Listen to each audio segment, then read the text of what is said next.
through the flames of Naruto. On the fateful night of the massacre, I found myself standing before Itachi Uchiha, having slain his beloved brother, Sasuke.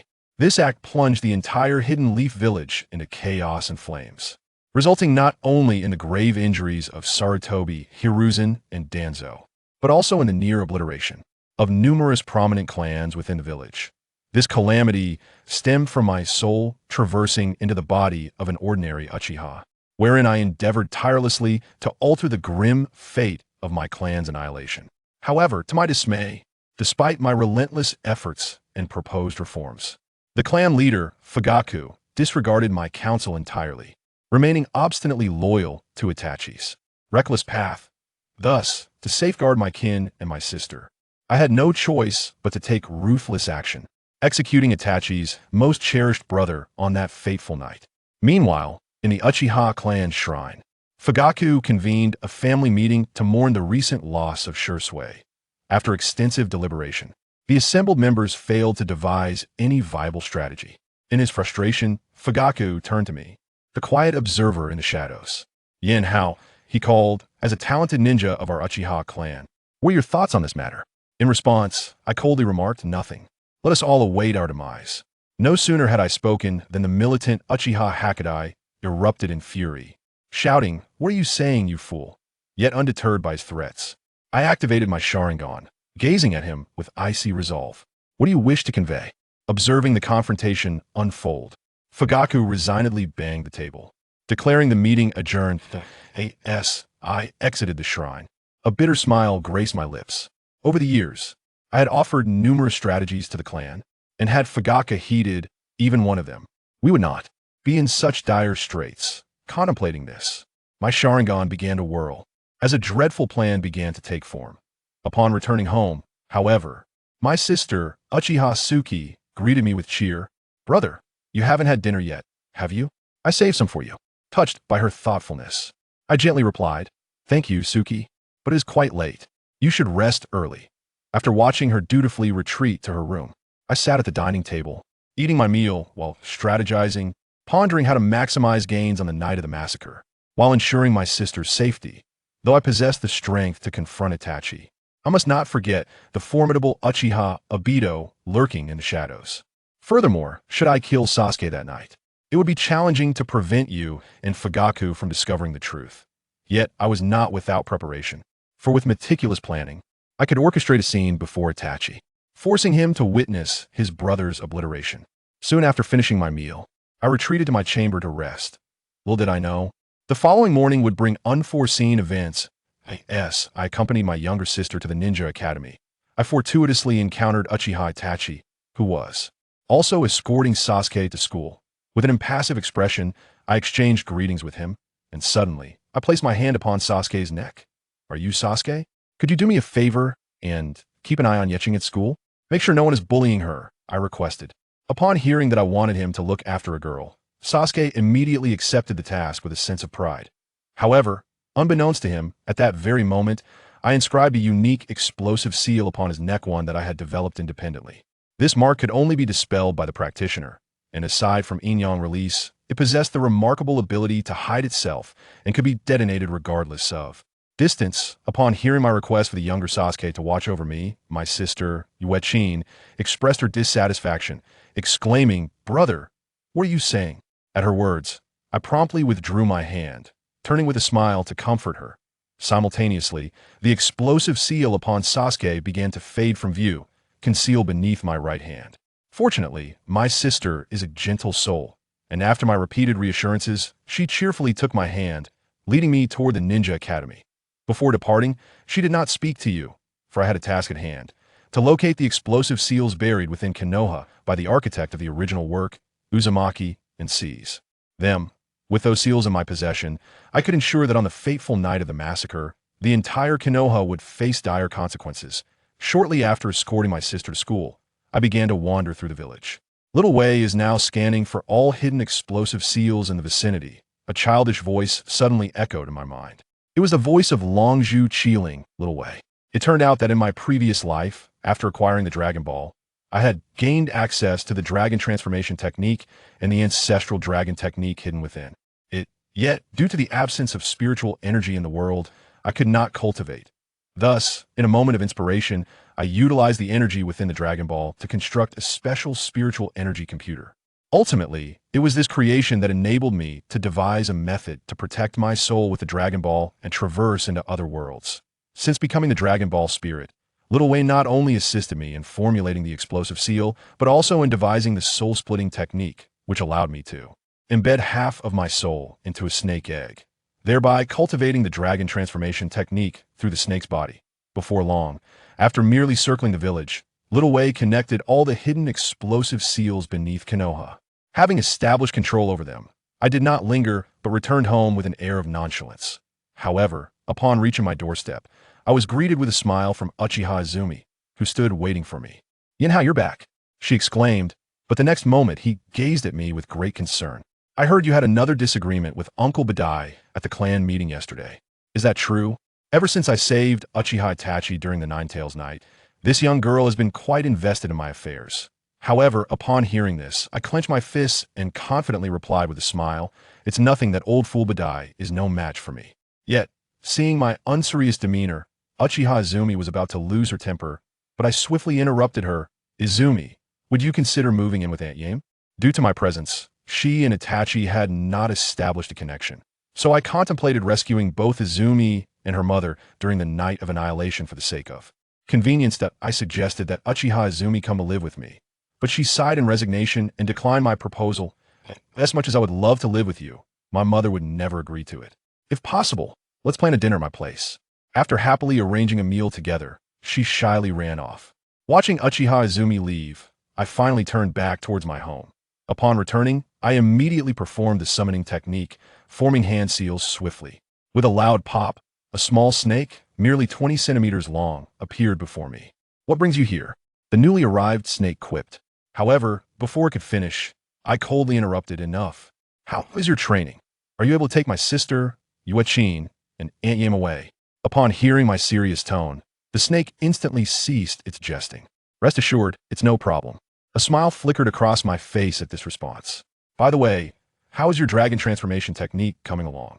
Yet the snake, named Yen-hao, shook its head in resignation. "The dragon transformation technique is impossible to train. This world always presents an unknown resistance. However, Xiaowei has helped me revise it, creating a method called dragon art based on the Shansu Lo of the Dragon Emperor Cave." However, just as I was about to inquire further about its training, the snake suddenly changed the subject. "Shouldn't you find a way to stimulate your Sharingan? It's been years, and you're still at 3 Tomo." I could only respond with exasperation. "I'm working on it, but as you know, to unlock the Mangekyō, I must find a way to upgrade to the eternal Mangekyō. And, you know me, I could never take my sister Yukin's eyes. It seems I will have to seize the synthesis of you and father you during the night of annihilation." However, before I could continue lamenting, Yen-hao waved his hand, cutting me off. "Enough of your troubles. I need to return to my training. Perhaps soon, I will establish the 4th summoning holy land in the ninja world, the Heavenly Dragon Cave." With that, he vanished in an instant. Thus, my next task was to confirm whether the Book of Seals resided within the Hokage building. For if it were there, one must proactively arrange for shadow clones to stealthily acquire the Book of Seals while devising a means to set several explosive tags in the Hokage Tower on the fateful night of the massacre. After igniting all hidden explosive tags within the Hidden Leaf Village, it is imperative to obliterate the Hokage building as well. After meticulous planning, I nodded in satisfaction, eager to uncover what might transpire if Uchiha Sasuke were absent when Kaguya reemerges. To whom would the Sage of 6 Paths bestow the power of Een? Before long, the weekend arrived in the blink of an eye. My sister, Sakio, and I convened at the Uchiha residence as promised. However, during the communal meal, observing the intimate gestures between my sister and Aunt Yame, I unexpectedly remarked, "Aunt Yame, you have worked tirelessly over the years." It became apparent that since our parents tragically perished on the night of the Nine-Tails incident, my sister had been under the care of Yame, who had diligently looked after her. Had it not been for her frequent visits every few weeks, my sister would likely have grown into a tomboy rather than the charming, serene little girl she is now. Yet, Aunt Yame responded with a warm smile, dismissing my concerns about her hardships, saying, "Just consider this your home." Once the meal concluded, I discreetly approached Aunt Yame, speaking in hushed tones. "Aunt Yame, a significant event is about to unfold within the Uchiha clan. Should any turmoil arise, I possess the means to ensure your safety." However, we foremay need to relocate soon. Initially taken aback by the notion of impending turmoil, Aunt Yame's apprehension subsided with my repeated reassurances, and she ultimately consented with a smile. However, our tranquil existence was short-lived. One fateful day, Uchiha encountered Shimura Danzo in the Umbu. Danzo's malevolent gaze scrutinized him as he inquired, "Do you possess absolute confidence in defeating that Yinhao?" After a moment of contemplation, Uchiha responded gravely, "Lord Danzo, Uchiha Yinhao is 2 years my senior, and his innate talent is on par with mine. I cannot guarantee victory." This was not mere bravado. I had previously battled Itachi, his admired brother, when Itachi had already awakened his Mangekyō Sharingan. Despite his formidable genjutsu, he could not ensnare me, failing even for a fleeting moment. The match concluded in a stalemate, though Itachi later confided that had I pressed the attack, I would have sustained grave injuries. Upon hearing Uchiha's assessment, Danzo narrowed his eyes and waved them away, recognizing Yinhao as a considerable threat. He resolved to dispatch several root ninjas for reconnaissance, harboring doubts about whether I had also awakened the Mangekyō Sharingan. Meanwhile, I had been wandering through the Hidden Leaf Village, occasionally passing by the Hokage Tower. Multiple explosive seals will be inscribed upon the wall for the locale. Occupy is perpetually bustling with activity, perhaps reminiscent of the Uchiha Clan. Consequently, the root ninjas have been unable to discover a suitable opportunity. However, in their fervent quest to fulfill the orders issued by Danzo, a root ninja resorted to masquerading as Uchiha Izumi and sought me out. "Brother, I have matters to discuss with you. Could you accompany me for a moment?" The instant I laid eyes upon the impostor claiming to be Izumi, I discerned with clarity that this individual was not who they pretended to be. The deception was far too blatant. Nonetheless, to avoid alarming the intruder, I maintained a facade of cordiality and followed this counterfeit Uchiha Izumi into the depths of the forest. What I did not anticipate was that as we stepped into the woodland, 2 root ninjas emerged, brandishing long swords aimed directly at me. Yet, as the blades penetrated my body, before blood could even seep forth, my form erupted in a cacophony of explosive force. Gazing upon the lifeless corpses of the 3 root ninjas sprawled on the ground, I emerged from behind a grand tree, revealing my true self. Instead of fleeing immediately, I proceeded to place 5 explosive seals, 5 fireball seals, and 3 great breakthrough seals upon the fallen bodies, setting their activation conditions to trigger upon any examination of the root ninja's memories. Subsequently, I utilized the body flicker technique to swiftly return to my home. Later that night, 2 resounding explosions echoed from the outskirts of Konoha, prompting the Umbu to spring into action as the entire village descended into chaos. Yet, no one possessed knowledge of the true events that had unfolded. Following the detonation, Danzo, disheveled and furious, burst into the Hokage's office, demanding an audience with the 3rd Hokage to apprehend me. However, to his surprise, the 3rd Hokage rebuffed him, well aware that it was Danzo who had made the first move. Though seething with rage, Danzo realized he lacked any legitimate justification to pursue me and departed the Hokage's office with a venomous parting remark. As I roamed Konoha for several days, I noted that my elimination of the root ninjas had not incited Danzo's wrathful retaliation, leading me to surmise that Sarutobi Hiruzen had intervened on my behalf. Nevertheless, I did not cease my endeavors. After days of careful observation, I had ascertained Kakashi's daily routine. Indeed, to expedite my own awakening of the Mangekyō Sharingan, I resolved to extract Kakashi's Mangekyō for further examination by Kirin. One morning, upon rising, I dispatched a shadow clone to prepare breakfast for my sister while I, in silence, donned the attire of a root ninja and stealthily made my way to the memorial stone of Konoha. Throughout the preceding days, I had closely monitored Kakashi, noting that no matter the circumstances, he would visit this site each morning, bringing flowers to commemorate Obito, and would also pay respects to the graves of the 4th Hokage and his wife. Seizing the moment before his arrival, I placed a grand bouquet of flowers at the base of the 4th Hokage's tombstone. This arrangement was not placed without purpose. Among the flowers was a rare poison with the capacity to temporarily seal chakra, a newly developed strain conceived through the meticulous calculations of my companion, the spirit named Wei. Although it had only just entered the human body, the flow of chakra would not be immediately impeded. However, once ninjutsu was employed, this individual's chakra would instantaneously become obstructed, rendering the poisoned one incapacitated. After swiftly arranging the flowers, I quietly concealed myself and enlisted the assistance of Long Zhu to mask my chakra fluctuations. As I anticipated, Kakashi arrived at the break of dawn, bearing 2 bouquets. Yet, as he placed the flowers and stood silently before the Obito monument, he remained unaware that the fragrance of the flowers at Minato's grave was silently wafting towards him. The poison, which would typically render itself ineffective within 3 minutes, compelled me to wait a full 10 minutes to ensure absolute certainty before emerging from the shadows. Hand over your left eye, Sharingan, Kakashi.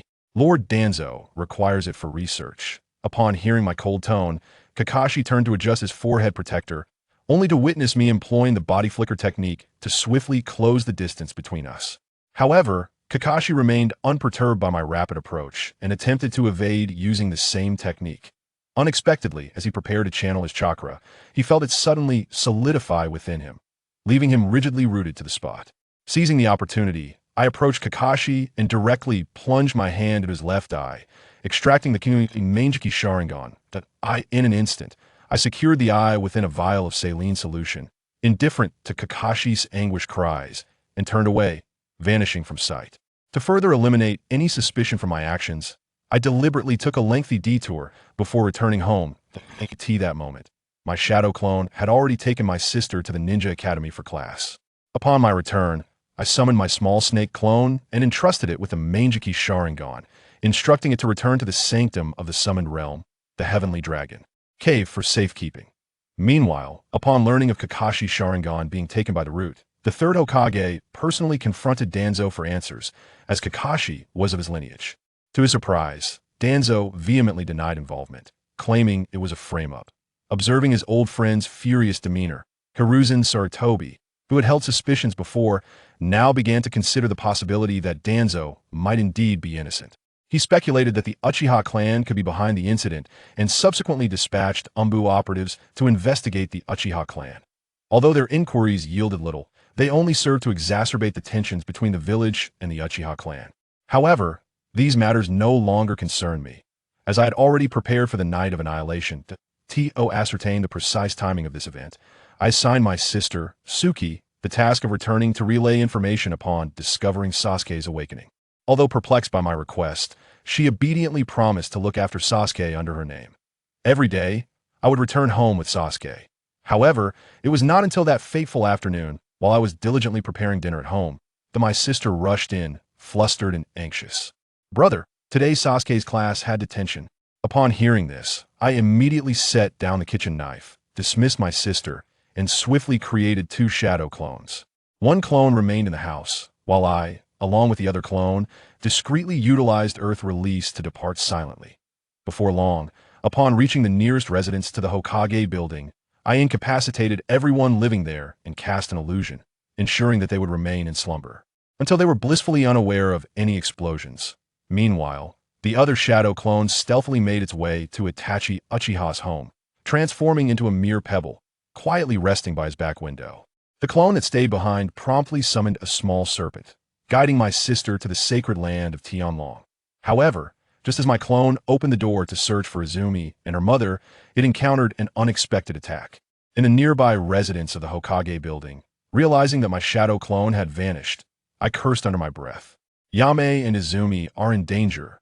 Without hesitation, I created another shadow clone to remain in place, tasked with the mission to stealthily acquire the sealing book, while my main body swiftly employed Earth Release to hasten toward the Uchiha Clan grounds. Simultaneously, within my home, Obito observed the dissipated shadow clone and chuckled. "Truly, a genius ninja of the Uchiha Clan. This fellow is far superior to you." Yet, another voice coldly retorted, "Itachi has already sensed us. We must act swiftly." With that, they split up, rapidly descending upon the Uchiha Clan in a brutal onslaught. On my end, I was fervently channeling chakra toward my cousin, realizing too late the peril of my previous complacency. The speed at which my shadow clone was annihilated indicated that both Obito and Itachi were involved. Otherwise, it would have been impossible for one alone to achieve such a feat. All I could do was fervently hope that Yame and Izumi would remain unharmed. To my dismay, as I desperately rushed to the Uchiha residence, I arrived but a moment too late. The sight of Aunt Yame lying in a pool of her own blood, alongside a struggling Itachi Uchiha, ignited a rage within me. "Itachi Uchiha, you shall perish," I shouted, delivering a powerful kick that sent him hurtling away. Though he was knocked back, he ultimately regained his footing not far from me. Yet my gaze was not fixed upon him, it was steadfastly focused on Aunt Yame. "Yame," I called softly, staggering toward her, gently lifting her into my arms. An overwhelming wave of sorrow and fury surged within me, causing my Sharingan to spin uncontrollably. The three Tomo swiftly merged into the form of a kaleidoscope Amaterasu. Steadying himself, Itachi observed my anguish without a trace of compassion. Instead, he directed his efforts towards me with his Paulownia tree. Strangely enough, the flames of Amaterasu did not ignite upon my body, rather. The Paulownia tree penetrated through me, setting ablaze the land behind me. Gradually, I lifted my head, casting a frigid glance at Uchiha Itachi. "I intend for you to pay a harrowing price for this." Upon uttering these words, I raised my right hand and struck the ground, summoning my small serpent. Upon witnessing me in this state, Aunt Yame and the prostrate Shizen gasped in astonishment, exclaiming, "What on earth have you done?" However, I did not respond directly to their inquiry. Instead, I solemnly stated, "I have utilized the Paulownia tree to heal Aunt Yame's injuries. You must immediately escort them back to the Dragon Cave." Noticing my furious demeanor, my clone, the serpent Yenhao, refrained from further commentary. With a gentle flick of its tail, it ensnared Uchiha Shizune and her daughter, vanishing from sight in an instant. I could see that moment. Uchiha Itachi regarded me with his crimson eyes, expressing surprise. "I never expected you to awaken the Mangekyō Sharingan. However, I advise you to concede aside from myself. They're the third Hokage, Danzo, and numerous clans of Konoha. It is impossible for you to escape unscathed amid such overwhelming opposition." In response, I merely smiled at him, slowly raising my hand to form a seal. "Is that so?" As Itachi finished speaking, my hand completed the seal, plunging all of Konoha into a frenzy of explosions. Countless flames erupted skyward, and as the detonations echoed through the village, Uchiha Itachi cried out in alarm, "No! Itachi, what have you done?"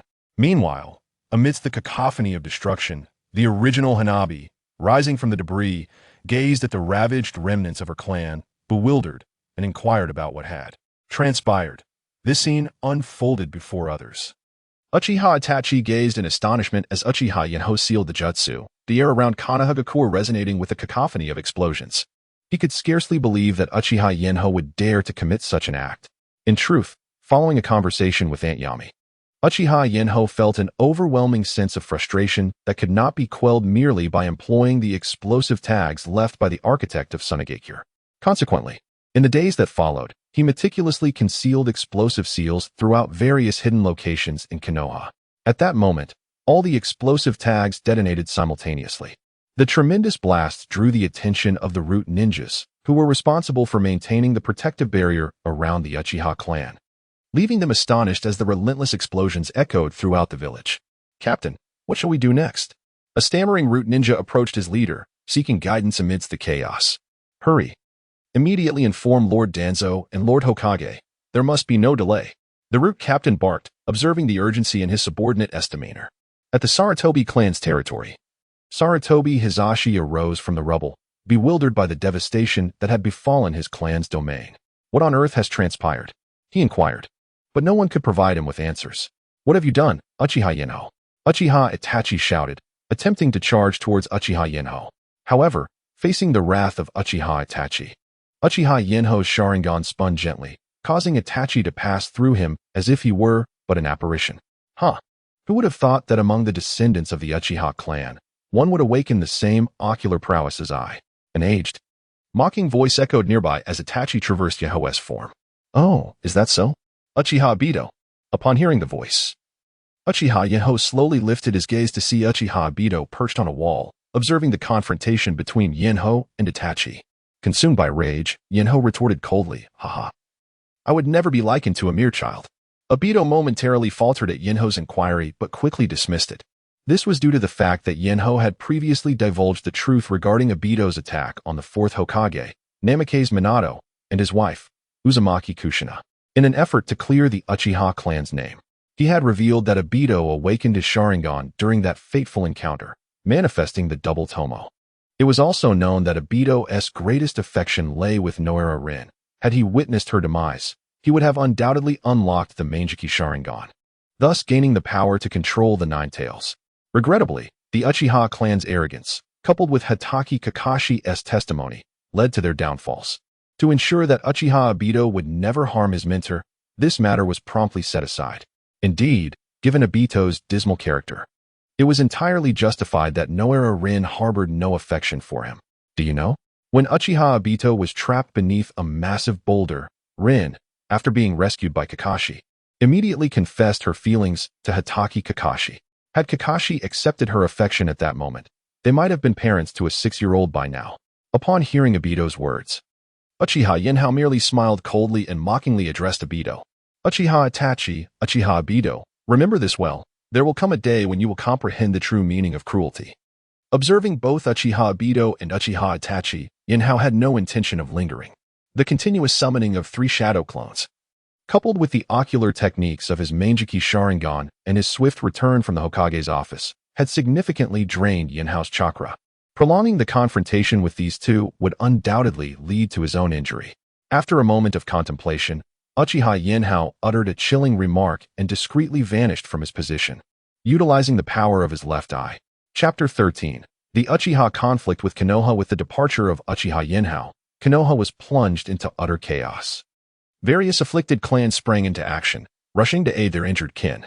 Amidst the cacophony of thunderous roars, the members of the Uchiha clan, awakening from their stupor, emerged from their homes.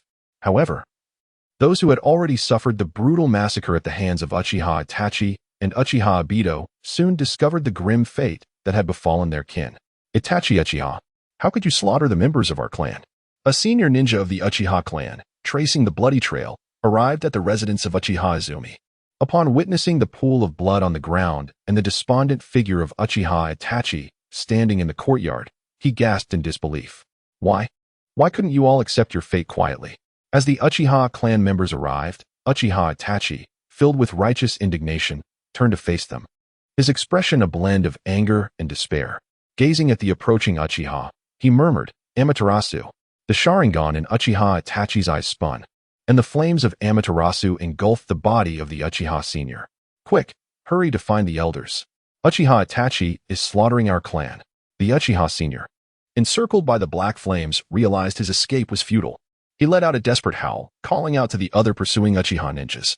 Swiftly, upon hearing the dying cry of their senior, the members of the Uchiha clan converged towards Uchiha Izumi's home. How audacious of Itachi to dare massacre the Uchiha clan. Acting as a pawn for Sarutobi Hiruzen, everyone charge. The clan elder led a throng of Uchiha members toward Uchiha Izumi's residence, ready to confront the frenzied Uchiha Itachi. Meanwhile, Uchiha Fugaku, who had been waiting at home, immediately emerged upon hearing the explosions in Konoha. Upon arriving at Uchiha Izumi's house, he found that the Uchiha ninjas were already engaged in battle with his son, Uchiha Itachi. Enough, Itachi! Stop this at once! Uchiha Fugaku shouted. Witnessing his son relentlessly slaying members of their clan, even inflicting wounds upon himself. It is too late, father. Everything is lost. The Uchiha clan is on the brink of extinction. Uchiha Itachi paused at his father's words, gazing at Uchiha Fugaku with profound sorrow. In Itachi's original plan, although he intended to annihilate the Uchiha clan, he had hoped that they would not be branded as rebels. Yet, given the current circumstances, the Uchiha clan was rendered incapable of retaliating against Konoha or fleeing. Even his younger brother, Uchiha Sasuke, might soon meet his demise. Fugaku, this is your son. Who dares to slaughter our family? Will you not take action? An elder of the Uchiha clan, witnessing Uchiha Fugaku's seemingly calm demeanor amidst the chaos, expressed his fury towards both Uchiha Itachi and Uchiha Fugaku. The esteemed elder, the paramount concern at this moment is not my son, Uchiha Itachi, but rather the third Hokage, Sarutobi Hiruzen, and the entirety of Konohagakure. Let us set aside these matters for the time being. Upon hearing the elder's words, Uchiha Fugaku turned with a troubled expression and addressed the elder of the Uchiha clan. Do you still wish to preserve him? Just look at our clan. How many have perished because of his actions? What significance remains in keeping him alive? The elder of the Uchiha clan gazed at Fugaku, attempting to articulate his thoughts. But in a fit of anger, he retorted, Indeed, we should have heeded the words of Yenhao from the beginning. Otherwise, how could we find ourselves in such a predicament? Nearby, A member of the Uchiha clan glared at both Fugaku and Itachi, expressing his outrage. Huh? If you had listened to Uchiha Yinhao back then, we would not be where we are today. Upon hearing Yinhao's name, Itachi turned to the agitated clan member and said, his disdain apparent in his gaze as he glanced at his father. Enough. Let us cease this discussion. Everyone, assemble. We must prepare to confront Konoha. Seeing the expression on Itachi's face, Fugaku, filled with fury, shouted and turned to stride towards the gates of the Uchiha clan's territory. However, Itachi did not follow. Instead, he vanished from sight. The mission to annihilate the clan had already failed. Itachi sought no excuses. He merely wished to reach the ninja academy swiftly to protect his younger brother, Uchiha Sasuke. Meanwhile, the beleaguered third Hokage, Sarutobi Hiruzen, and Danzo Shimura, in silent accord, met at the Hokage Tower, accompanied by a substantial number of root operatives, and ninjas from their respective clans, heading toward the Uchiha clan's domain. They swiftly arrived at the entrance of the Uchiha territory, where Fugaku and Sarutobi Hiruzen stood facing each other. Fugaku, observe your actions. You have inflicted grievous losses upon Konoha over a trivial conflict. It is truly unwarranted. Sarutobi Hiruzen's voice was frigid as he addressed Fugaku. Should we bear the blame? Would we have reached this juncture were it not for your coercion? Fugaku replied with an icy tone, his gaze fixed on the third Hokage. For long, many perceived Uchiha Fugaku as a hawkish figure eager to engage in conflict with Konoha, when in truth, he was deeply pacifistic, reluctant to provoke hostilities, as the life of his child was potentially at stake. To safeguard his son, Fugaku had endured much, unwilling to clash with the higher echelons of Konoha. Yet, reaching this dire point, he was filled with regret. In the past, Uchiha Yinhao had presented numerous insights and meticulously elucidated the reasons for these events. However, Uchiha Fugaku, utilizing his own Mangekyō Sharingan, was utterly incapable of foreseeing the ramifications of his actions on the future. In a bid to safeguard his two sons, Uchiha Fugaku dismissed the proposal put forth by Uchiha Yinhao. Even if it meant the obliteration of the entire Uchiha clan, Fugaku's sole desire was to protect his children, Uchiha Itachi and Uchiha Sasuke. Little did he anticipate that his indecisiveness would drive Uchiha Yinhao to the brink, leading to such heinous acts that filled Fugaku with regret. Is that so? Then let it not be said that I lack compassion, declared the third Hokage, Hiruzen Sarutobi, stepping forward with a steely tone. Upon hearing the third Hokage's words, Danzo Shimura, standing behind him, shouted fiercely, strike. With Danzo's command, the root, and the ninjas of the Sarutobi and Shimura clans surged towards the Uchiha clan's territory. The clash between the Uchiha clan and Konoha was imminent. Chapter 14. Pursuit of Uchiha Itachi. On the other side, Uchiha Yinhao, having activated his Mangekyō Sharingan and entered his personal space, was deeply contemplating the newly awakened powers of his eye. The left eye of Uchiha Yinhao possessed a unique ocular technique known as the universe of stars. This technique had manifested a miniature cosmic realm within his innate dragon pearl, comparable in size to the Kamui space of Uchiha Obito. Within the universe of stars, Uchiha Yinhao could sculpt anything according to his imagination, although he could not alter the objects brought in from the outside. He aptly named this realm the stellar space. Conversely, the right eye of Uchiha Yinhao wielded the technique called the cosmos of stars, granting him the ability to manipulate the flow of time within a person's body. Previously, he had utilized the cosmos of stars to reverse the wounds of Uchiha Ayam, facilitating a complete healing of her injuries. However, while her external wounds had healed, the technique did not entirely revert the passage of time for Uchiha Ayam, leaving her in a state of excessive blood loss and unconsciousness.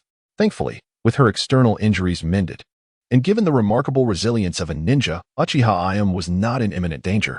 After replenishing his chakra in his stellar space, Uchiha Yinhao silently departed from this cosmic realm.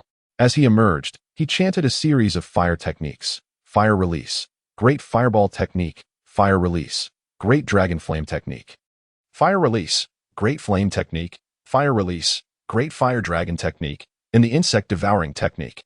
Upon exiting the stellar space, Uchiha Yinhao beheld the fierce battle unfolding between the ninjas of Konoha and the members of the Uchiha clan. The Uchiha ninjas were engaged in a desperate struggle against their Konoha counterparts. Uchiha Fugaku, accept your fate.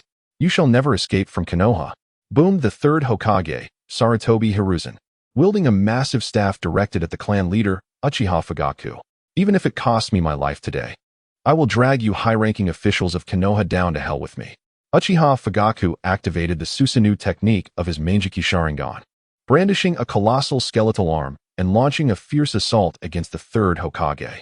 The continuous use of his Mangekyō Sharingan had left Uchiha Fugaku's eyes severely bloodshot, with crimson streaks cascading down his face, creating a harrowing and unsettling visage.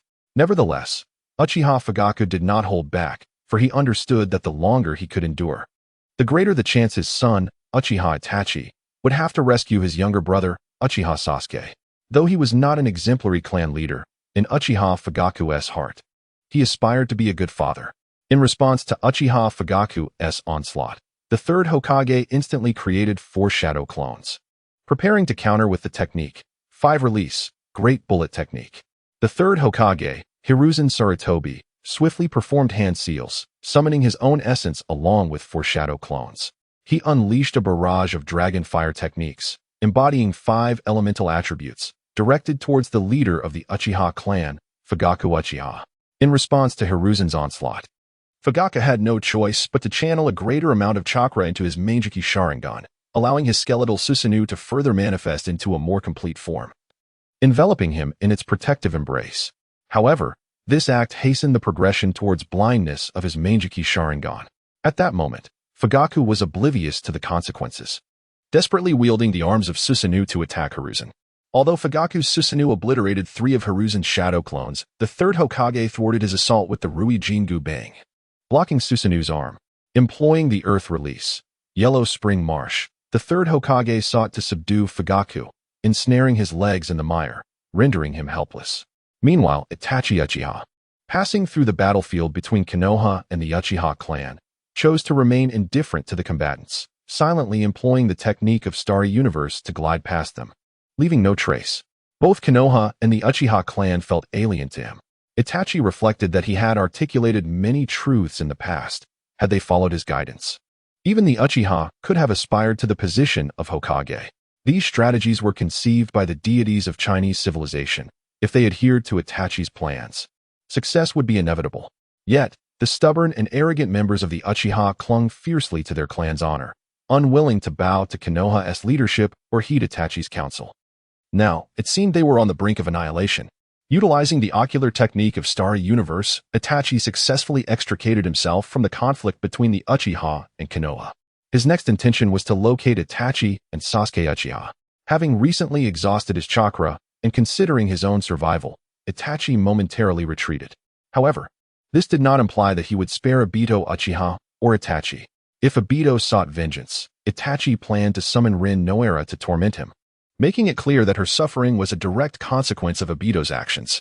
As for dealing with Itachi, the strategy involved targeting Sasuke directly. He contemplated the impact of Sasuke's demise on Itachi's expression, pondering the emotional turmoil it would invoke. Moreover, he resolved to persistently wreak havoc upon Konoha, enticing other ninja villages to launch assaults against it. He would never openly strike against Konoha village, but he would employ the most insidious tactics in secret, ensuring that Konoha would not meet a peaceful end. Uchiha Yenho silently schemed in the shadows, contemplating how to deal with Konoha and the likes of Uchiha Itachi and Uchiha Obito.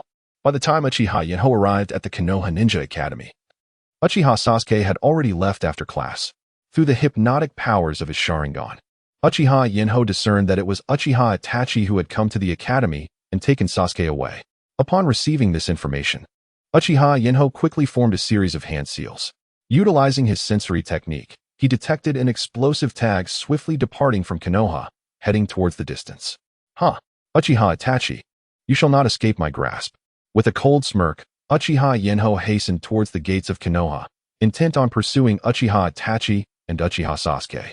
Chapter 15. The Theft of the Sealed Book. Meanwhile, within a residence adjacent to the Hokage Tower, Uchiha Yenho's shadow clone lamented the meager chakra left at his disposal. It appeared that the only feasible approach to acquiring the sealed book would be through cunning rather than brute force. After perceiving the scant chakra within himself, he shook his head in resignation, contemplating how he might procure the sealed book from the Hokage Tower without resorting to violence. After much deliberation, Uchiha Yenho donned the guise of a chunin from the root organization, preparing to bide his time for an opportune moment. However, before he could make his move, A series of explosions erupted throughout Konoha. Is it Aunt Yami who has been injured? Or perhaps Izumi? How could I have inadvertently triggered all the explosive tags at once? The power is truly astonishing. Uchiha Yinhao's shadow clone muttered to himself, taken aback by the continuous detonations resonating through the village. I must conceal myself, he resolved. Swiftly transforming into the likeness of the male occupant of the house. Affecting a fade of panic, he cautiously peered outside. Before long, the third Hokage, Sarutobi Hiruzen, appeared disheveled and grim-faced, colliding with Shimura Danzo before leading a contingent of ninjas towards the Uchiha Clan stronghold.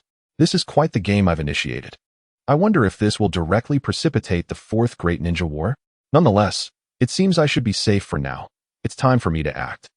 Half an hour after the departure of the third Hokage and Danzo, Uchiha Yinhao's shadow clone calculated the conflict between the Uchiha clan and Konoha's higher-ups. Silently, he transformed into a root ninja, carefully covering himself in a layer of dust before swiftly leaping towards the Hokage tower. Where are the guarding ninjas? Immediately proceed to the Uchiha clan's residence to assist the Hokage in combating the rebels. Uchiha Yinhao's shadow clone called out loudly as he infiltrated the Hokage tower, addressing various concealed areas. Who are you? A member of the Umbu guard emerged from the shadows, inquiring of Uchiha Yinhao. Root, he replied in a flat, indifferent tone. With that, Uchiha Yinhao turned and left, feigning a hasty exit towards the previous Umbu base. In reality, he had not ventured far before silently returning, attentively observing the developments surrounding the Hokage tower. Captain, what shall we do next? Another Umbu ninja emerged from the shadows, posing the question to the leader of the guard stationed at the Hokage tower. A fierce battle is currently raging in the village. While it is possible that Lord Danzo issued orders unilaterally, the authenticity of those commands should not be in question. Here's the plan, Xiaochun and Huaho. You two shall remain here to guard the Hokage tower, preventing anyone else from entering. I will lead the others to assist Lord Hokage. After careful consideration, the captain of the Umbu decided to leave behind a member of the Oil clan with reconnaissance abilities and a member of the Sarutobi clan proficient in fire techniques. Understood. Captain, they replied in unison. Although both Umbu members desired to support the Uchiha clan, they accepted the orders to stay behind. After ensuring the guard was in place, the captain swiftly led the remaining Umbu members from the Hokage tower towards the Uchiha territory. Higi, it seems the plan is successful. There are other methods to follow. Observing the changes around the Hokage tower, Uchiha Yinhao's shadow clone noticed the Umbu captain departing with a large contingent towards the Uchiha clan's abode. A delighted smile spreading across his face. Transformation technique. Uchiha Yinhao once again employed the jutsu, transforming into a ninja of the Sarutobi clan, and hurried back towards the Hokage tower. Where are the guarding ninjas of the Hokage tower? Come out at once. The shadow clone of Uchiha Yinhao feigned urgency as he burst into the Hokage tower, calling out loudly. Lord Yin, what brings you here? A Sarutobi clan member asked. A ninja from the root just relayed that Lord Hokage summoned all Umbu members for support, so the captain has departed. Two cautious Umbu members emerged from the shadows upon seeing Uchiha Yinhao's transformation. What? They've already left? That's fortunate. Upon hearing the Sarutobi member, named Huaho, confirmed that the other Umbu had already gone, Uchiha Yinhao exhaled with relief and nodded with a smile. By the way, is it just the two of you left to guard the Hokage tower? Uchiha Yinhao pretended to catch his breath before looking up at the Oil clan member and the Sarutobi member. Indeed, Lord Yin. The captain has left only us to guard the Hokage tower, the Sarutobi member replied with a smile. Your captain is quite careless, at the very least. He should have left a small team behind. The Hokage tower houses the Book of Seals, a treasure of great significance. Even if the village were to be destroyed, as long as there are villagers and the Book of Seals, Konoha could eventually be rebuilt. How could he leave just the two of you? Uchiha Yinhao feigned a sigh, addressing the two Umbu members. Master Yin-e, both of us are indeed formidable and are fully capable of safeguarding the Hokage building from enemy assaults. Should the adversaries prove to be overly powerful, we shall retreat with the Book of Seals contained within the Hokage building. Upon hearing the disparaging remarks from Uchiha Yinhao, the two Umbu members expressed their discontent towards him. Ah, very well. I trust in your capabilities. However, I shall remain as well. The Uchiha clan is exceedingly reckless. To avert any unforeseen circumstances, it is prudent that I stay with you to guard against the entire village being ensnared by the Uchiha clan. which could lead to a counterattack on the Hokage building. That would be quite disastrous. Listening to their objections, Uchiha Yenhao refrained from further comment and instead offered a reassuring smile. "Hee, I appreciate your support, Master Yenei." The two Anbu members smiled back at Uchiha Yenhao upon learning that he would also stay. "Now, you two may return to your posts. I will take a stroll within the Hokage building. Should you discover anything, please inform me promptly," Uchiha Yenhao said with a grin as he observed the two. The two Anbu members, upon hearing his words, concealed themselves, while Uchiha Yenhao leisurely wandered through the Hokage building. In a moment of inadvertence, he found himself entering the archive room where the Book of Seals was stored. This is remarkably effortless, achieving success without exertion. Uchiha Yenhao approached the Book of Seals and summoned his shadow clone, a small serpent named Yenhao, using the summoning technique. "Hurry, take the Book of Seals and leave," Uchiha Yenhao urged the small serpent. Without further ado, the serpent coiled around the Book of Seals with its tail and instantly vanished from sight. Mission accomplished. Uchiha Yenhao's shadow clone chuckled softly before dispelling itself, abruptly disappearing from the location. "Oh no, this is terrible. The Book of Seals has been stolen." The Anbu ninja, hearing the sound of the shadow clone's disappearance, rushed into the room where the Book of Seals was kept, only to find it missing from the archive shelf, prompting a state of panic as they shouted in alarm. Chapter 16. The death of Sasuke. At this moment, Uchiha Yenhao, who was in pursuit of Uchiha Itachi and Uchiha Sasuke, felt a sudden jolt as a surge of memories flooded into his mind. Upon receiving the recollections from the dissipating shadow clone, a smile crept upon Uchiha Yenhao's face. To his astonishment, his shadow clone had indeed proven its prowess, managing to pilfer the Book of Seals even with such a meager reserve of chakra. Truly remarkable. Without pausing, Uchiha Yenhao continued his relentless dash toward Uchiha Itachi. With Yenhao's full-speed pursuit, and given that Uchiha Itachi was burdened with Uchiha Sasuke, their speed was no match for Yenhao's, and he quickly closed the gap. "Ah, is that not our esteemed Uchiha heir? Where do you plan to flee with your brother?" Uchiha Yenhao taunted as he caught up to Uchiha Itachi, choosing not to strike immediately, but rather to mock him coldly. Uchiha Itachi, upon hearing Yenhao's voice, instantly became alert, fixing his gaze on Yenhao, his chakra at its peak. Behind him lay Uchiha Sasuke, who had succumbed to unconsciousness. "Oh, does our esteemed heir believe there is anyone else pursuing you?" Uchiha Yenhao sneered, glancing at Uchiha Sasuke. "I could end my life right now, but will you spare my brother?" Uchiha Itachi spoke with great difficulty, his eyes pleading as they met Yenhao's. "Why should I spare your brother?" Yenhao replied, amusement dancing in his eyes. "I believe it is only fitting to eradicate every last member of the Uchiha clan, is it not? He is but a child. Please grant him mercy. I am willing to bestow my Mangekyō Sharingan upon you," Uchiha Itachi proposed after a moment of contemplation, his voice strained. "Ah, he is a child. But among those you have slain, were there not some younger than him? Perhaps even infants?" Uchiha Yenhao found Itachi's argument utterly ludicrous. "Enough, Uchiha Yenhao. If you have grievances, direct them at me. Spare my brother. I understand you seek vengeance against me, but I will not allow you to harm him," Uchiha Itachi declared. Suddenly comprehending Yenhao's intentions, Uchiha Yenhao wished to target his brother, inflicting pain upon Itachi. However, Itachi would never permit Yenhao to lay a hand on Sasuke. To Itachi, his brother Sasuke represented the future hope of the Uchiha clan within Konoha. Despite the failure of his plans, he would fight with every ounce of strength to protect Sasuke. "Itachi, do you truly believe that with your brother Sasuke by your side, you can evade my onslaught?" Uchiha Yenhao observed Itachi's intent to strike with a mocking smile. "Isn't it true that you harbor a deep disdain for our clan? They are arrogant and disrespectful. I chose to eliminate them to preserve the existence of our Uchiha lineage. How dare you confront me in such a manner?" Upon hearing Yenhao's words, Itachi comprehended that engaging in battle with Yenhao while protecting Sasuke left him with no chance of victory. To ensure his brother Sasuke's survival, Itachi could only implore Yenhao with reason. "Oh, you claim that your kin are arrogant and discourteous. Do you consider yourself a true member of the Uchiha clan? Do you not possess these flaws yourself? You arrogantly believe that only you can discern the future of our clan. You are conceited, thinking that the Hokage's words are infallible and that all his actions are virtuous. You are disrespectful. What gives you the authority to dictate the fates of our clansmen? Why do you presume that as long as your brother survives, the Uchiha clan will endure indefinitely?" Upon hearing Itachi's retort, Yenhao smirked and challenged him. In the original narrative, Itachi's actions led to Sasuke growing up with only one daughter, Sarada.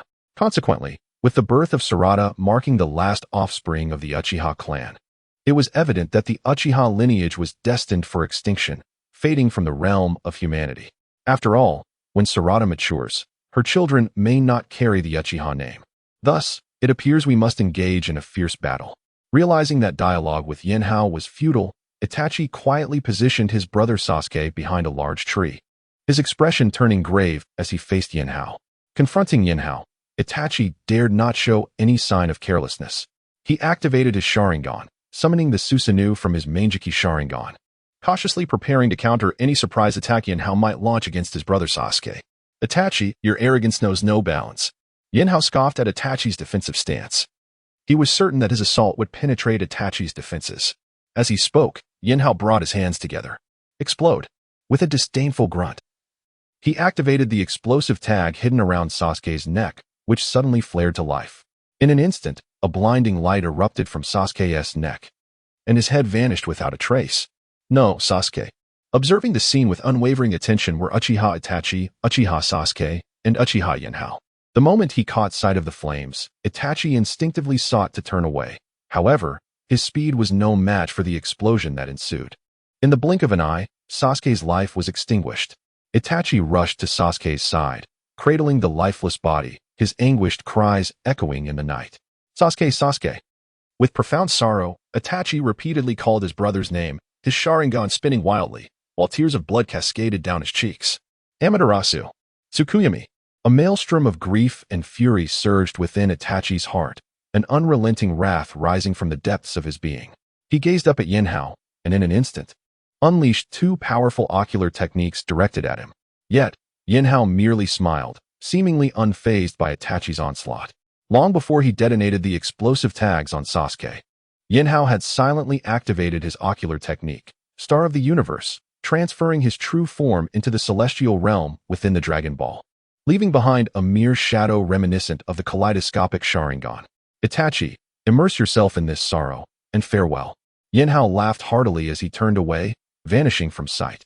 He still had to seize Uchiha Fugaku's Mangekyō Sharingan. Chapter 17. The madness of Uchiha Itachi. As Uchiha Itachi watched Uchiha Yinhao depart, he exhibited little reaction, still cradling the lifeless body of his brother, Uchiha Sasuke, and sorrowfully calling out his name. Alas, Itachi, your brother is already lost to you, rendered powerless. At an uncertain moment, Uchiha Obito, long thought to have vanished, silently appeared behind Uchiha Itachi, expressing his regret. Amaterasu. Upon hearing Obito's words, an exhausted Itachi raised his gaze slightly towards him. Without hesitation, he unleashed the power of his Mangekyō Sharingan upon Obito. Ah, how could you treat me this way? Obito lamented as flames engulfed him. However, he swiftly activated his own Mangekyō Sharingan's Kamui, drawing the Amaterasu flames into his Kamui dimension, allowing them to extinguish without harming himself. Gradually, Uchiha Itachi rose to his feet, sealing his brother Uchiha Sasuke within a scroll he carried. With a numbed expression, he strode toward Konoha's interior, driven by a thirst for vengeance. He vowed that all those responsible for Sasuke's demise would pay dearly for their actions. He could not afford to perish just yet. With determination, Itachi hastened into the heart of the Hidden Leaf Village. At this moment, he had completely succumbed to madness. Regardless of whom he encountered, he unleashed indiscriminate attacks. Soon, Itachi arrived at the entrance of the Uchiha clan's ancestral grounds. There, the third Hokage, Hiruzen Sarutobi, was engaged in a final confrontation with Uchiha Fugaku. After an extended battle, the third Hokage had exhausted his chakra, while Fugaku's Sharingan, overused, could no longer sustain the formidable Susanoo technique. Fugaku, surrender? Your clan stands no chance now. If you yield, I can spare your son, Uchiha Sasuke. The third Hokage, panting heavily, regarded Fugaku with a faint smile. Due to the continuous influx of reinforcements from Konoha, only a handful of elite Uchiha shinobi remained. The ordinary members of the Uchiha clan had perished during the initial wave of battle. Humph, do you think I would believe you, third Hokage? Fugaku scoffed, derision lacing his tone as he faced Hiruzen. How shameless of you to utter such words at this juncture. If it were not for the third Hokage's actions, the Uchiha clan would not have arrived at such a tragic fate. Uchiha Yinhao, come forth. Just as Fugaku and the third Hokage faced off, Uchiha Itachi, in a fit of rage and madness, arrived at the Uchiha clan's family gate, shouting in fury, "Itachi, come quickly to my aid." Uchiha Fugaku exclaimed with overwhelming joy upon the sudden appearance of Itachi Uchiha. However, the third Hokage, Hiruzen Sarutobi, upon hearing Fugaku's words, was instantly filled with urgency. He implored Itachi, "Do not heed your father's words. You are a ninja of Konoha and must consider the peace of the shinobi world." The third Hokage spoke urgently to Itachi. "It is all your fault. If it were not for your power struggles, my brother would still be alive." In a frenzied state, Itachi Uchiha, upon hearing the cries of both the third Hokage and his father Fugaku, did not offer them assistance. Instead, he furiously shouted at both of them, "Tsukuyami! Amaterasu!" With a powerful declaration, Itachi simultaneously unleashed Amaterasu and Tsukuyami. In an instant, the third Hokage was struck by Tsukuyami, collapsing helplessly to the ground. Yet, he dared not succumb to unconsciousness, for such a fate would seal his demise. Meanwhile, the flames of Amaterasu engulfed Fugaku, who struggled desperately against the onslaught. But the inferno had already consumed him. Utterances of anguish escaped Fugaku as the flames of Amaterasu enveloped him. Alas, what a waste! If you intend to slay your father, at the very least, you should leave his Mangekyō Sharingan for me. Just as the flames were about to sear Fugaku's head, Uchiha Yenho, who had been waiting patiently, swiftly emerged from the stellar realm, extending his hand to extract Fugaku's two Mangekyō Sharingan from their sockets, carefully storing them in a biochemically preserved vial. Before expressing his regret to Itachi, "Uchiha Yenho perish." Itachi, realizing the sudden appearance of Yenho had drawn his ire, launched himself in fury towards Yenho. "Oh dear, have you forgotten? You cannot strike me." Yenho smiled as he observed Itachi pass through the illusion he had created. Yenho's Mangekyō Sharingan, with its two ocular techniques, were intrinsically linked to his life force, the Dragon Pearl. Therefore, the ocular power consumed by Yenho's Mangekyō Sharingan was significantly less than that of other Uchiha clan members. Moreover, as long as Yenho remained within the stellar realm, he could freely utilize the ocular technique, Star's Domain. The illusions crafted by Yenho's Star's Domain did not suffer from the 5-minute cooldown that characterized Obito Uchiha's abilities. Once summoned, these illusions remained impervious to destruction. Unless someone can directly assault the realm, the ethereal manifestation of Uchiha Yenho will only dissipate when the space is disturbed. Ah, perish, perish, perish. Uchiha Itachi pays no heed to Yenho's words. Instead, upon hearing them, he intensifies his onslaught against Yenho. Shurikens, ninjutsu, and a myriad of attacks rained down upon Yenho's spatial apparition. Meanwhile, in the throes of his fervent assault, Itachi is astonished to observe the kaleidoscopic black patterns in his eyes beginning to transition to crimson. Itachi's eyes become drenched in a blood-red hue, seemingly filled with an abundance of blood, obscuring the original patterns of his Sharingan. "Haha, Itachi, I have no time to indulge in idle chatter with you. Farewell." As Yenho gazes upon Itachi's anguished and frenzied demeanor, a smile of delight graces his face. With a cheerful wave to Itachi, he withdraws his spatial manifestation, fully entering the celestial realm, quietly observing Shimura Danzo, Sarutobi Hiruzen, and Uchiha Itachi still outside. Chapter 18. The arrogant Shimura Danzo upon witnessing the disappearance of Uchiha Yenho. Uchiha Itachi, consumed by rage, raised his gaze towards the surrounding ninjas of Konoha. Meanwhile, Itachi's father, Uchiha Fugaku, lay reduced to ashes beneath the searing flames of Amaterasu, with only the lingering heat signifying a recent presence. "Uchiha Itachi, how dare you lay a hand on the third Hokage? This is an unforgivable crime. All ninjas of Konoha, heed my command, eliminate Uchiha Itachi." Out of nowhere, Shimura Danzo erupted onto the scene, fervently commanding the surrounding Uchiha and Konoha ninjas to launch an assault on Itachi, who stood frozen in place. "Huh, old man, I was beginning to wonder how long you could conceal yourself, but you've revealed yourself far sooner than expected. Do not blame me for my lack of courtesy," thought Uchiha Yenho, hidden within the starry space, as he observed Danzo's sudden emergence and his scathing rebuke of Itachi. Upon hearing Danzo's orders, the ninjas exchanged glances, resigned to the fact that they had no choice but to attack Itachi. It must be noted that Uchiha Itachi's talent was indeed remarkable. Faced with the onslaught of Konoha ninjas, Itachi wielded only his shuriken technique and the fundamental fire release, Phoenix Fire technique, decimating the opposing forces with relentless precision. Especially noteworthy was Itachi's shuriken technique, which was nothing short of masterful. Several shuriken collided mid-air, continuously claiming the lives of Konoha ninjas. However, simultaneously, Itachi's chakra and stamina dwindled at an alarming rate. Everyone, attack together. I refuse to believe he can slay every last one of us. Danzo, standing at the back of the ranks, observed Itachi's frenzied slaughter, and in a fit of desperation, issued orders to the remaining Konoha ninjas. Yes, Lord Danzo. Some ninjas from smaller clans exchanged glances upon hearing Danzo's command, reluctantly moving to engage Itachi. Yet, as Danzo's orders echoed, the number of his accompanying ninjas dwindled. Meanwhile, Uchiha Yenho, concealed within the starry space, wore a faint smile. Yes, indeed, you must send these people forth. This way, I may have an opportunity to obtain the Mangekyō Sharingan of Uchiha Sasuke. As the number of combatants against Uchiha Itachi increased, Itachi gradually began to falter. Finally, after being struck by a technique from a member of the Uchiha Clan, he was forcefully sent flying. Hurry, capture him at once. Danzo, standing at the rear of the crowd, exclaimed excitedly to the battling ninjas ahead. Haha, I cannot possibly entrust him to you. A swirling vortex emerged, and Uchiha Obito silently appeared on the battlefield, standing beside Uchiha Itachi, gently resting his hand on Itachi's shoulder. Before anyone could react, Obito employed his Kamui ocular technique, transporting Itachi into the Kamui dimension. Bold of you to protect a rogue ninja from Konoha. Will you not surrender him at once? Do you wish to become an enemy of Konoha? Izuna Tsumura coldly questioned Obito from the crowd. Haha, your village is not worthy to stand against me. Obito laughed heartily. He activated his Mangekyō Sharingan once more and vanished from sight. Damn it. He let Itachi escape just like that. Izuna Tsumura exclaimed furiously as he watched Obito disappear. You worthless elite ninjas. It took this long to deal with just one Uchiha Itachi. He chastised the surrounding Konoha ninjas with a cold glare.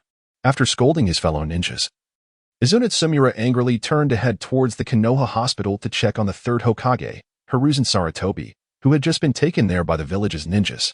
Lord Tsumura, be careful. Just as he took a few steps away, a root ninja suddenly shouted a warning. Before Izuna could react, a sharp pain surged through his right shoulder and eye. This is Shirsue's Mangekyō Sharingan. Do you still possess Hashirama's cells? Uchiha Hanyu gripped Tsumura's right arm with his right hand, while holding Shirsue's extracted Mangekyō Sharingan from Tsumura's left eye in his left hand, smiling as he spoke. Ah! Someone kill him. Quickly, someone come. Tsumura cried out in agony as he retreated, calling loudly to the Konoha ninjas. Unexpectedly, upon hearing Tsumura's cries of distress, the ninjas from Konoha and Root surged towards Uchiha Hanyu. I must reclaim my eyes and my arm. Tsumura commanded the Root ninjas and Konoha's ninjas, desperate to retrieve Shirsue's Mangekyō Sharingan and the arm filled with 3 Tomo Sharingan from Hanyu. Tsumura, you merely howl in front of these ordinary Konoha ninjas. Rest assured, I will not let this go. You will witness how your village is gradually destroyed by your own hands. Uchiha Hanyu stepped forward slightly, watching Tsumura retreat in madness, and spoke with a smile. Had it not been for Itachi's sudden attack on Fugaku, Hanyu had originally intended to extract Fugaku's eyes while allowing him to live. Let him witness the outcome when the entirety of Konoha has been utterly obliterated. What fate awaits the descendants of Uchiha Fugaku? Alas, Uchiha Itachi, consumed by madness, brazenly turned against Uchiha Fugaku, leaving his remains utterly annihilated. Yet, Uchiha Yenho remains unfazed, for he possesses the blood and 2 Mangekyō Sharingan of Uchiha Fugaku. In due time, he intends to resurrect Uchiha Fugaku through the impure world reincarnation, allowing him to behold the devastation of the Uchiha clan and the complete ruin of Konoha that he wrought. Act swiftly. Why do you linger? Strike now. Upon hearing Yenho's command, Shimura Danzo did not relent. He continued to incite the surrounding Konoha and Root ninjas to attack Yenho. Observing Danzo's disgraceful display, Uchiha Yenho could only shake his head in resignation before vanishing, utilizing the ocular powers of the Star of the Universe. Chapter 19. The dispersal. Upon witnessing the departure of Uchiha Yenho, the ninjas of Konoha village hastily approached the unconscious Shimura Danzo, kindly lifting him to convey him to the Konoha hospital. Mito Gate In and T-Rune Koharu, upon learning of the annihilation of the Uchiha clan, rushed to the hospital. Anxious to ascertain the condition of the third Hokage, Sarutobi Hiruzen, and Root's leader, Shimura Danzo, both of whom had sustained injuries. How are they? Is there anything seriously wrong with Hiruzen and Danzo?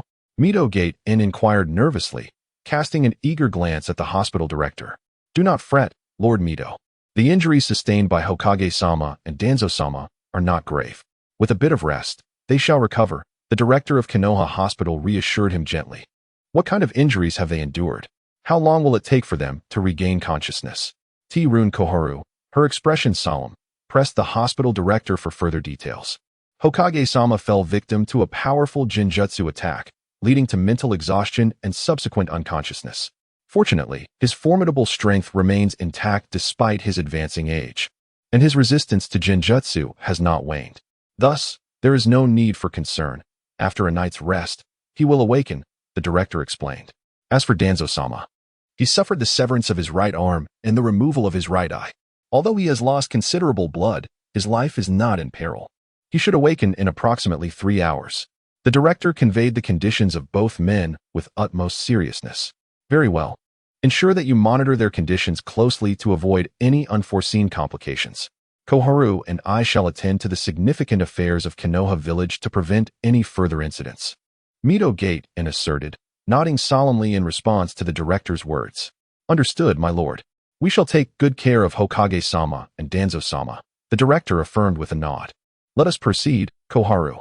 Konoha village requires our leadership, Mizukage remarked, casting a glance at his companion before they both set off to oversee the affairs of the village. In the Kamui space. Enough, Uchiha Itachi. I have saved you. Should you continue to attack me in this manner, do not blame me for striking you down on the spot.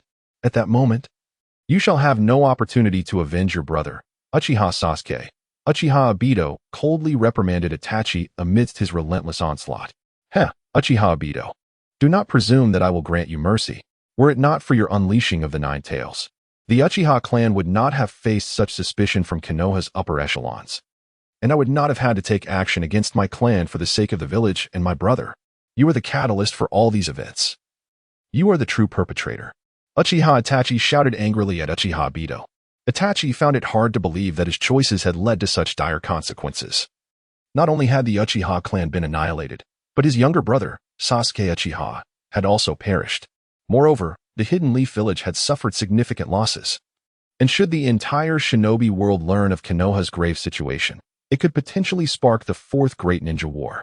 At that point, with the dangerous Uchiha Yenho in play, Konoha would likely face utter destruction, besieged by the 4 great shinobi villages in warfare. Ha ha ha. Uchiha Itachi, you claim I am the root of all this chaos. Do you? Let me enlighten you. It is you who bears this blame. While it is true that I released the Nine Tails, it is ludicrous to think that every member of the Uchiha clan could be suspected as the perpetrator. It was your own arrogant decision to eradicate the entire Uchiha clan, sparing only your brother, Sasuke.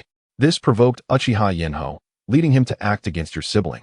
Now you cast all responsibility upon me, merely to appease your hypocritical heart. Upon hearing Itachi's words, Uchiha Obito erupted into laughter, piercing through Itachi's fade with mockery. If your intention was merely peace, you could have targeted only the Uchiha clan's ninja. Yet, you chose to obliterate your entire clan for the sake of preserving your brother, Sasuke. Tell me, Uchiha Itachi, is this not the very definition of hypocrisy? Obito's words struck Itachi deeply, causing him to kneel in shame. This moment brought to mind Yenho's previous admonitions.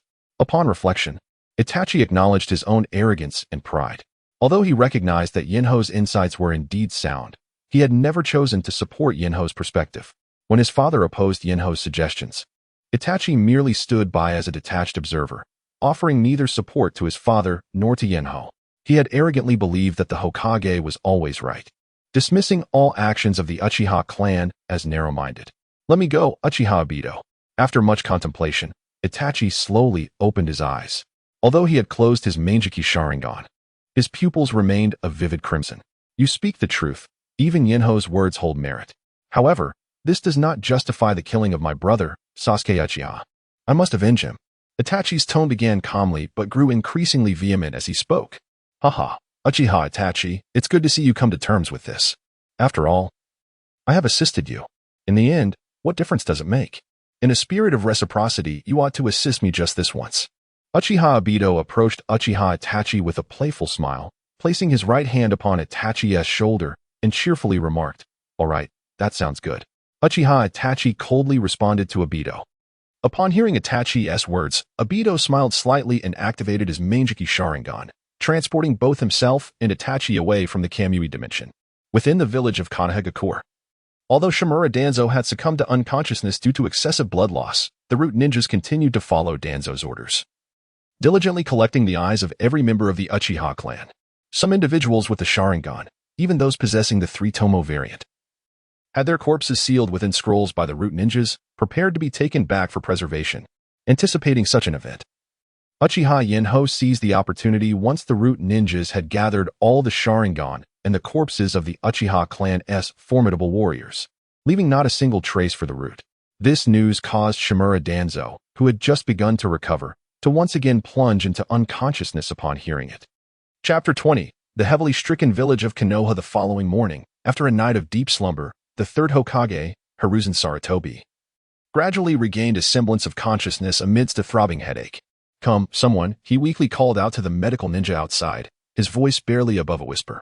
"Lord Hokage, you are awake." A medical ninja, who had been vigilantly guarding the third Hokage's room, exclaimed with relief as he pushed open the door to the sick room. "Summon Elder Mito and Elder Tika to come here," Hiruzen Sarutobi commanded, bracing against the pain and weariness that enveloped him. "Yes, Lord Hokage." The medical ninja swiftly departed the room to relay the command.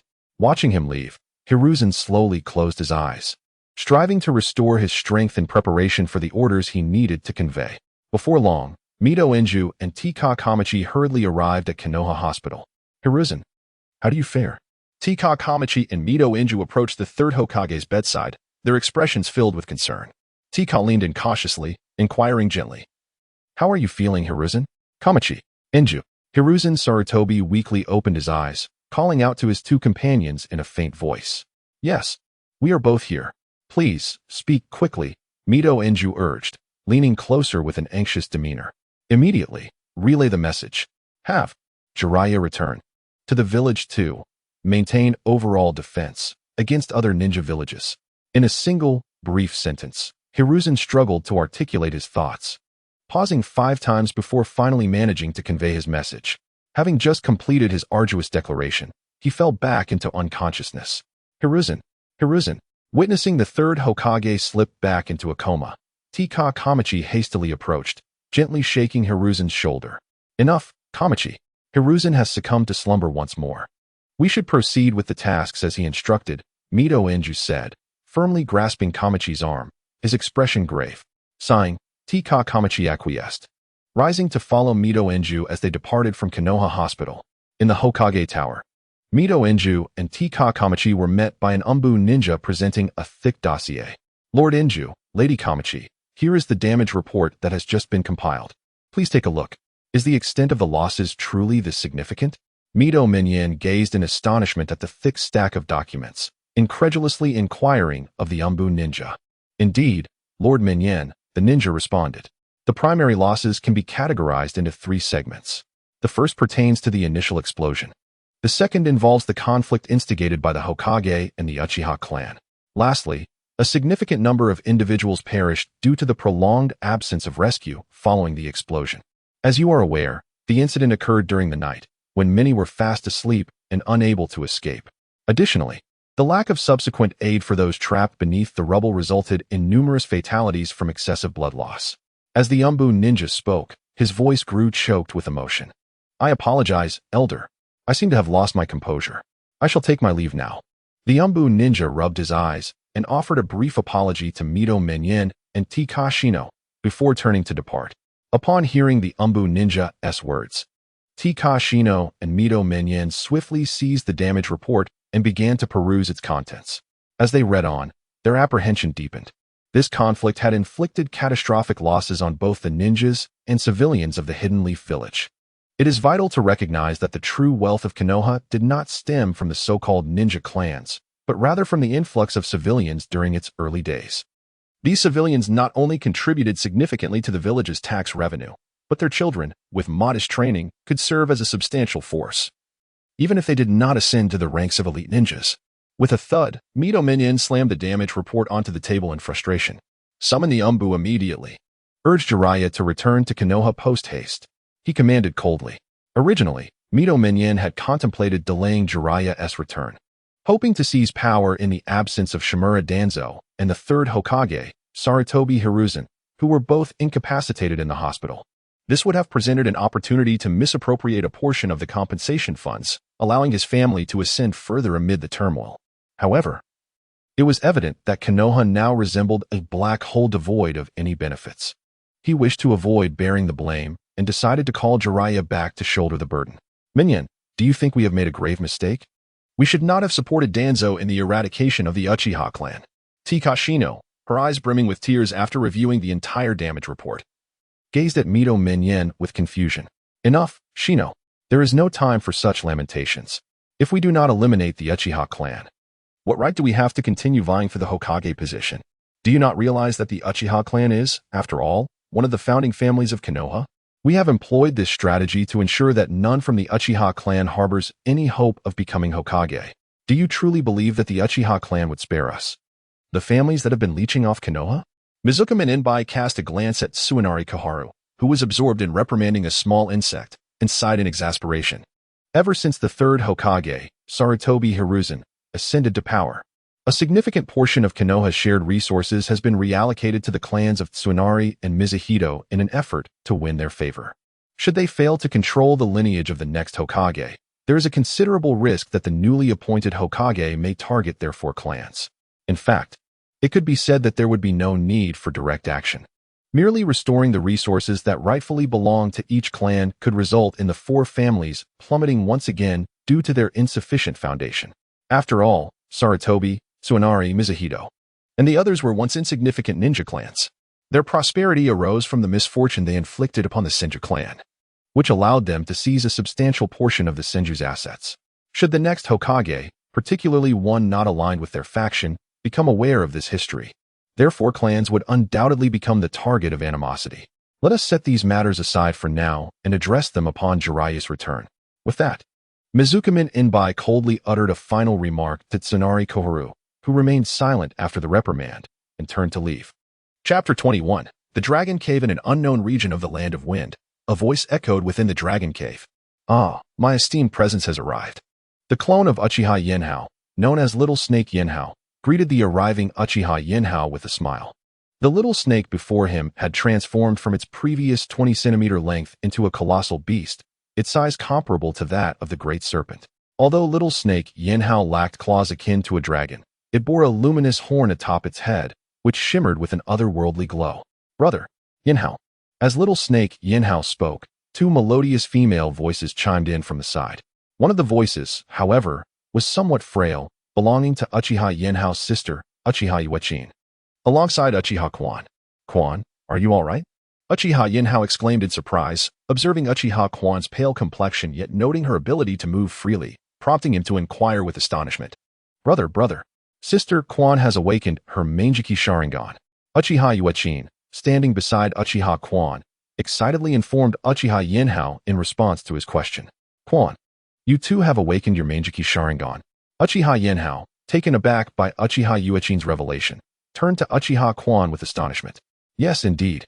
Uchiha Quan replied calmly to Uchiha Yenhao's inquiry. That's wonderful. By the way, how is Aunt Yami? Is she all right? Upon seeing Uchiha Quan nod, Uchiha Yenhao suddenly recalled the injured Uchiha Yami and inquired about her well-being. Although he had previously healed Uchiha Yami's wounds using the Star of Cosmos, he worried that the lost blood had not yet replenished within her body, hoping her health was robust enough to avoid complications. Mother is fine. The Dragon Sage has already healed her. The Dragon Sage? Uchiha Yenhao, intrigued by Uchiha Quan's mention of the Dragon Sage, lifted his head to glance at his clone. Little Snake Yenhao. Quan, Uechin, you should tend to Aunt Yami. I have some private matters to discuss with this fellow, Uchiha Yenhao said, exchanging a glance with Little Snake Yenhao before lowering his head to his sister and Uchiha Quan. All right, brother. Okay, Yenhao. Uchiha Quan exchanged a glance with Uchiha Yenhao and then quietly led Uchiha Uechin away. What is the matter? Am I not allowed to refer to myself as the Dragon Sage? Little Snake Yenhao, noticing Uchiha Yenhao's astonished expression, shot him a disapproving look. Other three great sanctuaries only claim to be sages under the sage mode.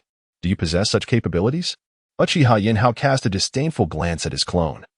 The little serpent Yinhao and rolled his eyes in annoyance. You haven't paid attention to me in ages.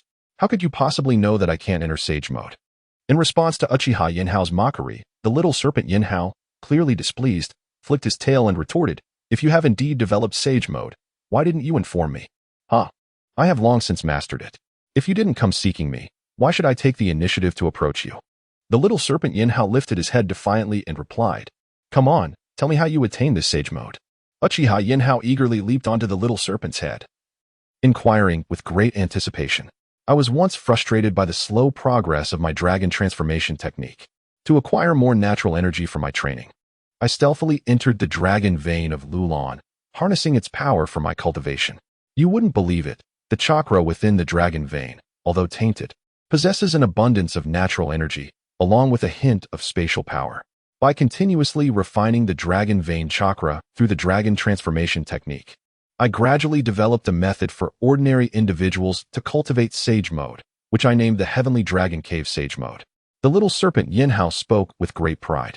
Most importantly, I established a new summoning realm, the sacred land of the Heavenly Dragon Cave, utilizing sage mode and the dragon vein's energy. With the creation of new summoning scrolls, this sacred land will undoubtedly surpass the other 3 major sanctuaries. The little serpent Yinhao asserted with unwavering confidence. Oh, what makes your sage mode so extraordinary? Uchiha Yinhao asked, astonished by his clone's words. It's quite simple. The sage modes of the 3 major sanctuaries carry the risk of failure and have a limited duration. However, my sage mode is based on the principles of the dragon transformation technique, allowing for gradual accumulation over time, ultimately leading to successful cultivation. The little serpent Yinhao explained with a playful grin. Wow, you've really outdone yourself. Can I also cultivate this sage mode of yours? Uchiha Yinhao asked, his surprise evident as he turned to the little serpent. Of course, anyone can cultivate my sage mode. Moreover, as one's training progresses, it can enhance an individual's physique. The little serpent Yinhao replied with a confident smile. After the little snake Yinhao spoke, the horn atop its head emitted a faint glow that illuminated Uchiha Yinhao's forehead. The training method known as the sage mode of the Heavenly Dragon Cave materialized within Uchiha Yinhao's mind. Upon absorbing the information relayed by the little snake Yinhao, Uchiha Yinhao was suddenly enlightened.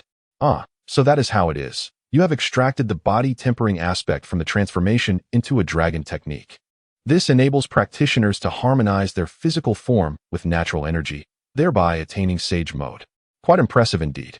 After thoroughly reviewing the training method for the sage mode of the Heavenly Dragon Cave, Uchiha Yinhao smiled at his avatar, the little snake Yinhao, and said, My true self, let us set aside these matters for now. I would like to ask for your assistance in recruiting a group of subordinates. The Heavenly Dragon Cave ought to become a sanctuary within the realm of summoning. It cannot be solely my responsibility to execute tasks.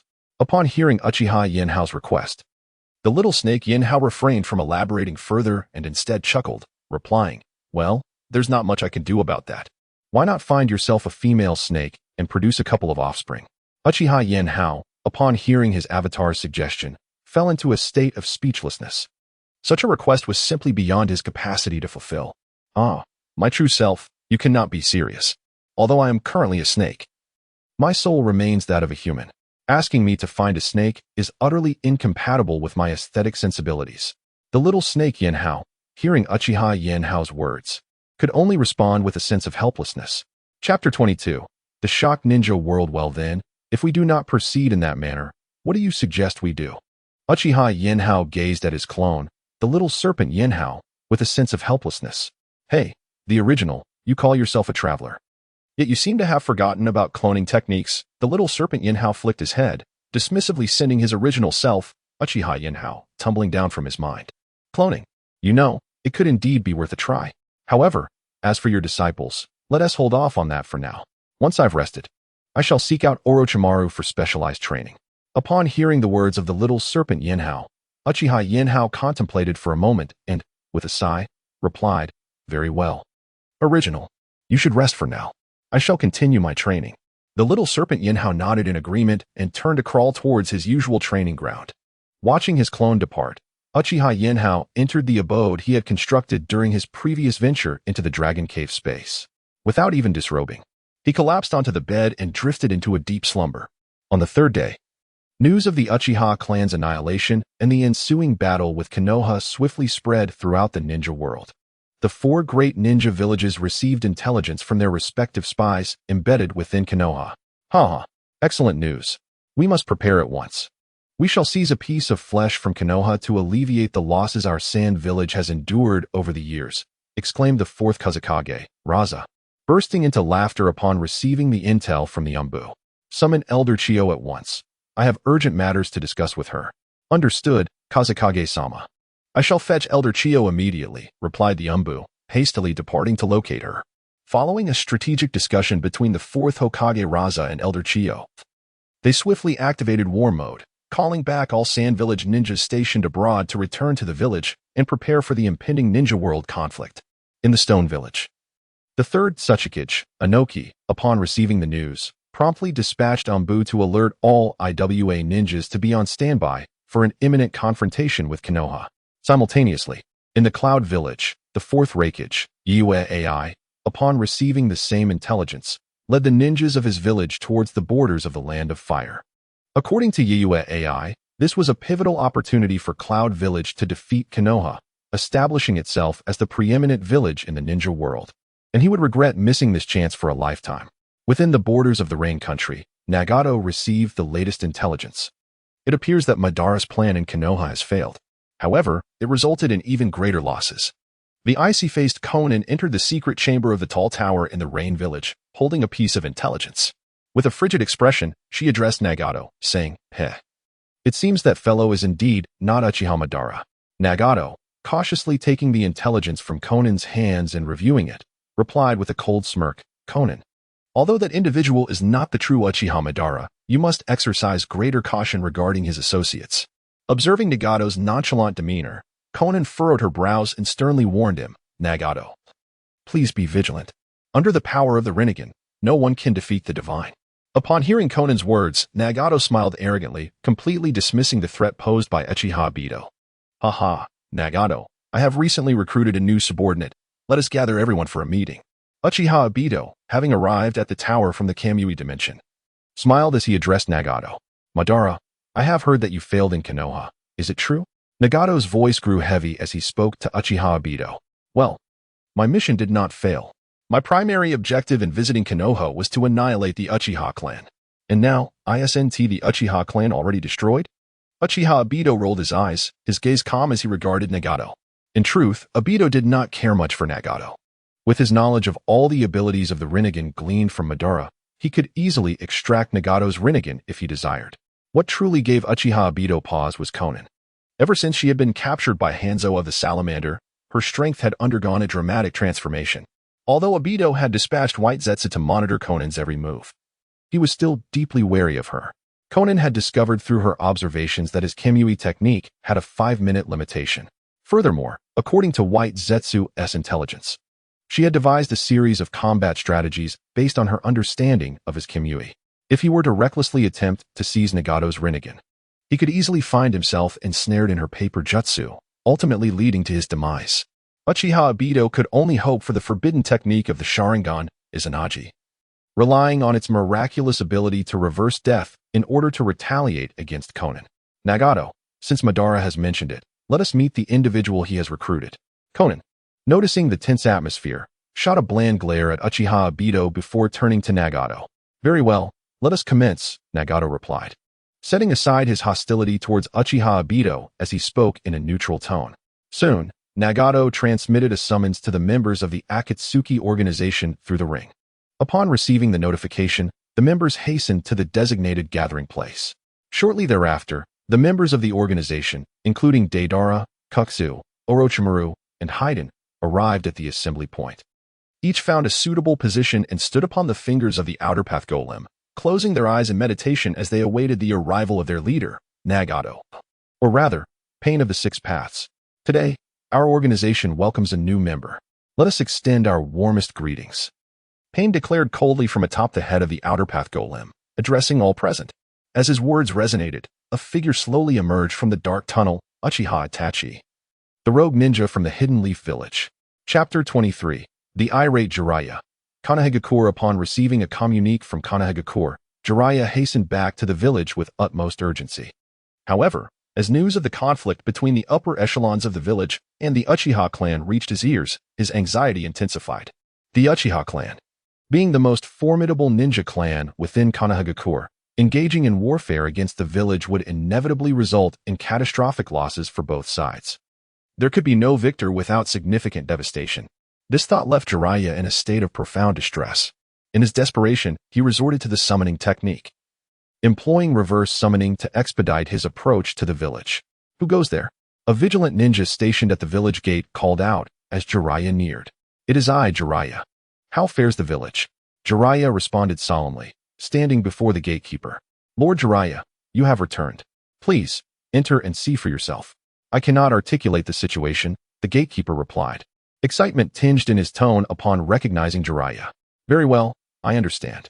You all continue to guard the gate, Jeriah instructed, and without further inquiry, he hastened into the village. News of Jeriah's return swiftly reached the ears of Tsunade and Mito Gate Inn, who promptly arrived at the Hokage building to await his arrival. Elder Tsunade, Elder Mito, how is the village faring? Jeriah inquired urgently upon entering the Hokage building and spotting the two elders waiting. Jeriah, you should first review the reports. We are at a loss for words, Mito Gate Inn replied, shaking his head in distress as he gestured towards the internal chambers of the Hokage building. Very well. I shall take a look, Jeriah conceded, observing the reluctance of both elders to disclose the situation. Suppressing his rising anger, he strode forcefully into the Hokage building. Now, 3 days had passed since the rebellion began. If Tsunade and Mito Gate Inn were unwilling to speak, it implied that the upheaval had inflicted severe damage upon Konoha, rendering them hesitant to reveal the extent of the devastation. Upon entering the Hokage building, Jeriah was soon presented with a report detailing the losses incurred, handed to him by a member of the Umbu. As he accepted the document, he began to scrutinize the extent of the village's losses.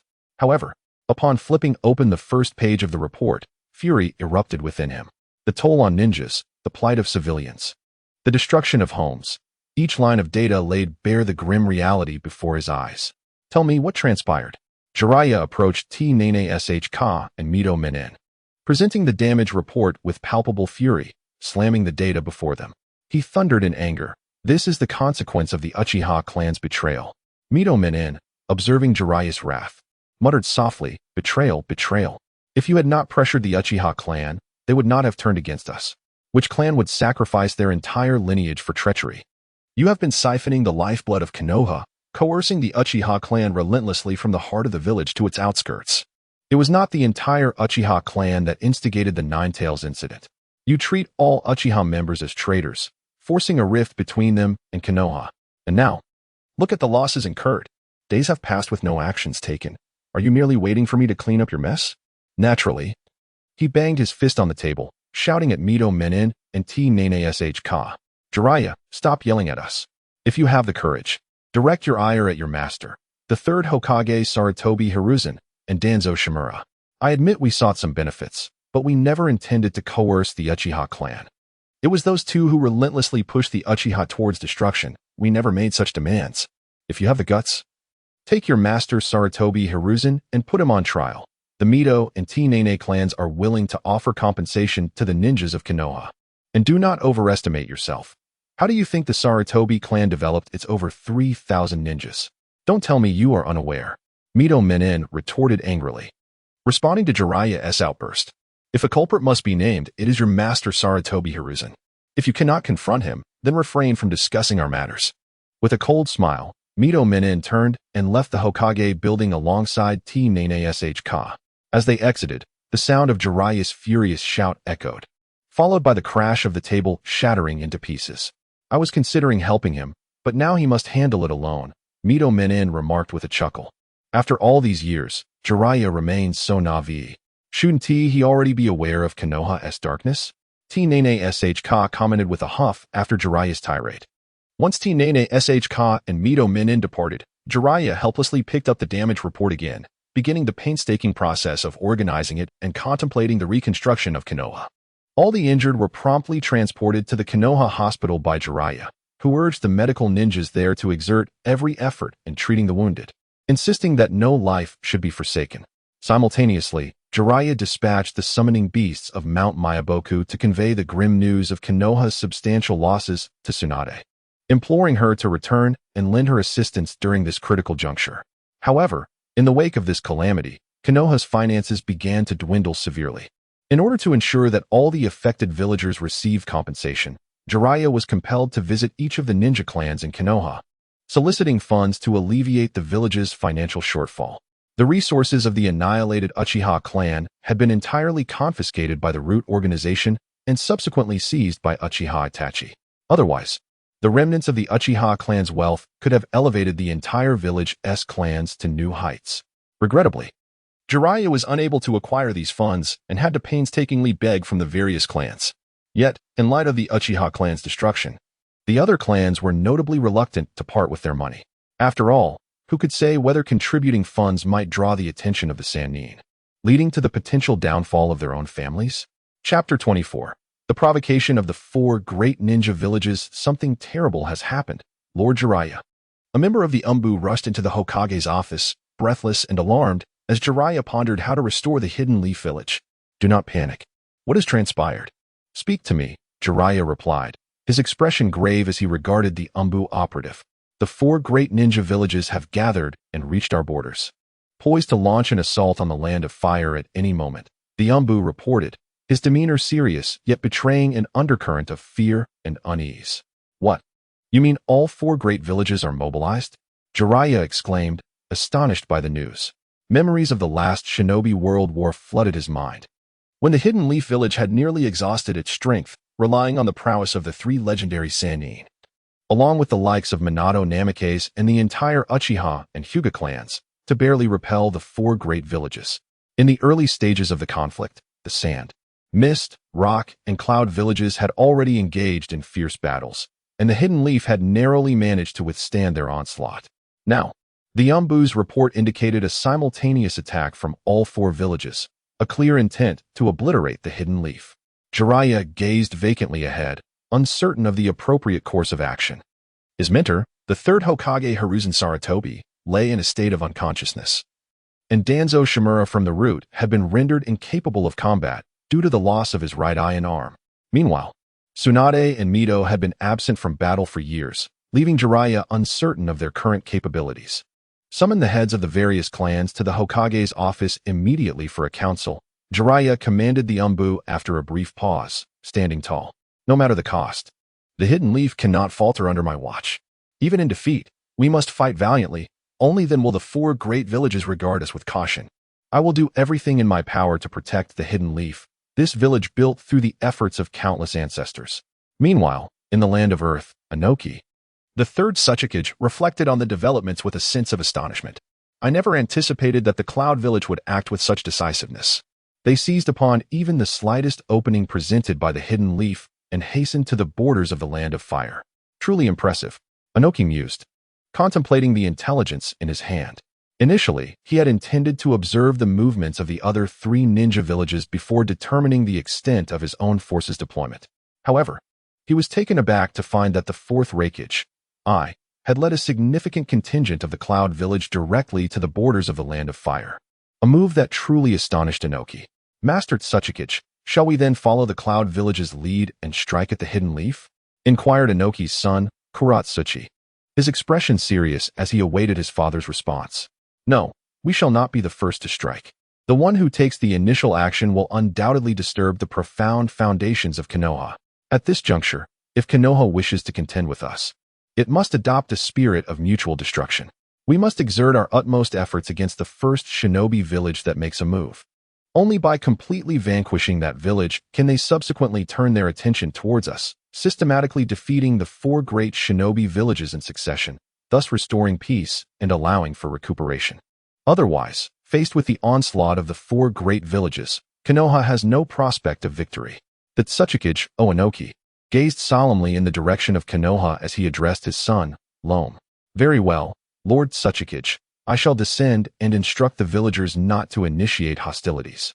Loam nodded earnestly upon hearing his father's words and promptly went to convey the message to the Iwagakure shinobi, urging them not to act impulsively. Meanwhile, Oanoki remained rooted in place, his gaze fixed on the distant Konoha. He recalled the time he accompanied his mentor, the second Tsuchikage, on a friendly visit to Konoha, only to be humiliated by the infamous Uchiha Madara. Since that moment, the specter of Konoha and Madara became a haunting presence in Oanoki's mind. He once believed he would never have the opportunity to eradicate this inner demon. Yet, unexpectedly, while Konoha's strength remains formidable, the intensity of its internal strife is astonishingly severe. This impending conflict has the potential to cripple Konoha, and seizing the moment might allow for its total annihilation. Simultaneously, the fourth Reikage, I, of Kumogakure, made a decision mirroring that of Oanoki. Although Konoha may face destruction, I had no intention of being the first to strike. His goal in defeating Konoha was simple: to position Kumogakure as the preeminent village in the shinobi world. Should he make the first move and become the target of Konoha's concentrated assault, he was confident in his speed, believing he could evade any attack from Konoha's shinobi. However, Konoha's strength remained significant. An ordinary shinobi from Kumogakure would struggle against the determined fighters of Konoha. Consequently, Kumogakure would not act rashly to initiate hostilities. Such an action must not originate from them. On the other hand, Tsunade had already begun to probe into Konoha's territory. Unlike Iwagakure and Kumogakure, Tsunade's strategy aimed to carve out a substantial piece from Konoha. They resolved to be the first to declare war, pressing into the land of fire and seeking to seize its territory. Should Konoha launch a concentrated counterattack against Tsunade, the latter planned to feign a defeat, only to negotiate peace thereafter, demanding substantial reparations from Konoha for every piece of land they occupied. After all, Konoha village occupies the most fertile land in the entire shinobi world, and thus, its resources should be the most abundant. Should Konoha village refuse to compensate this sum, they could easily find themselves hindered during conflicts with other villages, rendering them unable to exert their full strength. Should they later regret their decisions in battles against rival shinobi villages, they must not hold Sand Ninja Village accountable for their lack of mercy. However, at this moment, the fourth Mizukage, Yagura, despite having dispatched all the ninjas of the Mist Village to the borders, did not arrive at this decision on his own accord. It was a choice made reluctantly under the pressing demands of numerous elders from the Mist Village. Therefore, upon reaching the borders, the ninjas of the Mist Village did not initiate provocations but instead established a substantial base at the frontier of the Land of Fire, preparing meticulously for the impending conflict. Chapter 25. The search for Orochimaru as the great ninja war loomed on the horizon. Uchiha Yenhao dedicated several days within the confines of the Heavenly Dragon Cave to the care of his sister, Uchiha Yame. Satisfied with her remarkable recovery, he resolved to rise and embark on a quest in the ninja realm to trace the whereabouts of Orochimaru. Yuechin, do as Aunt Yame says, and diligently train with Sister Izumi. I have matters to attend to, but I shall return once they are resolved. Uchiha Yenhao gently caressed the head of his younger sister. Uchiha Yuechin, while smiling warmly at her. All right, brother, but do remember to bring me a gift upon your return, Uchiha Yuechin replied, her eyes sparkling with excitement as she playfully pouted at him. Of course, I promise to bring you something special, Uchiha Yenhao chuckled, his heart lightened by his sister's endearing antics. Take care, Yenhao. Remember to prioritize your safety, Uchiha Yame, supported by Uchiha Izumi, advised him with a smile. Nodding in acknowledgement, Uchiha Yenhao strode out of the Heavenly Dragon Cave, setting his course towards the ninja realm. Upon exiting the cave, he employed a transformation technique to disguise himself as an ordinary traveler, making his way from the land of wind to the land of rice. At this juncture, if Uchiha Yenhao's memory served him correctly, Uchiha Itachi had already joined the Akatsuki organization. Orochimaru, having encountered Uchiha Itachi and coveting his Sharingan, made an attempt to seize him. However, he was swiftly incapacitated by Itachi's binding technique, resulting in the loss of one of his arms. This breach of Akatsuki's regulations led Orochimaru to sever ties with the organization and establish his own independent village, the Sound Village, in the land of rice. Though uncertain whether his actions had influenced Uchiha Itachi's allegiance to Akatsuki, Uchiha Yenhao remained resolute in his intention to guard the land of rice, awaiting Orochimaru's inevitable approach. With utmost caution, he traversed the border of the land of wind and, after a series of detours, arrived in the land of rice. Have you heard? It is said that the 4 great ninja villages are planning to strike against Konoha. He overheard in a tavern, where he had transformed into an adult and was quietly absorbing the conversations around him. Indeed, the sand, rock, and cloud villages have begun to test Konoha's defenses. While the Mist Village has merely established a base along the borders of the Fire Country and has remained silent since, another drunken patron chimed in. The mention of the Mist Village's inactivity sparked a memory in Uchiha Yenhao's mind. At this stage, the fourth Mizukage of the Mist Village, Yakura, remains under the manipulation of Uchiha Obito's genjutsu. Alas, it appears I must devise a plan to venture to the borders of the Land of Water to unravel Uchiha Obito's illusion. Otherwise, if that fellow continues to control the fourth Mizukage, the impending war may conclude with a mere whimper rather than the roar it ought to be. It is noteworthy that nations with shinobi villages differ greatly from those without. Indeed, I have heard rumors that the Land of Rice will soon establish its own shinobi village. I wonder if there is any truth to it. Reports suggest that ninjas have already approached the daimyo, and the foundations of the village are in the process of being laid, just as Uchiha Yenhao contemplated relinquishing his eavesdropping. The news of the impending establishment of the shinobi village in the Land of Rice reached his ears.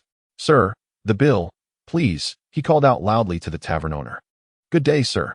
That will be 100 ryo," replied the owner, glancing at the drinks consumed by Uchiha Yenhao with a smile. Yenhao promptly laid down the payment and exited the tavern without delay. Upon leaving, he did not pause for a moment, swiftly making his way toward the daimyo's residence in the Land of Rice. Upon arrival at the daimyo's estate, Uchiha Yenhao wasted no time and quickly located a minister from the Land of Rice. Utilizing genjutsu, he hypnotized the minister and successfully extracted the location of the Sound Village's establishment from him. With the address in hand, Uchiha Yenhao hurriedly set off towards the site designated for the Sound Village. "Stop! Who are you?" "This is the territory of the Sound Village. No one may enter without the command of the village leader," declared the guard at the entrance as Yenhao approached. "I seek Lord Orochimaru.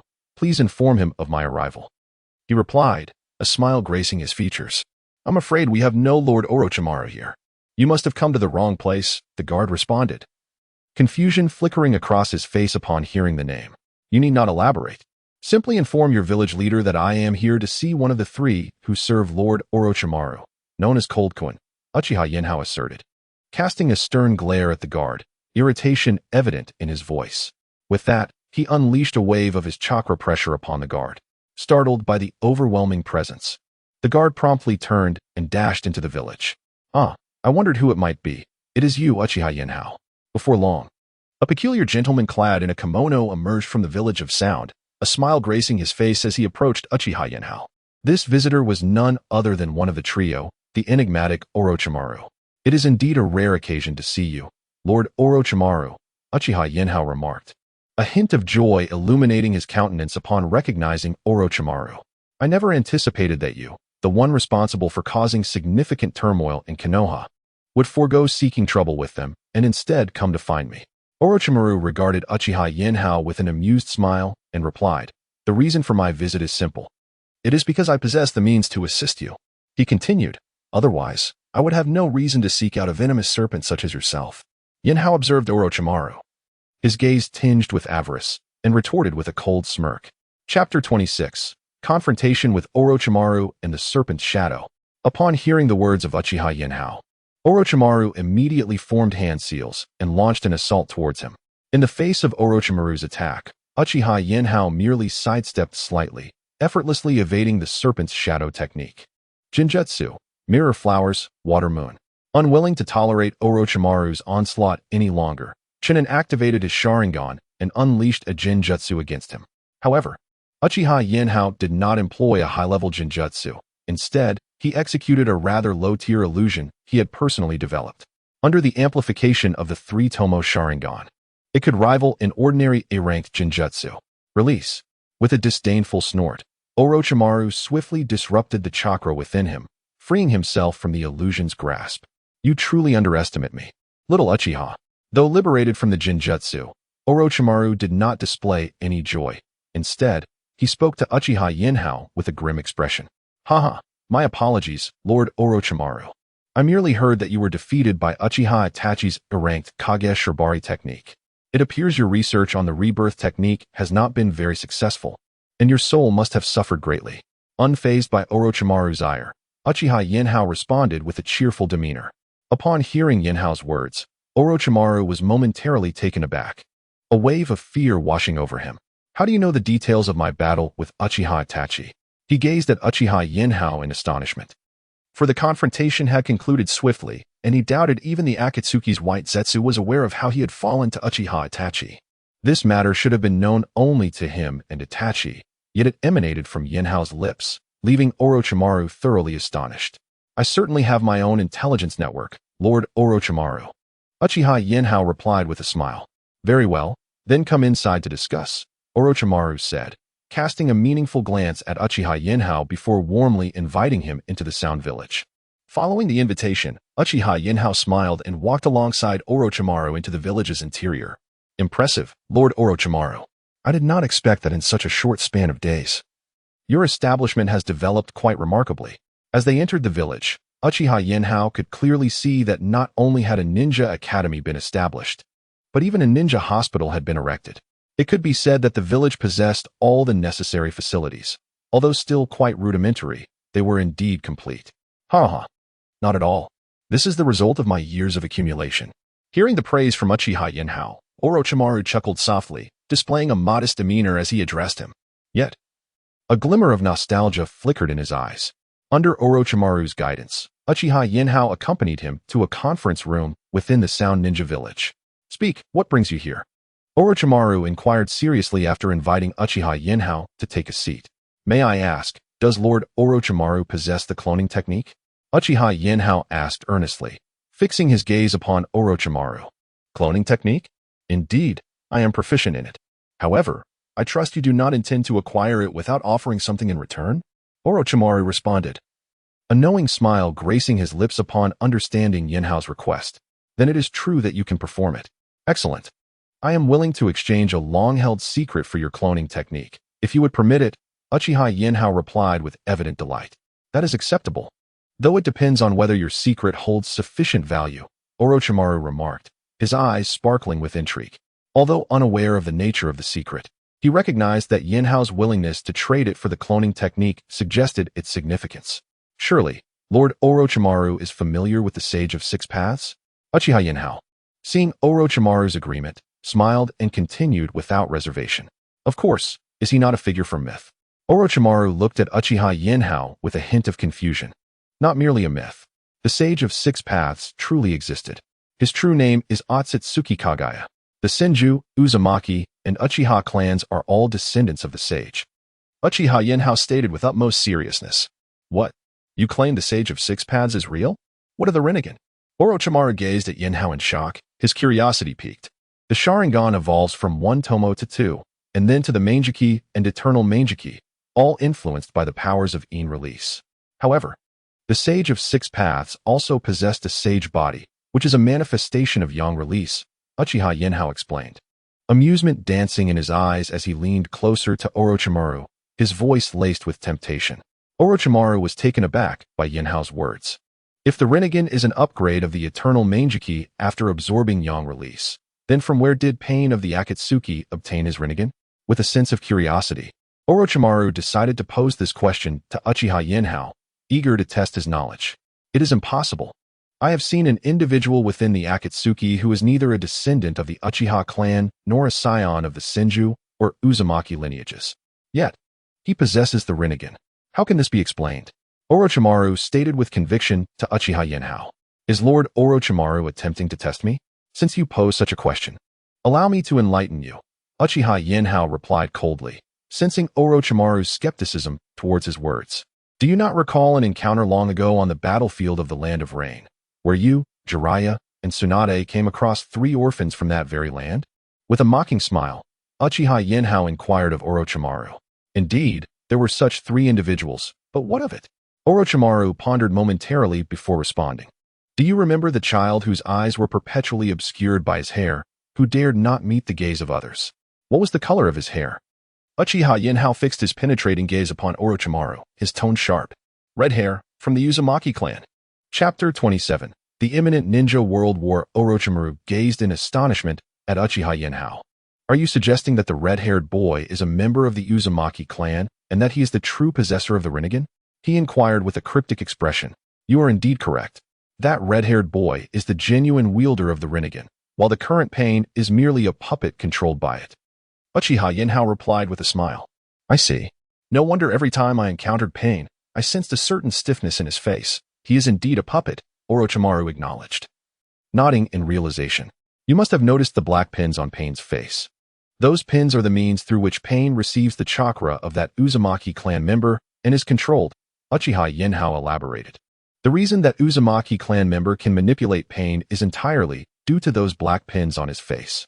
Your intelligence is truly astonishing, Orochimaru remarked, casting a meaningful glance at Uchiha Yinhao. I wonder if Lord Orochimaru believes this information is sufficient for me to exchange for the cloning technique. Upon hearing Orochimaru's acknowledgement of the information he provided, Uchiha Yinhao chose not to elaborate further and asked, Is that so? Absolutely. Your information is indeed valuable. I am willing to share the cloning technique with you, Orochimaru affirmed, nodding and smiling as he invited Uchiha Yinhao to his experimental base to learn the cloning technique. While Uchiha Yinhao made smooth progress, Konoha village found itself in dire straits. Faced with the siege from the 4 great ninja villages, the various clans of Konoha sought to evade involvement in the war. No one was willing to take the initiative to participate in the conflict, which infuriated Jeriah, who was temporarily managing Konoha. However, Jeriah's benevolent nature prevented him from issuing direct orders to compel the clans of Konoha to defend the borders of the Land of Fire. Thus, the situation in Konoha remained at a standstill. In desperation, Jeriah could only send a message to his old classmate Tsunade Senju, hoping she would return to the village in light of the imminent peril facing Konoha. To persuade Tsunade to come back, Jeriah invoked the names of the first Hokage, Hashirama Senju, and the second Hokage, Tobirama Senju, hoping that she would heed the legacy of these 2 predecessors and lend her assistance for the sake of her grandfather's village. In contrast to Konoha's plight, Tsunade had cautiously begun to occupy a small village within the Land of Fire, shifting their base of operations from the Land of Wind into the territory of the Land of Fire. The Sand Village awaits a response from the Leaf Village. Should the Leaf Village fail to dispatch a ninja force here in a timely manner, the Sand Village will lead its entire contingent into the Land of Fire, not only to plunder its resources, but also to seize its territory. Among the 4 major villages, only the Mist Village has not occupied any land in the Land of Fire. The other 3 have already crossed its borders and begun encroaching upon the people of the Land of Fire. Lady Tsunade, this is the message just received from Jeriah. Would you care to take a look? In a casino located in a village of the Land of Fire, Shizune approached Tsunade with a letter, her expression troubled. That fool Jeriah wants to convince me to return to the village. I have no intention of going back, Tsunade replied, seated before a gaming machine and grumbling. Ding, ding, ding. You've hit the jackpot. You've hit the jackpot. As Tsunade's words fell, the slot machine before her erupted with a delightful chime. However, upon hearing this sweet sound, Tsunade's countenance darkened. As a prominent figure within the ninja world, she had never known victory in gambling. The first time she triumphed, her grandfather, Hashirama Senju, succumbed to an old injury. The second time, her great-uncle Tobirama Senju was ambushed by the Cloud Village's kin and jin and perished in the Land of Lightning. Every time Tsunade experienced success in gambling, a calamity befell those close to her. Once more, she had achieved victory, yet her heart was heavy. Without hesitation, she snatched the letter from Shizune's grasp and eagerly tore it open. In his correspondence, Jeriah detailed the dire circumstances facing the Leaf Village. Bang! Upon finishing the letter, Tsunade slammed her fist into the nearby slot machine, which, wrought of metal, crumbled into a heap of fragments under her blow. Lady Tsunade, how could you do that? Shizune exclaimed, astonished at the sight of the machine reduced to rubble. Damn that old man. Is this how you lead as Hokage? You're risking the very destruction of the Leaf. Tsunade rose, her voice laced with fury. Previously, when Jeriah had sent her messages, she had disregarded them, tearing them apart and discarding them. While she had felt sorrow over the Uchiha Clan's annihilation, as a member of the Senju clan, she had always disdained the Uchiha's haughty demeanor. Thus, she felt little concern for their demise.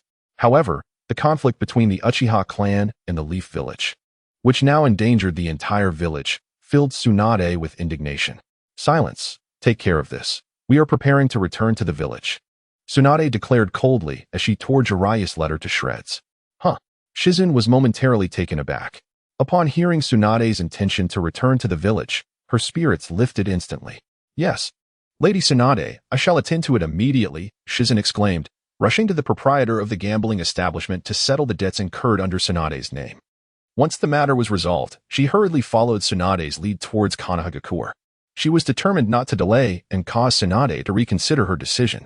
This marked the first time Tsunade had expressed a desire to return to the village, despite Shizun's previous suggestions for her to visit.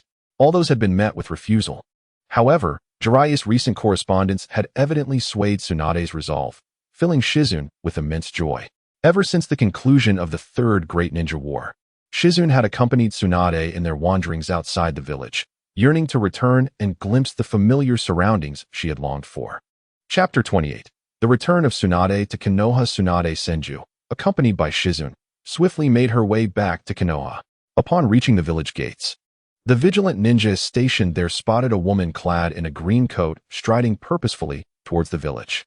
Initially, the guards at the entrance prepared to be on high alert, but upon recognizing the approaching figure, their demeanor shifted to one of enthusiasm. "Lady Tsunade, welcome back to the village," exclaimed the gatekeeper, rushing forward to bow before her with palpable excitement. "Enough of this idle chatter. Where is Jeriah?" "Bring him to me," Tsunade retorted, her anger evident as she disregarded the guard's greeting. Lord Jeriah should be in the Hokage Tower attending to matters," the gatekeeper stammered, momentarily at a loss for words in the face of Tsunade's fierce presence. "Keep watch at the gate. I will seek out Jeriah," Tsunade commanded dismissively, waving her hand as she strode towards the Hokage Tower, with Shizun hastily trailing behind. As Tsunade marched with a commanding air toward the Hokage Tower, the ninjas along her path dared not impede her progress, and none even ventured to inform Jeriah of her return. With a resounding crash, Tsunade shattered the entrance of the Hokage Tower with a single punch, sending debris flying into the interior. Startled by the noise, Jeriah hurriedly emerged from the meeting room, and upon recognizing Tsunade, the tension in his expression dissipated instantly. "Tsunade, you finally returned," Jeriah exclaimed, a broad smile spreading across his face as he approached her. "Where's that old fool? Where is he now?" Tsunade demanded, her tone brusque as she dismissed Jeriah's welcoming demeanor. "Tsunade, after all, he is our teacher. Please, show some restraint," Jeriah replied, a hint of embarrassment coloring his voice as he attempted to counsel her. That old fool. Ever since he became Hokage, he has turned the village upside down. Now, with all 4 great ninja villages poised to attack us, he has the audacity to hide away," Tsunade scoffed, disdain evident in her words. "Tsunade, you mustn't speak so harshly. Our teacher was attacked by the Uchiha Clan's Mangekyō Sharingan and is currently recuperating in the Konoha hospital." Jeriah interjected quickly, wishing to prevent Tsunade from directing her ire towards the third Hokage, Hiruzen Sarutobi. "Spare me the excuses. Tell me the current situation in the village. Are the ninja forces prepared for the impending assault from the 4 great ninja villages?" Tsunade interrupted Jeriah's attempts at explanation, her voice cold and authoritative. "Well, Tsunade, perhaps you should see for yourself." At the inquiry of Tsunade Senju, Jeriah felt a twinge of embarrassment and scratched his head. He led Tsunade to a nearby conference room and handed her the intelligence from various ninja villages. "Is it truly so dire that the village leader cannot even muster a single ninja squad?"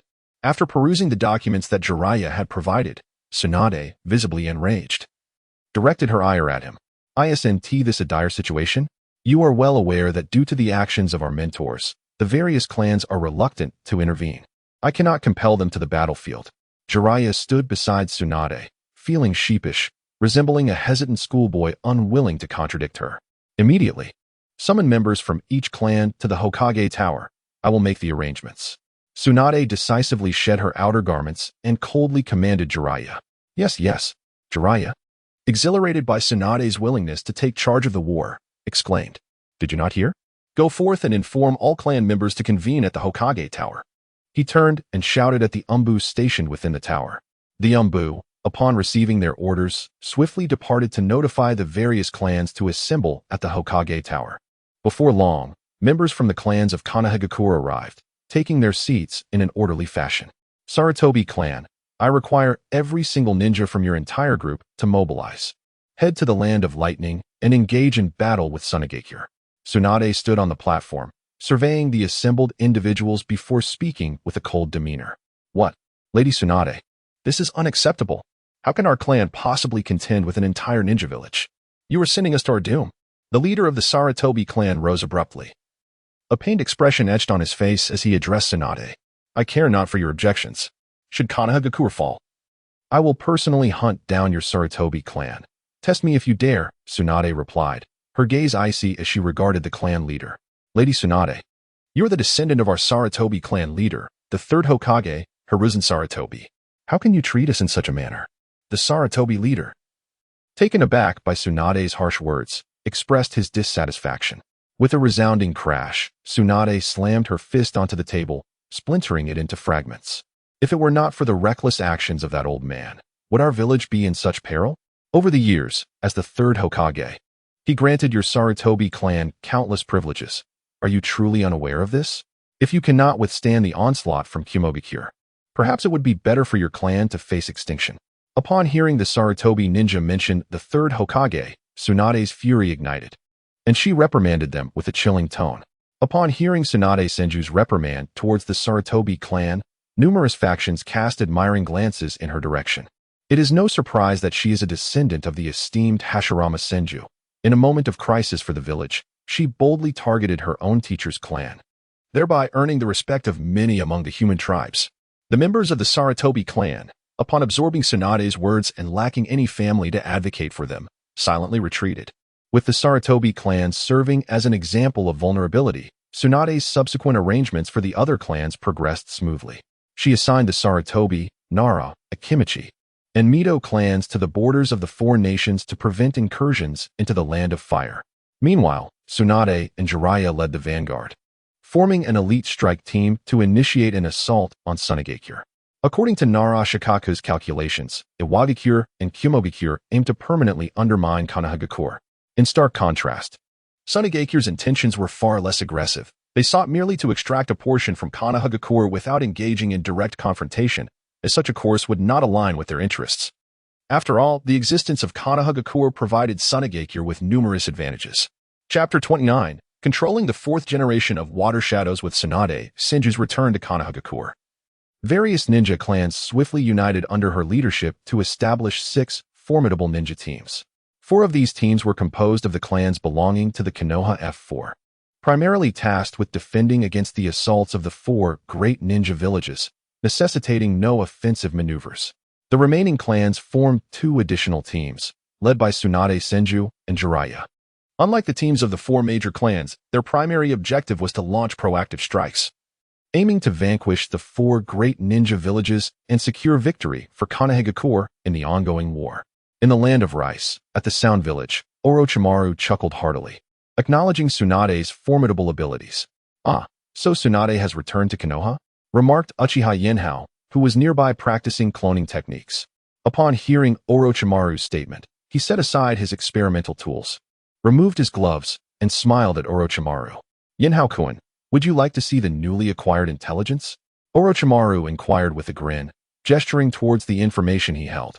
Of course, I am indeed interested in the intelligence regarding Konoha, Yenhao replied, walking over to Orochimaru and accepting the freshly gathered reports. To think that Konoha has reached such a state. Yet there are still individuals willing to clean up the mess, Yenhao remarked with a cold smirk after reviewing the documents. Naturally, after all, it is the foremost ninja village in the shinobi world. Although my teacher may have acted somewhat recklessly, the foundation of Konoha remains profoundly robust, Orochimaru responded, still smiling at Yenhao. Yenhao did not dispute Orochimaru's words, narrowing his eyes slightly. Indeed, there was no error in Orochimaru's assessment. Among all the ninja villages, Konoha possessed the most profound legacy. The descendants of the Otsutsuki Kaguya were scarce, yet Konoha alone boasted 3 such lineages. Adding the distant relative of the Uzumaki clan, one could assert that Konoha was home to 4 clans descended from Otsutsuki Kaguya. In the original narrative, the third Hokage, Hiruzen Sarutobi, had caused a decline in Konoha's talent pool. However, as the new generation, the 12 young ninjas, matured, Konoha's power was restored to its preeminent status within the shinobi world.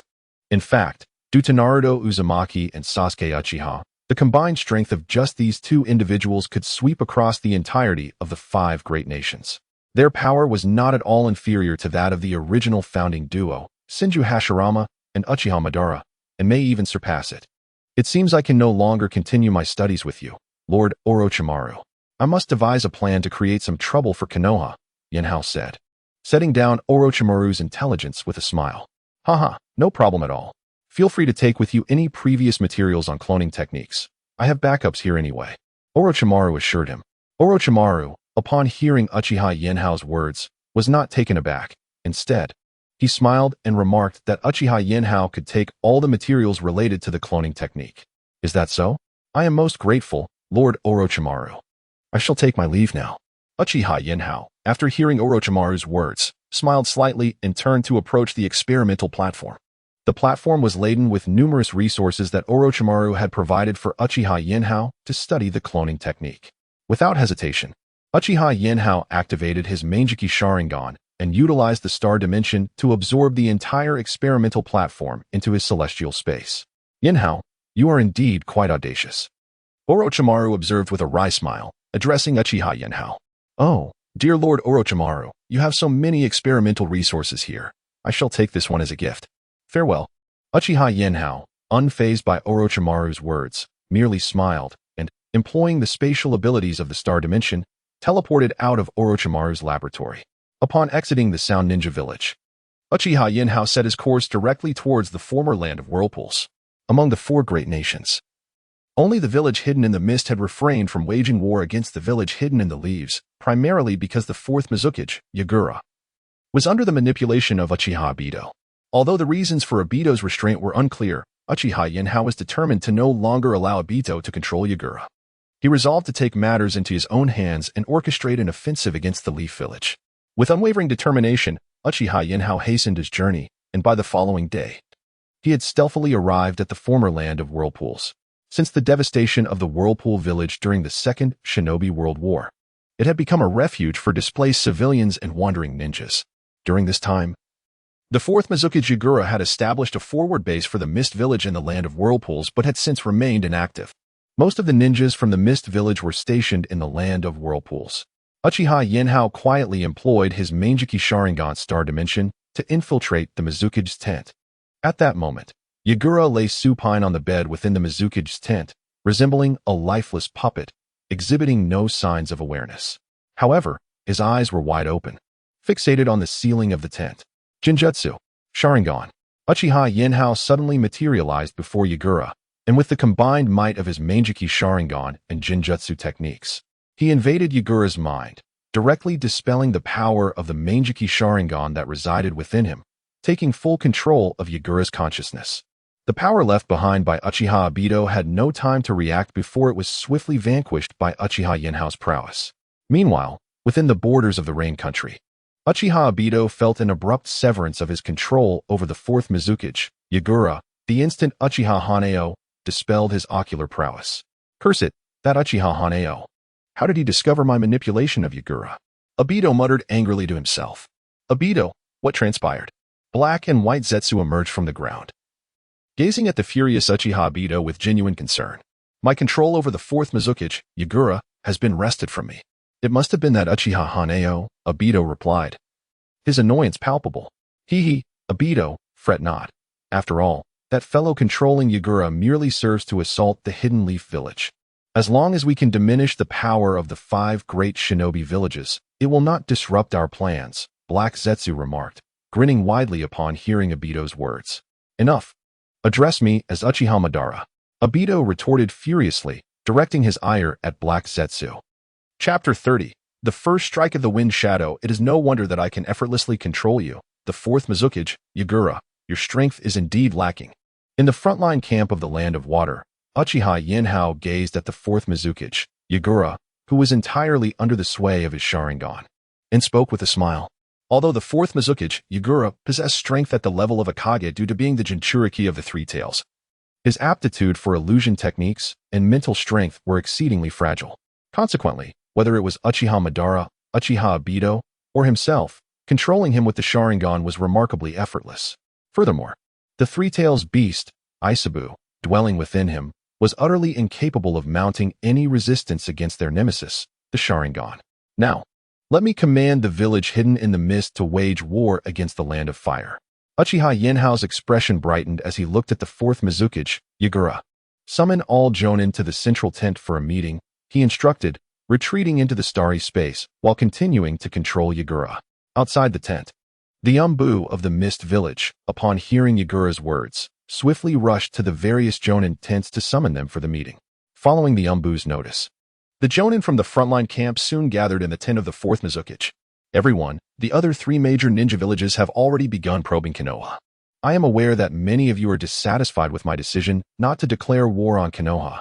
However, I must convey that our approach to warfare against Konoha will be markedly different from that of the other ninja villages, the 4th Mizukage, Yagura, stated from his prominent position, imparting a profound message to the gathered Jonin of the Mist Village.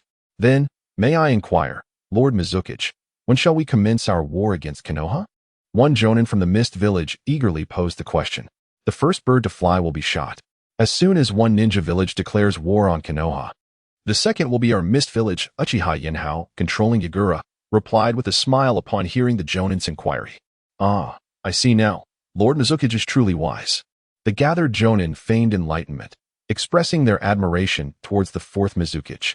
Uchiha Yenhao, observing the flattery from the Mist Village Jonin, nodded in satisfaction. Our Mist Village and the Land of Water are isolated overseas, incapable of seizing a substantial portion of the Land of Fire's territory like the other 3 villages. Even if we were to conquer land within the Land of Fire, the daimyo of the Land of Water would not necessarily dispatch officials to govern those regions. Therefore, our strategic objective is not to occupy territory, but to acquire the resources possessed by the entire Land of Fire. Thus, I hereby command the 4th Mizukage, Yagura, declared, rising to address the ninjas below. Upon hearing the words of the 4th Mizukage, Yagura, the elite shinobi of the Mist Village immediately rose, awaiting the directives of their leader. The shinobi were divided into 4 teams. One led by myself would engage the enemy forces defending our Mist Village, while the remaining 3 teams, accompanied by the Chunin and Jinin of Mist Village, would infiltrate the Land of Fire to plunder its resources. The resources gathered under the guidance of the Chunin and the Jinin would be transported back to our base, subsequently shipped back to Mist Village. Is that understood? The 4th Mizukage, Yagura, commanded with great authority.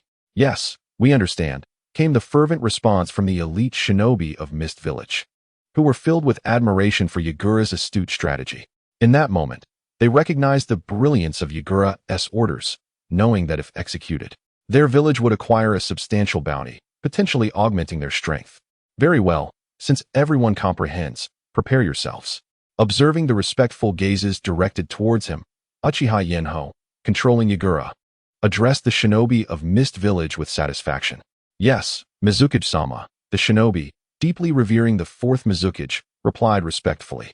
The following afternoon, Mizukage-sama, Mizukage-sama. The Wind Shadow has already initiated hostilities against Konoha.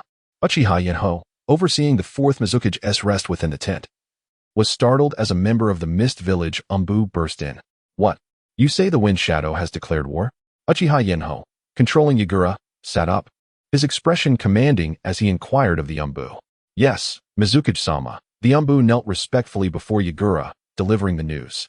Good. Immediately notify all shinobi of Mist Village to proceed to the Land of Fire and declare war on Konoha. Uchiha Yenhao, embodying the 4th Mizukage, sprang from the bed and dashed out of the tent. The shinobi of Mist Village, witnessing Yagura hastening toward the direction of the Land of Fire, followed in a fervent procession, setting off for their destination, with the Wind Shadow and Water Shadow declaring war upon the Land of Fire in succession. The shinobi of the Stone and Cloud villages also aligned to confront Konoha. What are you saying? At the border of the Land of Wind, Tsunade and Jeriah, having just arrived, were taken aback upon hearing the news from a Konoha Umbu, revealing that the Mizukage of Mist Village had declared war immediately after the Wind Shadow's assault on Konoha. This cannot be. Previously, wasn't it stated by Nara Shikaku that the Mist Village intended to wage war against Konoha only after both Konoha and the other 3 major ninja villages had inflicted mutual devastation upon one another? Why has there been such a sudden change now? Jeriah exclaimed incredulously to the arriving ninja. Indeed, Lord Jeriah, the 4th Mizukage, Yagura, has led a contingent that has intercepted all the ninja from the Transmigration clan. However, they still possess 3 additional squads, accompanied by a significant number of Nin and Jinin, who have surged into the Land of Fire, ruthlessly pillaging resources from various villages and towns. Following the plundering by the Mist Ninja, Many impoverished civilians of the Land of Fire, stripped of food and funds, have flocked towards the western regions of the country. This has resulted in a widespread crisis, with destitute refugees scattered throughout the Land of Fire. Upon hearing the explanation from the members of Konoha's Umbu, Jeriah expressed his outrage. Damn it! I never anticipated that the fourth Mizukage of the Mist Village would be so cunning and deceitful, shamelessly seizing the resources of innocent civilians. Such behavior is utterly reprehensible. Tsunade, upon hearing the Umbu's account, responded with great fury. Chapter 31. The resolute Tsunade. What shall we do now, Tsunade? Jeriah inquired, stepping forward with a sense of helplessness as he observed the furious Tsunade. Due to a misjudgment concerning the Mist Village, the Leaf Village now found itself in a precarious predicament. In a bid to preserve the village, Tsunade had previously been prepared to concede a small portion of land from the Land of Fire to the Sand Village, hoping to enlist their aid in delaying the onslaught of the Mist Village. To their astonishment, before any action could be taken against the Sand Village, the Mist Village had already breached the borders of the Land of Fire. Observing the Mist Village's current state, it appeared they were indifferent to territorial claims, intent solely on plundering the resources of the Land of Fire. Forget the Mist Village for now. Their actions suggest they are merely scavenging for supplies. Once they have exhausted the resources near the water country, they will surely retreat, Tsunade declared, gritting her teeth with resolve. Are we truly able to proceed this way? Jeriah questioned, a look of confusion clouding his expression. What alternative do we have? Even with our two teams combined with the support of the Uchiha Clan, achieving a swift victory over the Sand Village would prove exceedingly challenging. Should we divide our forces to confront the Mist Village? You know that is utterly impossible, Tsunade responded, tears streaming down her cheeks. It is so difficult, truly overwhelming. The weight of her teacher Sarutobi Hiruzen's erroneous decisions had thrust the Leaf Village into such dire straits. It was only through the legacy of her grandfather, Hashirama Senju, and great-uncle, Tobarama Senju, that she had garnered the respect of the various clans within the Leaf Village. Should she fail to achieve a swift victory alongside Jeriah over the Sand Village, the Hyuga and other clans skilled in secret jutsu would inevitably turn against her, leading to the disintegration of the Leaf Village. There was a real risk that the village might collapse amidst such turmoil. Seeing Tsunade in tears, Jeriah felt a deep pang of sympathy and moved closer. Tsunade, do not worry. I will follow your lead. We shall engage the Sand Village in battle and strive to defeat them swiftly, he assured her with unwavering determination. Upon hearing Jeriah's words, Tsunade broke down in sobs. The loss of family and loved ones, coupled with the impending destruction of her homeland, left her heartache unacknowledged by anyone. Had she foreseen such a day, she would have allied with the Uchiha Clan to remove her teacher, the third Hokage, from power. Regrettably, in her desire to escape, she had abandoned the Leaf Village, allowing her teacher to act with impunity. The consequence had been the near annihilation of the Uchiha Clan, which triggered a devastating chain reaction. This left Tsunade with an overwhelming sense of dread. Very well, let us prepare for battle. In the embrace of Jeriah, Tsunade wept heartily before rising with a grave expression. Without hesitation, she boldly led the charge towards the Sand Shinobi. At the border of the Land of Water, what results have we garnered? Within the base of the Mist Village, Uchiha Yenhao, controlling the 4th Mizukage Yagura, inquired urgently of the Umbu operatives. Lord Mizukage, the hall has been exceedingly bountiful, reported an Umbu member, kneeling before the 4th Mizukage, clearly exhilarated. Ha ha ha, splendid, splendid. Inform the elite shinobi unit currently scavenging within the Land of Fire to exercise caution. If circumstances become dire, they must retreat immediately and refrain from lingering in the Land of Fire, Uchiha Yenhao commanded, his excitement evident as he directed the Mist Village's Umbu. Yes, Lord Mizukage. I shall relay the message at once. The Umbu operative, upon receiving the 4th Mizukage's orders, departed the tent with a joyful demeanor, heading outside. Once the Umbu had left, Uchiha Yenhao emerged from the realm of stars, comfortably seated at the desk in the Mist Village, crossing his legs with a sense of contentment. His control over the 4th Mizukage and the surprise assault on the Land of Fire had surely caught Konoha off guard. However, to Yenhao's astonishment, Konoha had not dispatched reinforcements towards the Land of Water. It appeared that someone had resolved to preserve Konoha at the expense of the Land of Fire. Judging by the conduct of Tsunade and Jeriah, it was likely Tsunade's steadfast determination that guided this decision. Had it been Jeriah, perhaps Tsunade would have already persuaded him to lend support. Yet, if Tsunade did not allocate troops, relying solely on her and Jeriah's combined might, the Sand Village might struggle to withstand them for long. After all, whether it be Jeriah's sage mode or Tsunade's miraculous healing techniques, even the fourth Kazekage, historically the weakest of his kind, would likely falter swiftly. Indeed, in the original narrative, Orochimaru had assassinated the fourth Kazekage with the aid of Kaguya's kin and a few lowly ninjas from the Sound Village. Although the fourth Kazekage possessed magnetic techniques capable of attracting vast quantities of sand and gold, when considering true strength, he ranked among the lower echelons of the Kaguya. Yagura, it seems that during tomorrow's confrontation with the Uzumaki clan, I must devise a strategy to utilize your tailed beast transformation. We shall exhaust the Uzumaki clan's members, allowing them to taste the bitterness of near annihilation, Uchiha Yenhao remarked with a smile as he gazed at the fourth Mizukage, Yagura.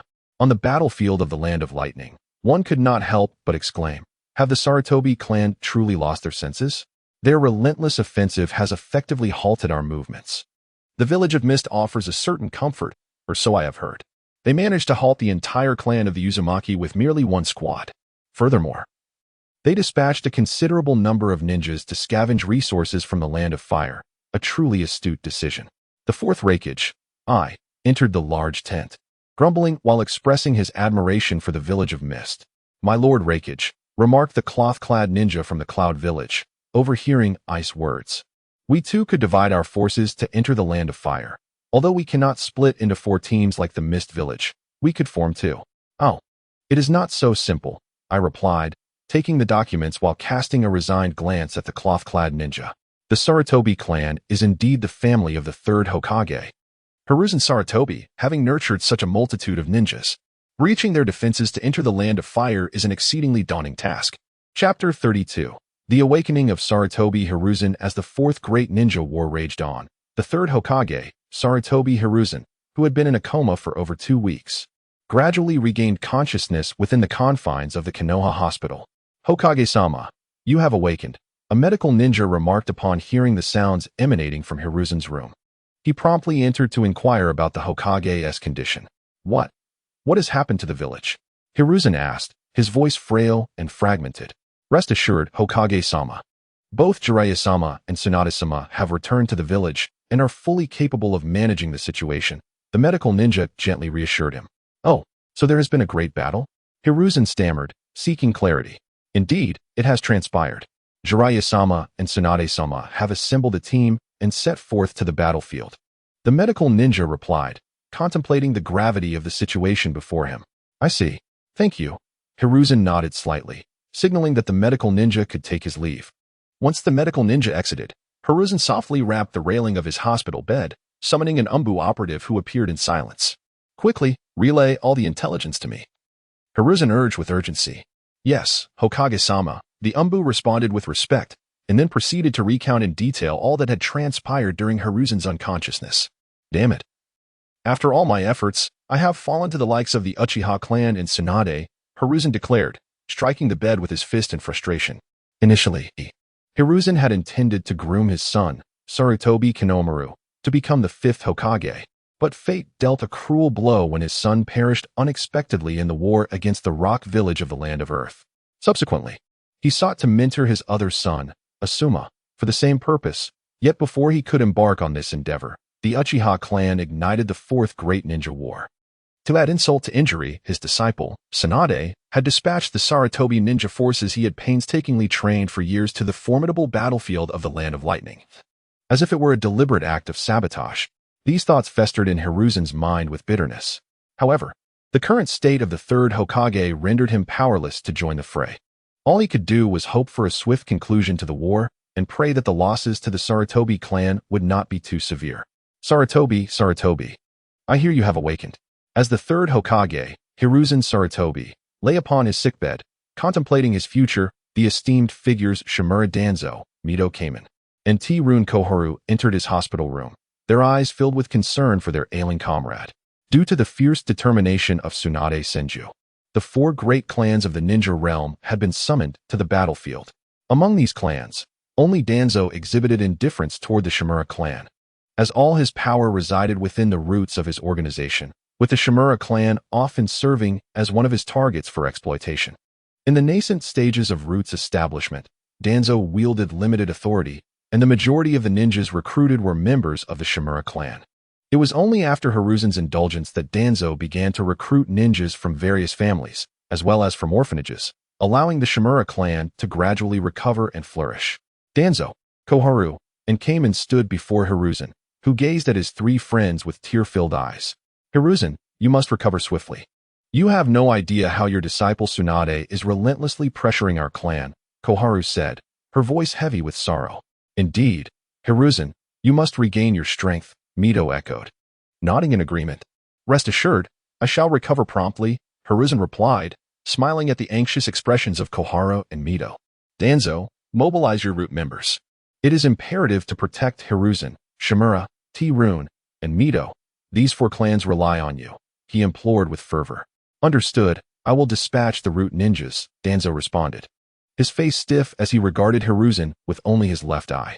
The third Hokage refrained from delving deeper into conversation with his old friend. For many of Danzo's actions were those that Hiruzen had long contemplated but dared not undertake. Although Danzo had taken the initiative in dealing with the Uchiha clan, resulting in significant repercussions, Hiruzen chose not to confront him directly. He understood that when Danzo fell, it would signal his own demise. For Danzo possessed a wealth of compromising information regarding him. Any revelation could compel Hiruzen to resign in disgrace, and should all matters come to light, he would lose his right to the Hokage title altogether. Even in the face of this failure, he could deflect all blame onto Danzo. After all the culpability was established, he then interceded on behalf of Shimura Danzo under the guise of the Hokage, advocating for a lenient sentence to spare Danzo's life. This approach had been employed numerous times by the third Hokage, Hiruzen Sarutobi. Initially, he would ensure that Danzo was convicted of the charges, and subsequently, he would appeal for clemency in his capacity as Hokage, thus significantly reducing the penalties. It was this tacit understanding between the third Hokage, Hiruzen Sarutobi, and Shimura Danzo that enabled them to exert control over the entirety of Konoha and its powers throughout the years. Upon witnessing the actions of the third Hokage, Mito and Uzumaki Koharu exchanged satisfied nods. As longtime friends of both, they were well aware of the intricate relationship that existed between Hiruzen Sarutobi and Shimura Danzo. With both parties having reached an agreement, it signified that there was still hope for a favorable outcome, and they needed only to await the unfolding of events in quiet anticipation. Chapter 33, Vigilant Terumi May at the border of the land of water and the land of fire.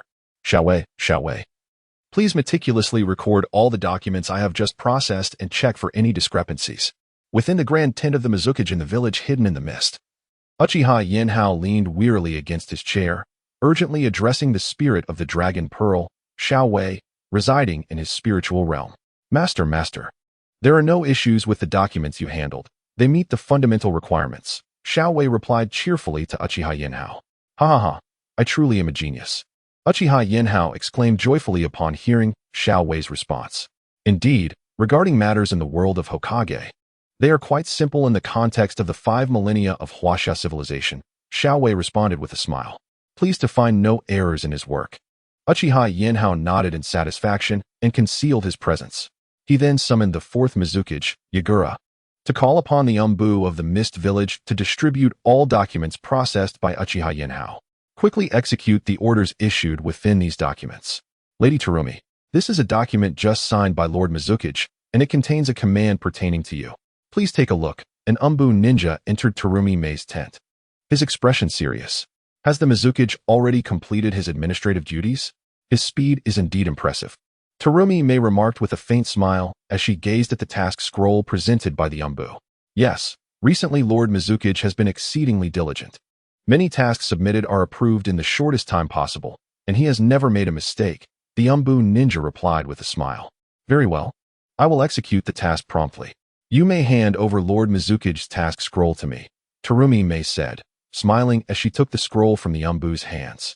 After delivering the task scroll, the Umbu ninja turned to leave. Something feels amiss. Terumi Mei opened the task scroll and examined its contents, sensing an underlying issue. Although the handwriting was indeed that of the 4th Mizukage, Yagura, the contents starkly contrasted with the Mizukage's usual manner of conduct. This cannot stand.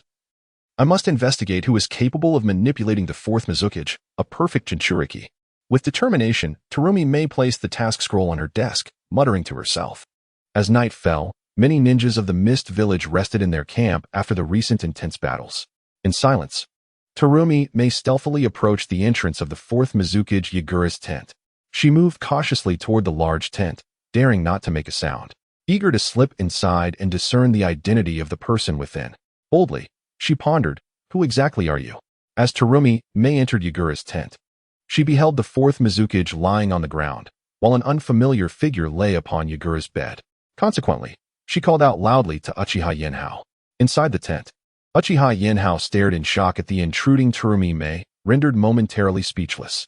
During this time, he had garnered considerable support from the ninjas of the Mist Village, or rather, it was Yagura whom he controlled who had gained their allegiance, so no one had ever dared to intrude upon the 4th Mizukage's tent. However, this very fact had led Yenhao to lower his guard. Little did he expect that this relaxation would alert the future 5th Mizukage, Terumi May. Truly, she was deserving of her future title. Among the numerous ninjas of the Mist Village, only she had discovered him. Starlight Void, Starlight Universe. Uchiha Yenhao, observing Terumi May's entrance, activated his Sharingan. First, he employed Starlight Void to decelerate her movements, rendering her slower, and then utilized Starlight Universe to confine her within a celestial space. Yet, Terumi May's earlier actions had indeed roused the attention of the Umbu surrounding the tent. One Umbu member approached cautiously. "Mizukage-sama, is there something amiss?" he inquired tentatively. "Nothing of concern. You may return to your rest. I will handle a minor matter here, and your presence is unnecessary." Uchiha Yenhao, controlling Yagura, replied coldly to the Umbu outside. "Yes, Mizukage-sama." Upon hearing the icy tone of the 4th Mizukage, the Umbu was taken aback and promptly retreated in silence. Such audacity to provoke the 4th Mizukage was indeed remarkable, especially considering the ruthlessness of his previous commands. It appeared that Yagura had been overly lenient of late, causing complacency among his subordinates. The Umbu hastily exited Yagura's tent, reflecting inwardly on their misjudgment. As Uchiha Yenhao sensed that the Umbu had moved far away, his tension gradually subsided. Now, he needed to address the future 5th Mizukage, Terumi May. It must be noted that she was a formidable shadow-level ninja. Should he manage to subdue her, he might very well seize control of the entire Mist Village. After all, the 4th Mizukage Yagura represented the present, while the 5th Mizukage Terumi May symbolized the future of the Mist Village. If one could hold the formidable Kaguya May in their grasp, it would serve as an invaluable instrument for enacting revenge upon Konoha and the Uchiha Itachi and Uchiha Obito. However, to exert control over a powerhouse like Kaguya May, mere manipulation techniques would likely fall short of achieving the most exquisite results. The optimal approach would be to transform Kaguya May into an ally. As Uchiha Yenhao pondered this, he utilized the star dimension to transport himself into the astral realm. Within the celestial expanse, the future 5th Mizukage, Kaguya May, remained on high alert, observing the sudden appearance of Uchiha Yenhao. "You are a member of the Uchiha Clan, known as Uchiha Yenhao, are you not? It was you who exerted control over the 4th Mizukage," Kaguya May stated, her gaze fixed sternly upon Uchiha Yenhao. Chapter 34. Subduing Terumi May. Your conjecture is not incorrect. I am indeed Uchiha Yenhao. However, I have not been in control of the 4th Mizukage, Yagura, for an extended period. I only arrived at the Hidden Mist Village's encampment after the onset of war to seize control of Yagura. As for who controlled him before me, if you wish to learn that, you must be prepared to offer something in return." Uchiha Yenhao observed Terumi May, who regarded him with vigilant scrutiny, and he could not help but smile wryly before addressing her. "Are you implying that the Blood Mist project was not initiated by you?" Terumi May inquired, her eyes blinking in surprise at Yenhao's words. "You truly are an astute woman, Terumi May," Yenhao replied with a grin. "Humph. While I appreciate that you have aided our Hidden Mist Village in accruing substantial benefits, I advise you to relinquish your control over Lord Mizukage. Otherwise, you will become an adversary to our entire village.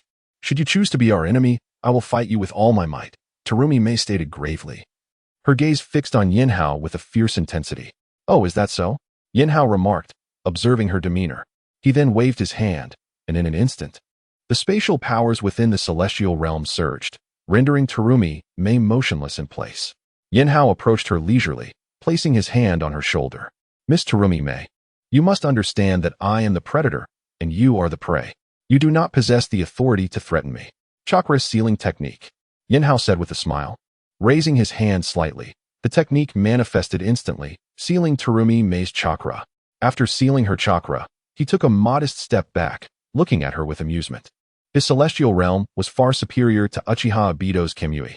In Obito's Kamui, those ensnared within could still resist. However, once individuals were drawn into Yinhao's celestial realm, none could stand against him. Particularly within this realm, he could manipulate both spatial and temporal forces. These two abilities were already extraordinary, and the unrestricted application of both within this space amplified their effects to an unimaginable degree. Uchiha Yinhao, are you truly prepared to oppose the entire Hidden Mist Village? Terumi Mei, having regained her composure despite the sealing of her chakra, still regarded Yinhao with a stern expression, her tone icy. Miss Terumi Mei, I harbor no desire for conflict with your village. But tell me, aside from you, will there be others who can discover my presence? Yinhao remarked, amusement dancing in his eyes as he looked at her. Upon hearing the words of Uchiha Yinhao, Terumi Mei stood frozen in place, at a loss for words, unsure of how to respond. On one hand, she was reluctant to simply surrender to Uchiha Yinhao. On the other hand, confronted with the imminent threat to her life, a flicker of fear lingered within her. I can assist you, but you must assure me that no harm will come to any of my comrades in the Mist Village. After a moment of deep contemplation, Terumi Mei lifted her head, casting a resentful glare at Uchiha Yinhao as she spoke. Of course, no problem at all. After all, you must have observed my actions during this period. Have I ever inflicted any harm upon your Mist Village? Uchiha Yinhao replied with a smile, glancing at Terumi Mei. As Terumi Mei pondered his words, she realized that, according to Uchiha Yinhao's timeline, he had indeed refrained from causing any detrimental actions against the Mist Village during his control of the fourth Mizukage, Yagura. Moreover, under Uchiha Yinhao's influence during this Ninja World War, although it remained uncertain which village would ultimately reap the greatest benefits, it was evident that the Mist Village had already garnered significant rewards.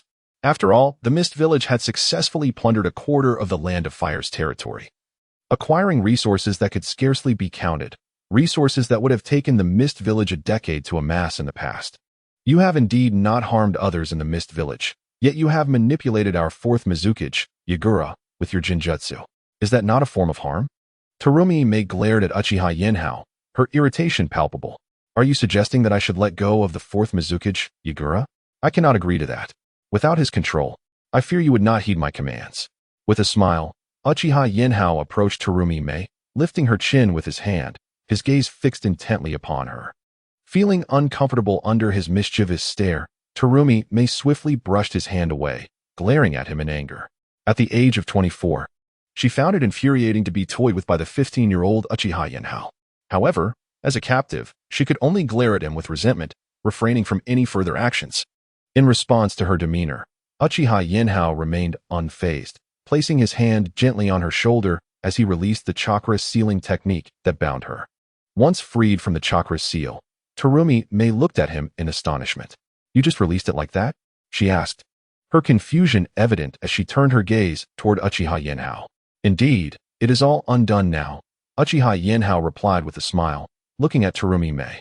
From this day forth, you shall assume the role of the Water Shadow's secretary, assisting me in managing the affairs of the Mist Village. The task you hold can be delegated to others, Uchiha Yinhao remarked with a smile as he gazed at Terumi Mei. I shall keep a vigilant watch over you. Do not even think about harming any of the people of Mist Village, Terumi Mei retorted, her heart slightly touched by Uchiha Yinhao's words. To her surprise, this fellow placed such trust in her. However, she maintained her defiance, coldly scoffing at him. Yet, Uchiha Yinhao chose not to dwell on Terumi Mei's demeanor. Possessing the kaleidoscope Sharingan, he could distinctly perceive the flicker of emotion in her gaze following his statement, though she stubbornly refrained from responding.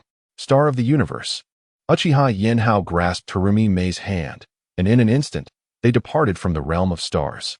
Chapter 35. Conspiracy against the Uchiha Clan. After Uchiha Yinhao emerged from the celestial realm with Terumi Mei, Zhao Meiming swiftly withdrew her hand from his grasp. She silently occupied a nearby desk, glaring at Uchiha Yinhao with palpable resentment. Miss Terumi Mei, it is imperative for you to understand that you are not indispensable. You are merely my captive, Uchiha Yinhao stated coldly, observing the animosity in her gaze. His previous affability towards her stemmed from her notable achievements in the original narrative, where she allied with the Byakugan-wielding Ao to rescue the Mist Village, ultimately ascending to the position of the fifth Mizukage. As one of the few female Kage-level ninjas in the shinobi world, Uchiha Yinhao held a degree of admiration for her. However, given her current lack of decorum, he felt no compunction in addressing her firmly. Upon hearing his words, Terumi Mei shivered, her hostile glare softening into a more neutral expression. "I understand. There is no need for further elaboration," she replied, her gaze steady as she regarded Uchiha Yinhao. "Haha, I trust that you can comprehend my perspective. While I may have utilized the Mist Village for my own gain, I have not inflicted harm upon it. Rather, I have facilitated significant benefits for you and your village," Uchiha Yinhao remarked, reclining leisurely back onto the bed, a smile gracing his lips as he spoke to Terumi Mei, who no longer wore a scowl. "By the way, Uchiha Yinhao, what are your plans for the village moving forward?" After a moment of silence, Terumi Mei inquired curiously. "As for that matter, I do not possess a definitive strategy," Uchiha Yinhao admitted. "My initial intention was for you to capitalize on your earnings from the Mist Village, and then, after Senju Tsunade and Jeriah defeat the Sand Village, to instigate a grand conflict at the border with Konoha. This would serve to immobilize Konoha's main forces, allowing the Cloud and Rock villages to wage an all-out assault, thereby crippling Konoha entirely." Uchiha Yinhao chuckled lightly as he regarded Terumi Mei, who now had her eyes wide open in alarm. "You cannot proceed with such a plan. Senju Tsunade and Jeriah are both formidable Kage-level warriors. We stand no chance against them," she exclaimed, her voice tinged with urgency. Enough, I understand. Wasn't it true that you were absent previously? Since we have made an agreement, I shall not betray the Mist Village," Uchiha Yinhao reassured her, observing her evident anxiety with amusement. "And what will you do next?" Concerned, Terumi Mei leaned closer to Uchiha Yinhao, sitting at the edge of the bed, her demeanor turning serious as she addressed him. "You propose that if I extract the Byakugan from the Hyuga clan, using it as leverage in negotiations to sway Konoha, what might occur?" Uchiha Yinhao suddenly sat up, speaking mysteriously to Tsunade. "The Byakugan? The Hyuga clan? Goodness, you truly are scheming to ensnare Konoha," Tsunade exclaimed, her eyes widening in astonishment at Yinhao's words. Looking at him incredulously. "So, do you believe this plan is feasible?" Uchiha Yinhao interrupted her musings, gazing intently at Tsunade as he inquired. I think it might be worth a try. After all, even if it fails, it wouldn't be a great loss." Tsunade pondered for a moment before fixing her gaze on Yinhao and responding. "Very well, let us proceed with this plan." With a decisive clap of his hands, Uchiha Yinhao sprang from the bed, exuding joy as he declared. Thus, Uchiha Yinhao and Tsunade conspired against Konoha. Meanwhile, on the battlefield between Konoha and Tsuna, Tsunade activated the creation rebirth, strength of 100 technique, shattering half of the puppets belonging to Elder Chiyo and her brother, Sasori, in a single clash. On another front, Jeriah, aided by the two legendary Sannin, entered Sage Mode, chasing the fourth Kazekage, Raza, across the battlefield. Fortunately, Raza, maintaining the basic tenets of a fourth Kazekage, managed to utilize his sand manipulation to contain Jeriah's assaults within his defensive perimeter, preventing the numerous Tsuna ninjas from facing Jeriah's onslaught alongside him. After a fierce battle, both sides retreated to their respective camps to recuperate. "Tsunade, do not charge in recklessly. It could severely jeopardize your life," Jeriah said, frowning with concern as he noticed the bloodstains on Tsunade's form. "It's of little consequence. If we do not swiftly conclude this battle in Tsuna, our losses will escalate further, and thus we must fight with all our might," Tsunade replied, shaking her head slightly in resignation. Jeriah opened his mouth to speak, but upon seeing the resolute expression on Tsunade's face, he swallowed his words. In the past, he had chosen his mentor, the third Hokage, Hiruzen Tsurutobi, over Tsunade, halting her pursuit of the truth behind the deaths of Hashirama Senju and Dan Kato. Now, he found himself urging Tsunade to risk everything to safeguard Konoha, leaving him with a profound sense of indebtedness toward her. Simultaneously, Jeriah felt an overwhelming guilt and loathed his own inadequacies. Should he attain perfection in the Sage Mode, he would be capable of confronting two elite ninjas from the Sand Village simultaneously without succumbing, thus eliminating the need for Tsunade Senju to exert herself so fervently on the battlefield. Jeriah cast a glance at Tsunade Senju, gritting his teeth as he spoke to her. "Tsunade, tomorrow, you need only contend with Chiyo." He asserted that he would handle the fourth Kazekage, Raza, and the formidable Ero Sennin. Jeriah gazed at Tsunade with unwavering conviction, his eyes reflecting deep concern. Upon witnessing the steadfastness in his gaze and the profound empathy therein, Tsunade smiled and nodded in agreement. Very well, tomorrow I shall solely face Elder Chiyo. With a smile, Tsunade acquiesced. Jeriah, seeing her agreement, allowed a faint smile to grace his face as well. However, Tsunade did not retreat to rest. Instead, she promptly entered the medical tent to guide the healing ninjas of Konoha in tending to the wounded from the battlefield. Jeriah, too, made his way into the central command tent to address the various matters arising from the conflict between the Sand Village and Konoha. Chapter 36. The surrender of the Sand Ninja Village. At dawn the following day, Tsunade, Senju, and Jeriah led 2 squads from the Leaf Village, accompanied by members of the Uchiha Clan, once more against the Sand Ninja Village. With the prowess of her monstrous strength and the art of creation and regeneration, the battlefield saw Tsunade embodying a Valkyrie. Unfazed by the ordinary assaults from her opponents, she retaliated with her formidable punches and crushing kicks. Each strike, imbued with tremendous force, wreaked havoc in her vicinity. The defining trait of a puppeteer lies in the resilience of their creations, which surpass the human body in fortitude, each attack laced with venom. Yet, Tsunade adeptly countered both capabilities of the puppeteers. Their robust physiques, in the face of her overwhelming strength, proved no different from that of an average person. Furthermore, the toxic assaults, under the mastery of Tsunade, a renowned medical sage, held little potency. On the other side, Jeriah summoned the 2 great sages from Mount Myaboku, along with the trio of toads from the same mountain. Confronted by the 4th Kazekage, Raza, and the elders of the Sand Ninja Village, Jeriah unleashed a ferocious onslaught upon them. Under the vast application of sage techniques, the ninjas of the Sand Village found themselves retreating in disarray. Enough! Cease your attacks, Raza bellowed, surveying the chaotic scene. Faced with Jeriah's relentless aggression, he declared, "We of the Sand Village have decided to surrender. Therefore, Tsunade and Jeriah, you may command the Leaf Village forces to halt their assault."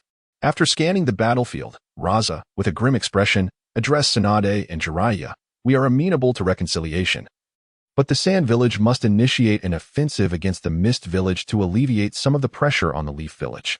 Upon hearing Raza's words, Tsunade stepped forward, asserting, "We can assist in drawing some of the Mist Village ninjas away, but the Leaf Village must provide compensation for our Sand Village ninjas, along with a subsidy of 500 million ryo." Raza pondered for a moment before responding solemnly to Tsunade, "I can offer compensation for the ninjas of the Killing Village, but the subsidy can only amount to 200 million ryo."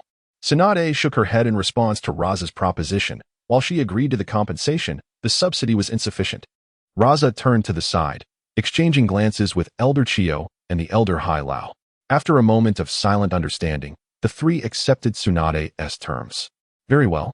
We concur with your proposal. 200 million ryo it shall be. Shall we hold the peace treaty signing here tomorrow?" Raza inquired with a serious tone. Looking to Tsunade and Jeriah, "Indeed, tomorrow morning, we shall convene here for the signing of the peace agreement." Tsunade Senju nodded, leading the ninjas of Konoha to retreat towards their village. The following morning, Tsunade, accompanied by Jeriah and Narashikaku, arrived at the site of the previous day's fierce battle. Meanwhile, the 4th Kazekage, Raza, along with Chiyo and Ebizo, had already been waiting at the location. Both parties exchanged few words. After producing the necessary documents, they swiftly inscribed their names upon them. Upon exchanging the peace agreement, a friendly photograph was to be taken. However, upon receiving the peace accord, the 4th Kazekage abruptly turned and departed. "Raza, Chiyo, Ebizo, I hope your village values peace and refrains from recklessly instigating another ninja world war," Jeriah remarked solemnly, observing the scene beside Tsunade. "Haha, let us hope that the people of Konoha are also fond of peace. We would prefer not to hear of the Uchiha Clan leading their ninjas into battle against the Hokage next time," Chiyo retorted with a cold smile upon hearing Jeriah's words. "Humph, it is not merely a war between clans and the Hokage, but rather a rebellion initiated by the Uchiha Clan," she added, silencing Jeriah's rebuttal. "Is that truly the case? If the Uchiha Clan members are such fools, they would not have ranked as one of the strongest clans in the ninja world. Comparable to the Senju clan during the Warring States period," Jeriah replied stubbornly, unwilling to concede. Chiyo scoffed at him, and, after finishing her remarks, followed her brother, departing behind the 4th Kazekage. This left Tsunade, Jeriah, and Narashikaku standing awkwardly, uncertain of what to say or do next. Jeriah, should you defend that old fool again? Do not blame me for turning against you, Tsunade said, visibly incensed by Chiyo's mockery and Jeriah's behavior. Despite being the victors, Jeriah's actions caused Tsunade to lose significant face before the trio from Tsunade, igniting her wrath further, especially due to Jeriah's folly in defending the third Hokage, Hiruzen Sarutobi. I am truly sorry, Tsunade, Jeriah replied, feeling embarrassed at Tsunade's anger. However, Tsunade dismissed his apology, turning swiftly to leave, heading towards the Konoha encampment. She had wounded soldiers to attend to, a team to organize, and then she would lead them to the battlefield of Kirigakure. After all, to conclude this war, they needed to hasten their efforts. Any delay would drag Konoha into a prolonged conflict, ultimately leading to their downfall. In recent years, due to the indulgence of the third Hokage, Sarutobi Hiruzen, Shimura Danzo, and his three companions have been draining the lifeblood of the Hidden Leaf Village, resulting in a significant weakening of its combat capabilities. If the battle is not concluded swiftly, the village may indeed perish at her hands. Jeriah, upon noticing that Tsunade Senju disregarded him, could only silently follow in her wake back to the camp of the Hidden Leaf. Meanwhile, Nara Shikaku, who had been trailing closely behind the two, felt an immediate headache upon observing their interactions. Although the Nara clan and the Yamanaka clan, jointly forming the formidable trio known as Inoshikicho, wield considerable influence within the village and are directly linked to the third Hokage, in reality, their clans merely enjoy an equitable treatment within the village, devoid of any special privileges. Should Jeriah persist in his unwavering support for the third Hokage, Shikaku would be compelled to contemplate the future of his own clan. Chapter 37. Drawing in the Uchiha clan. Although Tsunade was displeased with Jeriah's unwarranted remarks during the peace negotiations, which rendered the three of them rather uncomfortable, she felt a surge of joy upon the completion of the peace treaty with the Sand Village. However, unbeknownst to Tsunade, while she reveled in her happiness, Uchiha Enho had stealthily infiltrated Konoha alongside the enigmatic Meitarumi. As the head of the Uchiha clan, Uchiha Hizashi, a member of the main family, did not set foot on the battlefield. Instead, it was the current head of the branch family that took to the front lines. Nevertheless, the ultimate decision-maker for the entire Uchiha clan remained Uchiha Hizashi as the head of the main family. Greetings, clan head Hizashi. Uchiha Enho greeted with a disarming smile directed at the leader of the Uchiha clan. Uchiha Enho, you possess remarkable audacity to dare step into Konoha, Uchiha Hizashi replied, his gaze sharpening with suspicion upon recognizing the intruder. Clan head Hizashi, there is no need for such trepidation. Rest assured, I merely wish to discuss the future of the Uchiha clan with you, Uchiha Enho remarked, raising his hands in a placating gesture, a smile still gracing his lips. I have no interest in discussing the future with you. It would be best for you to depart from Konoha post-haste. Hizashi responded coldly, his demeanor unyielding. Surely you do not believe that the Uchiha clan will be unscathed simply because the Uchiha are no longer here? Are you certain that your clan will not become the next target of Sarutobi Hiruzen and his three companions? Uchiha Enho's questions ensnared the head of the Uchiha clan in a web of contemplation. Consider this. During this great ninja war, the Land of Fire has suffered tremendous losses. Even if the feudal lord is willing to allocate funds to Konoha, how much of that will actually reach you? If the third Hokage were to embezzle those resources, which clan do you think would find themselves in his crosshairs? Uchiha Hizashi pondered the implications of Uchiha Enho's inquiries. If matters were to persist in this manner, it was indeed plausible that the Uchiha clan could become a target for exploitation by the third Hokage, Sarutobi Hiruzen. No, that is impossible. Lady Tsunade has returned, and she is likely to succeed as the fifth Hokage. What you speak of will not come to pass, Hizashi insisted, a growing sense of dread creeping into his thoughts as he faced Uchiha Enho. Oh, so you believe Tsunade will ascend to the position of Hokage? Then might I inquire who supports her?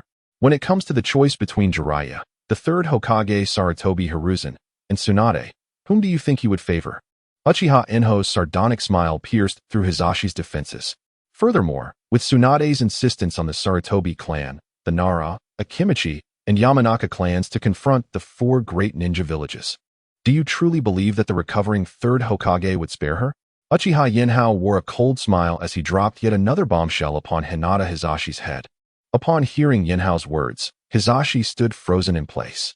The fact that Tsunade Senju could not become the next Hokage indicated that the Hinata clan would find itself in a perilous situation. Speak, Uchiha Yenhao. What is it that you seek from me?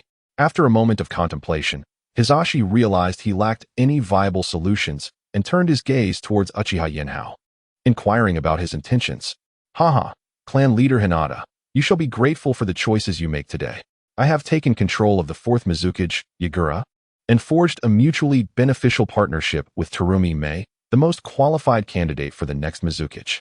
We wish to invite the Hinata clan to join the Mist Village. What are your thoughts on this, clan leader Hinata? Yenhao smiled as he regarded Hizashi. What? You have seized control of the 4th Mizukage? Hizashi exclaimed, astonished as he looked at Yenhao. Indeed, I have taken command of Yagura, the 4th Mizukage, Yenhao replied with an air of nonchalance. However, I wish to know, if the Hinata clan were to join the Mist Village, would we not face exploitation? Hizashi gazed intently at Yenhao, his expression grave. After all, if they were to be exploited in the Mist Village, it would be preferable to remain in Konoha. At least after the Uchiha clan's demise, the 3rd Hokage, Sarutobi Hiruzen, would not dare to annihilate the Hinata clan as well. Should he attempt such a thing, it would surely lead to chaos among the various ninja clans within Konoha. You are still unaware of how I conduct warfare while controlling the Mist Village, are you? Yenhao smiled at Hizashi, addressing him with confidence. Oh, how do you manage that? What is the significance? Hizashi asked, puzzled by Yenhao's assertion. I have divided the elite shinobi of the Mist Village into 4 squads. I control the 4th Mizukage Yagura to engage with the CHG clan, firmly keeping them on the battlefield and preventing them from splitting their forces. Meanwhile, the other 3 squads, led by elite shinobi, infiltrate the Land of Fire, plundering its wealth and bringing all resources back to the Mist Village. From this single operation, I have amassed enough resources to sustain the Mist Village for the next decade. I wonder, clan leader Hinata, would you care to join us? Yenhao explained his actions with a proud smile, then turned his attention back to Hizashi, extending his invitation once more. Uchiha Yenhao, you are indeed a formidable individual, Hizashi remarked, taken aback by Yenhao's account, as he gazed at him in astonishment. Had the Uchiha clan heeded the counsel of Uchiha Yenhao back in the day, it is conceivable that the entirety of Konoha village would now find itself under the auspices of the Uchiha clan. Regrettably, the clan leader, Uchiha Fugaku, proved to be a fool, failing to value such an exceptional member of the clan and instead favoring his treacherous son. Now, the entire Uchiha clan has been obliterated, dragging Konoha village into the throes of war as well. Very well, I accept your invitation to join the Mist Ninja Village. However, I require some time to persuade the main family members of the Hyuga clan. Furthermore, I hope that you will assist us during the relocation. Otherwise, should the Hyuga clan wish to flee Konoha village to join the Mist Ninja Village, the consequences will be dire. Ultimately, Hinata Hizashi chose to ally with the Mist Ninja Village, standing alongside none other than Uchiha Yenhao. Most importantly, Hinata Hizashi found Uchiha Yenhao's ideas to be remarkably striking. Opposing such a visionary would render Konoha's future utterly bleak. Chapter 38. The Debate of the Hyuga Clan. Uchiha Yenhao, having heard the words of Hyuga Hizashi, nodded in satisfaction. You have made a judicious decision, Hyuga clan leader. Rest assured, I shall find a way to assist you. I will never regard your clan as mere pawns for retaliating against Konoha. Uchiha Yenhao smiled as he addressed Hyuga Hizashi. Here is a vial of my blood. Once you reach a decision, you may utilize the summoning technique to relay information to me. Uchiha Yenhao produced a small vial of blood he had prepared earlier and tossed it to Hyuga Hizashi with a smile. Very well. I shall inform you once I am ready, replied Hyuga Hizashi, his expression serious as he accepted the vial. Uchiha Yenhao observed as Hyuga Hizashi carefully stored away his blood, then waved goodbye to Koyomi Mei. As Koyomi Mei approached his side, he promptly activated his Mangekyō Sharingan technique, Star of the Universe, and concealed himself with utmost caution. Someone summon all the clan elders for a meeting. Hyuga Hizashi called out to the members of the Hyuga clan once he confirmed that Uchiha Yenhao had departed. Yes, clan leader, responded the branch family members, immediately setting off to notify the elders of the various clans. Meanwhile, Uchiha Yenhao and Koyomi Mei silently observed Hyuga Hizashi's actions from a distance. Do you truly harbor such distrust towards the leader of the Hyuga clan? Koyomi Mei remarked, observing Uchiha Yenhao's decision to remain and monitor Hyuga Hizashi's choices after receiving his promise. Koyomi Mei, you fail to comprehend. Among the 5 great shinobi villages, if any ninja can be deemed most loyal, it is undoubtedly those of Konoha. even if Hyuga Hisashi has pledged to allow the Hyuga clan to join the Mist Village. Should he choose loyalty to Konoha, I would not be surprised, Uchiha Yenhao replied coolly, casting a fleeting glance at Koyomime. In the world of Hokage, the will of fire of Konoha stands as its greatest trump card. In the original narrative, if one were to trace back the roots, it is not the main branch of the Hyuga clan that Neji Hyuga should harbor resentment towards, but rather the Hokage of Konoha. After all, it was the Hokage who proposed handing over the leader of the Hyuga clan to the Cloud Village. Yet, during the Nin exams, Neji Hyuga displayed no animosity towards Konoha. Instead, he took pride in being a ninja of Konoha. Even Uchiha Itachi, that fellow, annihilated his own clan for the sake of Konoha. It is essential to note that both the Uchiha and Senju clans were foundational families of Konoha since its inception. Ultimately, the Senju clan diminished due to the experiments with the would-release bloodline, while the Uchiha clan faced extinction at the hands of Uchiha Itachi. Thus, the ninjas of Konoha village from various clans continued to take pride in their identity as Konoha ninjas. Under the subtle persuasion of the third Hokage, Sarutobi Hiruzen, they fervently proclaimed the will of fire, while in reality, it was merely the upper echelons vying for power and influence. How could Uchiha Yenhao trust such a situation? How could he persuade Hinata Hisashi to forsake Konoha merely with a few words? Soon, upon notification from the members of the Hinata clan, all the elders of the main branch gathered at the residence of Hinata Hisashi. With all the elders present, there was a matter of great importance that required their counsel. Hinata Hisashi, with a serious expression, addressed the gathered elders. Elders, please speak your minds. We shall undoubtedly support you. One elder of the main branch responded with a smile. Just now, a member of the Uchiha clan, Uchiha Yenhao, infiltrated Konoha and sought me out, Hinata Hisashi stated gravely, casting a heavy gaze upon the elders. What? Where is that man now? Should we report this immediately to Lord Hokage? One elder of the main branch sprang to his feet. Indignation etched across his face as he spoke to Hinata Hisashi. Calm down, Elder Yenei. I have not finished speaking, Hinata Hisashi replied, his expression darkening at Yenyi's outburst. What do you mean, clan leader? Are you suggesting we betray Konoha and Lord Hokage? Yen-i retorted, glaring at Hinata Hisashi with a troubled countenance. Enough, Yen-i. Do you wish to follow in Uchiha Itachi's footsteps, extinguishing the Hinata clan for the sake of Lord Hokage? The elder Hinata Hongwu's voice was icy as he confronted Yen-i.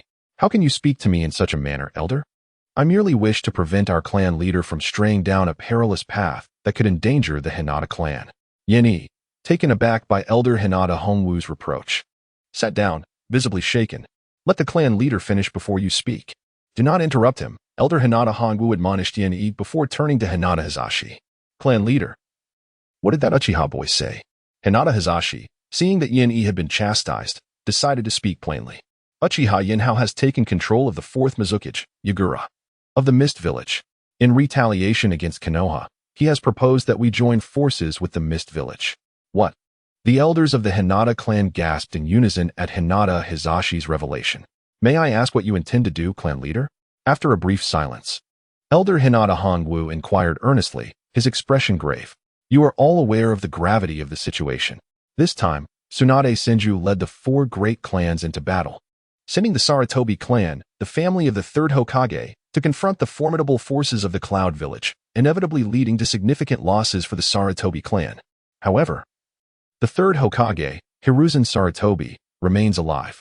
Tsunade's compulsion to thrust the 4 ninja clans into the fray diminishes her chances of becoming the next Hokage.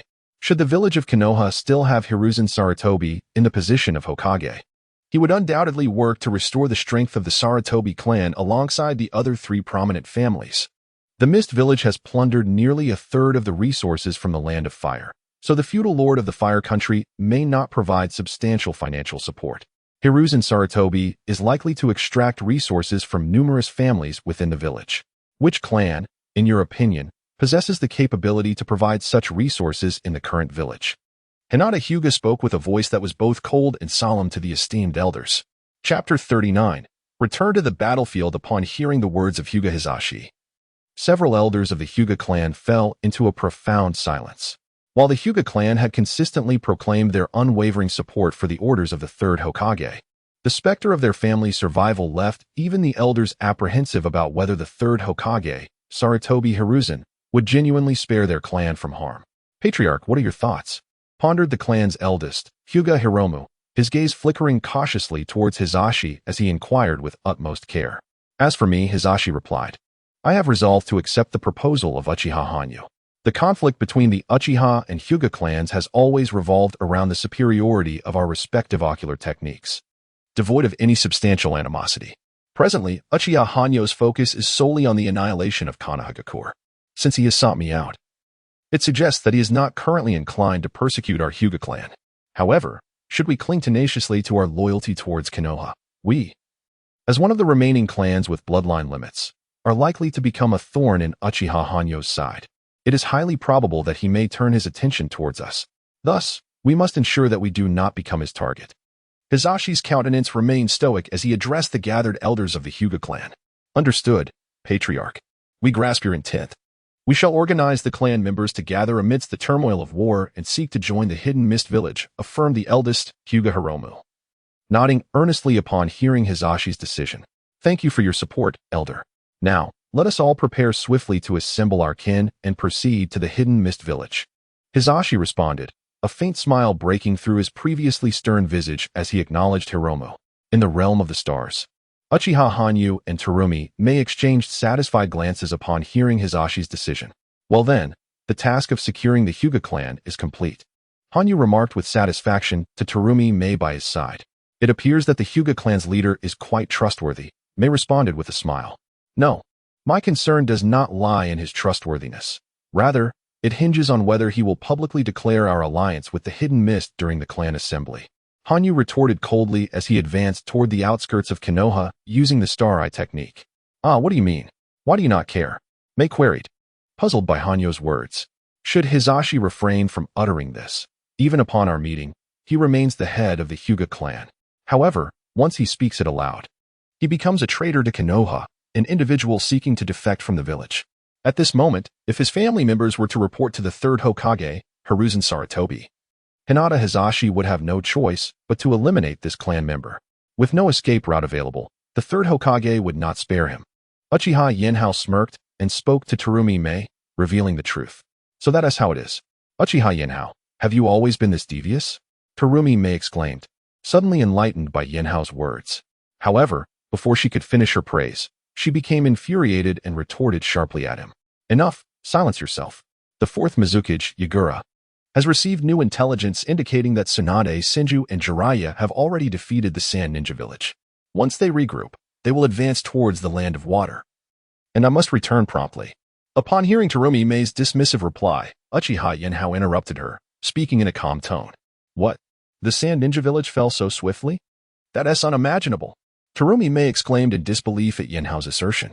There is nothing unimaginable. You must understand that both Jeriah and Tsunade, Senju rank among the stronger elite shinobi, while the three Kaguya of the Sand Village, Chiyo and Chiyo's brother, are far too aged to endure prolonged combat. Furthermore, the fourth Kazekage, Raza, is significantly weaker compared to them. Given the tenacity of Tsunade and Jeriah, their defeat was inevitable. Uchiha Yenhao contemptuously shook his head regarding the three Kaguya of the Sand Village. They are no match for Tsunade and Jeriah in combat. Is that so? Then let us hasten our return. Within the camp, only the fourth Mizukage Yagura is an elite shinobi. He likely cannot contend with Tsunade or Jeriah. I must return swiftly to safeguard the Sand Village. Terumi Mei anxiously implored Uchiha Yenhao upon hearing his analysis. Do not worry. They will not advance so quickly. Yenhao replied coldly to Terumi Mei's urgent concerns. Humph. That is merely because you failed to communicate clearly, creating unnecessary tension. Terumi Mei, displeased by Yenhao's comment regarding her anxiety, shook her head at him. As Uchiha Yenhao manipulated the starry space to move outward from Konoha, he cast a discontented glance at Terumi Mei after her remarks. All right, step out. You can walk on your own. In an instant, Uchiha Yenhao appeared beside Terumi Mei, placing his hand on her shoulder and leading her out of the starry space. Hey, weren't you using space ninjutsu to travel? Why did you bring me out? After emerging from the starry space, Terumi Mei looked at Uchiha Yenhao with confusion and asked him, walk on your own to spare me the chatter. Uchiha Yenhao coldly uttered a remark before swiftly sprinting towards the Land of Water. Hey, Uchiha Yenhao, are you truly so petty?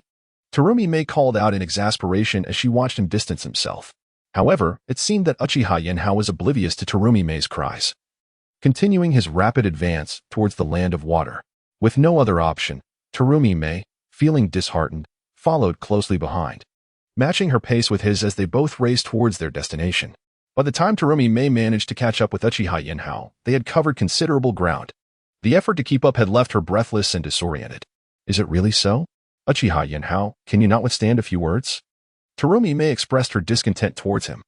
Chapter 40. The arrival of the Konoha ninjas. Uchiha Yenhao swiftly returned to the Mist Village camp at the border of the Land of Fire, accompanied by Terumi Mei. Observing the gathered intelligence from various ninjas of the Mist Village, Uchiha Yenhao calculated the estimated arrival time of the forces led by Tsunade, Senju, and Jeriah. He immediately commanded the 4th Mizukage, Yagura, to issue an order for all Mist Village ninjas to cease their plundering within the Land of Fire and return to the Mist Village camp. Hey, Uchiha Yenhao, is it really necessary to be this anxious? They should still be regrouping at the Sand Village. Do we really need to recall all the Mist Village ninjas at this moment?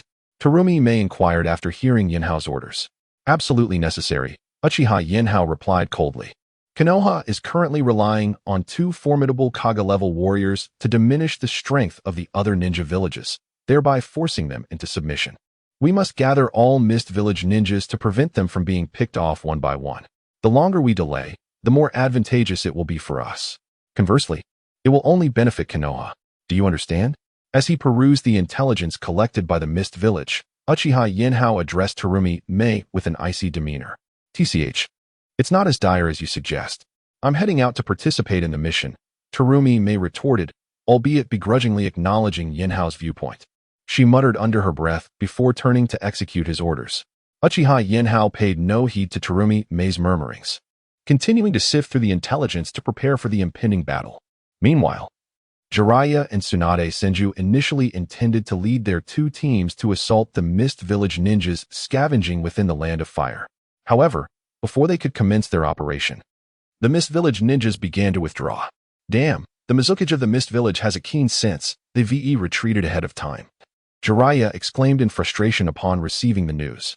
It seems the Mist Village might be a tough opponent, Tsunade stated coldly. Jeriah, when the time comes, we must join forces to eliminate the 4th Mizukage, Yagura, do you understand? Sure, I got it. Don't worry, Tsunade, I will certainly assist you, Jeriah assured her confidently, patting his chest. As long as we can forcefully eliminate the 4th Mizukage, if he retreats, the morale of the entire Mist Village will plummet, making it much easier for us to defeat them, Tsunade replied seriously. Rest assured, Tsunade, I will cooperate with you completely, Jeriah reiterated earnestly, recognizing the importance of their mission as Tsunade emphasized her trust in him. Very well, let us now proceed to the battlefield of the Land of Water. Upon hearing Jeriah's repeated assurance, Tsunade Senju felt a modicum of relief. She earnestly addressed Jeriah before swiftly exiting the tent. Lord Mizukage, reinforcements from Konoha have arrived, led by Tsunade Senju and Jeriah. Within the encampment of the Mist Village at the border of the Land of Fire, a Mist Ninja hurriedly entered the main tent, reporting to the 4th Mizukage, Yagura. Understood. Assemble all the Jonin from the Mist Village. We must assess the situation. Upon receiving the news, Uchiha Hanyu, controlling Yagura, seized his iron staff and promptly departed the tent alongside Terumi Mei, heading towards the encampment of Konoha. Meanwhile, upon arriving at the encampment, Tsunade gazed at the beleaguered members of the Uchiha Clan, visibly filled with sympathy. Lady Tsunade, Lord Jeriah, you have finally arrived, exclaimed an elder of the Uchiha Clan, his voice tinged with sorrow. Leave the rest to us. You need only focus on defense, Jeriah said, approaching the elder with compassion, patting him gently on the shoulder. Just as the elder prepared to voice his grievances to Jeriah and Tsunade, a panicked Uzumaki ninja rushed in, urgently announcing, Elders, Lord Jeriah, Lady Tsunade. The ninjas from the Mist Village are mobilizing towards us. Let us take a look. Tsunade and Jeriah exchanged glances, leading the ninjas of Konoha swiftly towards the Mist Village. It is a pleasure to see you, one of the legendary 3, Uchiha Hanyu, manipulating Yagura, greeted the hurried duo with a smile. 4th Mizukage, you have amassed enough. Do you not intend to retreat? Tsunade questioned Yagura with a frosty tone. Retreat? No. Now is not the time to withdraw. Uchiha Hanyu vehemently denied Tsunade's suggestion through Yagura. This is a pivotal moment for the growth of our Mist Village. How could I allow it to retreat now? He scoffed. Are you implying that you intend to engage in a relentless struggle with us from Konoha? Do not forget that the rock and cloud villages are waiting in the wings. Narashikaku, standing beside Tsunade, calmly remarked to Yagura, relentless struggle? I would not engage in a futile fight with you fools from Konoha. That would lead to significant losses for my village. Uchiha Hanyu retorted with a contemptuous smile through Yagura. Here I am, lingering here with you all in Konoha, resolutely refusing to engage in a decisive battle. I shall observe whether you possess more time or whether I do. Uchiha Yenhao, manipulating the fourth Mizukage Jigura, sinisterly addressed the people of Konoha in a loud voice. You wish to undermine Konoha. You must understand that such an endeavor is utterly impossible. Upon hearing the words of the fourth Mizukage Jigura, Jeriah, filled with fervor, stepped forward and boldly retorted, and how could we of Konoha be imbeciles? Cease your defamation of our esteemed ninja. Jeriah passionately countered Yagura.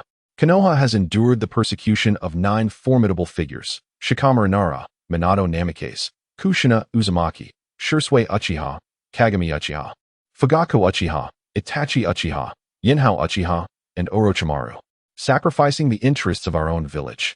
Who, if not fools, would do such a thing? As Uchiha Yenhao, controlling the fourth Mizukage Jigura, pointed out each of the 9 influential figures who perished due to internal strife within Konoha, he coldly questioned Jeriah. Left speechless by Yagura's words, Jeriah fell into a profound silence. Chapter 41. The Desperate Tsunade. Enough, Yagura. The matters you speak of pertain solely to our Leaf Village.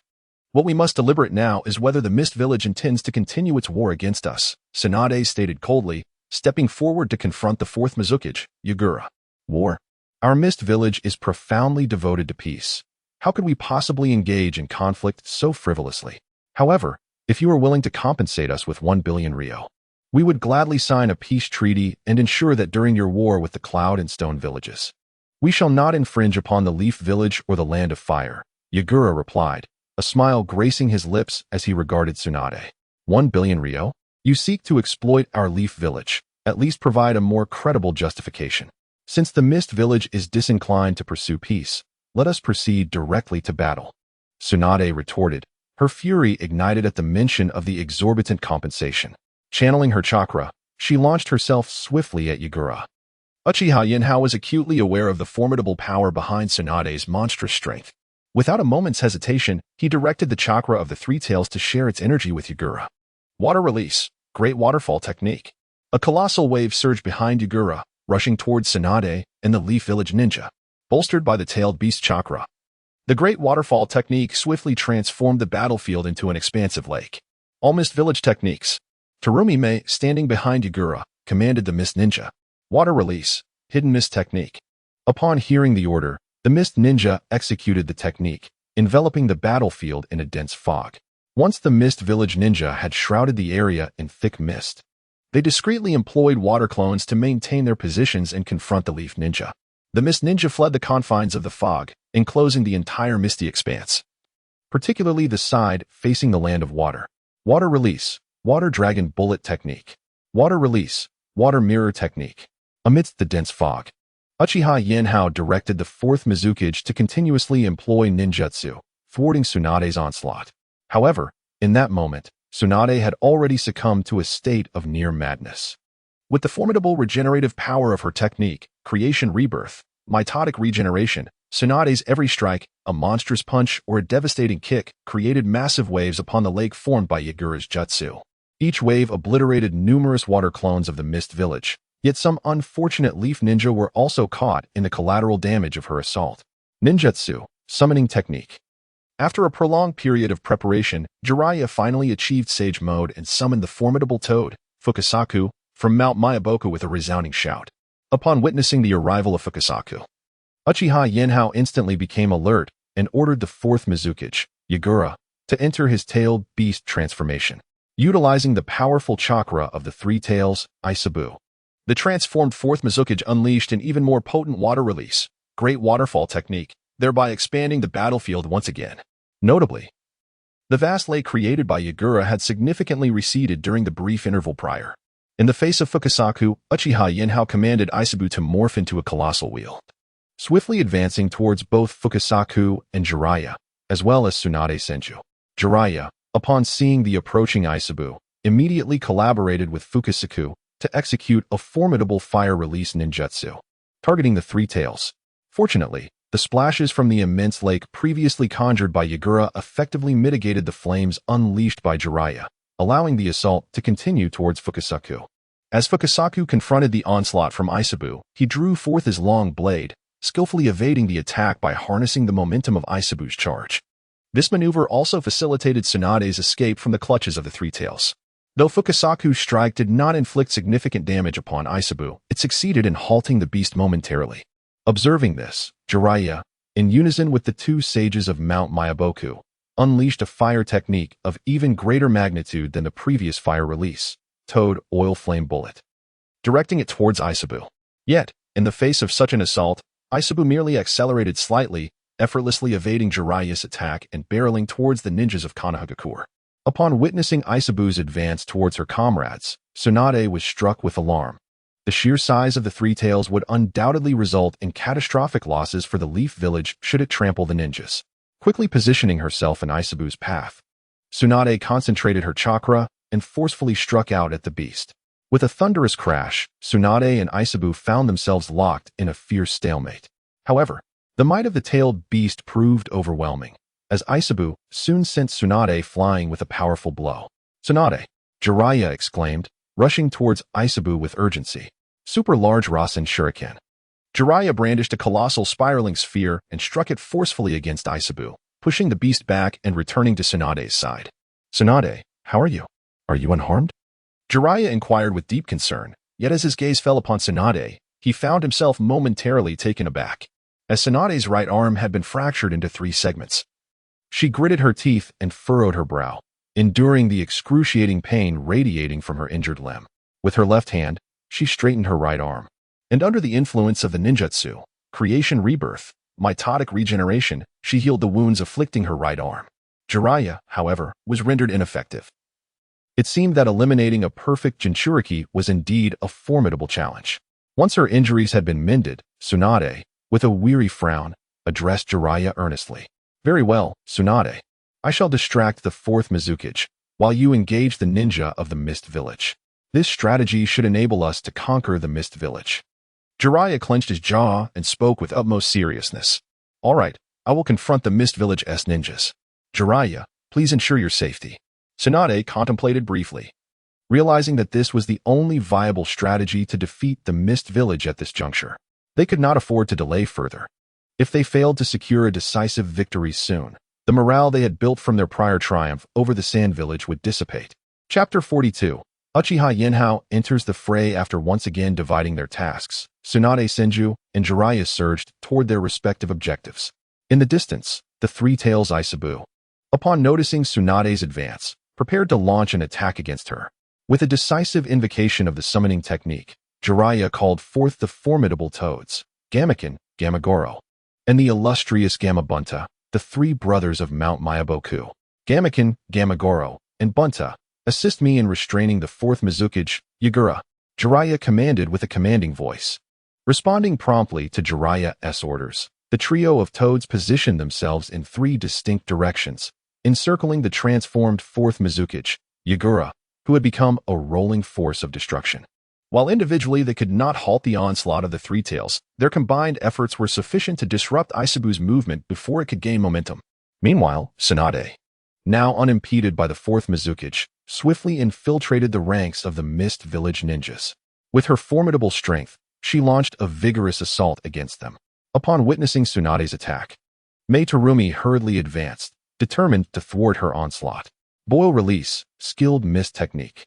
Lava Release, Dissolution Technique.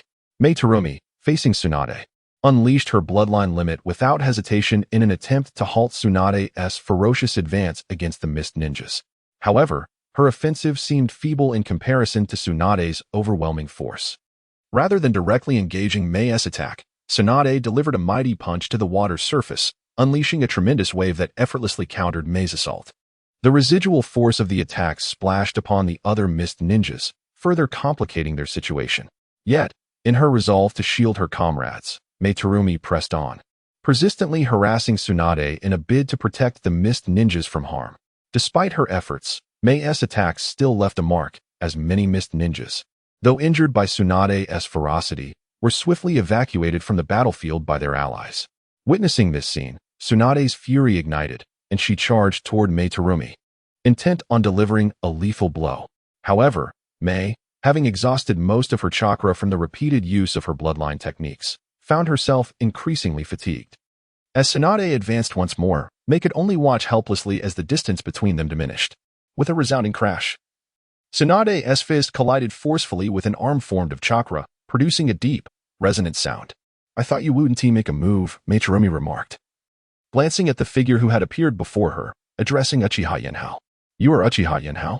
How did you come to be on the battlefield of the Land of Water?"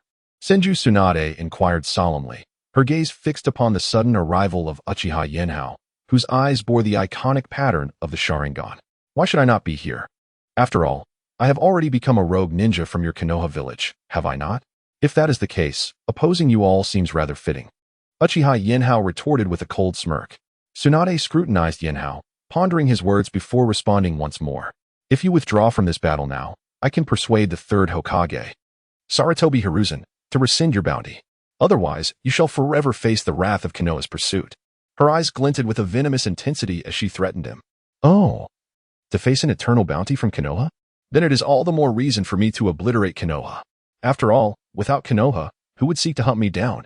Yenhao replied with a mocking laugh, noting how Tsunade remained ensnared by the hollow prestige of Konoha, the so-called strongest village in the ninja world. Was this not a form of arrogance? Uchiha Itachi had often spoken of the pride of the Uchiha Clan, yet it appeared that the Senju clan harbored similar hubris. "You," Tsunade began, incensed by Yenhao's words, her fists clenched as she launched an attack. Yet, Yenhao remained unfazed by her onslaught. He employed his eye technique, Celestial Sphere, to slow her movements and summoned a colossal arm of Susanoo, delivering a devastating blow that sent Tsunade hurtling through the air. This strike not only grievously wounded Tsunade, but also disrupted her chakra, scattering her forbidden technique, Creation Rebirth, Mitotic Regeneration. Tsunade, from a distance, Jeriah, who had been facing off against the Three Tails, shouted as he witnessed Tsunade being struck down. He swiftly dashed toward her. Upon reaching her side, he gingerly helped the injured Tsunade to her feet. "Tsunade, how are you? Are you all right?" he asked with concern. "Retreat. We must evacuate all of Konoha's forces immediately." Tsunade gasped, leaning against Jeriah for support. "Everyone, retreat at once," Jeriah commanded, cradling Tsunade as he made his way back, loudly alerting all Konoha ninjas in the vicinity. Upon hearing Jeriah's voice, the Konoha ninjas abandoned their adversaries and swiftly retreated towards their camp. "I have emerged. Do you think it will be so easy for you to escape?" Uchiha Yenhao gazed upon the swift retreat of the Konoha ninja, a cold smile gracing his lips as he summoned forth his half-formed Susanoo. He raised his right hand slightly, and the Yata mirror, crafted from 3 tomo, rapidly took shape within the grasp of his Susanoo. Simultaneously, the three-tailed Isabu, locked in opposition with the 3 frog brothers, slightly parted its mouth to begin coalescing the tailed beast bomb. The Yata mirror and the tailed beast bomb, under Uchiha Yenhao's command, surged forth in tandem towards the fleeing Konoha ninja. With a thunderous crash, the Yata mirror collided with the tailed beast bomb, resulting in a cataclysmic explosion amidst the throng of Konoha's shinobi. Within the blast radius, countless Konoha ninjas were reduced to ashes by the devastating force of the tailed beast bomb and the Yata mirror. Yet, undeterred by this onslaught, the Konoha ninjas pressed on, their desperation propelling them to flee with the fervor of 4-legged creatures, eager to escape this nightmarish hell. Chapter 43. The Fury of Tsunade. Senju. The ninjas of the Mist Village observed their counterparts from the Leaf Village fleeing in disarray, a desire to pursue and capitalize on their retreat igniting within them. They yearned to vanquish the Leaf Ninjas and secure a more resounding triumph. Uchiha Yenhao, witnessing the Mist Ninjas' intent to chase, swiftly directed the third Mizukage, Yagura, to withdraw from the tailed beast transformation. The Mist Ninjas, unable to continue their pursuit, promptly regrouped to tend to their wounded. Yagura, having reverted from his beastly form, called out to his comrades who sought to engage the fleeing Leaf Ninjas. "Why retreat, Lord Mizukage?" queried a disgruntled jonin of the Mist Village, addressing the 4th Mizukage, Yagura. "Even if we manage to eliminate a significant number of Leaf Ninjas, our own village will suffer considerable losses. We must remember that behind the Leaf Village lie the formidable Cloud and Stone villages. Our efforts now merely serve to eliminate a rival for them, as our ambition is to acquire the wealth of the Land of Fire, not to invade its territory. Upon hearing the Jonin's concerns, Uchiha Yenhao, maintaining his composure, calmly articulated, "Ah, I see. Indeed, such wisdom from you, Lord Mizukage. All Mist ninjas, retreat." The ninjas of the Mist, enlightened by the fourth Mizukage's rationale, obediently withdrew back to their stronghold. "You didn't quite finish your thoughts earlier, did you, Uchiha Yenhao?" asked Terumi, approaching him with a serene demeanor. "Of course. My intention in commanding the Mist ninjas to fall back is twofold: to mitigate our losses and to instill a deeper fear within the Leaf Village. Moreover, let us not forget, we are still in contact with the Uchiha Clan of the Leaf.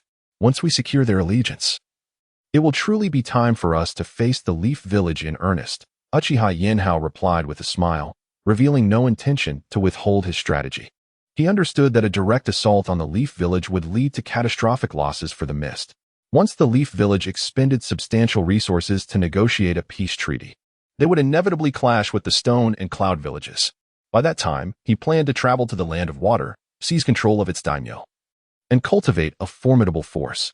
After the Leaf Village engaged in a fierce battle with the Stone and Cloud, he would have also grown stronger.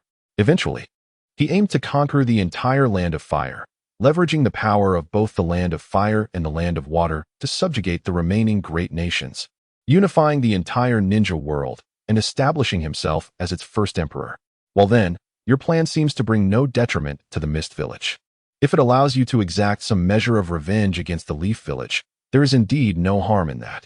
Upon hearing Uchiha Yenhao's words, Terumi nodded expressionlessly and turned to return to the Mist Village's headquarters with her comrades. "Lord Mizukage, trouble has arisen. The Sarutobi clan, which was in confrontation with the Cloud Village, has unexpectedly retreated to Konoha, and the ninja from the Cloud Village have already advanced into the Land of Fire." As the fourth Mizukage, under Uchiha Yenhao's control, arrived back at the Mist Village's base, an Umbu from the village hurriedly approached, clutching a report, and urgently addressed the fourth Mizukage. "What? Let me see it quickly." Upon hearing this news, the fourth Mizukage, under Uchiha Yenhao's influence, snatched the report from the Umbu's hands and began to scrutinize its contents. Within the report, the fourth Mizukage discerned that after awakening, the third Hokage, Sarutobi Hiruzen, had been deeply concerned about the fate of the Sarutobi clan, which had been deployed to the battlefield against the Cloud Village. Recently, after learning about the casualties among the Sarutobi clan, Danzo of the Root promptly informed the third Hokage, who immediately ordered the clan to retreat to Konoha to preserve their strength. The members of the Sarutobi clan, who had believed they were doomed, hastily returned to the Leaf Village upon receiving the third Hokage's command. Consequently, with the Sarutobi clan no longer obstructing them, the ninjas from the Cloud Village swiftly penetrated the borders of the Land of Fire. "Ha ha ha, it seems the Uchiha clan is now resolute in joining us." The fourth Mizukage murmured to himself, clearly pleased. Behind him, Uchiha Yenhao also wore a satisfied smile. Meanwhile, within the confines of the Leaf Village camp, Tsunade Senju, upon returning, rapidly healed herself from the backlash caused by Uchiha Yenhao's Susanoo, which had interrupted her chakra flow, enabling her to reactivate the Creation Rebirth, 100 Healings technique and mend her wounds. After restoring her injuries, she approached the command tent, where Jeriah was diligently processing documents, and, with an indifferent expression, addressed him coldly. "Jeriah, did the Mist Village fail to pursue even a single ninja?" Aside from Uchiha Yenhao and the fourth Mizukage, who launched a distant assault together, all other Mist Village ninjas attempting to pursue were thwarted by the fourth Mizukage. Jeriah replied calmly, nodding in acknowledgement as Tsunade entered. "It appears that the Mizukage, Yakura, intends to engage us in a protracted battle. What a headache," Tsunade lamented, sitting beside the table and resting her forehead in her hand, exuding a sense of exasperation. "Trouble is brewing, Lord Tsunade, Lord Jeriah." As Tsunade conversed with Jeriah, Nara Shikaka hurriedly entered the tent, addressing them both. "Shikaku, what troubles you? Calm yourself. Is the Mist Village launching an assault against us?" Tsunade, observing Nara Shikaku's frantic entrance, quickly rose to comfort him. "No, it is the third Hokage. He has ordered the Root to command the Sarutobi clan of the Land of Lightning to withdraw from Konoha. Now, the ninjas of the Cloud Village have flooded into the Fire Country." Nara Shikaku, upon hearing Tsunade's inquiry, spoke in a state of utter dismay. As his words settled in the air, Tsunade's chakra surged explosively. At that moment, her rage reached its zenith.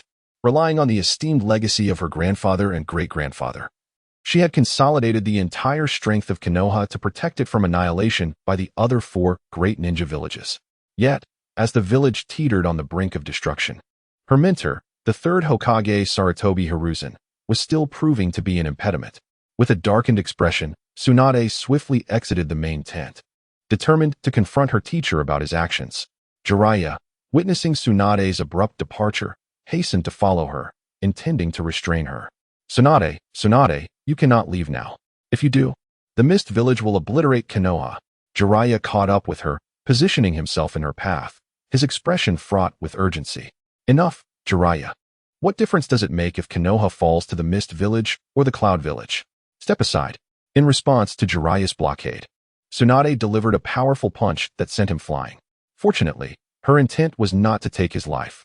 However, the force of her blow left Jeriah sprawled on the ground, unable to rise in the immediate moment, as he watched Tsunade storming furiously towards the direction of Konoha. Chapter 44. The Regrets of Uchiha Itachi in the Land of Rain. Within the Rain Ninja Village in the organization known as Akatsuki, a curious event had transpired in Konoha Village that warranted sharing. "Greetings, everyone," exclaimed White Zetsu, emerging from the ground with a grin, addressing the members of Akatsuki in a hushed tone. "What has happened?" Conan inquired, her voice calm as she regarded the newly surfaced White Zetsu. "The 3rd Hokage, Sarutobi Hiruzen, has awakened. Remarkably, he instigated an incursion by the Cloud Ninja into the Land of Fire for the sake of his own clan," White Zetsu remarked, casting a sardonic glance at Uchiha Itachi. "What a selfish old fool, only concerned with the protection of his own family," scoffed Deidara, concealed within his puppet. "There is nothing in this world that cannot be betrayed. Only wealth holds true significance. Did you not see how the 4th Mizukage, Yagura, plundered resources from the Land of Fire without any desire for its territory?" Kakuzu chimed in, chuckling as he addressed Deidara. "Uncle Kakuzu, your statement is utterly misguided. Only the malevolent gods are eternal. Wealth should not tarnish the essence of faith," retorted Haiden, standing beside Kakuzu, eager to counter his monetary philosophy. "Enough. Now is not the time for such discussions," Pain interjected, shifting his focus to the ongoing battlefield among the 4 great ninja villages. "We must ascertain the information regarding the 9-tailed beasts. Let the 5 great ninja villages engage in mutual destruction. Only through their significant losses can we better collect the tailed beasts." Upon witnessing the impending quarrel between Haiden and Kakuzu, Pain swiftly reprimanded them. "Yes, Leader Pain," Haiden acquiesced, instantly complying, aware that he could not contend with Pain. "Itachi, what is your perspective?" Pain inquired, redirecting his attention to Uchiha Itachi after reprimanding Haiden. "It matters not to me. The fate of Konoha holds no relevance," Itachi replied, his expression indifferent. "Very well, then we shall disband." Pain acknowledged Itachi's sentiment with a nod, though he privately acknowledged that he did not fully trust the Uchiha. Nevertheless, as long as Itachi performed adequately on the surface, Pain had little concern for his presence, being the god of pain with the Rinnegan. The members of Akatsuki gradually emerged from the subterranean cavern. "Mr. Itachi, is everything truly all right?" Kisame cautiously inquired, trailing behind Uchiha Itachi as they exited the cave. "It is of no consequence. My sole desire now is to avenge my brother, Sasuke Uchiha. All else is irrelevant to me." Uchiha Itachi cast another glance at Pai-Pa Shirzong and calmly addressed him. "Very well then." Observing the absence of any emotion on Itachi's face, Pai-Pa Shirzong felt a wave of relief wash over him and promptly retreated to his own chamber to rest. Meanwhile, Uchiha Itachi, standing by the cave entrance, was engulfed in profound regret as he listened to the relentless patter of rain outside. In his quest to protect Konohagakure, he had tragically opted to annihilate the Uchiha clan, losing his own brother, Uchiha Sasuke, in the process. However, as the Hokage, the 3rd Hokage Hiruzen Sarutobi had, during a time of great adversity for the village, unilaterally withdrawn the Sarutobi clan's ninja from the battlefield in the Land of Lightning, consequently enabling the Cloud Village's shinobi to launch a massive offensive against the Land of Fire. Perhaps he should never have heeded the counsel of Hiruzen Sarutobi and Danzo Shimura. His father ought to have embraced Uchiha Yenhao's vision for reforming their clan. For it is conceivable that today, a member of the Uchiha could be in the position of Hokage. Yet, it was his own decision that led to the destruction of the Uchiha clan and the unraveling of the very village he sought to protect. Overwhelmed with remorse, Uchiha Itachi struck the rocky wall with a fist, creating a small crater. With a cough, blood spewed forth from his lips, staining the ground below. "Hiruzen, I regret listening to you. The consequences have been devastating," he uttered hoarsely. "Obito, I have just stumbled upon something rather intriguing. Did you know that Uchiha Itachi has coughed up blood?" A white Zetsu emerged from the cave wall, cheerfully relaying the news to Uchiha Obito. "What? Uchiha Itachi has coughed up blood? Pray tell." Obito exclaimed with newfound excitement upon hearing the words of Zetsu. "Heh, didn't I mention before that the third Hokage had withdrawn the Sarutobi clan's forces, allowing the ninjas from the Cloud Village to invade the Land of Fire? I initially thought that Uchiha Itachi had grown indifferent to Konoha, yet as soon as he reached the cave entrance, he spat blood. Alas, I was too far away to catch what he murmured to himself during that moment. Such a pity," Zetsu explained animatedly, lamenting his distance that prevented him from hearing Itachi's self-reflection. "Haha, no matter. After all, Uchiha Itachi's health has never been robust. In a couple of years, once the Akatsuki organization has fully developed, it will be his time to meet his end," Obito remarked with a dismissive wave, indicating that it was of no consequence. After all, Uchiha Itachi was not aligned with him. Losing one Uchiha Itachi held little significance. "Very well. I shall continue to observe Uchiha Itachi and see what his intentions truly are." Hisashi, upon hearing Uchiha Obito's words, smiled and replied, "By the way, Obito, do not fixate on Uchiha Itachi any longer. Your primary task henceforth is to locate Uchiha Enho. That individual is likely within the confines of the Mist Village and has usurped control of the fourth Mizukage, Yagura, on my behalf. Ensure that you keep a vigilant watch on him. The Three Tails, Isabu, is among the tailed beasts we seek to collect. We cannot allow Uchiha Enho to seize it." Observing Hisashi, Uchiha Obito spoke with utmost seriousness. "Rest assured, we shall keep a close eye on the fourth Mizukage, Yagura, as long as Isabu remains unharmed. How Uchiha Enho manages to control him is of little concern." Suddenly, Kurizetsu, the entity that dwelled within Hisashi, interjected with a sinister tone. "Heh, you need not worry, Obito. We will maintain our vigilance over Yagura, provided Isabu remains safe." "Ah, Kurizetsu, just be cautious," Uchiha Obito replied, giving a cold nod upon hearing Kurizetsu's words. Deep within, he contemplated the ever-watchful presence of Uchiha Madara's will and resolved that one day he would break free from his surveillance. Chapter 45. The Impediment of the Konoha F4 Konoha Village, Hokage-sama. Here are the losses suffered by the Sarutobi clan in their conflict with the Cloud Ninja Village. Please take a look. An elder from the Sarutobi clan approached the third Hokage, Sarutobi Hiruzen, holding a substantial dossier, his voice tinged with grief. "Leave it to me. I shall examine it thoroughly. This Tsunade Senju is utterly audacious." The third Hokage, seated in his office, accepted the document from the elder, speaking gravely. "Indeed, how could she compel our Sarutobi clan members to the battlefield? Moreover, against the formidable forces of the Cloud Ninja Village." The elder, upon hearing the third Hokage's words, responded with a hint of sorrow in his voice. "Very well, you may leave for now. I will assess the losses of the Sarutobi clan." The third Hokage, listening to the elder's lamentations, waved his hand dismissively, signaling him to depart. Nodding in understanding, the elder exited the Hokage's office. Once alone, the third Hokage unfurled the dossier presented by the elder. As he perused the pages, the grim reality of the Sarutobi clan's plight unfolded before him. "This is excessive. Truly intolerable. Tsunade Senju, I shall ensure you face the consequences." Rising from his seat, the third Hokage roared in fury within the confines of his office. Confronted by the fourth Raikage and the Jinchuriki of the Eight Tails, Killer Bee, the members of the Sarutobi clan, proficient in fire techniques, found themselves either unable to strike their foes or incapable of keeping pace. They could only succumb, one by one, to the assaults from the Cloud Ninja. Fortunately, some members of the Sarutobi clan exhibited commendable proficiency in earth techniques, known for their remarkable defensive capabilities. Despite earth techniques being vulnerable to lightning, these skilled ninjas managed to withstand a significant number of attacks from the Cloud Ninja, summoned several elders to convene in the Hokage's office. After a moment of contemplation, the third Hokage issued a solemn command to the Umbu Ninja. In response to the third Hokage's orders, Danzo Shimura, Kohari Udatain, and Hamura Midokado subsequently arrived at the Hokage's office. "Sarutobi, did you summon us with a plan in mind?" Upon entering, Hamura gazed intently at the third Hokage, posing his inquiry. "Danzo, immediately communicate with all Konoha ninjas stationed abroad and instruct them to return to the village at once." The third Hokage spoke sternly to Danzo. "Understood," Danzo replied, nodding in affirmation. Shimura Danzo turned away to inform the root ninjas to proceed to the battlefield for communication. "Sarutobi, if all the ninjas withdraw, who will engage the other 3 great ninja villages?" After Danzo exited, TK Kamaru shyly addressed the third Hokage, Sarutobi Hiruzen. "No need. We can consolidate all the ninjas of Konoha within the village. When the 4 great ninja villages arrive to assault us, we can concentrate our forces to defend this point. With so many ninjas in Konoha, when the 4 great ninja villages launch their attack, we can position the ninjas from other clans at the forefront, while our clan remains at the rear to manage supplies."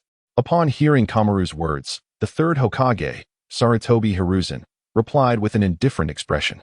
Kamaru's eyes widened in surprise. He had not anticipated that his old companion could be so treacherous.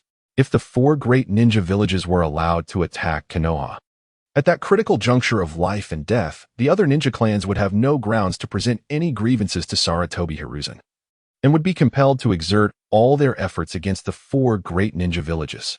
For if the defense faltered and the great ninja villages breached Konoha, not only would Sarutobi and their clan face annihilation, but the other clans would also suffer brutal dismemberment at the hands of the 4 great ninja villages. "Very well, Sarutobi. We shall acquiesce to your plan. Let it be as you say." Kamaru firmly nodded in agreement with Sarutobi Hiruzen's proposal. "I trust you understand. For now, help me maintain control over the entirety of Konoha, ensuring that the other ninja villages remain oblivious to our plans." Sarutobi Hiruzen nodded in satisfaction at Kamaru's words. Meanwhile, within the Hyuga clan, the clan leader addressed the gravity of the situation. "It appears we must expedite our contact with Uchiha Yenho. Those members of the Hyuga branch still on the battlefield should abandon all that can be relinquished." Hyuga Makoto, the clan elder, entered the home of Hyuga Hayashi with a serious countenance, speaking earnestly. "Indeed, Sarutobi Hiruzen has withdrawn the entire Sarutobi clan, seemingly intending to rely on Konoha to confront the 4 great ninja villages. Moreover, we cannot be certain that it will only be the 4 great ninja villages.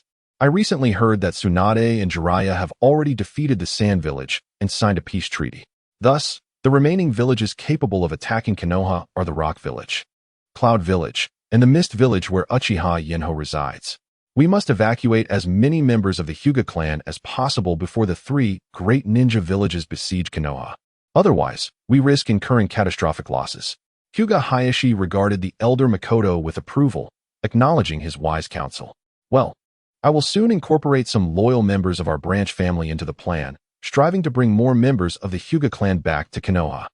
The esteemed elder of the Hyuga clan, Hyuga Hiromu, nodded in agreement after hearing the words of Hyuga Hizashi. The elder reminded him to be meticulous in the selection process. "As you are aware, there are many within the branch family who secretly harbor deep resentment towards us. These members, filled with animosity, are highly likely to align themselves with the third Hokage, Sarutobi Hiruzen. If we inadvertently admit any of these individuals who might betray us and expose our plans, we would find ourselves in dire straits."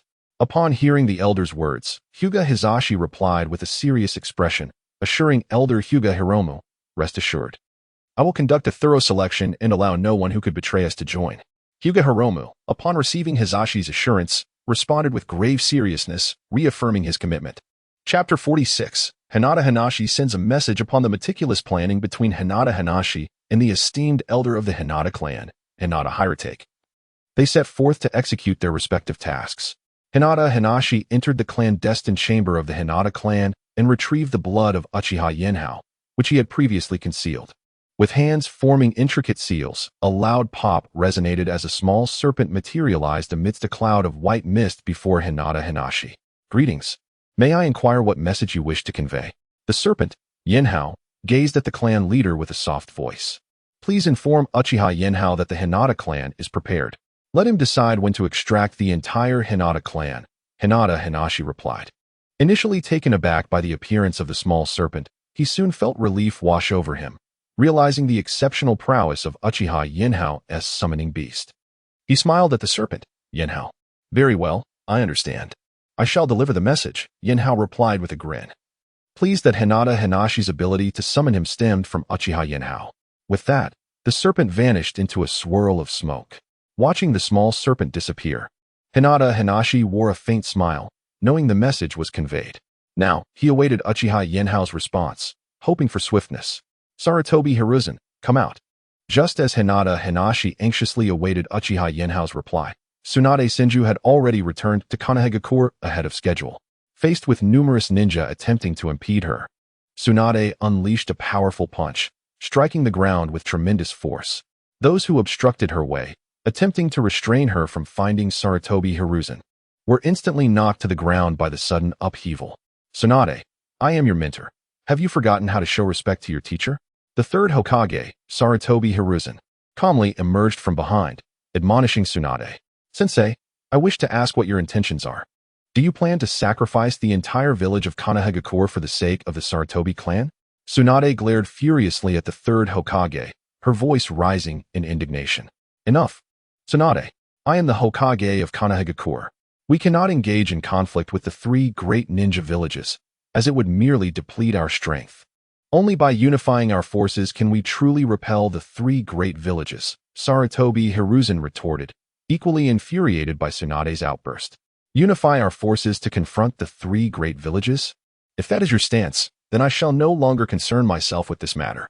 I am eager to witness how you intend to face the onslaught of the three great villages, Tsunade coldly replied, turning on her heel and departing without a moment's pause. Tsunade, the granddaughter of the legendary Senju Hashirama, halt. The third Hokage, Hiruzen Sarutobi, called out in a voice filled with urgency as he watched Tsunade stride purposefully towards the outskirts of the village. He was acutely aware of his advancing age. Even when facing the formidable third Tsuchikage, Anoki, he found himself at a distinct disadvantage. It was imperative that he persuade Tsunade to remain, for her presence would significantly enhance Konoha's chances in the impending conflict.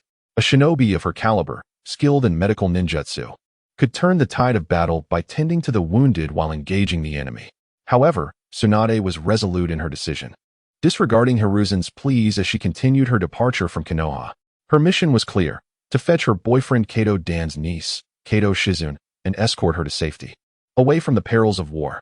Watching Tsunade leave, Hiruzen felt a surge of frustration and retreated to his office within the Hokage Tower. Lord Hokage, Hinata clan member Hinata Hayashi has urgent news to report, one of the ANBU operatives announced silently as he entered the office. Bring him in. Hiruzen replied without lifting his gaze from the paperwork before him. Yes, Lord Hokage. The ANBU swiftly exited, returning shortly with Hinata Hayashi in tow. Hayashi, what brings you here? Hiruzen inquired, donning his customary warm smile upon seeing the clan leader. Lord Hokage, the head of the Hinata clan, Hinata Hizashi, has conspired with the rogue Uchiha Inho, to orchestrate a mass defection of the Hinata clan from Konoha, Hayashi stated solemnly, kneeling before the third Hokage. What? You say the Hinata clan has allied with Uchiha Inho? Hiruzen stood, his demeanor shifting to one of grave concern. Yes, Lord Hokage. I have just received this alarming information.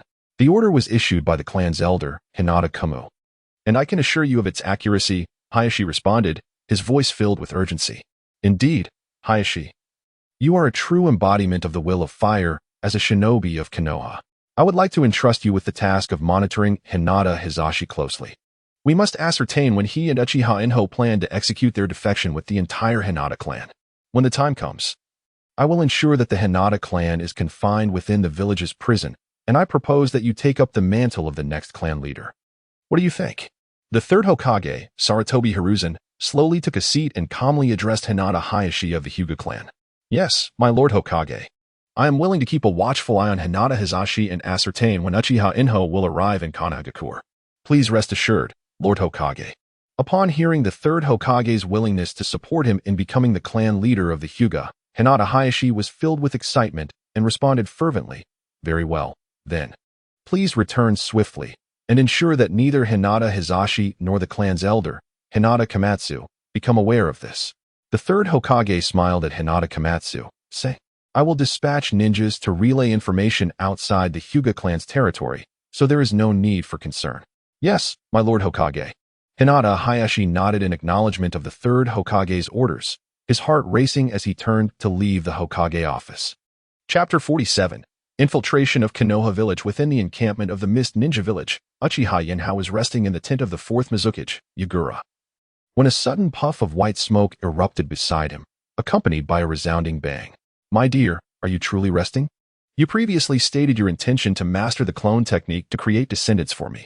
How can you afford to be so lazy at this moment? Exclaimed the small serpent. Yenhao, as he appeared beside Uchiha Yenhao, clearly displeased. All right. I have serious matters at hand. If you are truly impatient, I can hand you the materials now. And you may experiment at your leisure, Uchiha Yenhao replied, dismissing the small serpent's complaints with a wave of his hand as he presented a small scroll to Yenhao. Humph. This is more like it, Yenhao said, extending his serpentine tail to coil around the scroll, nodding in satisfaction at Uchiha Yenhao. By the way, what brings you here so suddenly? You aren't here merely to demand the cloning technique, are you? Uchiha Yenhao asked, eyeing the small serpent with suspicion. Of course not. How could I be so dull as to come all this way just for that? Did you not give your blood to Hinata Hizashi? He summoned me earlier. Yenhao quickly explained. He summoned you? It seems the plan was successful. You may return now, Uchiha Yenhao remarked, a faint smile gracing his lips as he addressed Yenhao. Very well, I shall take my leave. Do reach out if you require anything, Yenhao said, playfully shaking the scroll with his tail before vanishing into a cloud of mist. After Yenhao departed, Uchiha Yenhao created a shadow clone and continued to conceal himself atop the fourth Mizukage, turning his attention to finding Terumi Mei. Let us go, Terumi Mei. Hinata Hizashi has sent word. We must see what Konoha village has in store, Uchiha Yenhao announced as he entered Terumi Mei's resting tent, his tone buoyant. Oh, it truly succeeded. Let us hurry. Terumi Mei exclaimed excitedly, rising to her feet and joining Uchiha Yenhao. The Senju, Hyuga, and Uchiha clans are renowned for their bloodline limits within Konoha village, each serving as a cornerstone of their respective village. Although the Hyuga clan has yet to produce any formidable Kaga-level ninjas, their Byakugan is exceptionally valuable. With just one Byakugan, a mist ninja became indispensable to our village. If we could incorporate the entire Hyuga clan into Mist Ninja Village, it would represent a significant leap in our strength, Uchiha Yenhao noted. Taking Terumi Mei by the shoulder as he prepared to use his ocular technique, the star of the universe, to enter the celestial space. Upon entering the celestial realm, Uchiha Hanyu swiftly directed his control over the starry expanse towards the village of Konoha in the Land of Fire.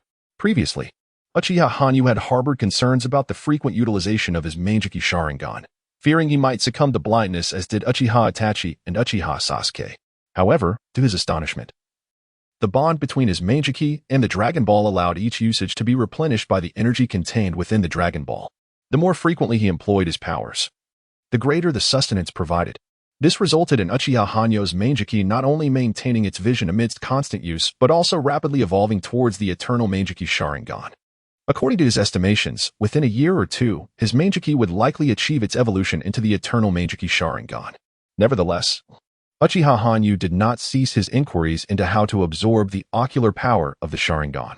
After all, both Uchiha Izumi and his sister Uchiha Tsuki were in need of this power to transition their own Sharingan from Mangekyō to the eternal Mangekyō. As Uchiha Hanyu navigated the celestial realm, he soon employed spatial folding to arrive at the outskirts of Konoha. Uchiha Hanyu, why have we halted? Should we not hasten to find Hyuga Hizashi? Queried Terumi Mei, her curiosity piqued as she observed the sudden stillness of the external scenery displayed within the celestial realm. It is still daylight. Let us wait until nightfall to seek out Hyuga Hizashi, Uchiha Hanyu replied, casting a glance at Terumi Mei with a calm demeanor. Why? Are you afraid of being detected by the Konoha Anbu during daylight? Terumi Mei questioned, her expression turning serious as she looked at him. No. The Hyuga clan has already been infiltrated by spies dispatched by the third Hokage, likely from within their own ranks, Uchiha Hanyu remarked coolly while surveying the Hyuga territory. How did you discern that? It cannot be true, Terumi Mei responded, astonished by his assertion. Have you not noticed?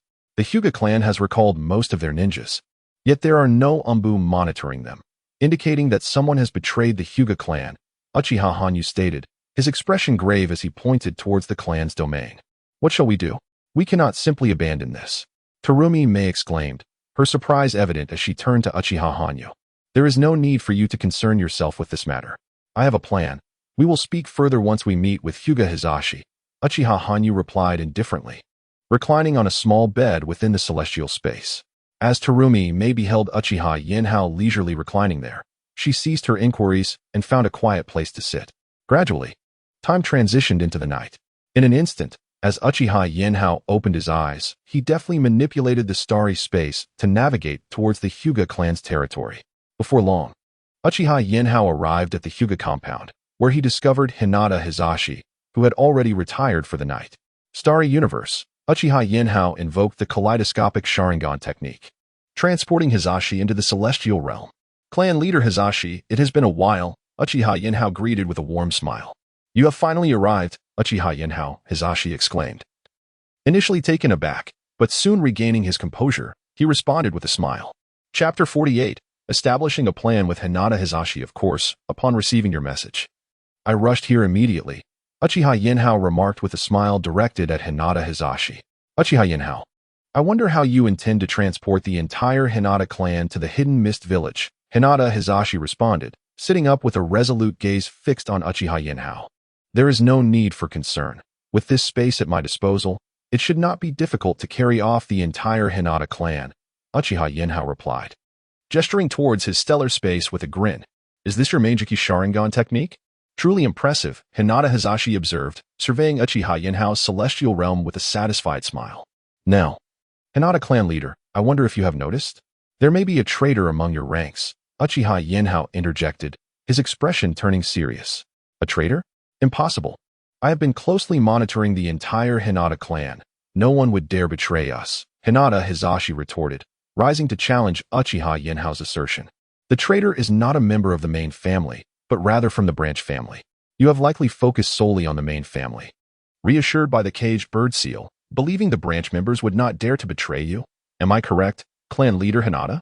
Uchiha Yenhao observed with a cold smirk. Branch members? That is inconceivable. Their lives are in the hands of the main family. If they were to harm a member of the main family, they would surely face death, Hinata Hizashi exclaimed incredulously. He would not betray the Hinata clan directly in your presence. But what if he secretly informed the third Hokage, Sarutobi Hiruzen, of our connection? Do you think Sarutobi Hiruzen would not ruthlessly eliminate the main family members and support the branch members to become the new leaders of the Hinata clan? Is that a possibility? Uchiha Yenhao inquired, smiling at Hinata Hizashi. Hinata Hizashi fell silent upon hearing Uchiha Yenhao's words. If Uchiha Yenhao's speculation were to hold true, it indeed suggested that a branch member could betray the Hinata clan. In such a scenario, the main family of the Hinata could be in grave danger. What is your plan, Uchiha Yenhao? Hinata Hizashi asked, his expression heavy with concern.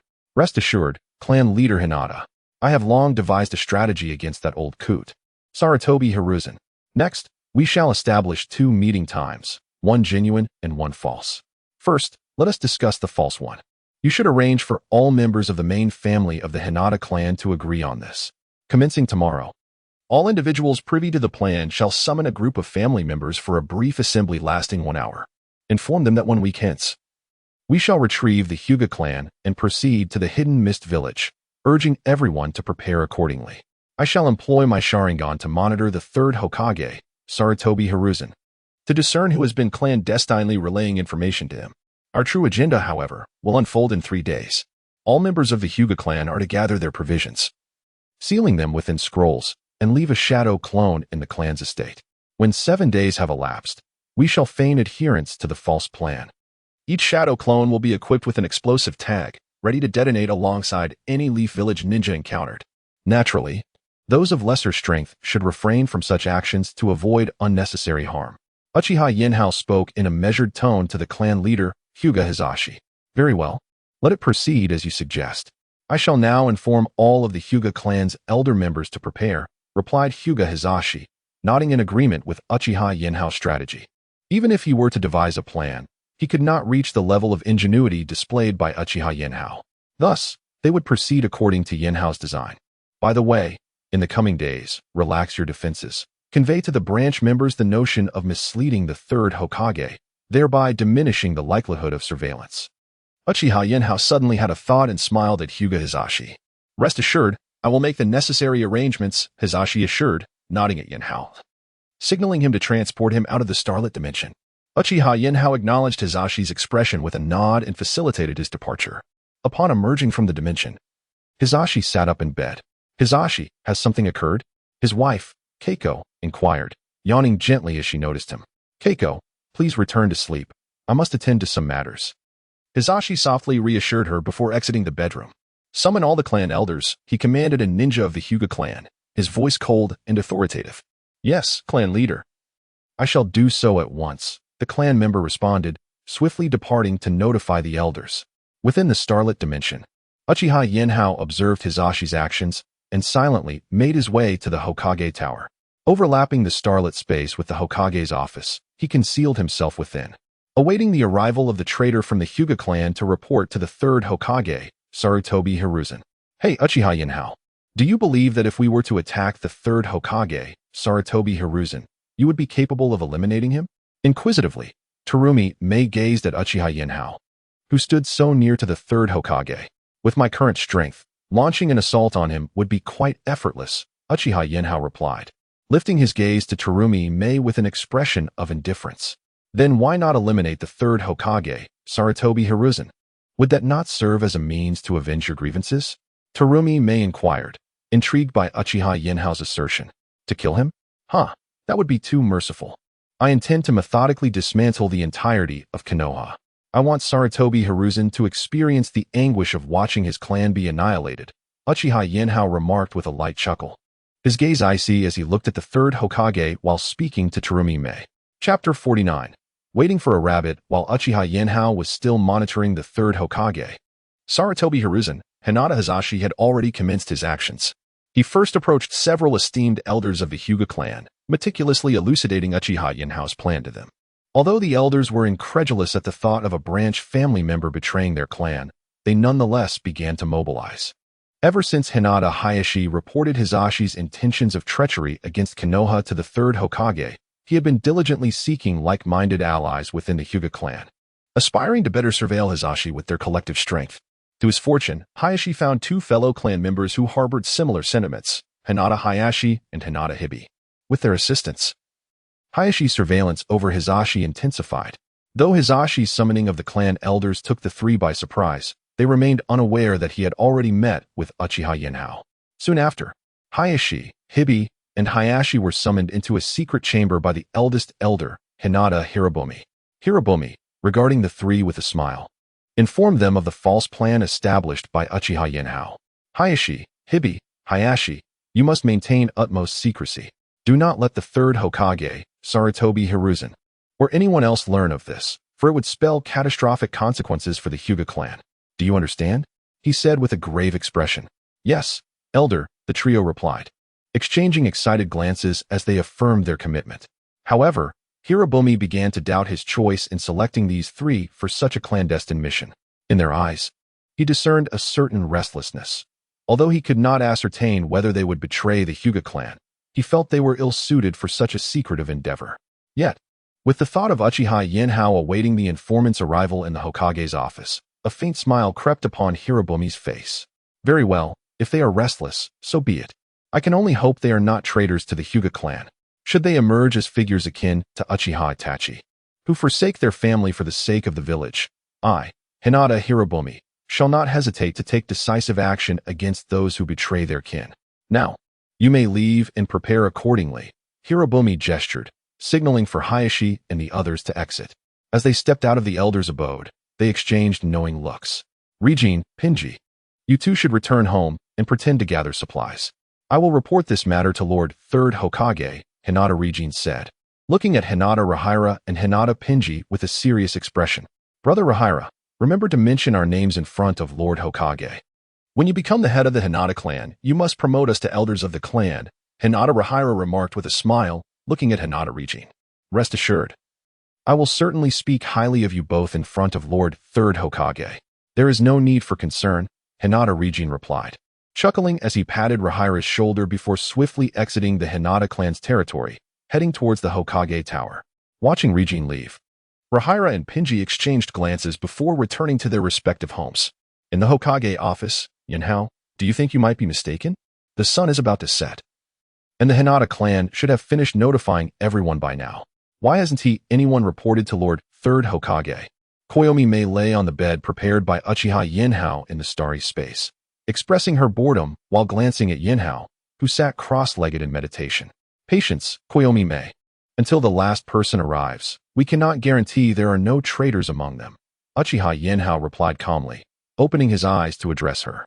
Lord Hokage, Hinata Regine requests an audience. An Umbu ninja suddenly burst in, urgently addressing the third Hokage, Sarutobi Hiruzen, just as Koyomi Mei was becoming quite impatient. Let him in.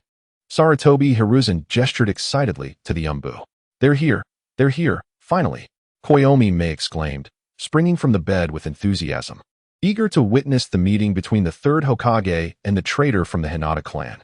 Subordinate Hinata Regine pays respect to Lord Hokage. Hinata Regine entered the Hokage office, immediately kneeling on one knee to salute Sarutobi Hiruzen. Rise, Regine. What news do you bring? Sarutobi Hiruzen, while wearing a warm smile, concealed a remarkable killing intent in his gaze as he observed Hinata Regine. Lord Hokage, Hinata Rizu has met with Uchiha Yinhao once again. They have agreed to launch an attack on Hokage Rock in 1 week, drawing the attention of Konoha. Meanwhile, Hinata Rizu will lead a breakout through the main gate of Konoha, where he will be assisted by the excellent ninja from the Mist Village, Koyomi Mei. Hinata Regine reported proudly to Sarutobi Hiruzen. Your efforts are commendable, Hinata High, and we are fortunate to have a member of the Hyuga clan such as yourself. Otherwise, Konoha village would likely suffer significant losses this time. The third Hokage, Hiruzen Sarutobi, remarked to Hinata High with a tone of deep contemplation. Your Excellency, you flatter me. In truth, many ninjas of the Hyuga clan share my devotion to placing Konoha above all else. After reporting to you, I sought out others within the clan who prioritize our village, and I found my brothers, Hinata Haihei and Hinata Hiraki. Thus, there are indeed many within the Hyuga clan who hold the village in high regard. Upon hearing the third Hokage's praise, Hinata Hai eagerly recommended his 2 brothers to him. Excellent, excellent. With so many hearts aligned with Konoha, our village shall surely weather this crisis and maintain our status as the foremost ninja village in the world. The third Hokage affirmed, nodding in satisfaction at Hinata Hai's words. Hai, return swiftly and assist me in keeping a watchful eye on the Hyuga clan. On that day, I shall unleash my thunderous methods to eliminate Hayashi Hyuga and abolish the division between the main and branch families, allowing all members of the Hyuga clan to coexist equally. The third Hokage rose from his seat, approached Hinata Hai, and placed a reassuring hand on his shoulder, offering words of encouragement. Yes, thank you, Lord Hokage. Hinata Hai responded with joy, bowing once more to the third Hokage before turning to leave the Hokage's office. Chapter 50. The transfer of the Hyuga clan. Very well. We can now seek out Hyuga Hizashi. Subsequently, we shall officially escort the Hyuga clan to the hidden mist village, Uchiha Hanyu remarked with a smile, observing Hyuga Hayashi departing from the Hokage's office, as he spoke to Terumi Mei. Uchiha Hanyu, your abilities are truly extraordinary. Employing them to uncover spies is remarkably effortless. Terumi Mei replied, astonished at how effortlessly they could locate a traitor within the enemy's stronghold, provided they merely maintained their presence there for a while. Such matters are trivial. Uchiha Hanyu responded nonchalantly to Terumi Mei's praise, as he manipulated the starry expanse and swiftly arrived among the Hyuga clan. He needed to promptly relay a message to Hyuga Hizashi, for a grand performance awaited them. You've discovered someone who has betrayed us, haven't you? Hyuga Hizashi inquired darkly, regarding the sudden appearance of Uchiha Hanyu and Terumi Mei. Indeed, it is the trio of Hyuga Hayashi, Hyuga Hizashi, and Hyuga Hanabi, Uchiha Hanyu stated matter-of-factly. I see. Those of the Elder's faction. I shall inform the Elder to keep this from those 3.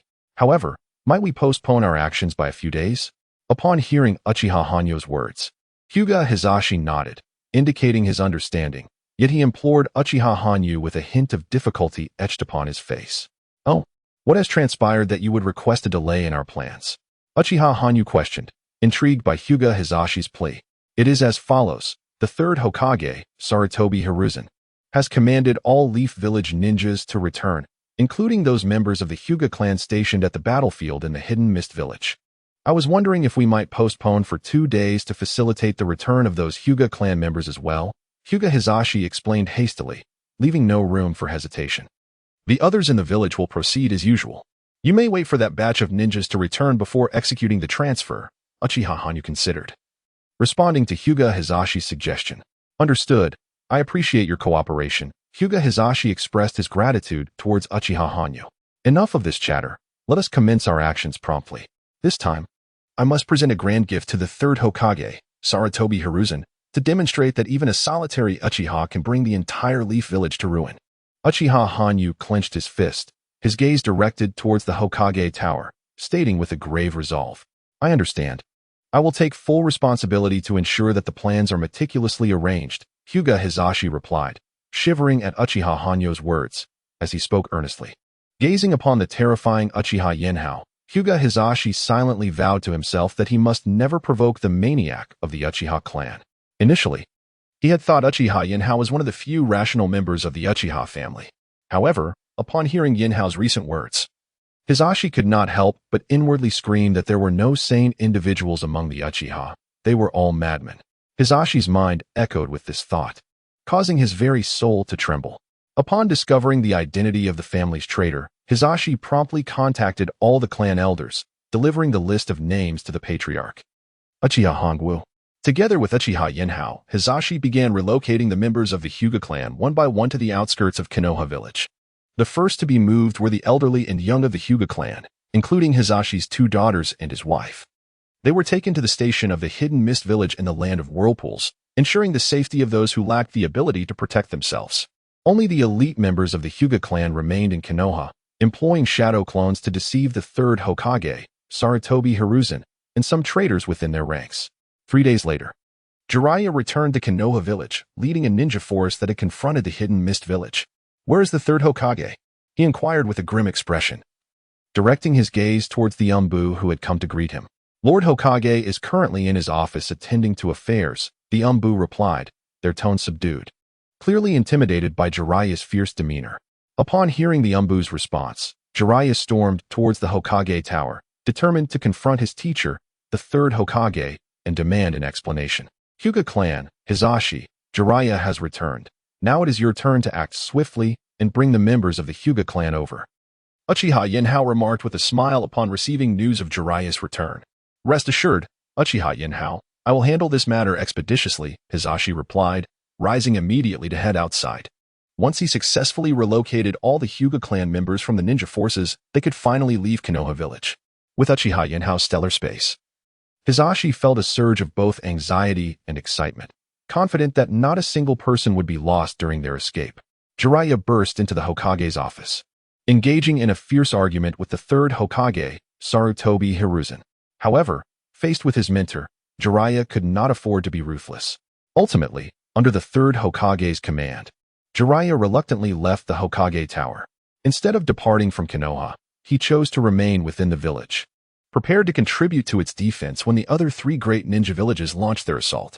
Meanwhile, Hinata Hisashi and the elders of the Hyuga clan had successfully transported all members of the clan participating in the ninja team from Konoha village to the Mist Ninja Village base in the land of Whirlpool through Uchiha Yenhao's stellar space.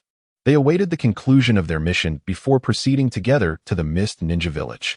Alas, third Hokage, your actions could truly spell disaster for the entirety of Konoha. In a tavern within Konoha village, Jeriah clutched a bottle of sake, mumbling tipsily as he indulged in his drink. Ah, Lord Jeriah, you have returned. Just as Jeriah continued to revel in his inebriation, Kakashi Hitaki, who had lost his Mangekyō Sharingan to Uchiha Yenhao, appeared beside him, addressing him. Ah, Kakashi, have you come to partake in a drink as well? Jeriah blinked through his haze, gazing at Kakashi with a wry smile. No, I specifically sought you out, Lord Jeriah. Kakashi replied, shaking his head, his expression turning serious as he regarded Jeriah. Haha, what brings you to seek me? Jeriah chuckled, raising his bottle of sake in jest. I wish to ask you to eliminate the third Hokage. Chapter 51.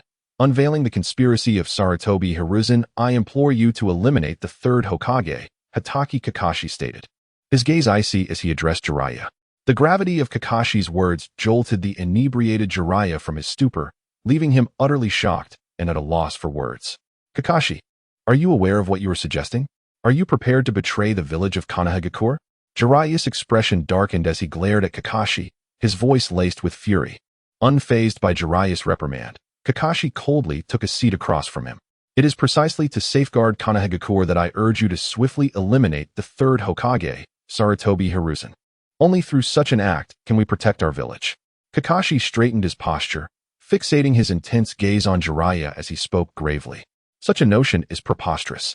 This is a betrayal of the will of fire, a betrayal of the Hokage, Jeriah exclaimed, forcefully slamming a bottle onto the table as he directed a cold glare at Kakashi. Jiraiya-sensei, consider the mission issued by the third Hokage to defend against the impending assault from the other three great ninja villages, Kakashi countered. You will discover that the ninjas from the Sarutobi, Uchiha, Nara, and Aburame clans are not positioned on the front lines. Rather, they occupy supportive roles in the rear. Once the conflict erupts, if the other three villages merely create a slight opening, those on the front lines may swiftly defect from Konoha. If only the Sarutobi, Uchiha, Nara, and Aburame clans remain, can we still call it Konoha? Kakashi pounded the table, rising in agitation as he shouted at Jeriah. I understand that Sarutobi Hiruzen is your mentor, but he is also my ancestral teacher. If not for the sake of Konoha, would I ever propose such a bold and audacious plan? I earnestly advise you to consider this. Eliminate the third Hokage. As long as he exists, Konoha cannot endure the siege of numerous ninja villages. Furthermore, did you not mention that Uchiha Yenhao is among the forces of the Mist Village?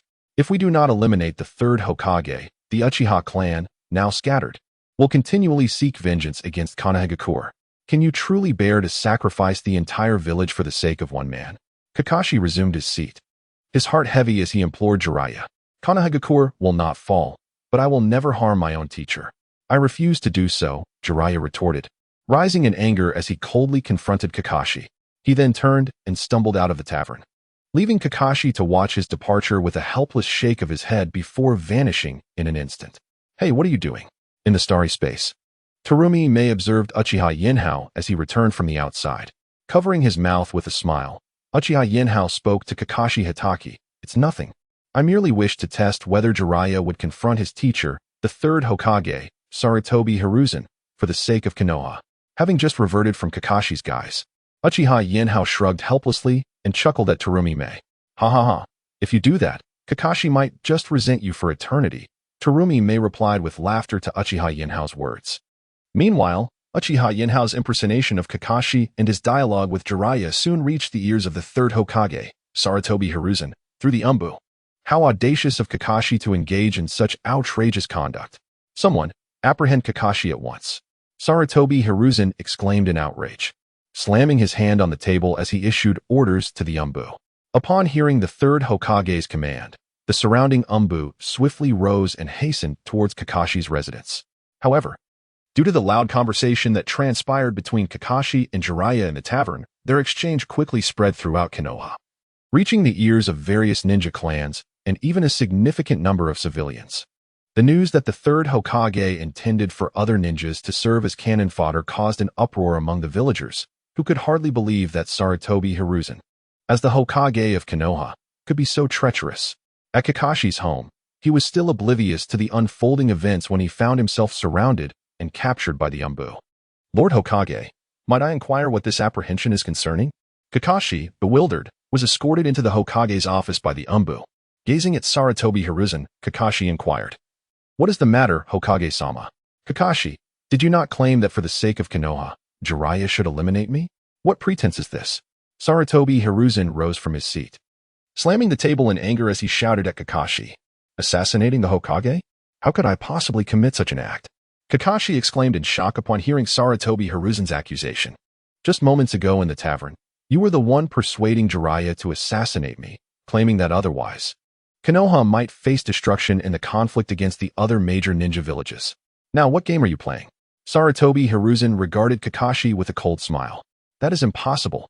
I have been resting at home. I did not visit any tavern today. Kakashi insisted, refusing to acknowledge any wrongdoing, asserting instead that he had remained at home. Realizing the implications of Kakashi's words, Sarutobi Hiruzen's expression shifted. Damn it. Someone has infiltrated Konoha. Summon someone immediately to locate the intruder in Konoha. This individual, taking advantage of Jeriah's inebriation, has adeptly concealed their true identity through transformation techniques and has audaciously disseminated slanderous rumors about him in public. My current frantic summons of Kakashi Hitaki has inadvertently confirmed this malicious gossip. Uchiha Yenhao, there is no doubt it is he. Only he possesses the cunning to devise such an intricate scheme. The third Hokage, Sarutobi Hiruzen, pondered deeply and recognized the formidable nature of this plot.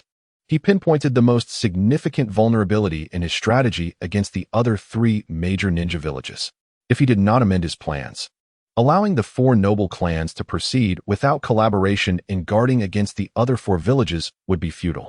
However, should he continue to let the other clans bear the brunt, shielding the Uchiha and the remaining three clans, it would lead to widespread discontent among the residents of Konoha. Realizing this, the third Hokage, with fiery eyes, struck the table with great force. Chapter 52. The flustered ninjutsu clan. The ruse orchestrated by Uchiha Yenhao, masquerading as Kakashi Hitaki, incited considerable commotion within the village of Konoha. Initially, the attention of many was fixated on Kakashi's purported attempt to assassinate the Hokage. However, as time progressed, some began to glean from the dialogue between Kakashi and Jeriah that the third Hokage, Sarutobi Hiruzen, intended to utilize other clans as mere shields, urging them to protect the Hokage and his companions. This revelation stirred discontent among numerous civilian ninjas, who hastened to the foot of Hokage Tower to voice their grievances against Sarutobi Hiruzen. Rebels! Traitors! The third Hokage bellowed from his office, observing the civilian ninjas being restrained by the Umbu below. Nara Clan. Shikaku, what shall we do next? In the Nara Clan's territory, Akimichi Choza and Yamanaka Inoichi regarded Nara Shikaku with concern, as Choza spoke with a troubled expression. Yenhao's ploy was exceedingly ruthless, in full view of the public. He had exposed the third Hokage's schemes under the guise of an assassination attempt. The collective fear of an impending assault by three ninja villages had already gripped everyone. If the Hokage were to keep the Sarutobi clan stationed at the rear, it could very well incite rebellion among the civilian ninjas. Let us prepare ourselves. Should the civilian ninjas rise in revolt, we must immediately retreat towards the Deer Forest. There lies a secret passage left by our clan many years ago, through which we can escape the village, Nara Shikaku said, his expression grave as he addressed Yamanaka Inoichi and Akimichi Choza. Shikaku, do you no longer have faith in Konoha?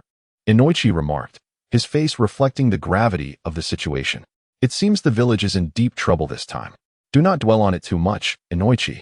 If the situation deteriorates, I hope you can lead Ino, Choji, and Shikamaru through the secret passage to join the Mist Village, Shikaku replied, rising to pat Inoichi's shoulder.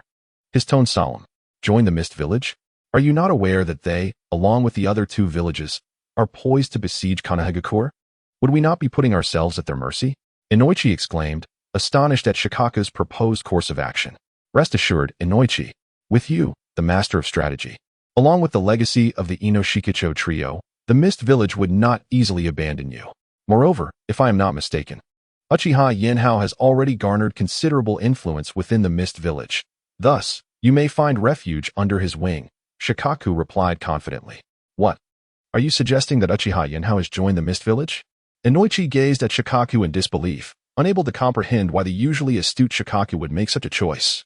Indeed, that individual must have joined the Mist Village. Otherwise, it would have been impossible for him to confront Lady Tsunade on the battlefield.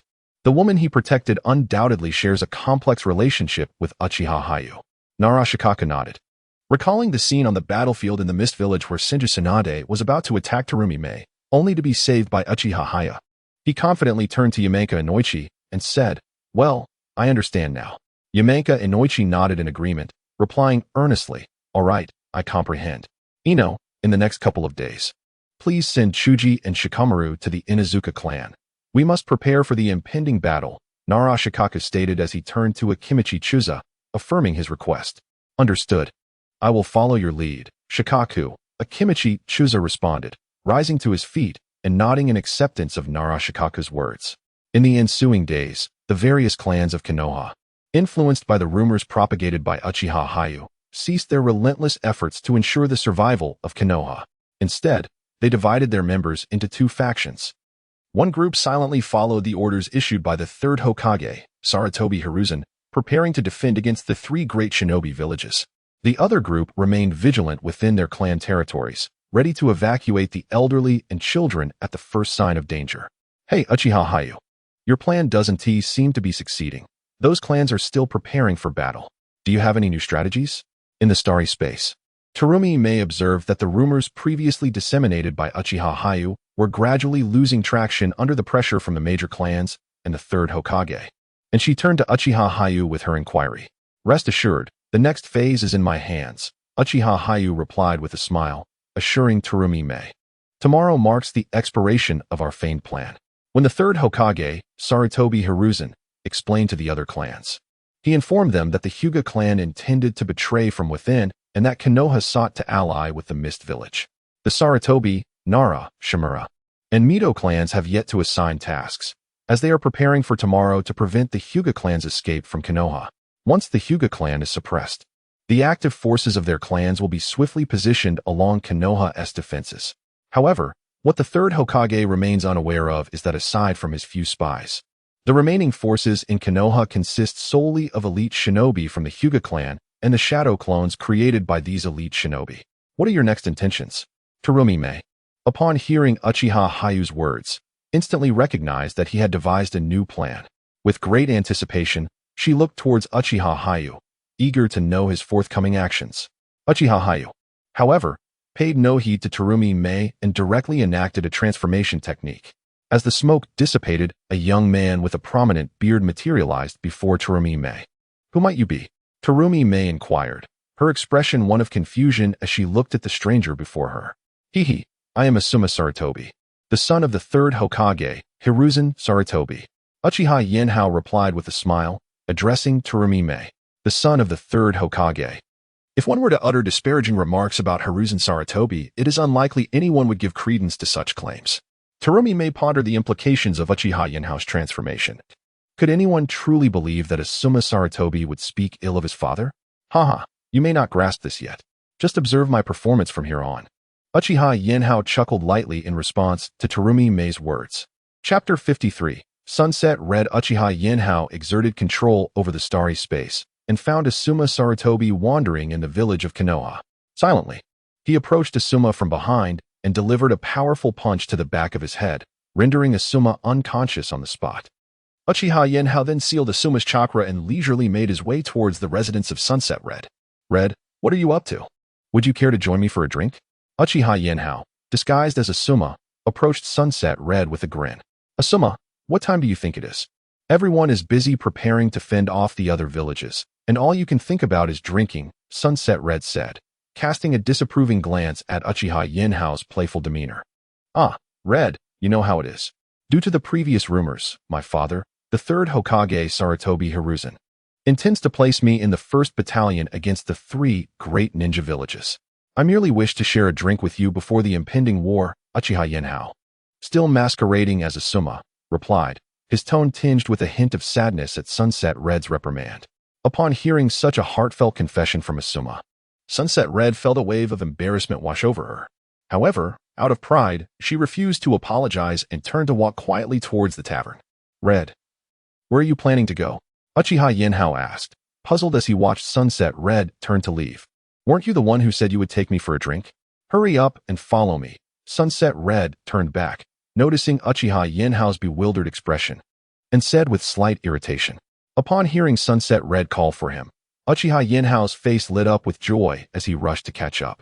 Within the confines of the starry space, Koharu Utatane observed the interaction between Uchiha Yenhao and Sunset Red, her teeth grinding with frustration.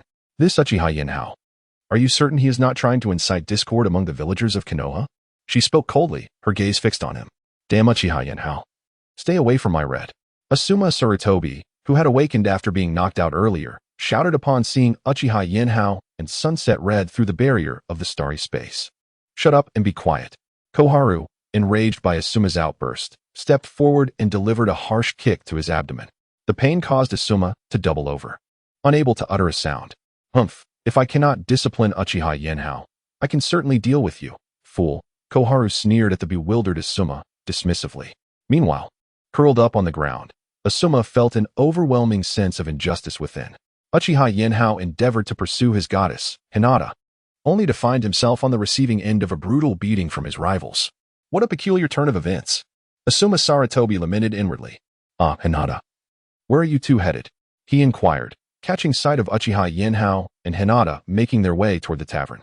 At that moment, Azuki Mitarashi, who was purchasing glutinous rice dumplings at the nearby shop, peered out and cheerfully addressed Hinata. Hinata, Asuma has invited me for a drink. Would you care to join us? Hinata, upon seeing Azuki, beamed with joy. Earlier, she had agreed to accompany Asuma for a drink, swayed by his pitiful pleas. However, a sudden thought struck her. If she were to become inebriated, it would not bode well if Asuma made any advances. Fortunately, with Azuki by her side, even if she were to lose her senses, this dumpling-loving friend would surely safeguard her from Asuma's unwanted intentions. May I order some dumplings? Azuki asked, contemplating Hinata's invitation. Of course, Hinata replied, smiling and signaling that it was perfectly fine. Wonderful. I shall accompany you. Azuki, clutching her freshly purchased dumplings, joyfully dashed to Hinata's side, wrapping her arm around her companions. Yenhao, witnessing Azuki's affectionate hold on Hinata, shot her an annoyed glance. Azuki, you ought to ease up on the dumplings. One day, you might just transform into a chubby bean. As Yenhao observed Azuki indulging in her dumplings while holding Hinata's arm, he felt compelled to offer a word of caution, reminiscing about her appearance during the Boruto era, which was rather plump. Presently, Azuki maintained an attractive visage, and he sought to guide her accordingly. Humph. I shall heed your advice no more. What is life without dumplings, especially glutinous ones? Azuki retorted, her dissatisfaction evident in her tone. To her, Yenhao's remarks were merely expressions of jealousy towards her camaraderie with Hinata, and she deemed it unnecessary to concern herself with him. Now, Asuma, do refrain from criticizing Azuki. Hinata chuckled softly, covering her mouth, and then addressed Yenhao. Indeed, let it be, Asuma. If she wishes to join, then so be it. All right. I cannot argue with the two of you. If she is to come along, then so be it. Yenhao feigned resignation in response to Hinata's words and continued walking toward the tavern, accompanied by Azuki. Uchiha Yenhao entered the largest tavern in Konoha, accompanied by Yugao and Mitarashi Anko. Owner, bring forth your finest dishes and 3 bottles of sake, he bellowed as he stepped inside. Ah, isn't that Asuma, the jonin? Are you here on a date with Hong? The tavern owner, upon recognizing the transformed figure of Sarutobi Asuma, chuckled warmly at Yenhao. Come now, proprietor.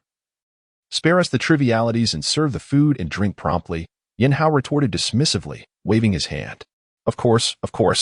I shall prepare your orders immediately. The tavern owner responded hastily, eager to comply with Yenhao's command. Asuma, do you think we can finish all this alcohol? Yugao inquired, glancing at the abundant bottles. Not to worry, Hong. If we can't finish it, we can leave it here and return for it another time, Yenhao assured her nonchalantly. Resigned, Yugao tugged at Mitarashi Anko's sleeve and settled down at a nearby table, awaiting the arrival of their food and drink. Chapter 54. Asuma drunk at the urging of Uchiha Yenhao, the tavern owner promptly brought forth the side dishes and 3 jugs of liquor, placing them on the table of Uchiha Yenhao and his companions. Lord Asuma, Lady Hong, here are what you requested. Please enjoy, the tavern owner said with a smile as he set the dishes before the trio. Do you have glutinous rice balls? Please bring me 2 portions. Yui Koronai expressed her dissatisfaction to the tavern owner upon noticing the absence of her beloved delicacy. Lady Koronai, please wait a moment while I prepare the glutinous rice balls for you, the tavern owner replied with a nod, his demeanor still cheerful. Oh, Koronai, didn't I mention before? If you keep eating those rice balls, you might end up becoming plump. It's better to exercise some restraint, Uchiha Yenhao remarked, exasperation evident as he rubbed his forehead. Humph. Mind your own business. You can tell me once you catch up with Hong, Koronai retorted, casting a disapproving glance at Uchiha Yenhao. All right, I won't interfere, he replied, shaking his head in resignation. Ah, truly a case of a dog biting El Dongbin, unable to recognize a good heart. What did you say? Koronai shot a furious glance at Uchiha Yenhao, her temper rising. Though she was unfamiliar with the expression, she understood the implication of failing to recognize kindness. In a fit of anger, she yelled at Uchiha Yenhao. You said nothing of significance. Red, your favorite liquor has arrived. Allow me to toast to you. Uchiha Yenhao quickly interjected, lifting 2 cups of liquor, one of which he offered to Yui Koronai with a smile. Asuma, don't drink so quickly. Have something to eat first. Otherwise, even a small amount of liquor will upset your stomach, Koronai advised as she accepted the drink from Sarutobi Asuma, placing it aside without drinking immediately. Very well, I understand, she replied with a smile. Uchiha Yenhao then set his cup down, swiftly picking up chopsticks to sample several side dishes, feeding himself eagerly. He then raised his cup, tipping the entire contents into his mouth. How's that? Is this how you drink? He teased Kuronai playfully. What kind of antics are these while drinking? Kuronai said, shaking her head in disbelief as she leisurely picked up food from the table, slowly savoring her drink. However, Uchiha Yenhao did not emulate the leisurely drinking style of Yuhi Kurenai. Instead, he swiftly devoured his food while incessantly pouring alcohol into his mouth. Initially, Kurenai engaged in light-hearted banter with Yenhao, toasting each other. Yet, as time progressed, she began to discern that Yenhao's intention was not to intoxicate her, but rather to drown himself in drink. Under normal circumstances, Kurenai would overlook Asuma's manner of drinking. But given Yenhao's earlier behavior, she promptly intervened, halting his hand. Asuma, what are you doing? What has transpired? You appear rather despondent, Kurenai observed, her voice heavy with concern as she gazed at Yenhao. Hearing her words, Yenhao suddenly recognized an opportunity to stir the pot. After performing for so long, he was finally about to achieve the desired outcome. Kurenai, do you know? I am destined to be the next Hokage. Yenhao feigned drunkenness, leaning affectionately towards Kurenai and proclaiming loudly. At his boisterous exclamation, patrons in the tavern turned their attention towards him and Kurenai. Enough with your Hokage nonsense. Stop boasting and be quiet. Kurenai hastily attempted to prevent Asuma from continuing. However, as Uchiha Yenhao, he was not inclined to cease his antics at that moment. I assure you, it is all true. My father has already decided that I will serve as the mentor for the Ino Shikacho trio. Their teacher after graduation will be CHG, Ino, and Shikamaru. Because of my affection for you, my father has chosen you to lead Kiba, Shino, and Hinata of the Hyuga clan. Once my father is gone, with the 6 clan heirs as our disciples, along with our Sarutobi clan, my position as the next Hokage will be assured. Yenhao, still pretending to be inebriated, continued to elaborate on his supposed path to becoming Hokage. All right. I understand you aspire to be the next Hokage. There is no need to shout. Since you're intoxicated, let us return home and rest, Kurenai. Though having consumed her fair share of alcohol, remained lucid and resigned herself to soothing Yenhao, frowning as she spoke. No, I will not become Hokage. Tomorrow, I will charge to the front lines. I refuse to escape using shadow clones as my father suggested. I will not be a coward. Upon hearing Kurenai's reassurances, Yenhao abruptly stood up, declaring loudly, do you know what jade is? Jade represents those children who have yet to mature. They are the most precious. I, Asuma Sarutobi, shall never be a coward. Even if my demise can save a single child, I shall stand proudly as a true heir of the Will of Fire. Uchiha Yenhao declared boldly to all the patrons in the tavern. Upon hearing Yenhao's words, the surrounding crowd gazed at him with great admiration. It was unexpected that the 3rd Hokage would permit Asuma to feign death through a shadow clone for the sake of escape. Yet, Asuma resolutely refused to partake in such a dishonorable act. The onlookers began to murmur amongst themselves after Yenhao's proclamation. Following his declaration, Uchiha Yenhao pretended to be intoxicated, collapsing feebly to the ground. Sunset Red, witnessing Yenhao's fall, hurried over with a sense of helplessness in her gaze directed at him. You truly know how to create trouble for me, don't you? Hongdo, come help me. Carefully, Sunset Red attempted to lift Yenhao, trying to escort him back to his home. However, as a man, Yenhao's weight far exceeded her expectations, prompting her to seek assistance from Mitakahashi Hongdo nearby. All right. I understand. I am on my way. Upon hearing Sunset Red's call, Hongdo quickly stuffed her favorite sweet rice dumplings into her mouth before striding over. My apologies, dear owner. I will settle the bill for the drinks and food shortly. For now, I must take Asuma home. Sunset Red and Mitakahashi Hongdo, having helped Uchiha Yenhao to his feet, expressed their apologies to the tavern owner. No need for apologies. Given what Asuma just stated, today's drinks and food shall be on me, the tavern owner replied, his voice filled with generosity. Chapter 55, the final departure of the Hyuga clan under the dim light of the tavern, the 2 ladies, Yuhi Kurenai and Mitarashi Anko, strained to support Uchiha Enho as they guided him out of the establishment. Kurenai, this guy Asuma is simply too heavy. Why don't we just leave him here? After a while, the 3rd Hokage will surely send someone to find him, Anko suggested, struggling under the weight of Uchiha Enho. Kurenai, we cannot speak so lightly. If the 3rd Hokage sends someone to look for him, how can you explain to the Umbu that you abandoned Asuma in the street? Does that seem reasonable? Kurenai replied sternly, her gaze fixed on Anko. Oh, fine, fine. I will help you take him back, Anko conceded, resignedly joining Kurenai in supporting Uchiha Inho. As they continued their journey toward the residence of the third Hokage. Two kind-hearted beauties like yourselves would be better off accompanying me, Uchiha Inho teased. A playful grin spreading across his face. Startled by his words, both Kurenai and Anko prepared to retort, only to realize they could not muster their chakra. Uchiha Inho. It must be you, Kurenai exclaimed, recognizing the situation without turning to face him. Indeed, you are the finest Jinjutsu kunoichi of Konoha. It is impressive how quickly you discern my identity, Uchiha Inho replied with a smile, acknowledging her insight. You're after Kurenai. Could you perhaps let me go? Anko interjected, her voice tinged with despair as she addressed Uchiha Inho. Ah, Anko, it is not I who seeks to capture you. You were the one who insisted on participating earlier.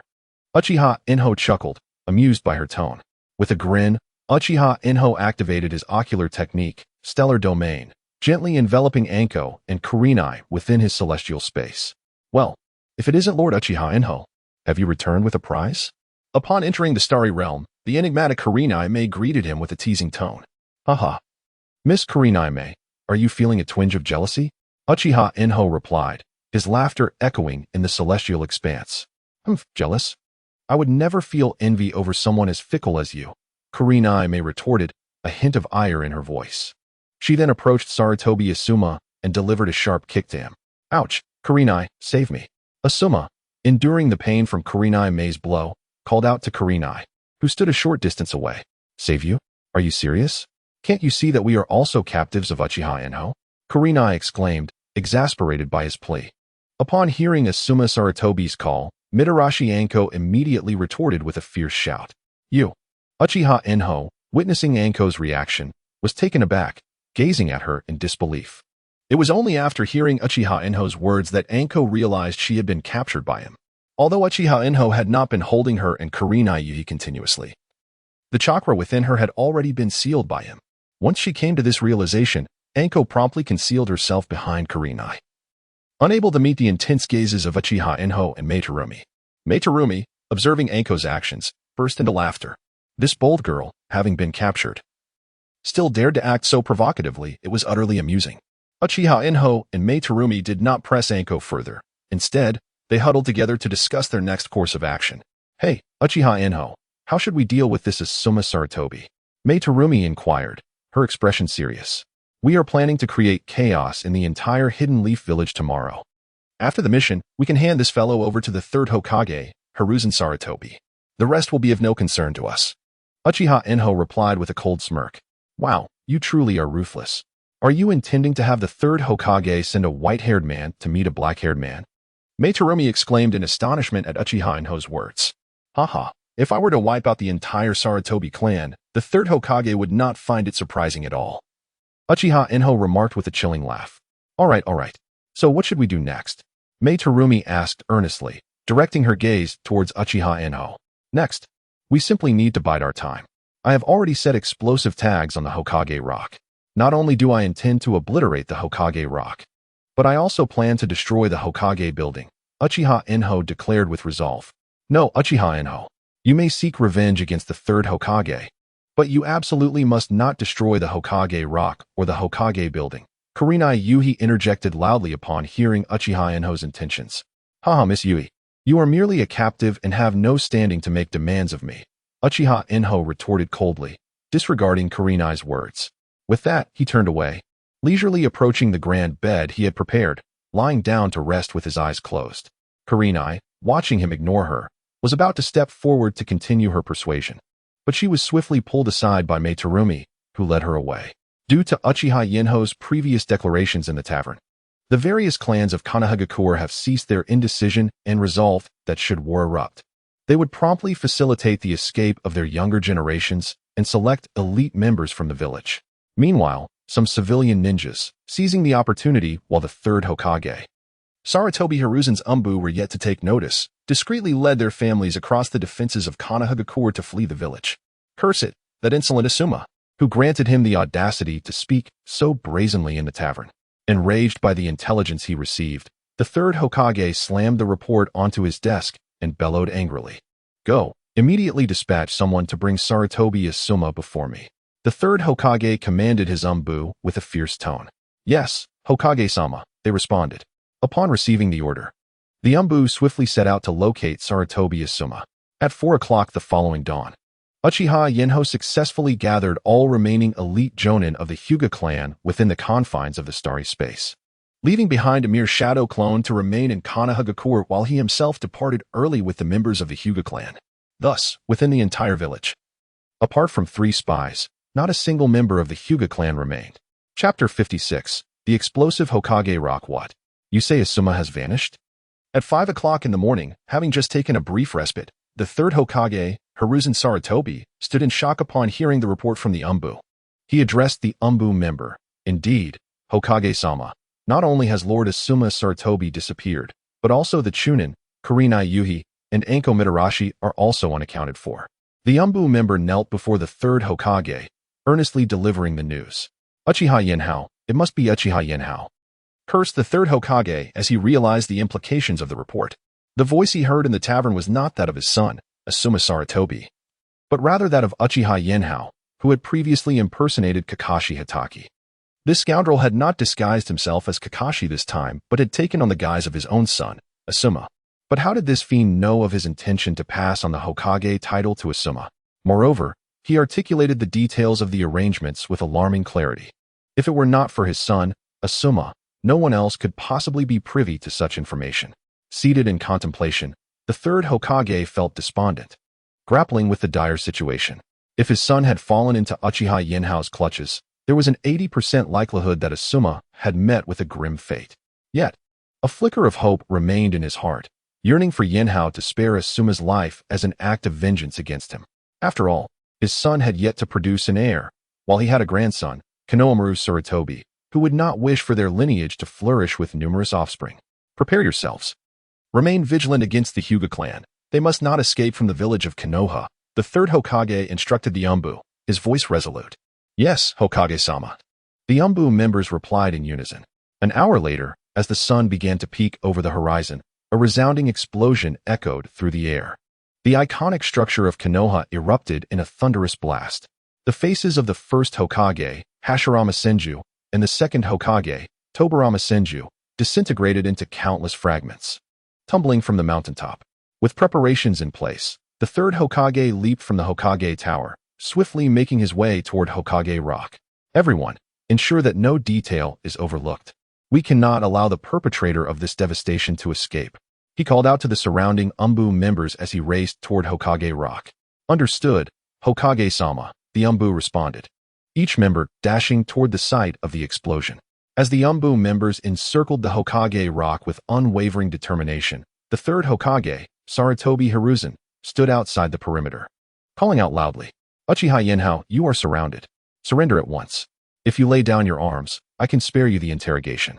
The third Hokage, brimming with confidence, directed his voice towards the Hokage Rock, attempting to intimidate Uchiha Yenhao with the pressure of the encirclement.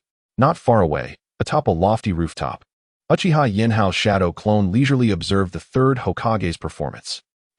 This old man is quite the actor. Does he truly believe I would attack Hokage Rock with fire release? Uchiha Yenhao chuckled, delighting in the spectacle, and reclined on the rooftop. Since you are so bothersome, let me show you what comes next. With a fit of laughter, he rolled around on the roof, momentarily easing his amusement.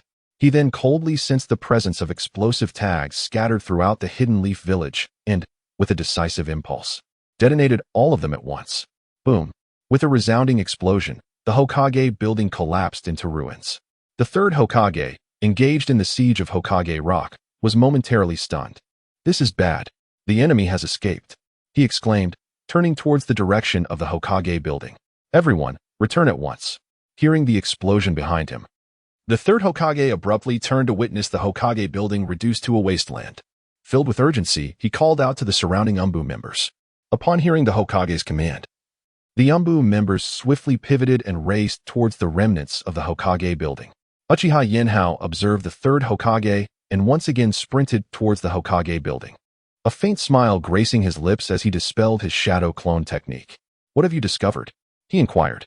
As the third Hokage surveyed the encircling the ruins of the Hokage building, his urgency palpable. Hokage-sama.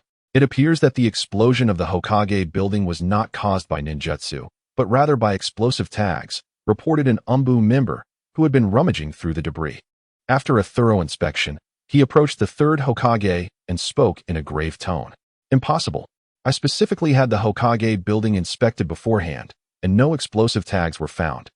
The third Hokage replied, unwilling to accept the Umbu member's findings. Indeed, Hokage-sama. The explosion did not occur due to explosive tags being affixed to the Hokage building. Instead, someone inscribed the sealing technique for the explosive tags directly onto the structure.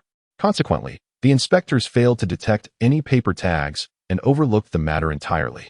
The enemy exploited this oversight to place numerous explosive tags on the Hokage building, the Umbu member explained, his tone heavy with concern. Damn it, Uchiha Yenhao is truly despicable.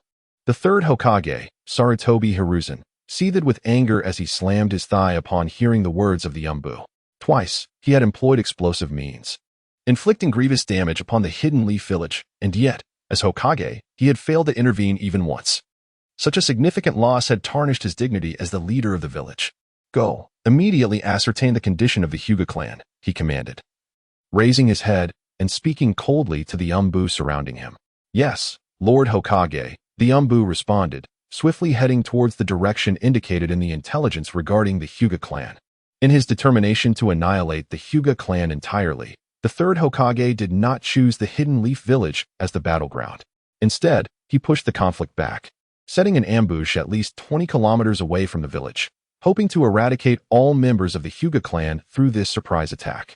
Thereafter, the Sarutobi clan would seize the entirety of the Hyuga clan's wealth, thereby compensating for the losses incurred during their previous confrontation with the Cloud Village.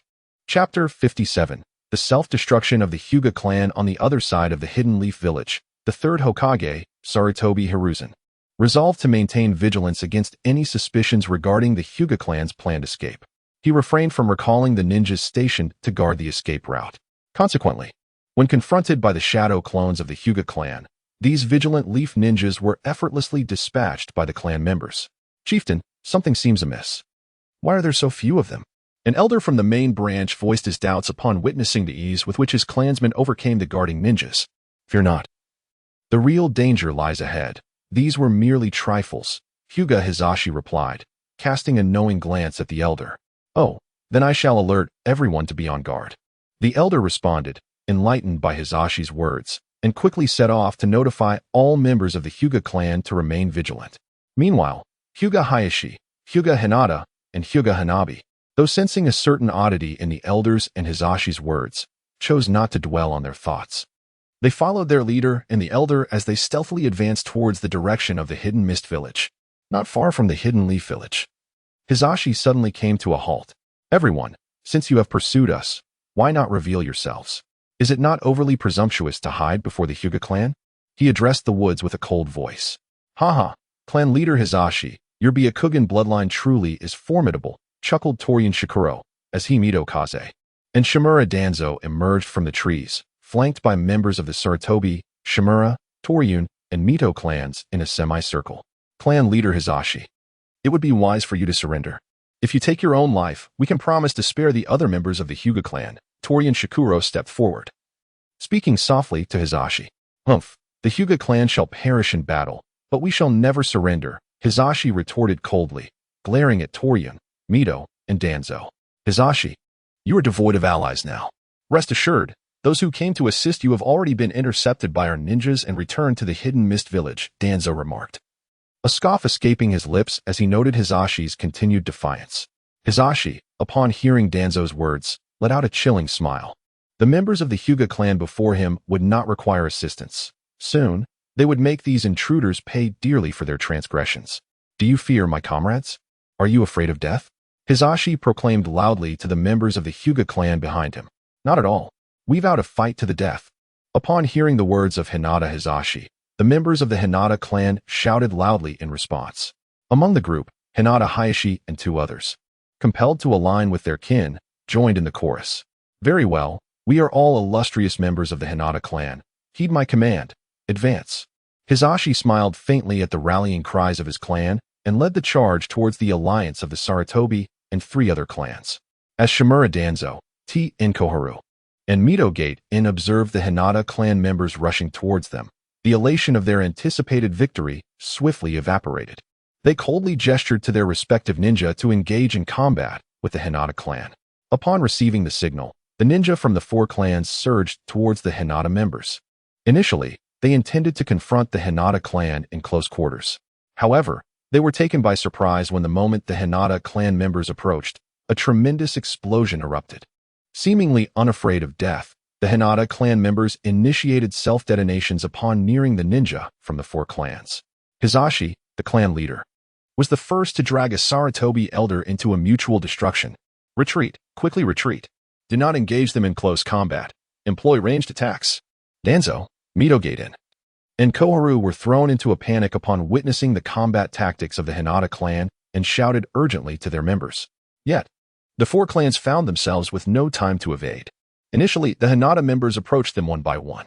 However, as soon as they were within range to utilize the body flicker technique, they would instantly teleport beside their foes, grasping them tightly before detonating. Hinata Hayashi, Hinata, and Hinata Hirata were swiftly moving towards the ninja of the 4 clans, only to be astonished to discover that their fellow clan members were not engaged in battle but instead were executing self-detonations without a shred of hesitation upon proximity. This is wrong. Something is very wrong. Hayashi murmured in disbelief as he observed his clan. Brother Hayashi, it's bad. All around us, they are shadow clones. We have been deceived by the clan leader. Hinata Hirata anxiously approached Hayashi, conveying the alarming news. What? All shadow clones? Hayashi was momentarily taken aback by Hirata's revelation. If everyone surrounding them were indeed shadow clones, it would imply that the clan leader Hisashi had already discerned that he, Hinata, and Hirata were spies. Consequently, the bearer of false information would likely face severe repercussions from the 3rd Hokage, Sarutobi Hiruzen. Furthermore, the 3 of them could be facing a life-threatening crisis at any moment. Had the clan leader Hyuga Hisashi not perished, once stability was restored, this traitor would undoubtedly have been subjected to the curse of the caged bird. The mere thought of this curse filled Hyuga Hayashi's heart with dread. In the past, he had disobeyed the clan leader's orders during a mission, choosing instead to heed the commands of Elder Danzo, and was subsequently punished by Hisashi on the grounds of disrespecting the clan. That incident instilled in Hayashi a profound loathing for the caged bird curse, which explains why he had covertly informed the 3rd Hokage, Sarutobi Hiruzen, of the situation. Deep within, Hayashi harbored a persistent hatred for clan leader Hisashi, yet he found himself powerless to seek revenge. Relying solely on the hope that the formidable 3rd Hokage could deliver retribution to Hisashi. As time passed, the members of the Hyuga clan dwindled in number. Many of them, even those in the form of young children, bore explosive tags as they charged toward the ninjas of the other clans. Shimura Danzo, Narashikaku, and Mizukage had come to the realization that they had been deceived and swiftly retreated with their clansmen. Meanwhile, the Sarutobi clan, lacking any leadership, suffered significant losses under the self-destructive assault of the Hyuga clan. In a desperate attempt to evade the torment of the caged bird curse, Hyuga Hayashi, along with Hyuga Hisashi and Hyuga Hanabi, managed to retrieve several explosive tags from their persons and, like the surrounding shadow clones, plunged into the ranks of the Sarutobi clan, detonating themselves. The distinction lay in that while the ordinary members of the Hyuga clan's self-detonation only resulted in the enemy's flesh and blood being scattered, Hayashi, Hisashi, and Hanabi's explosions were saturated with their own blood and flesh. Chapter 58. The stunned Sarutobi Hiruzen as the last member of the Hyuga clan exploded in a self-destructive act. Shimura Danzo, Mizukage, and Uzumaki Kohara swiftly gathered the ninjas from their respective clans. Cursed be that traitor from the Hyuga clan for transmitting false intelligence. Shimura Danzo exclaimed in anger, surveying the injured members of the 4 great clans surrounding him. Where are the 3 spies from the Hyuga clan that Sarutobi mentioned? With a grim expression, Uzumaki Koharu vehemently instructed her subordinates. My lady, those 3 members of the Hyuga clan have also self-destructed. A dejected member from the Mito clan reported with resignation. Self-destructed as well. Mizukage shouted incredulously at his clan member. How do you know that those 3 members of the Hyuga clan also self-destructed? Danzo questioned the Mito clan member with a skeptical gaze. Realizing that the head of the root organization was suspecting him of being a spy, the Mito clan member hurriedly explained, Lord Danzo, previously, Other members of the Hyuga clan utilized shadow clones for their self-destruction. Only the 3 members truly exploded, their flesh scattered everywhere. He bowed his head respectfully, though his voice trembled imperceptibly. Very well, I shall let you off this time, Danzo conceded, recognizing his own paranoia, yet he still spoke harshly to the Mito clan member. Danzo, do not cast your suspicions upon the members of my clan, Mizukage retorted, clearly displeased with Danzo's insinuations. Enough, both of you. Cease your quarrel and lead your clansmen back to the village. There are many among them who are injured, Uzumaki Koharu interjected coldly, sensing the brewing conflict between Mizukage and Danzo. Upon hearing Koharu's command, both Mizukage and Danzo exchanged glances, snorted in unison, and turned to guide their ninjas back towards Konoha. At the entrance of the village, the 3rd Hokage, Sarutobi Hiruzen, awaited anxiously. Danzo, Koharu, what transpired? Sarutobi inquired as he approached the 3, who appeared disheveled and weary. Hiruzen, the plan has failed. The Hyuga clan members we intercepted were all shadow clones. Only those 3 spies were real. They carried a significant number of explosive tags and detonated themselves upon nearing us. Our 4 clans have suffered grievously, Danzo reported grimly. Upon hearing the inquiry from the 3rd Hokage, Hiruzen Sarutobi, Mito minion immediately approached him with tear-filled eyes, lamenting, "What did you say? Self-detonation?" The 3rd Hokage was momentarily taken aback by Mito's words. Explosions, explosions, yet more explosions. Damn Uchiha Yenhao. Could he not employ some alternative techniques? Why must it all revolve around explosions? Upon learning that a member of the Hyuga clan had used an explosive tag for self-detonation, the 3rd Hokage's composure shattered. Standing at the gates of Konoha, he unleashed a desperate roar, as if the sheer volume of his voice could obliterate Uchiha Yenhao. After fervently cursing Yenhao for a full 10 minutes, the 3rd Hokage sank despondently to the ground. Hiruzen, you must gather your strength. The imminent assault from the 3 major ninja villages looms. If you falter now, Konoha will be lost, Tsunade Koharu said softly, stepping forward to gently pat his back. The 3rd Hokage replied, Koharu, I understand. Please allow me a moment of solitude. Slowly rising to his feet, he walked back into the village, leaving behind Shimura Danzo, Tsunade Koharu, and Mito Minion to attend to the matters concerning the 4 clans of ninjas. In the land of whirlpools, at the base of the Mist Ninja Village, Kuratsuchi playfully remarked, Hey, Yenhao, when do you think the 3rd Hokage will discover the body of Asuma Sarutobi hidden in his home? She gently patted the reclining Uchiha Yenhao, smiling as she spoke. I can't say for certain. In any case, it will be a while before Hiruzen Sarutobi notices Asuma's body. However, the others might not be so oblivious, especially considering that aside from his grandson Konohamaru, there are many ordinary servants in the Sarutobi household. Uchiha Yenhao replied nonchalantly to Kuratsuchi's inquiry. Haha, Yenhao, you truly are something else. In your quest to ensure that the 3rd Hokage has no descendants, you not only spared that little brat Konohamaru, but also administered a potent sterilization drug to him. That poor child will likely never have offspring, Kuratsuchi laughed. Recalling when Uchiha Yenhao had hidden Asuma's body in the attic of the Sarutobi residence, he had encountered the 3rd Hokage's grandson, Konohamaru, and, after casting a genjutsu to control him, had fed him an entire box of sterilization medication. Too many lives have been lost during this time, and for Hiruzen, death has ceased to evoke any sense of suffering. I can only keep Konohamaru alive for now. Once Hiruzen has regained his composure, I shall reveal this fortunate news to him. This approach will only intensify Hiruzen's anguish. Uchiha Yenhao opened his eyes and calmly addressed Koyuki Mei. By the way, I have yet to inquire whether you have made arrangements for the members of the Hyuga clan.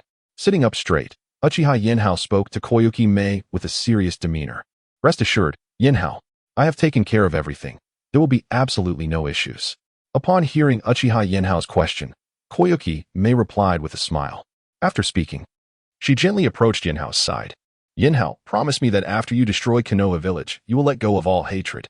Do not allow vengeance to become the purpose of your life, for such a path will lead to profound suffering. If possible, come to love me, will you?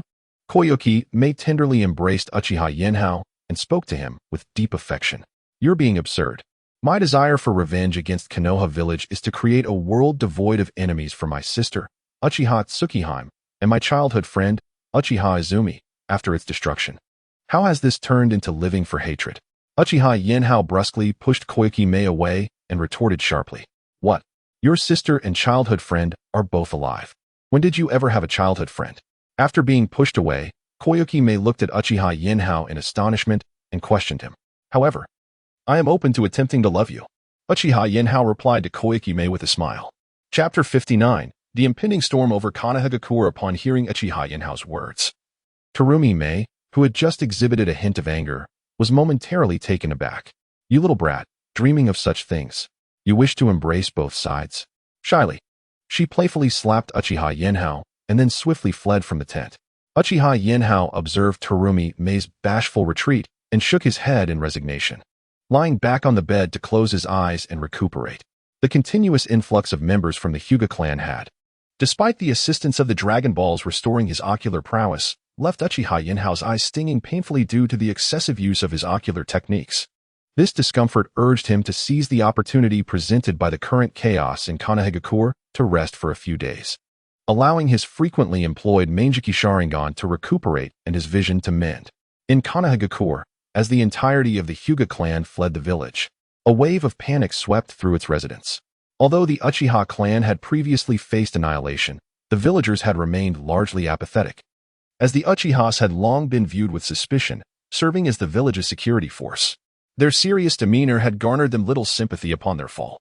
However, the mass exodus of the Hyuga clan, amidst an already dire situation with the three major ninja villages besieging Konoha, instilled a profound sense of dread among the villagers. Many residents seized the moment before martial law was enacted, seeking excuses to escape the village towards the nearby smaller nations. After all, in the event of war, the larger powers would overlook the smaller territories. While these smaller nations were not entirely safe, they offered a chance for the villagers to evade the relentless pursuit of the great village ninjas. Had it not been for Danzo Shimura's timely intervention, Konoha might have found itself utterly deserted. Yet, the ninja clans of the village were not as fortunate as the common folk. Following his return from the village, Danzo had dispatched his root ninjas to monitor all the clans, fearing that if the other ninja clans learned of the Hyuga clan's defection, they might follow suit. Alas, we were too late to realize this. Had we known earlier how easily the Hyuga clan could escape, perhaps we too would have contemplated defection, lamented Narashikaku, filled with regret as he spoke to his companions, Akimichi Choza and Yamanaka Inoichi. Shikaku, there is no need for such lamentation. We still have our chances, do we not? Inoichi replied, concern etched on his face. Rest assured, Shikaku, I will ensure the safety of our clan members, Choza added, thumping his chest with resolve. I certainly trust both of you. However, once war commences, how much might our three families stand to lose? Upon hearing the comforting words of Akimichi Dingza and Yamanaka Hachi, Nara Shikaku's inner guilt did not abate. Instead, he felt increasingly despondent as he spoke to the two. All right, Shikaku, you must also gather your spirits. Given the gravity of our predicament, we ought to bolster our resolve. Otherwise, the losses will be even more severe. Observing Nara Shikaku with his head bowed in despair, Yamanaka Hachi stepped forward and firmly patted Shikaku on the shoulders, earnestly advising him, I understand. Do not worry, Hachi. However, I will require your unwavering support moving forward. Upon hearing Yamanaka Hachi's words, Nara Shikaku forced himself to regain his composure, solemnly addressing both Yamanaka Hachi and Akimichi Dingza. Very well, we shall support you without hesitation. Yamanaka Hachi, witnessing Nara Shikaku's renewed spirit, smiled and replied, Indeed, I too am with you, speak freely. Excitedly, Akimichi Dingza chimed in, Excellent. We must rally all the ninjas of Konoha, compelling the third Hokage, Sarutobi Hiruzen, to deploy his clans, the Sarutobi, the Nara, the Akimichi, and the Mito, alongside us to the front lines. If necessary, we may need to threaten war directly. We cannot simply bear the brunt of the conflict while those four clans remain sheltered in the rear, reaping the benefits. Nara Shikaku's gaze blazed with determination as he addressed Akimichi Dingza and Yamanaka Hachi with utmost seriousness. Agreed, we shall proceed as you suggest. Yamanaka Hachi and Akimichi Dingza exchanged glances, excitement evident as they responded, with the Sarutobi and those four clans standing with us at the front lines. The losses for the Ino, Shika, Cho trio will be significantly mitigated when the battle turns dire. The three clans can retreat from the battlefield with ease and escape Konoha through the secret passage prepared by the Nara clan. In the Hokage's office, the trio of Shimura Danzo, Nara Shikaku, and Mito Kurenai entered. Observing the third Hokage, Sarutobi Hiruzen, Diligently at work at his desk, Mito Kurenai excitedly addressed him. Hiruzen, are you fully recovered? Danzo interjected, please brief me on the intelligence gathered by your root operatives.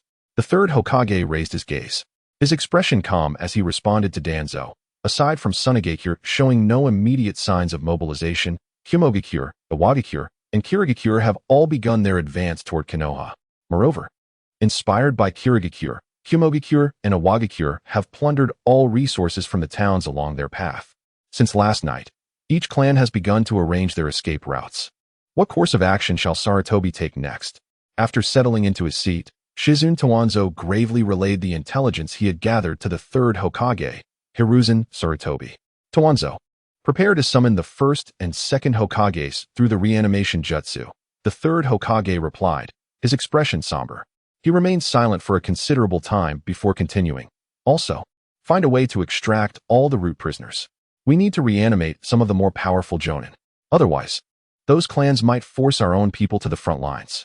Pondering for a moment, the third Hokage added, are we truly resorting to the forbidden technique of reanimation? I understand. I will dispatch someone to handle it immediately. Rest assured, Towanzo responded, his eyes lighting up with enthusiasm as he stood and made his way out. Kakashi, Hanabi, you two will visit the major ninja clans in my name. Offer them the Hyuga and Uchiha clan territories as bargaining chips. Make it clear that the four great clans will not claim any part of these territories, including the shops left behind by those two clans, which will also be shared as leverage with the various ninja clans.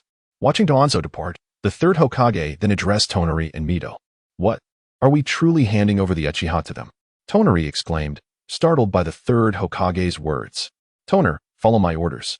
At this moment, we cannot afford to be concerned about our own interests. Otherwise, Konoha will be doomed. The third Hokage admonished sternly, his expression grave. All right, we understand. Let us go? Mito, Tonari replied quickly, acknowledging the third Hokage's reprimand before he and Mito exited the Hokage's office. Chapter 60. Alliances and Strategies. Upon receiving the orders from the third Hokage, Sarutobi Hiruzen, Shimura Danzo, Tsurugi Koharu, and Mito Gate embarked on their respective missions. Tsurugi Koharu and Mito Gate sought to entice various ninja clans with the wealth left behind by the Hyuga and Uchiha clans, aiming to secure their support. Meanwhile, Shimura Danzo, after several days of effort, successfully resurrected numerous fallen heroes of Konoha using the reanimation jutsu. He threatened the ninja clans, warning that should they betray, their families would face annihilation while the three great ninja villages had yet to launch their assault. The third Hokage, Sarutobi Hiruzen, maintained his Fade as a benevolent leader, chastising Danzo while simultaneously courting the various ninja clans. Under the multifaceted constraints, the clans ultimately agreed to allow the third Hokage to lead them into battle. However, Narashikaku, operating behind the scenes, compelled the third Hokage to decide that the four great clans would dispatch 3,000 elite ninjas to join forces with other ninja clans in a frontline defense against the three great ninja villages. Under Hiruzen's guidance, the previously fractured atmosphere of Konoha was stabilized. Some ordinary residents of Konoha, upon hearing of the changes in their village, returned due to their deep-rooted ties to their homeland. Yunho, what are you pondering? Terumi Mei entered the tent and noticed Uchiha Yunho deep in thought, gazing at a map. Curiosity piqued, she approached him. Mei, you're here. I was contemplating how to maximize our gains from the Mist Village, Yunho replied, smiling as he acknowledged her presence. Their relationship had flourished since their previous conversation, and Mei had since taken on the role of Yunho's girlfriend, expressing her desire to meet his sister and childhood friend, Uchiha Izumi, after the war. Really? What insights have you gleaned? Do you have a new plan? Terumi Mei leaned in closer, her excitement evident as she studied the map. Indeed, I have some ideas. However, the upcoming changes in the Mist Village will be significant, so you must brace yourself, Yunho responded with a smile. Significant changes? What do you intend to do? Mei asked, her expression shifting to one of concern. Mei, consider this. With the three great ninja villages united, coupled with my strategies, obliterating Konoha would be a simple task. It was my initial plan to leverage the Mist Village to destroy Konoha, after which I would withdraw with success. At that point, the four great ninja villages would likely conspire to seize the land of the Fire Country, potentially resulting in a scenario of mutual destruction. None would claim dominion over the Fire Country. At best, the four great ninja villages would divide its territory among themselves. However, it is not feasible at this moment. If we were to annihilate the land of fire, the ones who would benefit the most would not be our hidden mist village, but rather the hidden cloud village and the hidden stone village. Uchiha Yinhao pointed at the map depicting the 5 great nations, addressing Terumi-Mei with a grave demeanor. Ah, Yinhao, this simply will not do. Please help me and think of a solution, Terumi-Mei exclaimed, glancing at the map in astonishment, her voice laced with anxiety. Mei, do not fret. Allow me to present a new strategy, Uchiha Yinhao reassured her, noticing her distress. Our primary focus for the upcoming assault will no longer be the Hidden Leaf Village, but rather the Hidden Cloud Village. We shall seize the territory of the Land of Lightning, utilizing the Land of Water as our production base, while the Land of Lightning serves as our staging ground. By employing the strategy of distant engagement and close alliances, we will unite with the Land of Wind and the Land of Earth to confront the Land of Fire.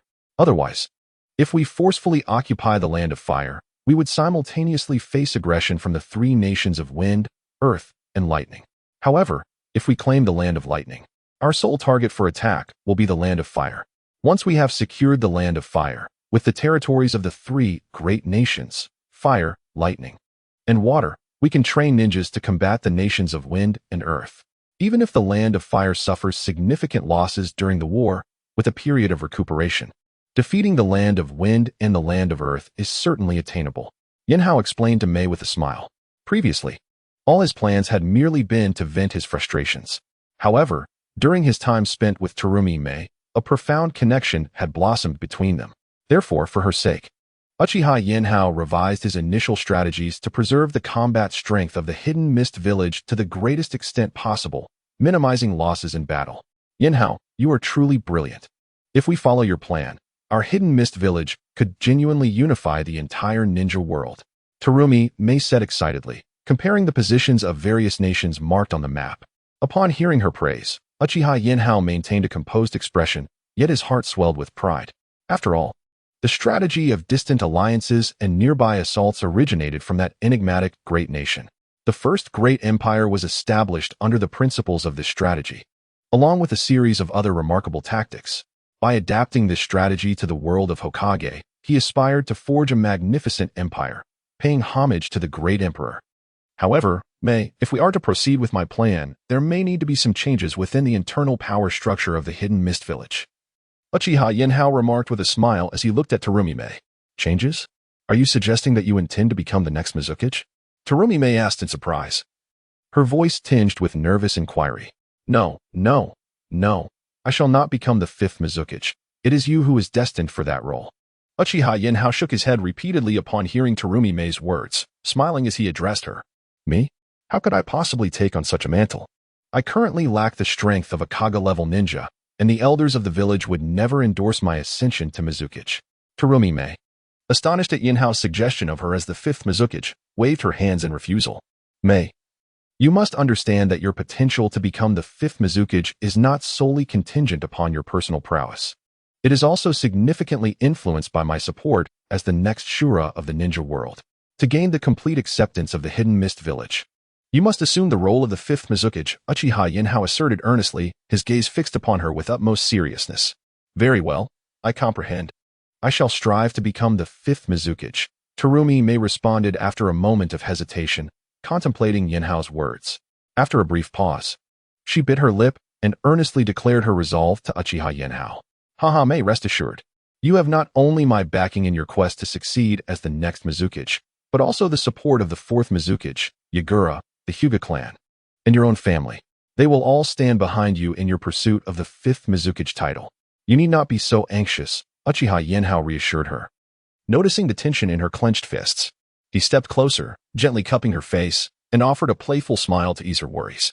How vexing. Why didn't you say so sooner? Had I known, I would not have felt this way. Terumi-Mei lightly smacked Uchiha Yinhao's chest, feigning annoyance as she spoke in a teasing manner. All right. It is entirely my fault. Let us prepare and devise a plan, Uchiha Yinhao said, pretending to wince as he took a step back. Then, noticing Terumi-Mei's startled expression, he smiled warmly at her. Chapter 61. Release of the Arrow Storehouse. You deceived me again. Kobayashi Mei exclaimed with dissatisfaction upon hearing Uchiha Yinhao's words. She had suspected all along that his earlier display of pain, as if struck by a heavy blow, was nothing but a ruse. All right, Mei, do not be upset. We have important matters to attend to, Uchiha Yenhao said, approaching her with an amiable demeanor, gently taking her hand and smiling. This time, I shall let it slide. If you continue to bully me, I shall ignore you next time. Kobayashi Mei, observing Uchiha Yenhao's attempts to appease her, couldn't help but feel a flicker of delight beneath her feigned stern expression as she addressed him. Fine, fine, I understand. I shall no longer deceive you. Hearing her words, Uchiha Yenhao smiled back. He then took her hand and exited her tent, making their way toward the grand tent of the fourth Mizukage, Yashiro. Lord Xiaoming, greetings. Along their path, everyone who laid eyes on Kobayashi may cast envious glances in her direction. In stark contrast, the villagers of the mist looked upon Uchiha Yenhao with disdain. To the ninjas of the mist, Uchiha Yenhao's arrival, having seemingly stolen their village's beauty, was met with hostility from many male ninjas. Yenhao, are you intending to control the fourth Mizukage, Yashiro, and have him appoint me as the fifth Mizukage? Kobayashi Mei asked cheerfully, trailing behind Uchiha Yenhao. Uchiha Yenhao was momentarily taken aback by her suggestion. What was she thinking? When it came to matters of succession, the less scrutiny, the better. The notion of actively controlling Yashiro in order to facilitate her ascent was precarious, especially considering the presence of numerous members of the Uchiha clan within the mist. In the original narrative, even Ao, who had received a transplanted Byakugan, was able to discern that Yashiro was under the control of Uchiha Obito. If he were to manipulate Yashiro to pass the mantle to Kobayashi Mei, it would surely provide the Uchiha clan with a powerful leverage against him. With a swift motion, Shunin extended his right hand, curling his index and middle fingers slightly, and delivered a sharp tap to Kobayashi Mei's forehead. Ouch! Kobayashi Mei cried out in pain. Uchiha Yenhao, why did you hit me without permission? She said, her hands on her hips, glaring at him in indignation. You foolish girl. To suggest that I should actively control the fourth Mizukage Yashiro to pass the title to you is utterly audacious. Uchiha Yenhao gazed at Terumi Mei, addressing her with a hint of irritation. If I were to manipulate the fourth Mizukage, Yagura, into bequeathing the title to you, once this matter comes to light, not only would I face exclusion from the shinobi of the Mist Village, but you too might be branded a traitor. I have no desire to leave such a precarious situation. Uchiha Yenhao spoke to Terumi Mei with utmost seriousness, despite possessing the capability to do so. He was unwilling to create any risks. Is it truly that grave? Then what are we to do in the tent of the fourth Mizukage? Terumi Mei inquired, visibly perplexed by Uchiha Yenhao's words. Naturally, it is to secure the fourth Mizukage's endorsement of your ascension as the next Mizukage, Uchiha Yenhao retorted, casting a disapproving glance at her. Isn't that essentially the same as controlling him? Terumi Mei exclaimed, astonished by his implication. What I mean is, I shall dispel the illusion, and then request the fourth Mizukage, Yagura, to appoint you as the fifth Mizukage. Do you understand now? Uchiha Yenhao elucidated, albeit somewhat impatiently. What? You have manipulated him for so long, and you expect him to support me? That is impossible. Terumi Mei exclaimed, her shock evident as she urgently halted Uchiha Yenhao, speaking to him with grave seriousness. Leave that to me. The sage has his own strategies. If he refuses to comply with my request, then we may have no choice but to control him again, Uchiha Yenhao asserted confidently, initially conveying his belief and persuading Terumi Mei, but then pivoting to a different narrative. Terumi Mei stood stunned by Uchiha Yenhao's words, as such an approach was entirely beyond her comprehension. Enough. Stop overthinking it. Come with me, Uchiha Yenhao urged. Noticing Terumi Mei frozen in place, he swiftly grabbed her and led her into the tent of the fourth Mizukage. Release. Uchiha Yenhao formed a hand seal, instantly breaking the illusion that had frightened the fourth Mizukage. You are the member of the Uchiha clan who has been manipulating me, are you not? The fourth Mizukage, Yagura, glared sharply at Uchiha Yenhao, addressing him with a grave demeanor. Lord Fourth Mizukage, there is no need for such formality. I assumed the first to control you was not I, Uchiha Yenhao remarked, disregarding the fourth Mizukage's intensity, leisurely pulling up a chair and sitting down before him. Since you have already manipulated me, why then do you seek to dispel my illusion? The fourth Mizukage, with a wary expression, scrutinized Uchiha Yenhao, speaking in a low, serious tone. As Uchiha Yenhao listened to the words of the fourth Mizukage, Yagura, a wave of agitation washed over him. He promptly activated his Sharingan and cast an illusion upon Yagura. What are you doing? Didn't you say you would persuade Lord Mizukage? Why resort to an illusion? Terumi Mei exclaimed, her expression fraught with concern as she observed Yagura standing motionless. Mei, it's all right. The illusion I cast is not meant to control him, but rather to share my memories from this period, allowing him to grasp the truth, Uchiha Yenhao reassured, pulling Terumi Mei over and seating her in a nearby chair with a smile. Before long, Yagura absorbed Yenhao's memories and emerged from the confines of the illusion. Though you manipulated me, which I find quite distasteful, I must express my gratitude for all you have done for the Mist Village, Uchiha Yenhao, the fourth Mizukage said, opening his eyes and regarding Yenhao with a complex expression. Now that you are aware of the situation, I shall not prolong this further. I hope you will support Terumi Mei in her bid to become the fifth Mizukage. What say you? Yenhao said, his gaze fixed intently on Yagura. I agree, Yagura replied, casting a glance at Terumi Mei, a hint of amusement flickering in his rational demeanor. Thank you, Lord Mizukage. I shall take my leave, Terumi Mei said, feeling her face flush under Yagura's gaze, as she quickly grasped Uchiha Yenhao's hand and departed from the grand tent of the fourth Mizukage. Chapter 62. The expanding dragon cave. Kogami Mei pulled Uchiha Yenhao out of the tent of the fourth Mizukage, Itsong, and only paused once they had returned to her own tent. It's all your fault. Kogami Mei turned her head back, blushing profusely as she complained to Uchiha Yenhao. Just a single sentence left Uchiha Yenhao momentarily speechless. At that moment, Kogami Mei's cheeks were flushed, and her eyes shimmered with a hint of unshed tears, making it evident that she was an exceptionally enchanting beauty. Mei, since the war has yet to commence, why don't I take you to meet my sister, Uchiha Tsukakoto, and my aunt, Uchiha Ayami, as well as Uchiha Izumi? Uchiha Yenhao suggested with a smile as he gazed at Kogami Mei. Ah, you want me to meet your sister?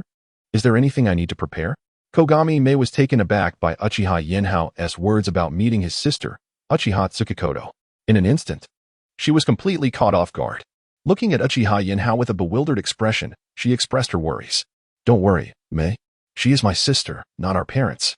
As your future sister-in-law, a small gift will suffice to win her over, Uchiha Yenhao reassured her with a chuckle, noticing her confusion. And what about your childhood friend and aunt? Kogami Mei inquired, narrowing her eyes playfully at Uchiha Yenhao as she smiled. For Izumi, you need not bring any gifts. When you visit, simply teach her a ninjutsu. She doesn't know, Uchiha Yenhao suggested, pretending not to understand Kogami Mei's tone. Upon hearing Uchiha Yenhao's suggestion, Kogami Mei nodded in satisfaction.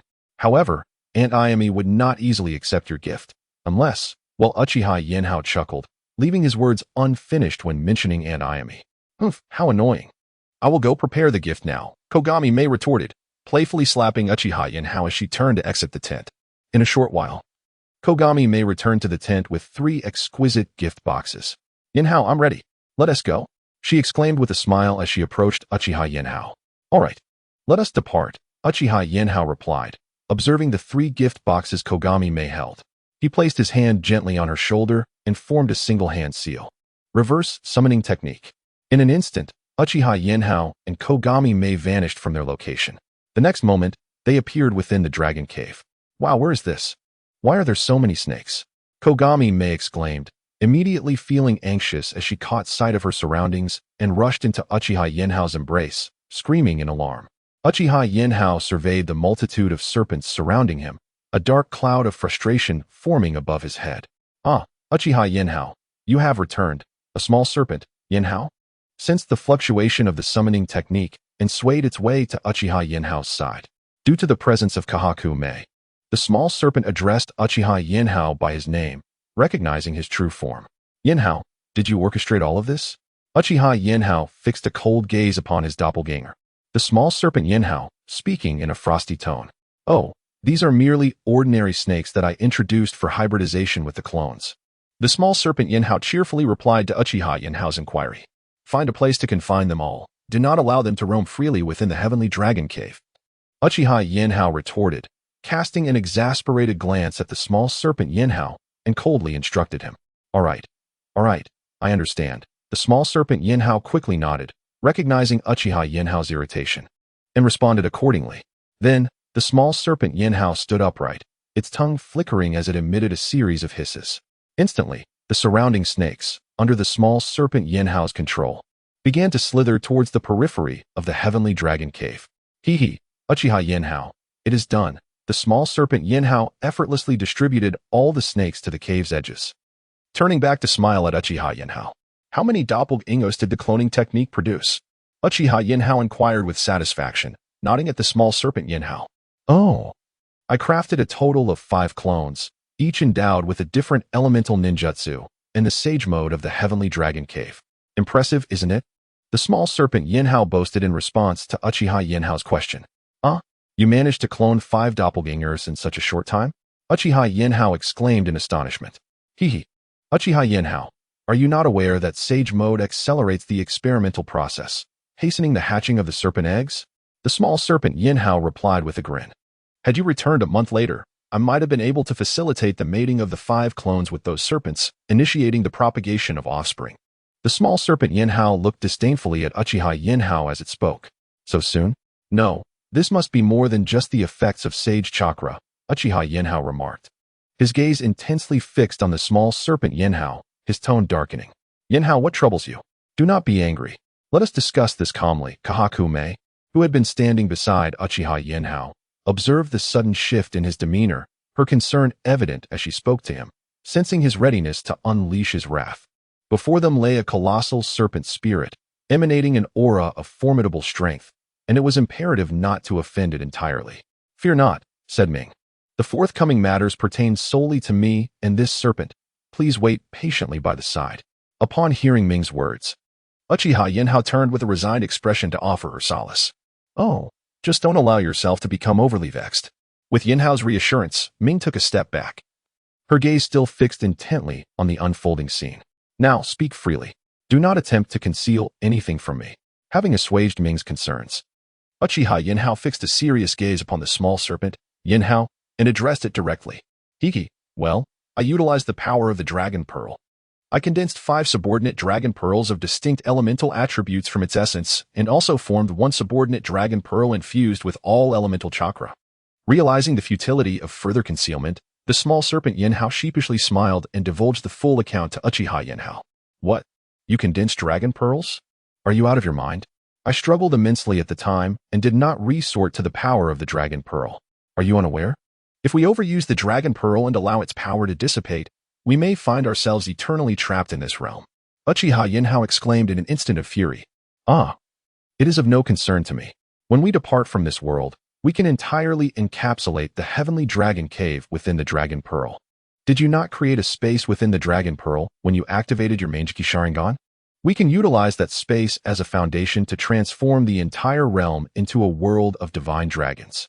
The strength of such a world should suffice to safeguard us as we traverse the heavens. The small serpent Yinhao hurriedly responded to Uchiha Yinhao's words. Chapter 63. The arena of Azura. Uchiha Yinhao fell into a contemplative silence upon hearing the words of the little snake, Yinhao. Within the Dragon Ball, he endeavored to construct his celestial space into a complete world. Although this would cause the Dragon Ball to lose its inherent purity of dragon power, cultivating through his human form proved to be a beneficial endeavor. After all, he was currently a human soul. Even if he were to be reincarnated as a dragon, he could later refine the powers within the Dragon Ball anew. Very well, I shall let you off this time. However, do inform me ahead of time for your future decisions, Uchiha Yinhao said, nodding helplessly at little snake Yinhao. It was already too late for regrets, given that the deed had been done. Since you have no further matters to discuss, I shall take my leave now, little snake Yinhao replied, having secured his standing with Uchiha Yinhao, and began to sway his head as he spoke. Indeed, I still need to accompany Terumi Mei to meet Yuachin and Aunt Yami. Uchiha Yinhao responded with a slight nod. Upon hearing this, little snake Yinhao turned and climbed towards the massive pillar within the Heavenly Dragon Cave. Let us depart, Mei, Uchiha Yinhao said, turning to smile at Terumi Mei, who stood nearby. Yinhao, why does that great serpent's name resemble yours so closely? Terumi Mei inquired, approaching him with a puzzled expression. The serpent is one I discovered within a relic. In that very place, I also acquired a Dragon Ball from a colossal dragon. With my assistance, he forged this space and created a distinctly different style of cultivation. Had I not rescued him, he might have perished from starvation within that relic. In gratitude for my aid, he chose a name closely resembling mine, Uchiha Yinhao explained with a smile. Oh, I see. May I learn the art of cultivation from him? Terumi Mei exclaimed, her eyes brightening with excitement. Certainly, you may seek Yinhao's guidance at any time, Uchiha Yenhao assured her with a grin. Thank you, Yenhao. Now, let us go meet your sister, Terumi Mei said gratefully, linking her arm with Uchiha Yenhao's as she beamed at him. Uchiha Yenhao led Terumi Mei toward the dwelling within the heavenly dragon cave. Brother, is that you returning? A sweet, melodious voice called out from the direction of the distant residence. At the moment when Uchiha Yenhao heard the sound, he gently freed himself from Terumi Mei's embrace and swiftly walked forward. Yuechin, your brother has returned. Uchiha Yenhao approached Uchiha Yuechin, standing a few meters away, and opened his arms excitedly as he spoke to her. Uchiha Yuechin, seeing her brother's outstretched arms, joyfully leapt into Uchiha Yenhao's embrace. Brother, Yuechin has missed you so much. Uchiha Yuechin slightly raised her head, gazing at Uchiha Yenhao with deep affection as she softly expressed her feelings. Yes, I have missed you too. Uchiha Yenhao lifted Uchiha Yuechin, smiling as he reassured her. Brother, who is this sister? In his arms, Uchiha Yuechin immediately noticed Terumi Mei behind Uchiha Yenhao and curiously inquired. This is your sister Mei. Just call her Mei sister.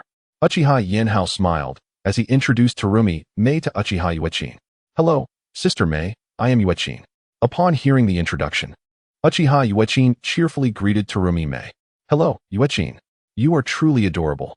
Terumi Mei responded with a gentle laugh at Uchiha Yuechin's words. Thank you for the compliment, sister.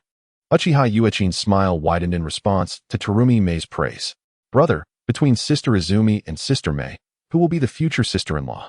After greeting Terumi Mei, Uchiha Yuechin cautiously leaned on Uchiha Yenhao's shoulder and softly asked, Well, why can't both be your sisters-in-law? Uchiha Yenhao carefully replied to Uchiha Yuechin's inquiry. Oh, brother. So you are quite the flirt. Uchiha Yuechin exclaimed, feigning disgust as she attempted to escape Uchiha Yenhao's embrace. Feeling her push, Uchiha Yenhao reluctantly set her down. You naughty brother, I shall inform all the sisters. After climbing down from Uchiha Yenhao's arms, Uchiha Yuechin playfully slapped him and turned to dash toward their residence. Yenhao, what did you say to Yuechin? She claimed you were a flirt. Terumi Mei approached Uchiha Yenhao, regarding him with a skeptical gaze. I didn't say anything, Mei. Let us catch up with her. Uchiha Yenhao shook his head in resignation at Terumi Mei's question and quickly moved toward the direction of their home. Sister Izumi. That is Sister Mei. Shortly thereafter, Uchiha Yuechin emerged from the residence, pulling Uchiha Izumi along, and they unexpectedly encountered Uchiha Yenhao and Terumi Mei. Yenhao, aren't you going to introduce us? Uchiha Izumi cast a gaze filled with complexity towards Uchiha Yenhao and spoke coldly to him. That is Terumi Mei from the Mist Village. Uchiha Yenhao, upon observing the icy demeanor of Uchiha Izumi, felt a surge of guilt and introduced himself. Hello, Terumi Mei. I am Uchiha Izumi, someone who has grown up alongside Uchiha Yenhao. Hearing this introduction, a faint smile broke through the frostiness of Uchiha Izumi's face. Greetings, Uchiha Izumi. I am Terumi Mei, a comrade who has fought alongside Uchiha Yenhao. Upon hearing Uchiha Izumi's introduction, Terumi Mei's eyes sparkled with fierce determination as she smiled at Uchiha Izumi. Meanwhile, Uchiha Yenhao stood frozen, taken aback by the palpable tension between Terumi Mei and Uchiha Izumi, just as he contemplated stepping forward to ease the atmosphere. The sharp gazes of both women turned towards him. Haha, you two continue your conversation. I shall see what Aunt Yame is preparing for us. Uchiha Yenhao awkwardly chuckled twice, hastily concocting an excuse before retreating into their residence. Observing Uchiha Yenhao's hasty departure, Uchiha Izumi and Terumi Mei exchanged glances and erupted into laughter. Sister Mei, why don't you tell me what Yenhao has been up to during his time away? Uchiha Izumi, smiling, approached and linked arms with Terumi Mei. Of course, but you must share some stories about Uchiha Yenhao's childhood as well. Terumi Mei replied with a grin, pulling Uchiha Izumi closer. Together, Zhao Meiming and Uchiha Izumi walked hand in hand, intimately making their way towards the residence, leaving Uchiha Tsukikage perplexed as she watched the pair, curiously following them into the abode. Chapter 64. Asuma is discovered. Aunt Yami, are you there? Upon returning to the house, Uchiha Yenhao's anxious heart finally found solace. With a hint of joy, he softly called out within the confines of the home. I'm back. Uchiha Yami emerged from within, her face lighting up as she beheld Uchiha Yenhao, smiling warmly at him. How are you, Aunt Yami? I trust you have recovered? Yenhao observed Uchiha Yami, whose complexion, though not as rosy as that of a healthy individual, was no longer as pallid as when he had first rescued her. I am much better. Thank you for your concern, Uchiha Yami replied calmly, her gaze steady upon Uchiha Yenhao. That is a relief. I have been preoccupied with avenging our clan and regret neglecting your well-being after your severe injuries, Yenhao spoke, a tinge of guilt evident in his voice. It's quite all right. Your pursuit of vengeance for our kin is the greatest comfort you could offer me, Uchiha Yami responded, shaking her head in tranquility. Mother, we have returned. Just as Yenhao and Yami engaged in conversation, Uchiha Izumi entered the room, accompanied by Kei-mei and Uchiha Tsukiko. You are so hasty. Uchiha Yami affectionately chided Uchiha Izumi, glancing at her with a mixture of exasperation and fondness. How can you say that, mother? Sister Mei is here too, Izumi retorted, feeling a bit discontented by her mother's words. Oh, we have guests. How delightful. Uchiha Yami chuckled softly upon noticing the strikingly beautiful woman beside Izumi. Aunt Yami. I am Kei-mei, pleased to meet you. Kei-mei stepped forward nervously, offering a smile as she addressed Uchiha Yami. Wonderful, wonderful, dear. You all must be hungry. Allow me to prepare a meal for you, Uchiha Yami replied, her smile brightening as she looked at Kei-mei. With that, Uchiha Yami rose and began heading towards the kitchen, with Uchiha Izumi in tow. Kei-mei, determined to assist, promptly followed despite Yami's insistence to decline help. Reluctantly, Uchiha Yami acquiesced to Kei-mei's desire to enter the kitchen. Meanwhile, Uchiha Yenhao could only marvel at the fact that Izumi did not engage in a quarrel with Kei-mei. In Konoha at the residence of Sarutobi Hiruzen, a maid responsible for the cleaning detected a faint, unpleasant odor wafting through the house and commenced a search for its source. After a prolonged search, the maid set her sights on the attic of the Sarutobi residence, located on the 3rd floor. During this time, the house had been regularly cleaned, with the attic being the only area neglected for a while. The maid cautiously pushed open the small door of the attic, peering inside, only to emit a blood-curdling scream. Something terrible has happened. The maid tumbled down the stairs, screaming as she fled outside. Stop! What has transpired? As she dashed out of the Sarutobi household, a ninja intercepted her, his expression dark as he inquired. In the attic, there is a corpse. It appears to be Lord Asuma. The maid stammered nervously to the ninja. What? Remain here and do not move. I shall inform the Hokage at once. The ninja shuddered, immediately setting off towards the newly established office of the 3rd Hokage, Sarutobi Hiruzen. Hokage-sama, a suspected corpse of Lord Asuma has been discovered in your home. You must return swiftly. A ninja from the Sarutobi clan burst into the 3rd Hokage's office, his demeanor fraught with tension. What? Asuma's body has appeared at home? The 3rd Hokage, who was previously engaged in discussions with Shimura Danzo and others regarding measures to mitigate the losses of clan ninjas, stood up in shock upon hearing the report from the Sarutobi clan ninja. Realizing that this individual had not yet examined Asuma's body, the 3rd Hokage sprang into action. Racing back home, in the conference room, Shimura Danzo, Tsunade, and Midogate Inazuma exchanged anxious glances before hastily following suit. Where is Asuma's body? Tell me quickly. As the 3rd Hokage entered the courtyard, he called out loudly to the gathered crowd. It is, in the attic, the maid, who had previously discovered Lord Asuma's body, trembled as she spoke to the 3rd Hokage. Upon hearing her words, the 3rd Hokage immediately leapt onto the roof, delivering a powerful kick that shattered a large opening in the ceiling. He descended through the hole without hesitation. No, Asuma. The moment he beheld the corpse, the 3rd Hokage confirmed that it was indeed his son, Sarutobi Asuma. Asuma, he exclaimed in anguish. Uchiha Yenhao, I vow to consume your flesh, drink your blood, and reduce your bones to ashes. The 3rd Hokage rushed forward, cradling his son Asuma's lifeless body, and let out a mournful wail. No sooner had he uttered these words than he spat out a mouthful of blood, collapsing beside Sarutobi Asuma. Upon hearing the sudden silence from the attic, Shimura Danzo swiftly leaped onto the roof and entered the loft to investigate. Come quickly.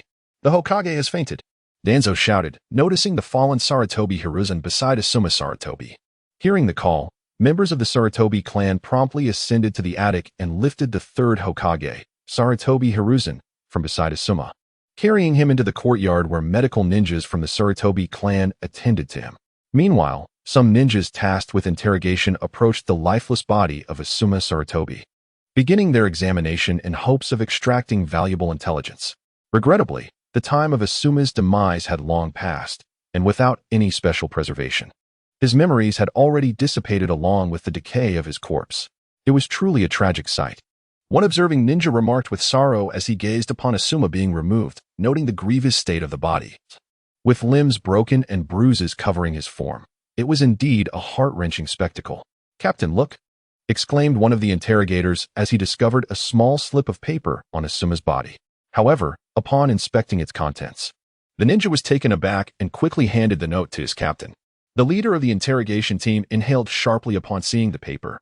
"Lord Danzo, you must see this," he urgently said, rushing to Danzo's side and presenting the note. Upon reading the note, Danzo was momentarily stunned. "This matter is not for you to concern yourselves with. I shall inform her once Sarutobi awakens," he stated, casting a complex gaze at the unconscious third Hokage, Sarutobi Hiruzen, as he spoke to the leader of the interrogation team. Chapter 65.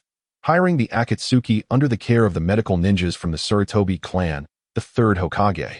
Hiruzen Sarutobi swiftly regained consciousness.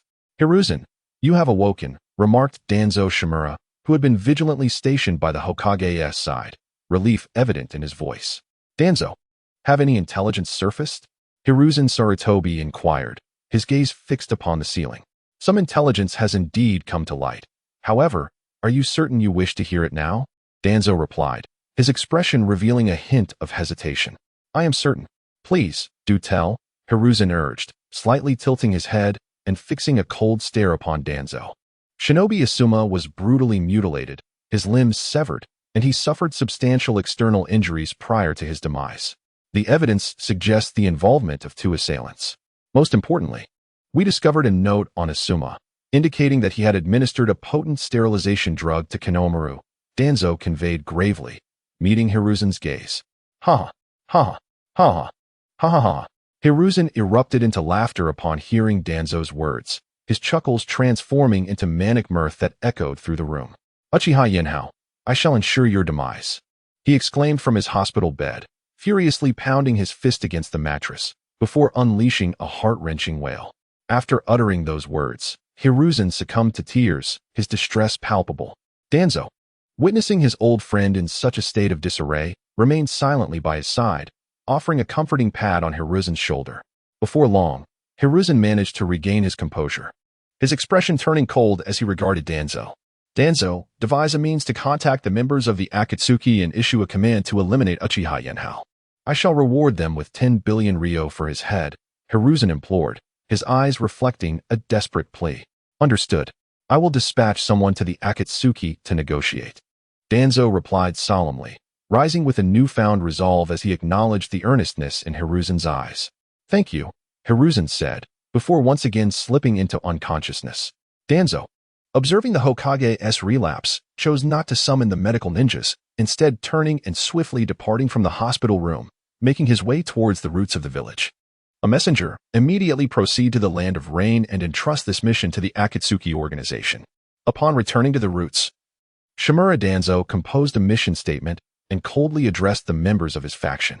Following Danzo's command, the members of the roots swiftly took the mission scroll and set off for the Land of Rain.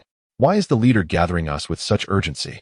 I still have tasks to complete for monetary gain," grumbled Kakuzu, his shadow glancing at Pain, who stood atop the outer path statue. "Silence, Kakuzu. There is a significant mission that requires your attention," replied Konan, standing beside Pain, her voice cold and firm. "Listen, everyone. The third Hokage, Sarutobi Hiruzen, has issued a task to eliminate Uchiha Yenhao and claim a bounty of 1 billion ryo. Do any of you have objections?" Pain's gaze was stern as he surveyed his subordinates. "Wait, we are to kill Uchiha Yenhao? What has transpired? Isn't he a member of Itachi's clan?" inquired Haiden, intrigued by Pain's proclamation. At the mention of Uchiha Yenhao, Itachi's eyes glimmered with an intense murderous intent. "This matter will be explained by Zetsu," Pain stated blandly, turning his attention to the black and white Zetsu. "Haha. Uchiha Yenhao has allied himself with the Uchiha Clan of Konoha and transported all their members to the Hidden Mist Village. Moreover, he not only deceived the third Hokage, but he also murdered the Hokage's son. The third Hokage is currently bedridden as a result." Zetsu recounted excitedly as he noticed the attention of the group was focused on him. "Oh, and that fellow also abducted Asuma Sarutobi's fiancée, Yuhi Kurenai. Along with Orochimaru's apprentice, Mitarashi Anko," Zetsu continued, his enthusiasm growing as he spoke. Ha ha ha, the third Hokage has not only lost his son but also his daughter-in-law, exclaimed Deidara, who had just joined the Akatsuki, his excitement palpable. All right, everyone, who among you is willing to undertake this mission? Pain interjected, bringing an end to the revelry and addressing his subordinates with seriousness. I will go. Uchiha Inho killed my brother, and I seek vengeance for my brother, Uchiha Sasuke. Itachi declared, stepping forward after waiting patiently. What? Why you? Can I go as well? I want to join. Let me go, leader. I can absolutely blow Uchiha Inho to pieces, protested Haiden, eager for the chance to prove himself. Upon hearing Pain's words, Deidara, who was initially poised to speak, found himself interrupted by Itachi Uchiha. Instantly, he expressed his displeasure towards Itachi. Pain observed the two of them in contemplation for a moment before addressing Itachi, stating, Itachi, you shall undertake this mission. After all, we are on the battlefield, and the third Tsuchikage possesses formidable strength. Should this individual be sent, he might very well be captured by Inoki. After a period of careful consideration, Pain spoke gravely to Itachi. Oh, very well, if he is to go, let him go. Deidara responded, stiffening in place upon hearing Pain's words, and nonchalantly addressed Pain. Yes, thank you, leader, Itachi replied, releasing a sigh of relief upon receiving Pain's approval. Expressing his gratitude. However, he added, I believe it would be prudent to have Kakazu and Haiden accompany you as well. After all, during the night of the massacre, it seems you did not confront Uchiha Inho. Considering he is currently in the Hidden Mist Village, allowing Kakuzu and Haiden to provide support would be beneficial. Pain regarded Itachi and directly suggested this to him. Yes, thank you, esteemed leader, Itachi responded. Although he felt a twinge of dissatisfaction at Pain's slight, he refrained from countering his words, acknowledging that he had indeed been defeated by Uchiha Inho previously. Chapter 66. The fifth generation of Water Shadows Uchiha Itachi, having concluded the meeting of the Akatsuki organization, dispelled the technique of the shadow clone. Uchiha Yenhao, I have come to exact my revenge, he uttered coldly, gazing towards the direction of Konoha. His voice was chilling, as if laced with venom. Achoo! Within the Dragon Cave, Uchiha Yenhao, who was instructing Terumi Mei in the sage mode of the Dragon Cave, suddenly let out a loud sneeze. Yenhao, what troubles you? Terumi Mei, practicing the sage mode, opened her eyes upon hearing Yenhao's sneeze and expressed her concern. I am fine, Mei. It seems someone is speaking ill of me behind my back. Uchiha Yenhao replied with a smile, playfully waving his hand at her. Haha, it must be the third Hokage, Sarutobi Hiruzen, scolding you. After all, you not only killed his son but also severed his grandson's lineage. Terumi Mei laughed in response to Yenhao's words. Haha, it matters not. Let him scold away. However, you must hasten your progress. The sage mode of the Dragon Cave is remarkably simple and safe, devoid of danger. Yet, you have lingered for several days without even mastering the basics, while finding time to jest at my expense, Uchiha Yenhao retorted, casting an annoyed glance at Terumi Mei and interrupting her desire to continue. Humph. Just wait, I will succeed momentarily, Terumi Mei said, her expression cooling as she quickly closed her eyes to resume her training in sage mode. The sage mode of the Dragon Cave requires one to select one of the 7 elemental chakra types as the primary attribute for cultivation, while the others serve as secondary attributes. For instance, Uchiha Yenhao, possessing the earth, water, fire, wind, and Yin chakra types, chose to focus on the Yin attribute as his primary, adding the other 4 as secondary. Terumi Mei, on the other hand, possessed the water, fire, earth, and lightning chakra types. Given her expertise in boiling and melting techniques, it would seem logical for her to choose fire as her primary chakra for training. Yet, she opted for water chakra instead, as it is the elemental ninjutsu she wields most effectively, aside from her bloodline limits. Oh, I have succeeded. After 3 hours of intense meditation, Terumi Mei stood up excitedly, calling out to Uchiha Yenhao. Sister Mei, have you mastered it? Not far away. Uchiha Izumi rushed to their side upon hearing Mei's exclamatory cheer, smiling as she addressed her. Of course.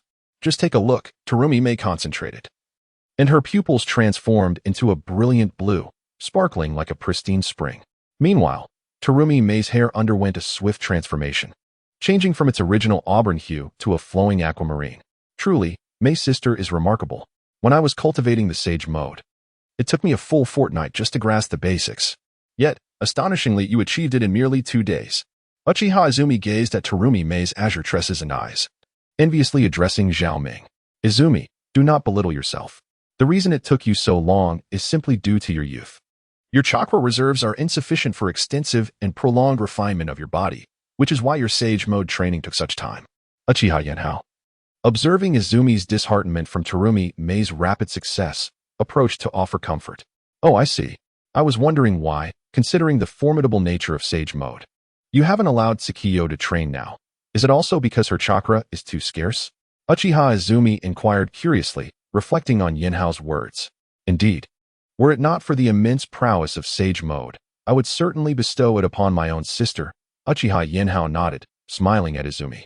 Mei, since you have successfully cultivated the sage mode, we must now return to the hidden mist village. Next, we need to devise a plan for you to ascend to the position of Mizukage, he said, observing that Terumi Mei had barely maintained the sage mode for 3 minutes, not having utilized any jutsu before it dissipated. Very well, but upon our return, you must assist me with administrative matters. My sage mode barely lasted 3 minutes and is not yet suitable for practical combat. Terumi Mei replied, pouting in dissatisfaction at Yenhao. No worries, I shall assist you. Rest assured. Besides, with the 4th Mizukage, Yagura, present, we can delegate the administrative tasks to him.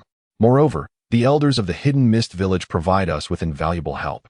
Uchiha Yenhao remarked, smiling at Terumi Mei. Ah, Yenhao, Mei's sister, please ensure your safety. Return swiftly, Uchiha Izumi cautioned, listening intently to their exchange. Izumi, fret not. I will strive to restore peace to the entire ninja world. Once Mei becomes Mizukage, I shall bring you both to settle in the Hidden Mist Village. Uchiha Yenhao assured Izumi earnestly. With that, Uchiha Yenhao took Terumi Mei and departed from the Heavenly Dragon Cave, returning to the ninja realm. Upon their return, Uchiha Yenhao manipulated the celestial space to swiftly reach the base of the Hidden Mist Village at the border of the Land of Fire. Uchiha Yenhao, Terumi Mei, you have both returned. As the 4th Mizukage, Yagura, processed documents, he gazed at Uchiha Enho and Terumi Mei, and with a smile, addressed them. How are you feeling, Lord Mizukage? Uchiha Enho inquired, beaming at Yagura. Indeed, Uchiha Enho, your prowess is remarkable. The templates you left behind have made my task of handling these documents considerably easier. If you were a denizen of the Hidden Mist Village, I would be inclined to pass the mantle of Mizukage into your capable hands at this moment. Yagura replied, his expression turning solemn as he regarded Enho. Haha, Lord Mizukage, you flatter me. Once Mei ascends to the position of Hokage, the distinction between her and my role as Mizukage would be negligible. Enho chuckled in response to Yagura's words. Rest assured, Uchiha Enho. I have already conferred with the elders of the village and various clans. I am now appointing Terumi Mei as the provisional 5th Mizukage to assist me in managing all administrative affairs. After the conclusion of this war, and upon our return to the village, she shall officially assume the position of Mizukage. Allowing me to step down and remain in the village to atone for the blood mist policy, Yagura said with a smile, acknowledging Enho's input. Chapter 67. The envoy from the village of Cloud. Uchiha Yenhao gazed at the 4th Mizukage, Yagura, who nodded in satisfaction. Beside them, Terumi Mei, sensing the atmosphere, discreetly exited the grand tent of the 4th Mizukage. I concur with the opinions of the Mizukage. After all, on the battlefield, simplicity is often preferable. I have no objections. Uchiha Yenhao remarked with a smile after Terumi Mei left the tent. Ah, as long as you all are in agreement, that suffices. However, I am quite eager to inquire about your thoughts regarding the impending conflict with Konoha. The 4th Mizukage, Yagura, asked earnestly. Lord Mizukage, since you have asked, I shall speak candidly, Uchiha Yenhao replied, his expression turning serious. We need not continue to apply pressure on Konoha. Given the presence of the village of Cloud and the village of Rock, the current strength of the village of Mist is insufficient to seize territory from the Land of Fire. Our focus should be on diminishing the strength of both Konoha and the village of Cloud. I understand the need to weaken Konoha, but why should we also diminish the strength of the village of Cloud?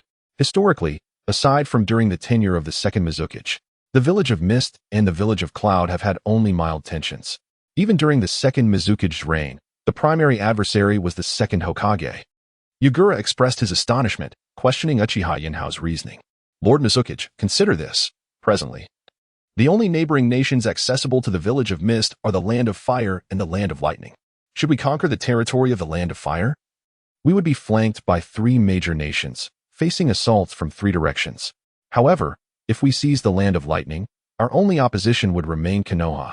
By weakening the village of Cloud, the main pressure on Konoha would shift to the village of Rock and the now absent village of Sand, allowing us to focus our efforts against the village of Cloud. Once we secure the land of Lightning, we can then turn our sights on the land of Fire. With the three nations of Fire, Lightning, and Water united, we would possess vast territory, enabling us to contend with the Wind and Earth nations simultaneously. Do you endorse this strategic sequence? Uchiha Yenhao smiled at the fourth Mizukage, awaiting his response. Unifying the ninja world, excellent. Excellent. The fourth Mizukage exclaimed. Retrieving a map to meticulously examine the positions Uchiha Yenhao had previously detailed, he expressed his approval with enthusiastic praises. Lord Mizukage, Lord Uchiha Yenhao. An envoy from the village of Cloud has arrived. While Uchiha Yenhao and the fourth Mizukage Yagura were deliberating strategies, an umbu from the village hidden in mist entered the grand tent of the fourth Mizukage. After bowing respectfully to both Uchiha Yenhao and Yagura, he eagerly addressed them. Who is the envoy from the village hidden in the clouds? Upon hearing the umbu's inquiry, the fourth Mizukage promptly stood up to inquire further. In response to your question, it is the Tsuchikage from the village hidden in the clouds, the umbu replied while bowing slightly to Yagura. Upon hearing this, Uchiha Yenhao recalled the original tale, where the Tsuchikage aided Naruto Uzumaki in combating the resurrected Third Raikage through the technique of Edo Tensei. His lava release was as resilient as a rubber ball, capable of absorbing powerful attacks and rebounding them. Unfortunately, the Third Raikage's lightning-based body techniques were so formidable that they offered no opportunity for the Tsuchikage to counterattack. Nevertheless, being a user of a bloodline limit, it was evident that while he may not possess the strength of a Kage, his prowess among elite Jonin was indeed commendable. The Tsuchikage is a trusted aide to the Fourth Raikage. It seems he has come to us with an important mission, Uchiha Yenhao remarked with a smile towards Yagura. Indeed. Let us go meet them, Yagura replied, amused by Yenhao's words, as they proceeded towards the entrance of the Mizukage's tent. What brings the Tsuchikage to our territory? Does the Fourth Raikage have significant matters to discuss? Yagura exclaimed jovially upon reaching the outskirts of their base, addressing the standing Tsuchikage from the village hidden in the clouds. Mizukage-sama, I come on behalf of Lord Raikage to extend greetings and to inquire about how the village hidden in mist intends to proceed, the Tsuchikage said, maintaining a calm demeanor as he gently bowed to Yagura before directly questioning him. As for our forthcoming battle plans, well, there's no rush. I am still in discussions with the elders of the village, Yagura replied with laughter, deftly postponing the discussion of his own plans while turning the inquiry back towards the Cloud Village's strategies. We are currently organizing the resources we have gathered from the Land of Fire, but we are yet uncertain on how to launch an attack on the Hidden Leaf Village. The Tsuchikage responded calmly to Yagura's question. By the way, Mizukage-sama, Lord Raikage has extended an invitation for you to meet in Qingyuan Town, located over 50 kilometers from the Hidden Leaf Village, 3 days from now. Lord Inoki, the third Tsuchikage, will also be present. We hope you will grace us with your presence, the Tsuchikage continued, revealing no details about their forthcoming battle plans, his eyes flickering momentarily as he smiled at Yagura. Qingyuan Town, you say? I understand. I shall be there punctually, Yagura affirmed. The fourth Mizukage, Yagura, nodded in response to Tsuchikage's words and solemnly addressed him. I shall not disturb you further, Lord Fourth Mizukage. Tsuchikage, I take my leave. Tsuchikage observed the darkening expression on Yagura's face, a faint smile gracing his lips as he turned and departed towards the Land of Lightning. With a somber demeanor, Yagura returned to the main tent alongside Uchiha Yenhao. What shall we do? The Cloud Village is seeking an alliance with the Rock Village. If they unite, will our previous plans not come to naught? Upon entering the tent, Yagura furrowed his brows and voiced his concerns to Yenhao. Lord Mizukage, you worry unnecessarily. The situation has not escalated to such a degree. Yenhao replied with a smile, observing Yagura's troubled expression. Not escalated. How can this not be a predicament? They are indeed forming an alliance. Yagura questioned Yenhao, perplexed. Perhaps. Over in the Rock Village, the ninjas from the Cloud Village are already speculating that in 3 days, you will meet the fourth Raikage in the Peach Blossom Town. Awaiting the third Tsuchikage, Inoki, Yenhao remarked with a chuckle in response to Yagura's concerns. Was Tsuchikage not just deceiving us?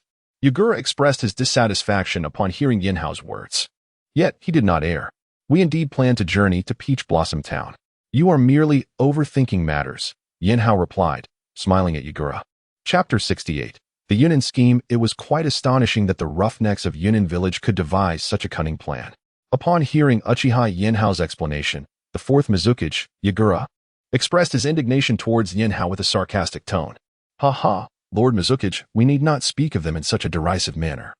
As we too shall plot against Yunin village soon, Uchiha Yenhao remarked with a smile, observing the diminutive figure of Yagura, who appeared quite agitated. Ah, indeed.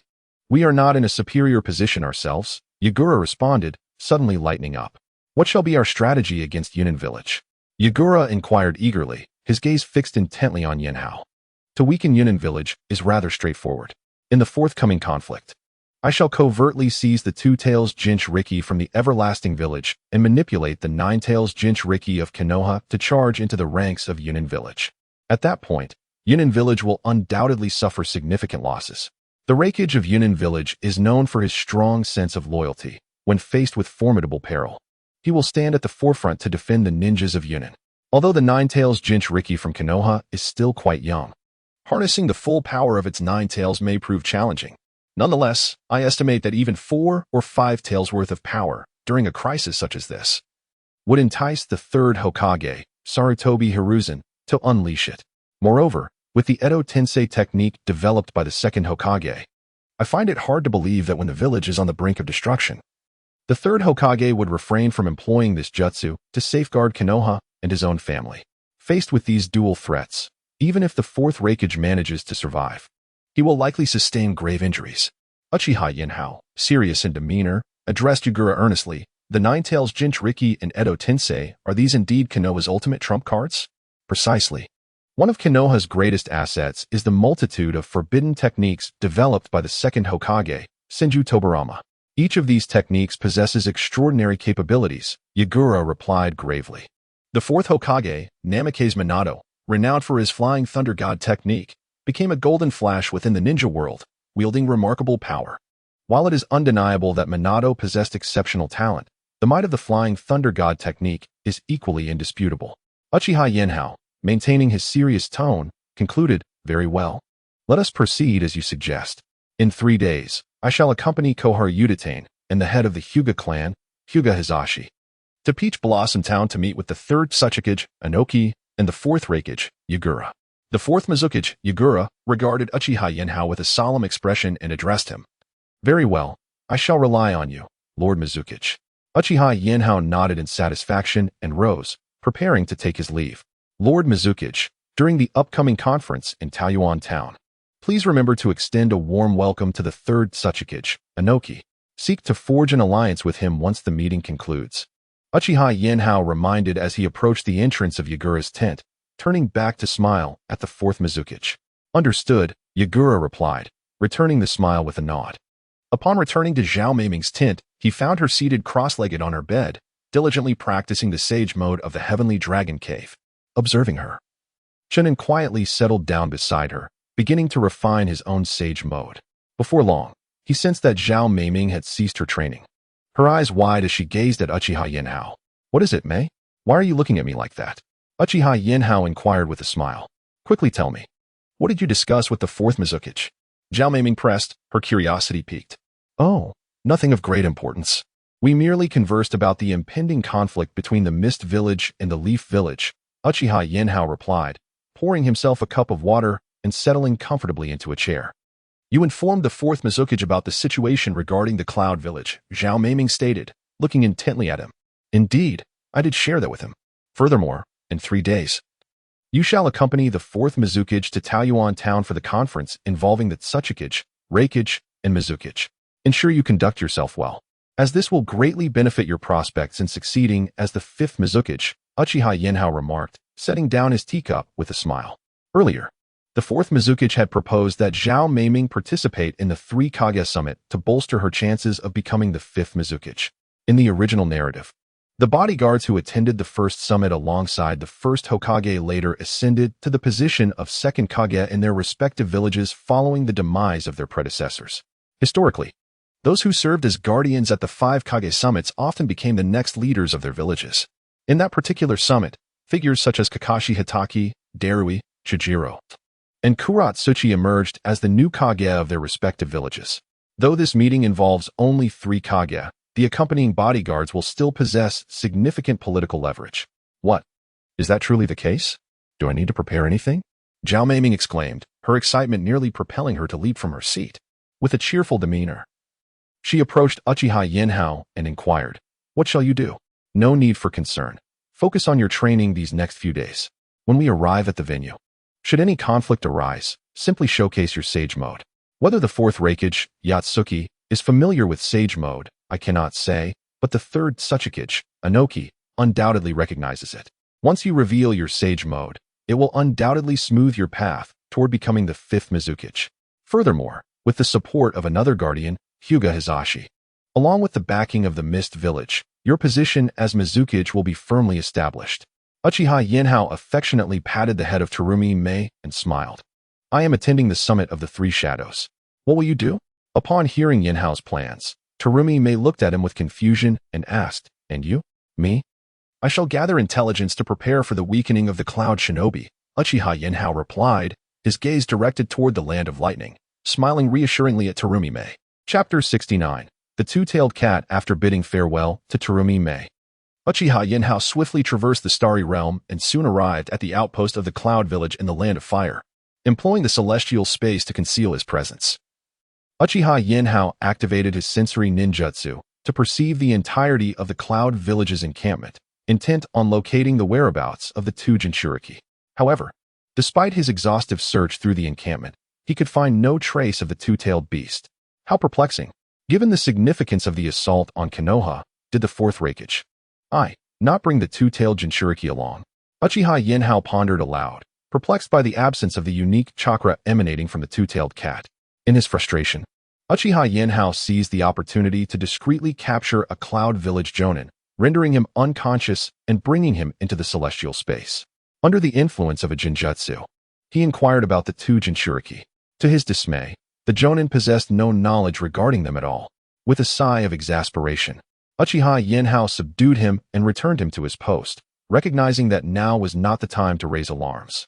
After another thorough search, Uchiha Yinhao managed to ensnare another Cloud Village Jonin, from whom he learned that the 2 Jinchuriki were not coexisting harmoniously with their tailed beast, as Killer Bee did, but were still in the process of mastering the power of the two-tailed cat. This news brought Uchiha Yinhao immense joy, for it provided him with ample time to investigate the location of the 2 Jinchuriki within the Cloud Village. Immediately, Uchiha Yinhao maneuvered through the celestial space toward the Cloud Village. Upon his arrival, he was astonished to discover that the 2 Jinchuriki had already acquired a considerable amount of ninjutsu. The ninjas of the Cloud Village were facilitating their swift progression to the battlefield by escorting them to Turtle Island, where they were training to establish a cooperative bond with the two-tailed cat to harness its power. However, Turtle Island's location remained confidential, and supplies were delivered only once a month. Should Uchiha Yinhao attempt to control the elder of the Cloud Village at this juncture, it would likely alert the elders to the probing of the tailed beast's information, casting suspicion upon him.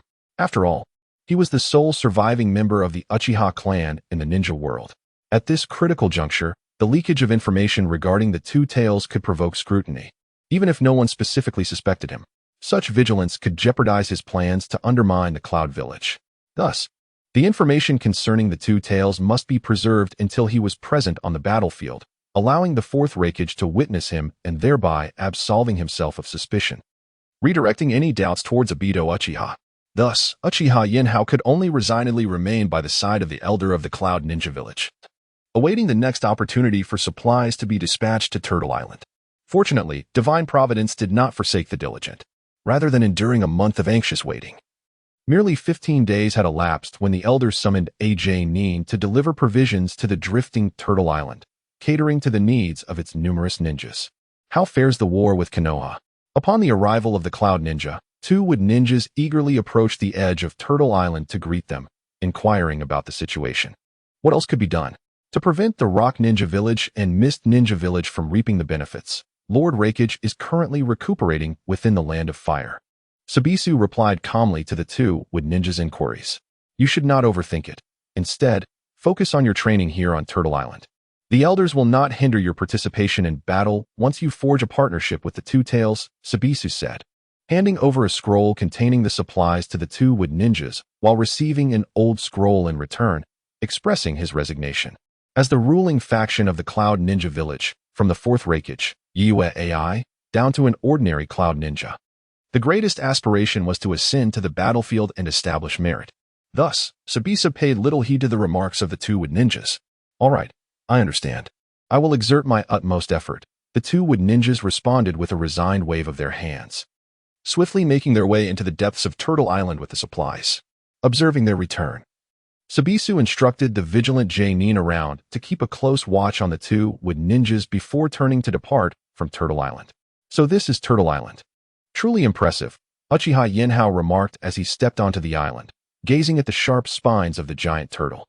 Carefully, Uchiha Yinhao inscribed a mark of the kaleidoscope Sharingan on one of the massive spines, then concealed it with stones, satisfied with his handiwork. "The mark is complete." He nodded contentedly. Previously, while monitoring the elder of the Cloud Ninja Village, out of boredom, he had retrieved a stolen sealing book from Konoha.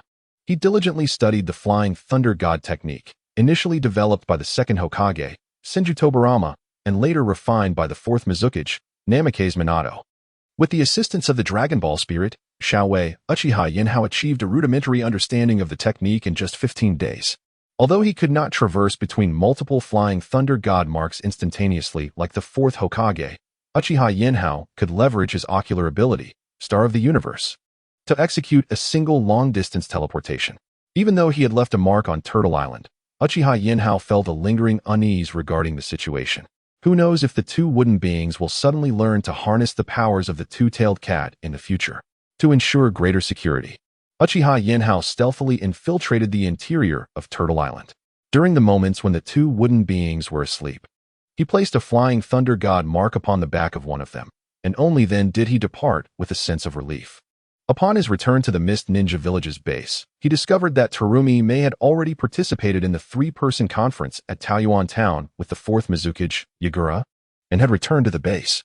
From Terumi Mei, Uchiha Yinhao learned that the Tsuchikage, Reikage, and Mizukage had reached an agreement to jointly establish bases around the perimeter of Konoha and to take turns launching attacks on the village.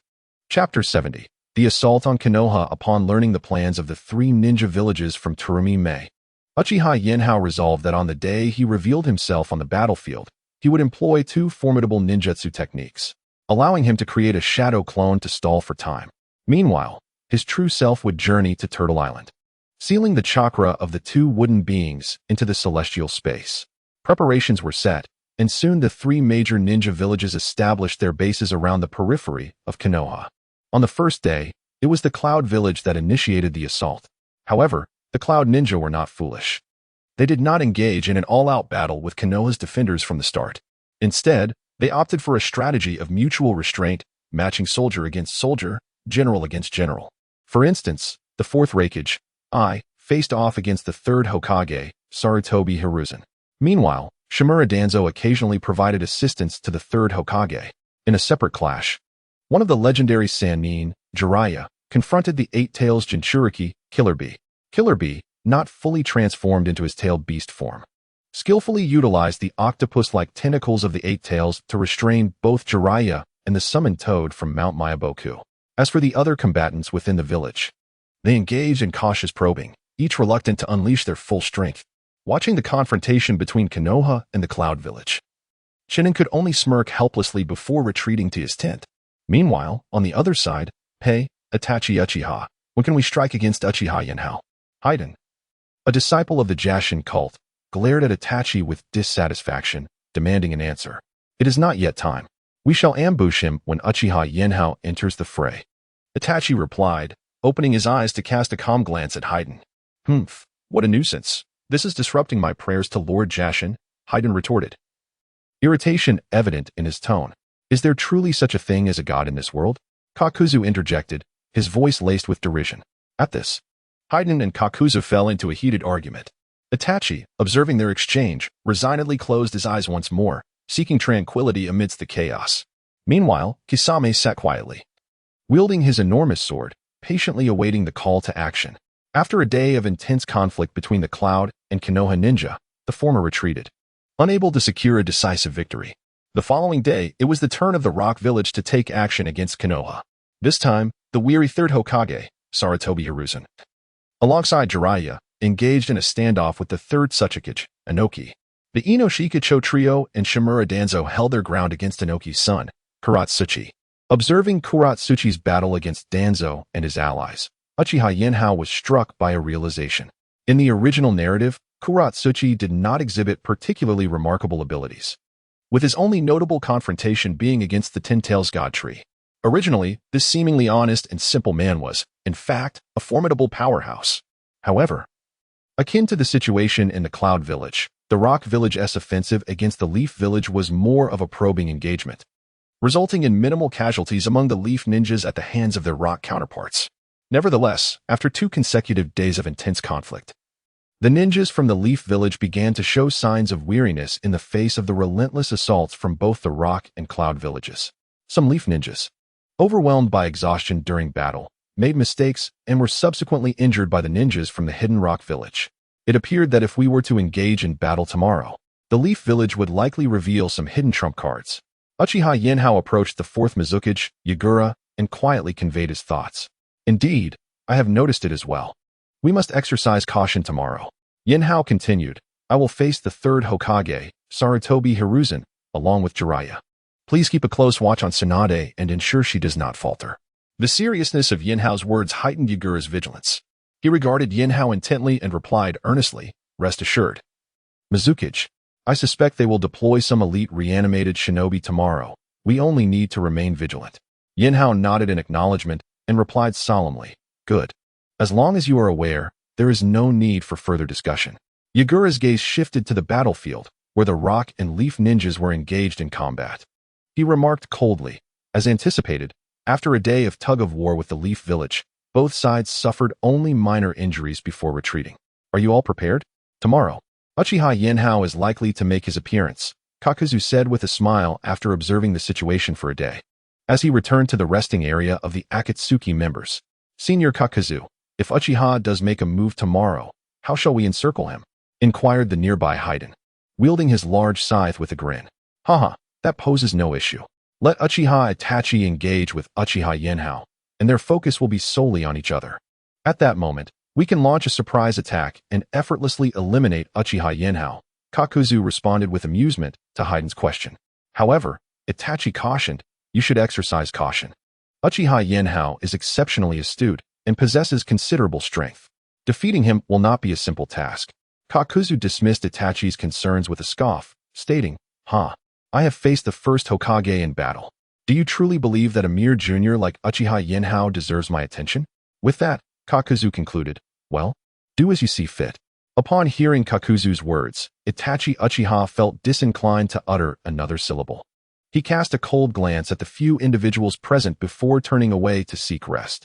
The impending battle on the morrow was pivotal for avenging his brother, Sasuke Uchiha, and Itachi dared not allow himself a moment's relaxation. Within the confines of Konoha, the day of confrontation with the Hidden Mist Village was fast approaching. Itachi was acutely aware that the notorious Yenho Uchiha would undoubtedly be involved. In the conference room, the 3rd Hokage, Hiruzen Sarutobi, along with the elite shinobi of the village, convened.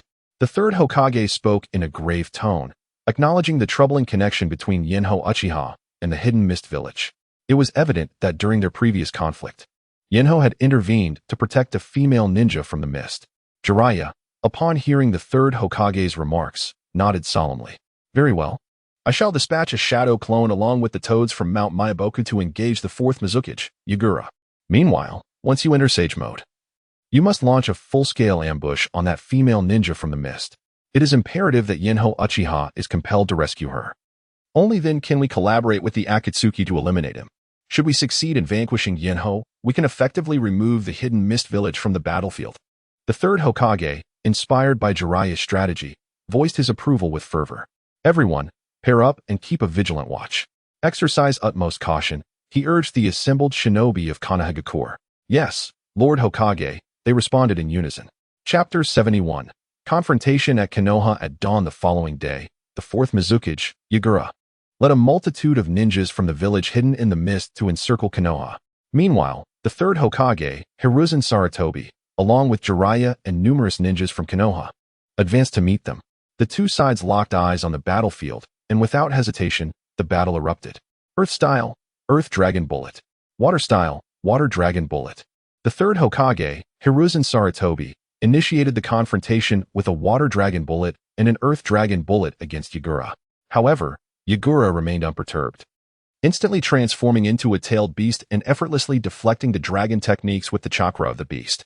In response to the tailed beast transformation of Yagura, Hiruzen promptly summoned the summoning beast, Inma, transforming him into the Rui Jingu Bang, engaging in a fierce stalemate against Yagura.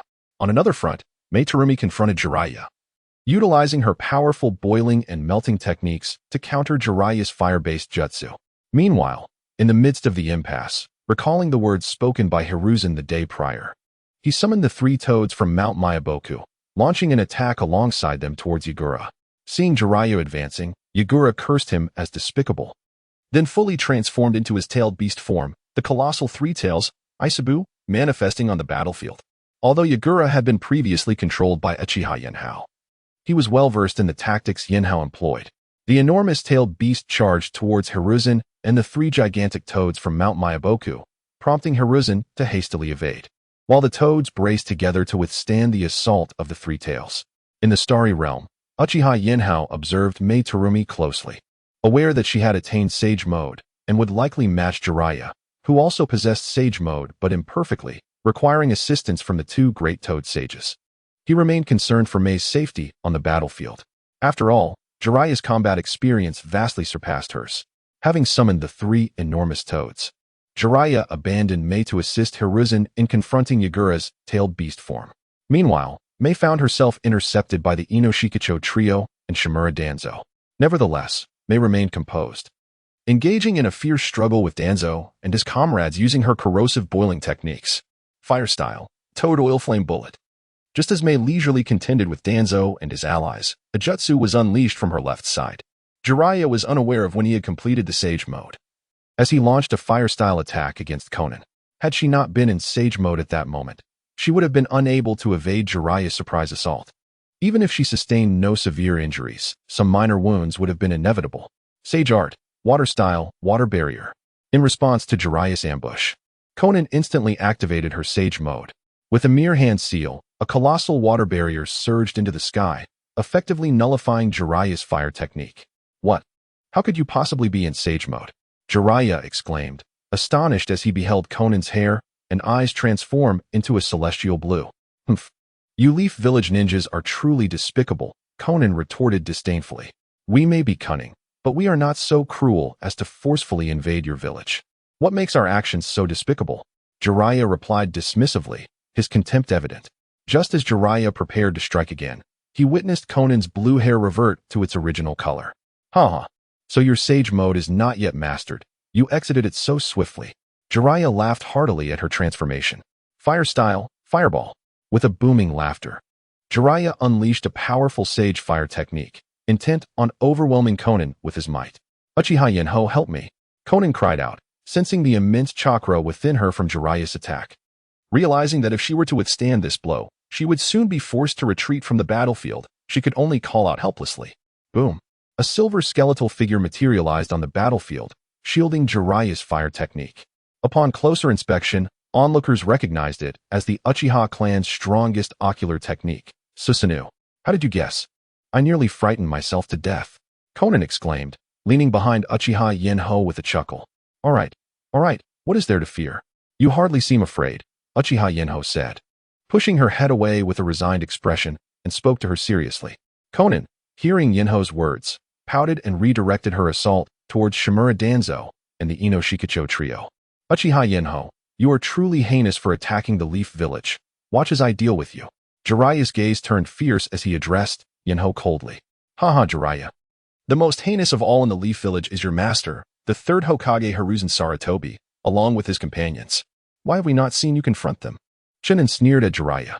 Shut your mouth. I will kill you right now. No need for any Akatsuki members.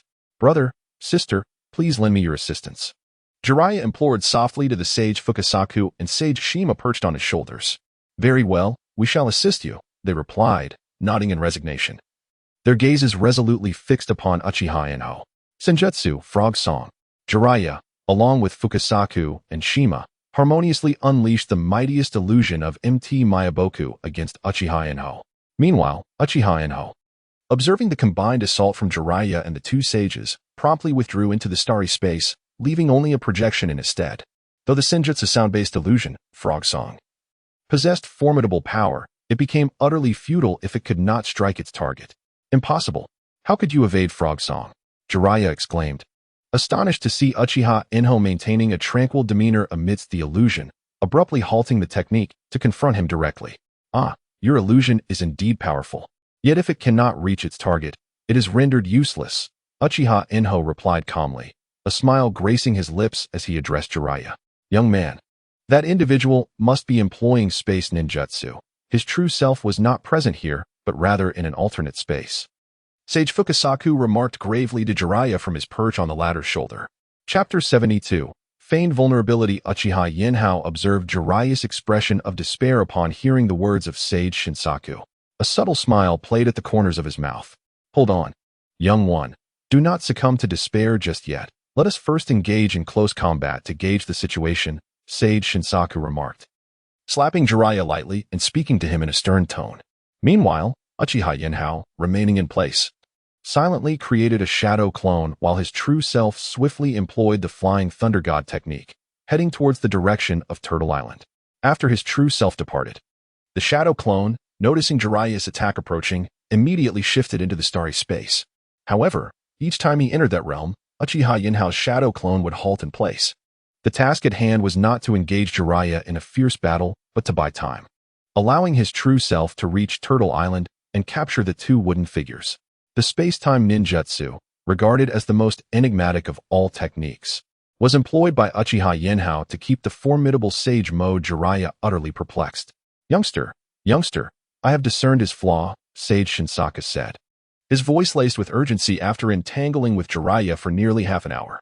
While you may not have noticed anything during your battle, perched upon your shoulder, I believe I have identified his vulnerability. His space-time ninjutsu seems to be inoperative when he is in motion. Previously, when he came into contact with your attacks, he would immediately come to a halt. Initially, I thought it was merely a game he was playing. But just now, it dawned on me that during his attacks or movements, that powerful space-time ocular technique becomes ineffective. We must seize the opportunity to launch a surprise attack while he is on the move. We may yet triumph over him. Sage Shinsaku regarded Jeriah with seriousness as he conveyed this insight. Indeed, what remarkable perception. I am most grateful to you, Sage Shinsaku. Jeriah exclaimed with excitement upon hearing the sage's words. Uchiha Inho noticed the sudden spark of determination in Jeriah's previously despondent gaze and realized that his manipulation had taken effect. Dear self, you must hasten your return.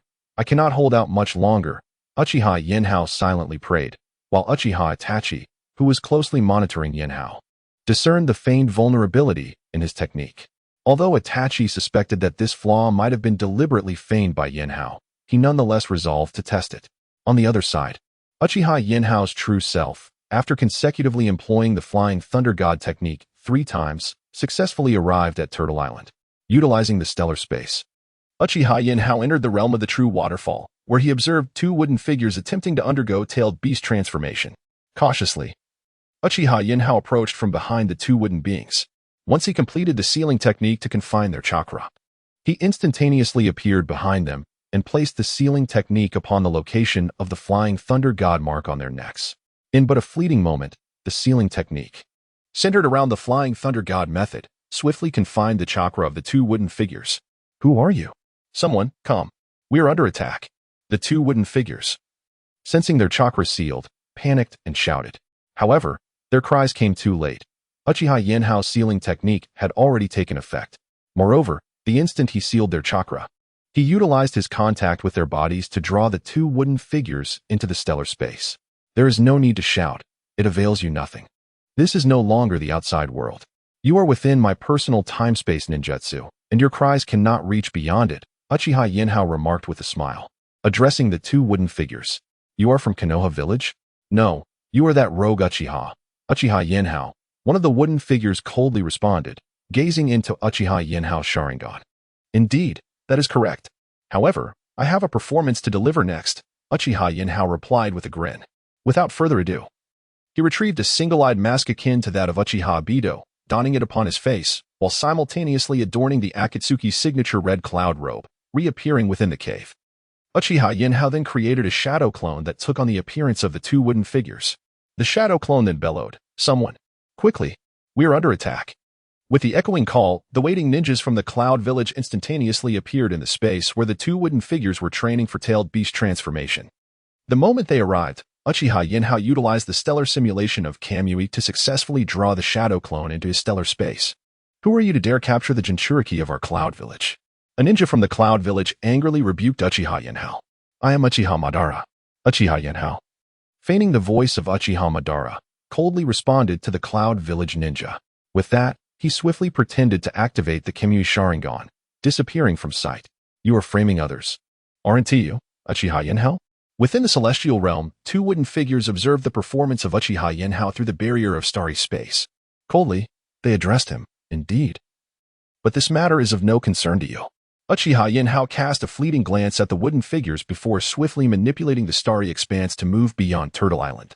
Once outside the island, he promptly activated the Flying Thunder God technique, returning to the outskirts of Konoha to relieve his shadow clone, ensuring that no one would detect his vulnerabilities. At the periphery of Konoha, Uchiha Yinhao's shadow clone was engaged in a fierce struggle with Jeriah. As Uchiha Yinhao charged toward Jeriah with great speed, Jeriah, witnessing the rapid approach, formed a colossal Rasengan in his hands, an Ultra Ball Rasengan. Simultaneously, the concealed Uchiha Itachi summoned the Susanoo, materializing 3 tomo of the Yada Mirror, directing an assault toward Uchiha Yinhao. As the two formidable ninjutsu surged toward him, a smile graced the face of Uchiha Yinhao's shadow clone. With a resounding crash, a powerful explosion erupted at the epicenter, leaving everyone astonished as they gazed in awe at the unfolding chaos.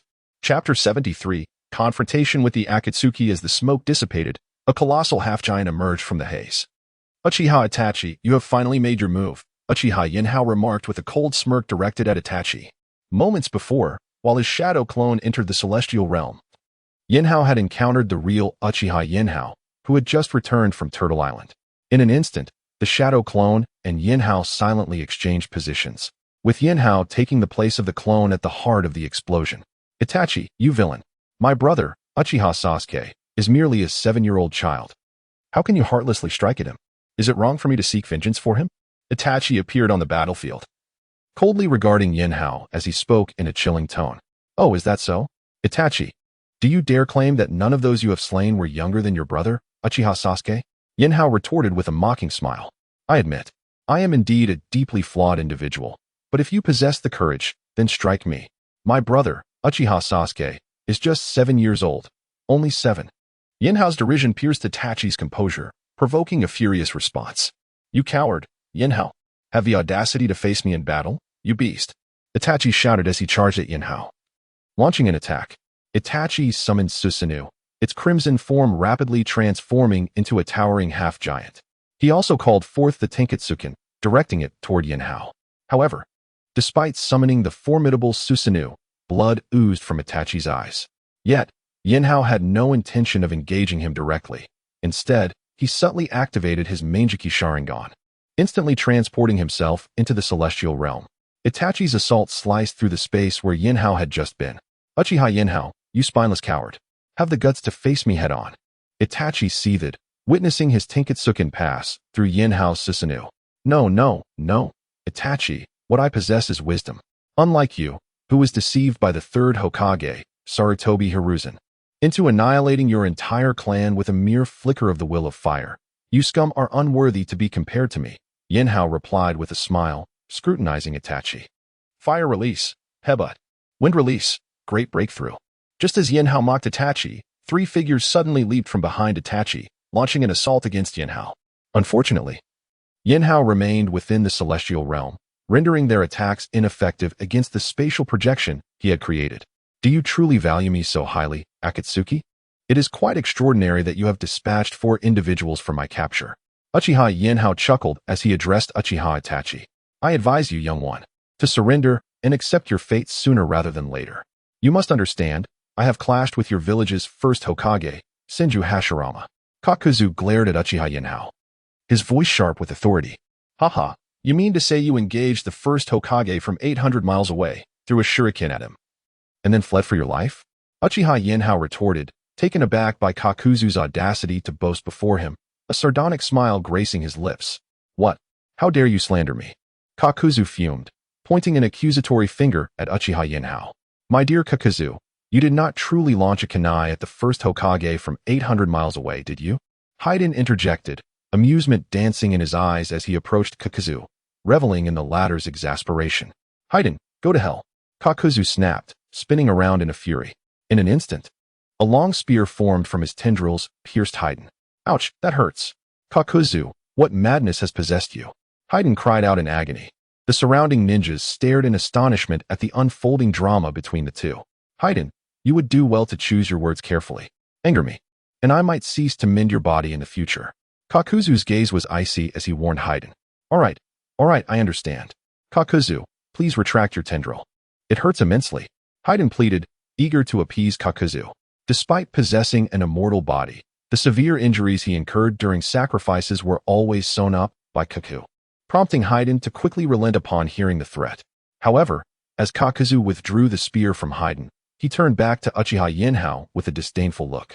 Yet, he noticed that Uchiha Yenhao appeared utterly unconcerned by Haiden's peculiar antics, watching the spectacle with a bemused expression. Young man, in the face of our four-pronged assault, your demise is inevitable. You would be wise to surrender now. Haiden stepped forward, his large scythe in hand, addressing Uchiha Yenhao with a chilling tone. Bear in mind, I possess immortality. You cannot kill me. Haiden proclaimed proudly, fixing his gaze on Uchiha Yenhao.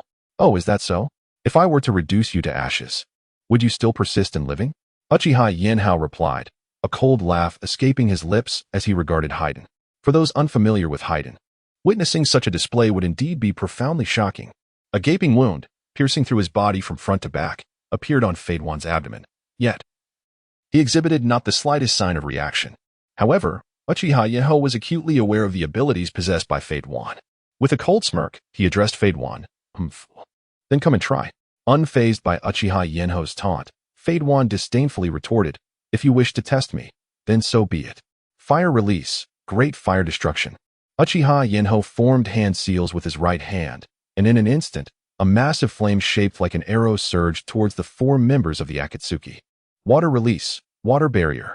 Water release, water dragon bullet. The four members of Akatsuki were utterly unprepared for Uchiha Yenhao's abrupt and overwhelming fire attack. Fade One was caught off guard. Enveloped by the flames, Uchiha Itachi swiftly retreated, utilizing his Susanoo to shield himself from the onslaught of Uchiha Yenhao's fire technique. Meanwhile, Kakuzu hastily conjured the water barrier to protect himself and the hidden Haiden behind him. Haiden, sheltered behind Kakuzu, further weakened Uchiha Yenhao's fire technique with his water dragon bullet. As the flames finally dissipated, Fade One stood before Uchiha Yenhao, transformed into a charred lump resembling burnt coal. You cowardly sneak attack, he rasped, even in his singed state. Refusing to concede to defeat, he accused Uchiha Yenhao. Chapter 74, Severing one arm of Uchiha Itachi. Haha. It seems that turning you into ash means you cannot recover. Uchiha Yenhao remarked with a laugh, surveying the charred figure of Fade One. Damn it. Engage in close combat and prevent him from utilizing ninjutsu. I refuse to believe he can maintain his ocular techniques indefinitely, Uchiha Itachi coldly retorted, casting a venomous glare at Yenhao and addressing Kakuzu and Pipa Shirzong beside him. Very well, let us unite against him, Kakuzu exclaimed, charging directly at Uchiha Yenhao in response to Itachi's command. Uchiha Yenhao stood still, a mocking smile gracing his face as he awaited the onslaught from Itachi, Kakuzu, and Pipa Shirzong. Indeed, the collaboration between Uchiha Itachi, Kakuzu, and Pipa Shirzong was remarkably synchronized. As one attacker withdrew, the next would seamlessly follow, leaving no respite for Yenhao to react. However, Uchiha Yenhao's Sharingan remained activated, keenly observing their every move. He harbored no intention of swiftly eliminating Itachi. Rather, he sought to inflict prolonged suffering upon him, immersing him in a torment of regret and hatred from which he could never escape. Years later, Itachi might very well succumb to his own bloodline disease, perishing in agony upon a sickbed. While Uchiha Yenhao battled with the members of the Akatsuki, on another front, Terumi May found herself targeted by Jeriah. Although her sage mode did not last long, she summoned Uchiha Yinhao's clone, Little Snake Yinhao, to confront Jeriah. As Little Snake Yinhao approached the brink of transformation, Jeriah found himself evading the relentless assaults from the clone. His sage techniques were utterly ineffective against Little Snake Yinhao's formidable scales. While each of the clone's ninjutsu attacks had a considerable impact on the Leaf Village ninjas, causing Jeriah considerable distress. Had he known the consequences of pursuing this kunoichi from the Mist Village, he would have reconsidered his actions. The pressure he exerted prompted her to unleash an even more powerful sage technique. Jeriah was forced to lead Little Snake Yinhao away to an uninhabited battlefield. Uchiha Yinhao managed to endure the combined assault of Itachi and his allies for a full 7 minutes. At last, he discerned a slight miscalculation in their coordination. Quietly, he retrieved a sword from the starry void. Uchiha Yinhao perished. Itachi, still oblivious to the change in Yinhao's demeanor, brandished a kunai and swiftly advanced toward him. Flash. Uchiha Yinhao transformed the sword in his hand into a luminous arc, swiftly swinging it towards Uchiha Itachi's right hand that clutched a kunai. With a resounding thud, Itachi's arm was severed by Yinhao's strike. Subsequently, Yinhao pivoted, bringing his sword down upon the decapitating blade of Pipa Shirzong. Using the momentum to send the weapon flying from Shirzong's grasp, he then summoned Susanoo to intercept Kakuzu's tentacle punches, forcing him to retreat. Oh! The anguished cry of Uchiha Itachi echoed as he hastily retreated, not wishing to meet his demise at Yinhao's hands. Humph! You think with such a state you can avenge your brother, Sasuke? Dream on. Yinhao taunted. Your brother's demise is a consequence of your own treachery. It was you who chose to betray the Uchiha clan and serve the third Hokage, Sarutobi Hiruzen. Now that your brother is gone, who can you blame? With a casual flick of his sword, Yinhao shook the blood off onto the ground, sheathing his weapon into the starlit void and mockingly addressing Itachi. Kakuzu, we should withdraw. It seems just the two of us may not suffice against Uchiha Yinhao. Pipa Shirzong quietly approached Kakuzu, whispering his counsel. Very well, retreat. Kakuzu glanced at the charred remains of Haiden and the armless Uchiha Itachi, pondering briefly before resolutely deciding to assist Pipa Shirzong in evacuating the wounded Itachi and Haiden from the battlefield. Although Itachi was being aided by Shirzong, he did not forget to cast a fierce glare at Yinhao, as if attempting to pierce him with his gaze. Yinhao, however, chose not to pursue Itachi but instead focused on Jeriah, who was being chased by his clone, Little Snake Yinhao. Fire release, great fireball technique. Yinhao leaped atop Little Snake Yinhao's head and unleashed a massive fireball towards Jeriah, who hastily dodged to the side in fright. Fire release, Raging Dragon. Seeing Jeriah evade, Little Snake Yinhao soared upwards, expelling a colossal flame in his direction, prompting Jeriah to flee once more. The duo of Yinhao and Little Snake Yinhao coordinated seamlessly, relentlessly employing fire techniques to drive Jeriah into a frenzied retreat. Damn Uchiha Yinhao. If you have the guts, face me one-on-one. What kind of hero are you? Jeriah shouted in frustration as he was pursued. Ha ha ha, Lord Jeriah, if you seek a true hero, perhaps you should go find your esteemed teacher, Sarutobi Hiruzen. Yinhao laughed heartily in response to Jeriah's ire. Hey, Yinhao, what accounts for the remarkable synergy between you and the Celestial Dragon Sage? Observing the seamless collaboration between Uchiha Yinhao and Shao Shi Yinhao from above, Koizumi Mei, filled with discontent, addressed Uchiha Yinhao. All right. I've known this fellow for quite some time, so naturally, our coordination is exceptional. You've only known him for a few days. Achieving any semblance of partnership with him is commendable, Uchiha Yinhao responded, pausing his assault and smiling at Koizumi Mei upon hearing her envious remarks. As for whether Uchiha Yinhao harbored intentions to eliminate Jeriah, he was merely toying with him alongside Shao Shi Yinhao. Just then, the fourth Mizukage, Ichong, and the third Hokage, Sarutobi Hiruzen, sounded the retreat signal. Uchiha Yinhao then returned to the encampment with Koizumi Mei. Upon their return, the fourth Mizukage, Ichong, stealthily approached Uchiha Yinhao. How did it go? Was it successful? He inquired with palpable urgency. Everything went smoothly, Uchiha Yinhao replied with a smile. Satisfied with Yinhao's answer, the fourth Mizukage turned and departed. Chapter 75, The Missing Two-Tails Jinchuriki due to the actions of Uchiha Yinhao. The Hidden Mist Village suffered significantly greater losses in its battle against the Leaf Village compared to the Hidden Stone and Hidden Cloud villages. This news brought immense satisfaction to the fourth Reikage, Yotsukie, and the third Tsuchikage, Inoki. However, the atmosphere in the hidden cloud village was one of sheer terror. What did you say? The Two Tails Jinchuriki has been captured? Impossible. That is the Two Tails Jinchuriki. The elder of the hidden cloud village exclaimed in fury upon receiving the report from the shinobi before him. Esteemed elder, it is true. My subordinate is not lying. Someone infiltrated Turtle Island and abducted the Two Tails Jinchuriki during their beast transformation training. The reporting shinobi replied, his expression one of despair. Who was it that took the Two Tails Jinchuriki? Did anyone see their appearance? The elder, finally resigned to the reality of the situation, inquired as he absorbed the gravity of the news. Yes, esteemed elder, we both witnessed it. Two of the hidden cloud shinobi who had been the first to enter the tailed beast training space stepped forward, bowing respectfully. You saw them?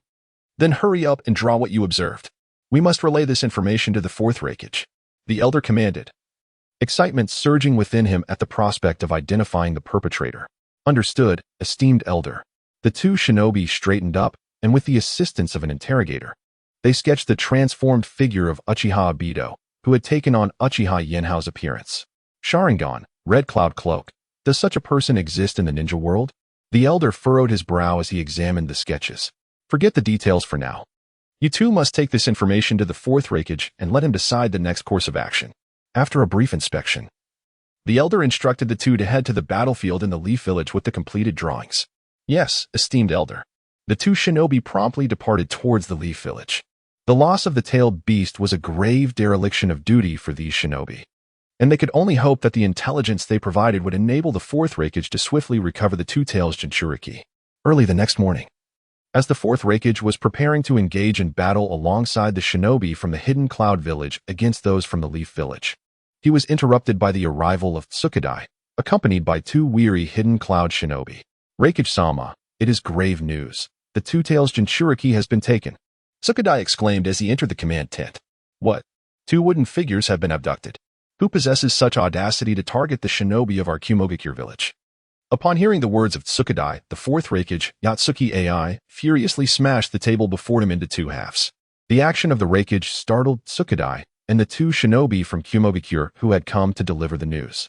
Nevertheless, Tsunade, with a steely resolve, handed over the intelligence scroll to the fourth Reikage. Lord Reikage, this is the information extracted by our village's shinobi. Please peruse it. Tsunade stated solemnly as he presented the scroll. The moment the fourth Reikage unrolled the scroll, he was immediately consumed by rage upon reading its contents. Uchiha Yenhao. That damned fellow. He is the one who abducted the two wooden figures. The fourth Reikage set the scroll down and prepared to storm out of the tent to confront Uchiha Yenhao at the Mist Village camp. However, Tsunade had already verified with the two shinobi on the way here that the two wooden figures had been taken yesterday. Uchiha Yenhao had been on the battlefield, confronting for members of the Akatsuki, thus it was highly unlikely that he was involved. Lord Reikage, please wait. I believe it was not Uchiha Yenhao, Tsunade implored, blocking the fourth Reikage's path. Are you betraying us, Tsunade? How dare you speak in defense of Uchiha Yenhao? The fourth Reikage glared at Tsunade, his anger palpable. That is not the case, Lord Reikage.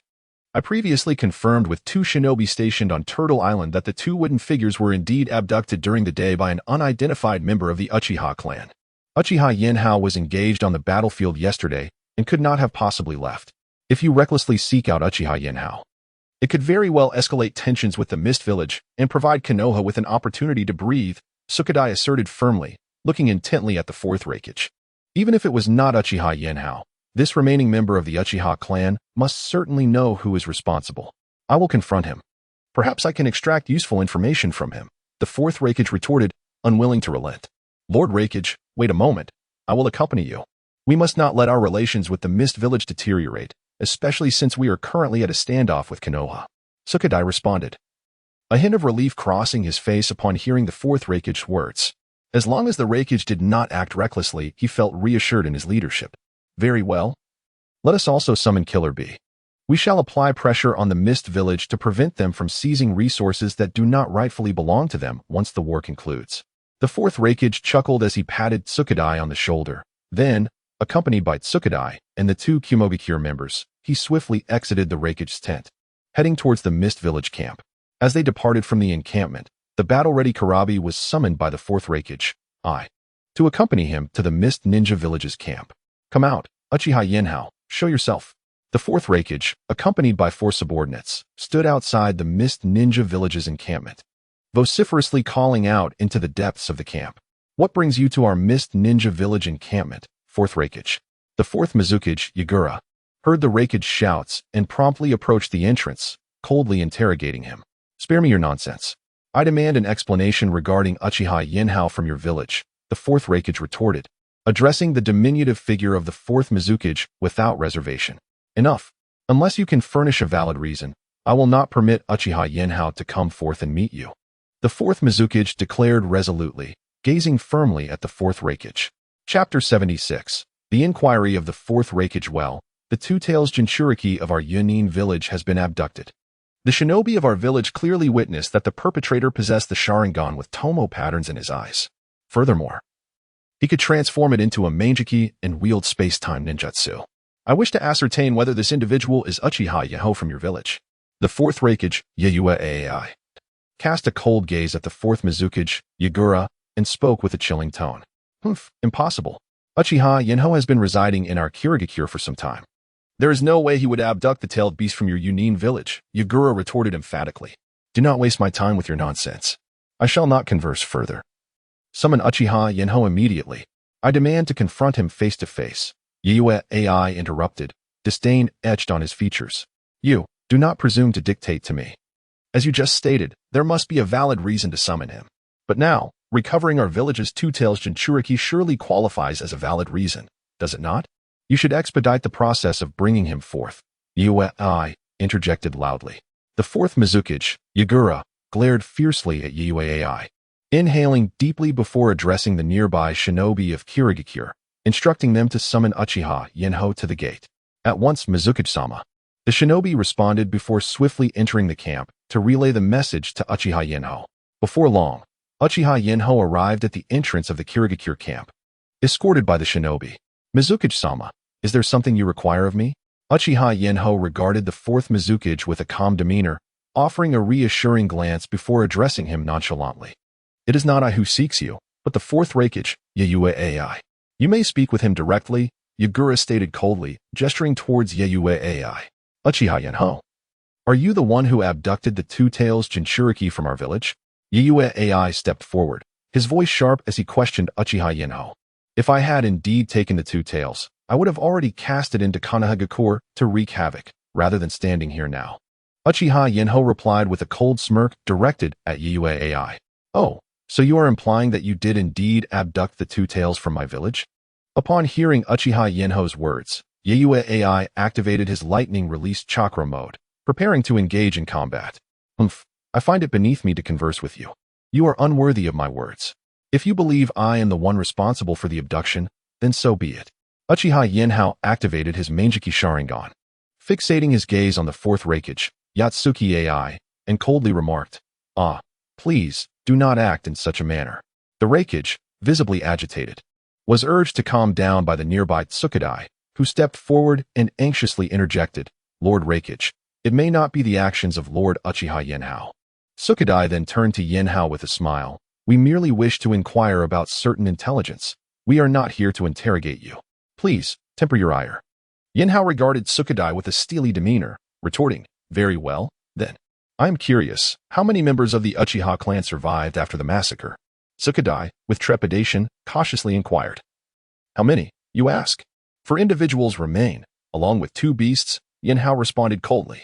Tsunade, grappling with the implications of this revelation, pressed further, 4? May I ask who they are? I, my sister, Uchiha Izumi, and Uchiha Izumi's mother, Uchiha Yamai. What? Do you suspect we are merely a group of women and children? Yenhao's gaze bore into Tsunade, emanating an overwhelming aura of menace, as if any further mention of those 3 would seal Tsunade's fate. And no, that is not my intention. I merely wish to ascertain the identity of the other individual aside from Uchiha Itachi, Tsunade stammered, having discerned the target responsible for the abduction of the two-tails Jinchuriki. That individual claims to be Uchiha Madara, yet I have confirmed through my Sharingan that he is not Madara, as his bone age is notably youthful. Akin to that of Kakashi Hitaki from Konoha, Yenhao stated, the lethal intent in his eyes subsiding as he addressed Tsunade with a chilling calmness. Oh. Then please take a look. Is he depicted as such? Tsunade cautiously presented a scroll containing an illustration of the Cloud Village ninja to Yinhao, seeking his validation. Upon viewing the image of Uchiha Obito, Yinhao raised his gaze to meet Tsunade's. He did not wear this fiery cloud robe before. Yet the mask and the appearance of his Sharingan do indeed resemble your depiction, Yinhao replied with an air of tranquility. Very well, I comprehend now. Thank you for your assistance, Lord Yinhao. We shall take our leave, Tsunade concluded, bowing respectfully as they prepared to depart. After Uchiha Yinhao identified the figures depicted on the scroll, he exchanged a knowing smile with Tsunade, who then grasped the hand of the fourth Reikage, and turned to depart swiftly towards the encampment of the Cloud Shinobi Village, hastily exiting the Mist Shinobi Village's grounds. Uchiha Yinhao, your audacity is astonishing. You nearly made my heart leap from my chest just now, remarked the fourth Mizukage, Yagura, as he regarded Yinhao with a gentle tone. My lord Mizukage. You are perhaps too timid, Yinhao replied with a smile. The more resolute we appeared, the less suspicion the fourth Reikage, would cast upon us. After all, I was on the battlefield all day yesterday. Well, it seems that today's confrontation between the Cloud Shinobi Village and the Leaf Village is likely to be called off. Yagura conceded with a nod of resignation, expressing his disappointment to Yinhao.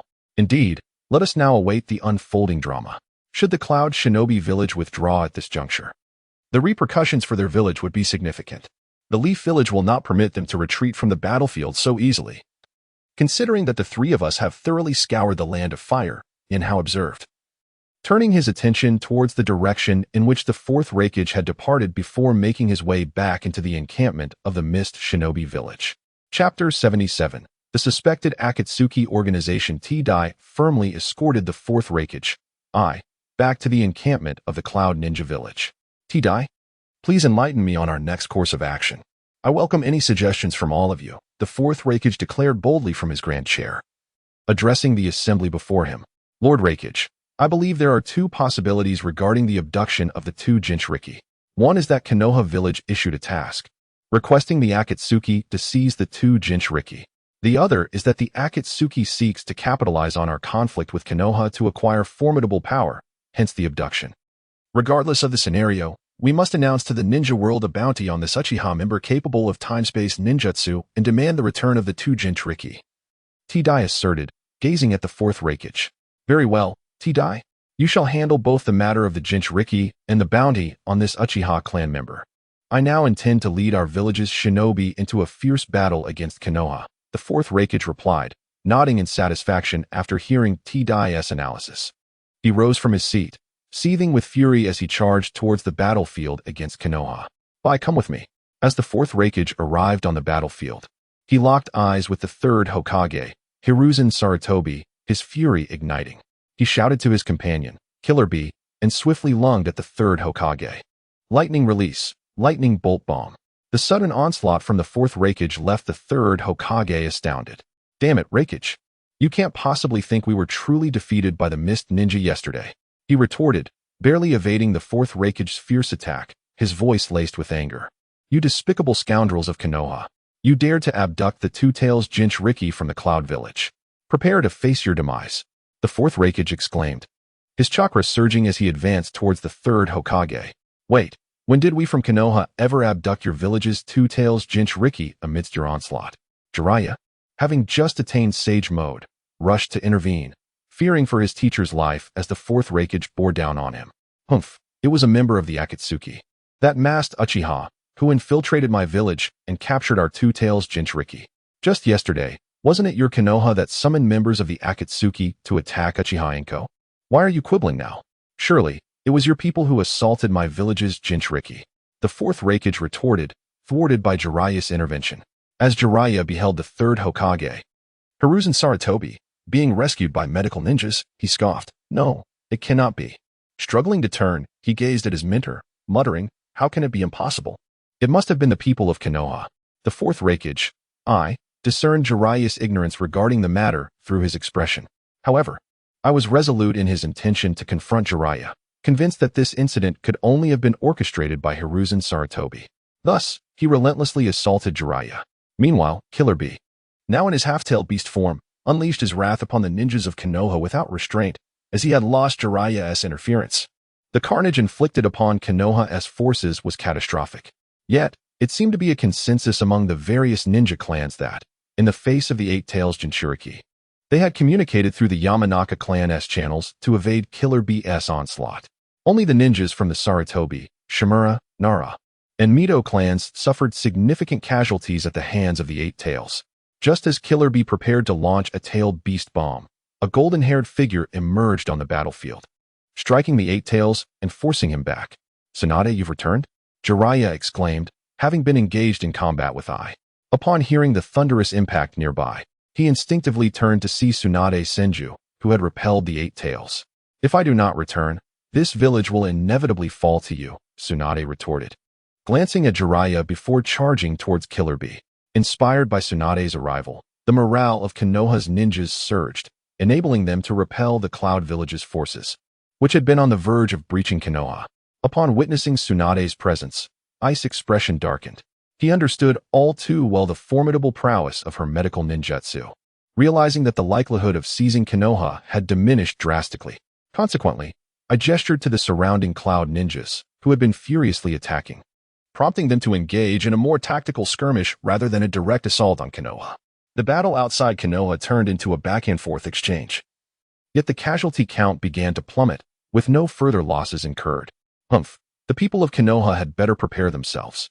I shall avenge our village's Jinchuriki," I declared, as both sides found themselves in a stalemate, utterly exhausted. Breathing heavily, I pointed at Jeriah, coldly asserting, "The Jinchuriki from our village was certainly not the doing of anyone from Konoha. Previously, we enlisted members of the Akatsuki solely to confront the rogue ninja Uchiha Yenhao from the Hidden Leaf village. The act of abducting the Jinchuriki from your village was carried out independently by the Akatsuki and was not commissioned by us." Jeriah spoke loudly to the fourth Reikage, Yatsuki AI, while gazing intently at him. "You are well aware of whether it was your doing. I shall proceed to apprehend the individual responsible for the abduction of our village's Jinchuriki. Once I capture him, I will extract the truth from him. If it is indeed your Hidden Leaf village that is culpable, I shall unleash 2 devastating tailed beast bombs upon you." In response to Jeriah's declaration, the fourth Reikage, Yatsuki AI, remained skeptical. After delivering a stern warning to Jeriah, he retreated with the shinobi of the Cloud Village. Meanwhile, upon witnessing the departure of the Cloud Village ninjas, Tsunade Senju made her way in the opposite direction, away from the Hidden Leaf village. Jeriah prepared to pursue her, but she had already ventured far away, leaving him to return to the Hidden Leaf village with a heavy heart. Chapter 78. The inexorable dilemma of Obito dejected, Jeriah returned to the Hidden Leaf village, where he encountered the recently recovered third Hokage, Hiruzen Sarutobi. "Master, please tell me the truth. Did you issue any orders to the Akatsuki organization to abduct the Two-Tails Jinchuriki from the village of Eternal?" Jeriah asked, his gaze fixed sternly upon the third Hokage. "Jeriah, do you also harbor doubts about me?" Sarutobi replied, his tone unwavering. "I assure you, I have absolutely not dispatched any ninja with orders to let the Akatsuki capture the Two-Tails Jinchuriki from the Cloud Village. Our only aim at this juncture is to repel the 3 great ninja villages. Why would I provoke the Cloud Village into a catastrophic conflict with us?" Looking into the eyes of his disciple, the third Hokage insisted he had not acted in such a manner. How could the seemingly feeble Sarutobi undertake such a bold strategy against another Jinchuriki? Could it have been done by Danzo Shimura? Jeriah pondered, considering the possibility after sensing the sincerity in his master's words, leading him to believe Sarutobi was innocent. "Jeriah, I find it equally implausible that Danzo would orchestrate such a plan," Sarutobi countered. "If he were to abduct a Jinchuriki, he would not rely on a mercenary organization like the Akatsuki. It is far more likely that his root members would be involved, or that the actions were taken independently by the Akatsuki members themselves." After reflecting on his old friend Danzo's modus operandi, Sarutobi shook his head. Everything Danzo does is motivated by his desire for greater power, aiming to become the Hokage of the Hidden Leaf. If he were to capture the Two-Tails, he would not delegate such a task to mercenaries. It would be executed by his own root organization. "Very well. Then we must collaborate with the Stone Village to apprehend the individual responsible for the abduction of the Two-Tails Jinchuriki. Do you possess any information regarding this person?" Jeriah asked, nodding in resignation as he turned serious with Sarutobi. "Indeed, Uchiha Itachi did mention that there is an individual within the Akatsuki who claims to be Uchiha Madara. I wonder if this is the one who abducted the two-tails Jinchuriki, Jeriah revealed. Upon hearing Jeriah's inquiry, Sarutobi appeared troubled. All right, provide me with this information, and I shall seek an audience with the fourth Reikage, Yagura, to clarify the situation. Jeriah, filled with renewed hope upon hearing the third Hokage's words, responded, very well. I shall relay this information to you. The third Hokage, Hiruzen Sarutobi, gazed at Jeriah with a sense of resignation, instructing his subordinates from the Umbu to deliver all relevant intelligence regarding Uchiha Obito to Jeriah. Clutching the information, Jeriah swiftly departed from the Hidden Leaf Village, arriving shortly at the outskirts of the Hidden Cloud Village encampment. Stop right there. Jeriah, do you intend to assault our Hidden Cloud Village base? A ninja from the Hidden Cloud, standing resolutely in front of Jeriah, exclaimed loudly. I possess intelligence that may pertain to the Akatsuki member responsible for abducting your village's Jinchuriki. I wish to speak with your Reikage, Jeriah declared, raising his right hand high for all surrounding cloud ninjas to hear. What brings you here, Jeriah? The fourth Reikage, I coldly inquired upon spotting Jeriah at the entrance of the camp. This is information regarding the individual potentially involved in the abduction of your village's ninja. I hope you can confirm if this is indeed the person, Jeriah replied, shaking the scroll in his hand and placing it on the ground before stepping back 10 paces to address I. A cloud ninja stepped forward to inspect the scroll, ascertaining its authenticity before handing it over to the fourth Reikage. Upon opening the scroll, I immediately recognized the figure depicted within. Indeed, it is this person. Is he not one of yours from the Leaf Village? I remarked coldly, pointing at the image of Uchiha Obito within the scroll. No. He is not one of ours. At the time of the Uchiha clan's annihilation, he was alongside Itachi Uchiha, involved in their massacre. Jeriah hastily denied in response to Ice words. I will trust you this once, but for your Leaf Village to be absolved, you must join me in the pursuit of this individual, I stated, acknowledging Jeriah's assertion that the abductor of the two Jinchuriki was not from the Leaf Village, yet still challenging him. Agreed, no problem. However, might we consider a ceasefire? Jeriah smiled as he replied to Ice's proposition. Yahiko, we will not launch an offensive against the Leaf Village, but we cannot retreat unless you take down the Rock and Mist villages, I retorted disdainfully before turning and re-entering the Hidden Cloud encampment, as both the Leaf and Cloud villages simultaneously issued a bounty for Uchiha Obito. The announcement swiftly disseminated throughout the entire ninja world. Far away in the Rain Village, Nagato and Konan received the bounty notice for Uchiha Obito and promptly sought him out. Obito, who permitted you to act independently? Do you realize you have exposed the Akatsuki? Nagato coldly confronted Obito, who had appeared before him. What exposure? Obito replied. During this period, I have been recuperating. Uchiha Obito gazed at the irate Nagato with a look of bewilderment, addressing him in confusion. Take a look at this. Beside them, a young boy, observing Obito's perplexed demeanor, tossed a scroll into his hands. If it weren't for you, how could it possibly contain such a detailed account of your ocular techniques? Nagato remarked disdainfully as he watched Obito peruse the scroll. No, I can assure you, I did not seize the two-tails Jinchuriki. Obito's scalp prickled as he scrutinized the contents of the scroll, and he attempted to explain to Nagato. Could it be that this is the work of that sinister Uchiha Yinhao? He quickly proposed. Enough. Cease your evasion. This is undoubtedly you. Uchiha Yinhao's Mangekyō Sharingan techniques are entirely dissimilar to yours. Do you not realize this? Nagato interjected sharply, chastising Obito with a cold tone. Faced with this situation, Obito found himself at a loss for words. Chapter 79. The Cloud Ninja's Assault on the Rain Ninja Village. Humph. I have not captured the host of the two tails from the Cloud Ninja Village. Believe it or not. Uchiha Obito glared fiercely at Nagato Uzumaki and, with a swift motion, activated his Mangekyō Sharingan's Kimyui to vanish from the Rain Ninja Village. Meanwhile, amidst the joint pursuit of the Leaf Village and the Cloud Ninja Village, news swiftly reached the fourth Reikage, regarding the departure of Uchiha Itachi, Kakazu, Haiden, and JZBwa from the battlefield to the Rain Ninja Village. How is this intelligence so timely? Could it be a diversion sent by Uchiha In? The fourth Reikage pondered aloud, scrutinizing the information in his hand before addressing his secretary. Samui. Not at all, Lord Reikage. This information was obtained from the underground black market by T-Dai. Kakuzu is a frequent visitor to that market, Samui calmly explained. They were on a mission for the black market while heading toward the Rain Ninja Village, which caught the attention of the informants there, leading to this intelligence. Then the information is indeed credible. that is reassuring. Immediately issue orders to the Rain Ninja Village. Demand the return of the Two Tails host, otherwise we shall declare war upon them, the fourth Reikage declared, excitement coursing through him as he listened to Samway's report. Understood, Lord Reikage. I will relay the message at once. Samway nodded and promptly departed the Reikage's tent. Soon after, Samway delivered an ultimatum to the Rain Ninja Village, demanding the immediate surrender of the Two Tails host, or face an impending assault. However, it was unfortunate that the Rain Ninja Village had not retained the Two Tails host. Nagato Uzumaki persistently pressured Uchiha Obito through black and white Zetsu, demanding the return of the Two Tails host. While Obito adamantly reiterated that he had not taken the Two Tails from the Cloud Ninja Village. Unconvinced by Obito's assertions, Nagato continued to apply pressure. Frustrated by Nagato's disbelief, Obito chose to disregard him entirely. In his perspective, with Nagato possessing the Rinnegan, defeat at the hands of the Cloud Ninja Village was implausible. Thus, he welcomed a conflict between the Cloud and Rain Ninja Villages. Regardless of the devastation that might befall the Land of Rain, it was of no concern to Uchiha Obito. After 2 days without a response from the Rain Ninja Village regarding the Two Tails host, the fourth Reikage decided to mobilize the entire camp of the Cloud Ninja Village. They advanced through the Land of Fire toward the Land of Rain. Outside the Rain Ninja Village, the fourth Reikage led the Cloud Ninja forces, wreaking havoc as they approached the village. Are you the leader of the Rain Ninja Village?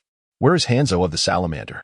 The fourth Reikage inquired coldly, fixing his gaze upon Pain, the leader of the Rain Ninja Village. However, beside them, the enigmatic Karabi suddenly grasped the arm of the fourth Reikage. Be cautious, brother. Xiaoba warned that this individual is quite perilous.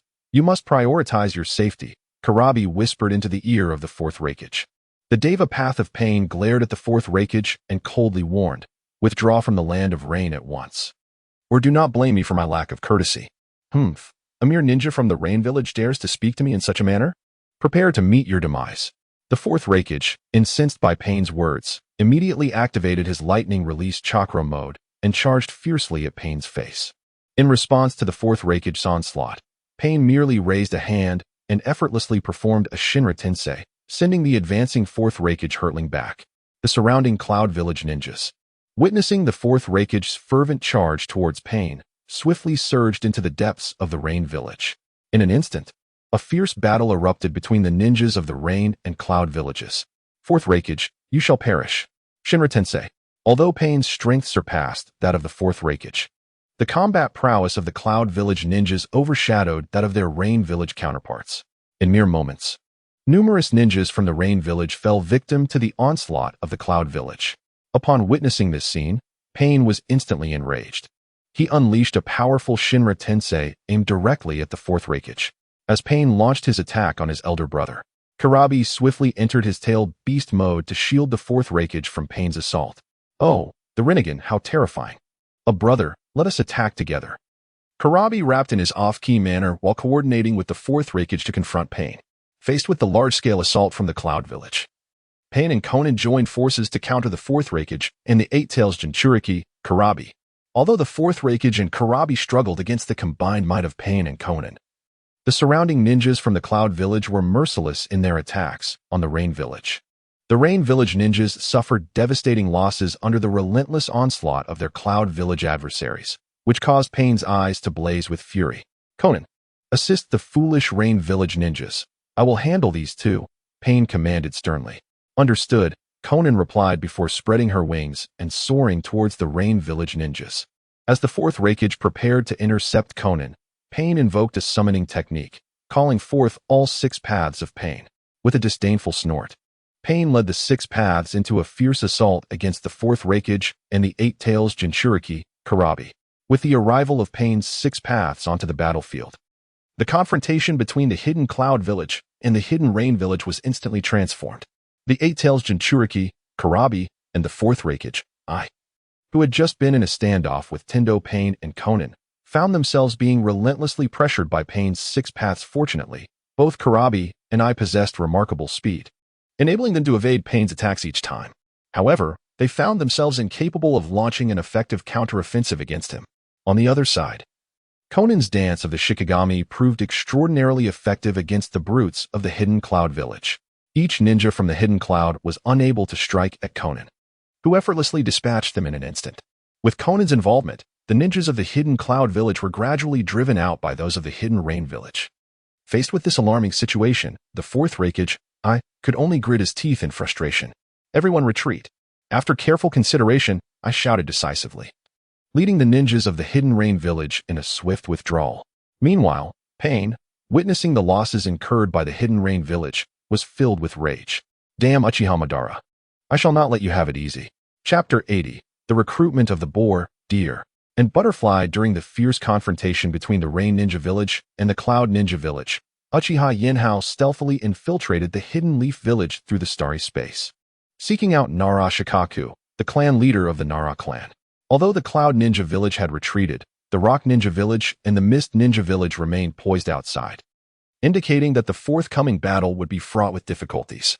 In a concealed chamber, Nara Shikaku surveyed the gathered intelligence and sighed softly. Shikaku, please tell us what we should do. We are all ears, urged Akimichi Choza, who stood nearby, listening intently to Shikaku's words. I find myself at a loss. Our secret passage has been discovered, and we currently have no means of escaping the Leaf Village. We can only hope the impending war unfolds more favorably. Perhaps some discord will arise between the Mist and Rock Ninja villages, offering the Leaf Village a glimmer of survival. Listening to Akimichi Choza's supportive words, Nara Shikaku, feeling the weight of the situation, turned to Yamaka Inoichi and Akimichi Choza. Do you have any other options?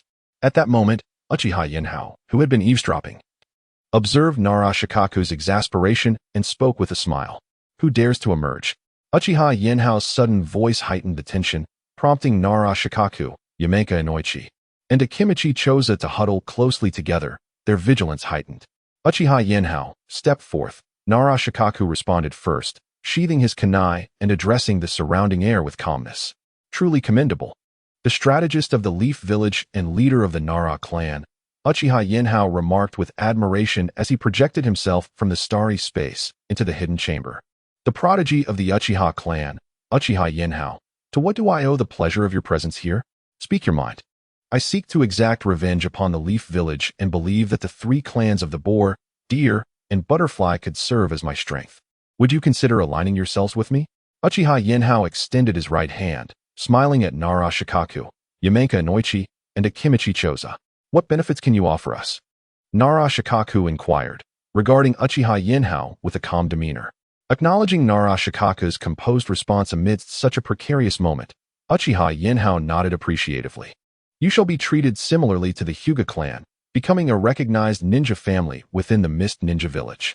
What you wish to attain shall depend on your own efforts. We will merely provide you with a base of operations, ensuring your clan holds an equivalent standing within the Leaf Village.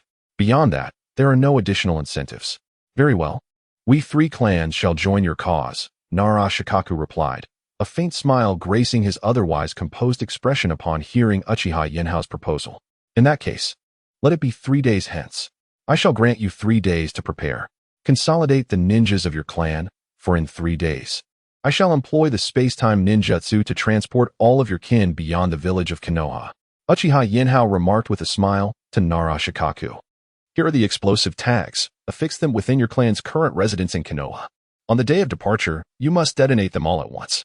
Uchiha Yinhao, utilizing his Star Eye technique, retrieved a portion of the explosive tags from the Uchiha clan's collection and with a grin, addressed Nara Shikaku. Very well. I shall adhere to your instructions. I hope you will not renege on your promise that day. Nara Shikaku gazed at Uchiha Yinhao, who had produced a wall's worth of explosive tags, seemingly numbering in the thousands. Startled at first, he soon smiled and replied, Since you have agreed, I shall take my leave and await your good news. Uchiha Yinhao, satisfied by the look in Nara Shikaku's eyes, nodded and vanished instantaneously from the chamber. It is truly astonishing that Uchiha Yinhao acquired the entirety of the Uchiha clan's wealth after their annihilation. Nara Shikaku mused as he picked up an explosive tag from the wall and scrutinized it closely, expressing his astonishment to Yamaka Kahii and Akimichi Choza beside him. Were these explosive tags prepared for the coup d'etat by the Uchiha clan? How did they end up in Uchiha Yinhao's possession? Shouldn't they have been confiscated by Shimura Danzo? Upon hearing Nara Shikaku's words, Akimichi Choza stepped forward to examine the explosive tags, inquiring of Nara Shikaku. It seems the root organization gathered all resources of the Uchiha clan, and then Uchiha Yinhao reclaimed them entirely. After all, given Uchiha Yinhao's previous displays, he possesses that capability. Nara Shikaku considered Chose's words and replied, "Indeed, but now is not the time to dwell on such matters. We must prepare thoroughly, as there may be those among our 3 clans who are closely allied with the 3rd Hokage. We must be cautious of these individuals reporting to Sarutobi Hiruzen." Yamaka Kahiai solemnly warned Nara Shikaku. "I am aware of this.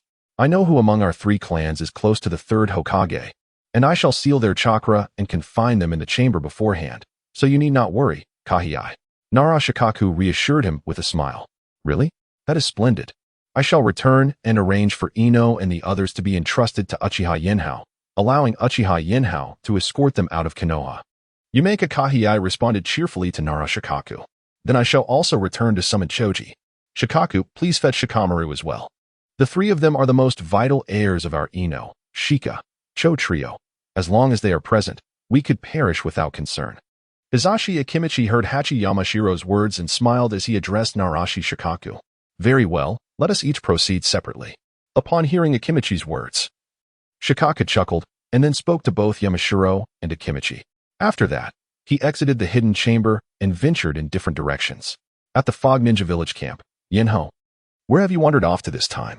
I hope you haven't been entangled with that individual in the Starry Realm." Mei Terumi remarked with discontent as Uchiha Yinho suddenly appeared in the tent. "What are you thinking?" "I merely went to Konoha village to gather some information," Yinho replied curtly, tapping Terumi lightly on the head. "Gathering information? Whom did you engage with this time?" Zhao Meimin inquired, her eyes gleaming with curiosity as she rubbed her head. "This time, I have recruited a new team," Yinho responded with a smile toward Terumi. "A team? Is it the trio from Konoha village, the Inoshikacho alliance of the Nara, Yamashiro, and Akimichi clans?" Terumi asked in astonishment, gazing at Yinho. In response to her question, Yinho simply smiled and nodded. Chapter 81. The Fortunate Leaf Village in the Leaf Village.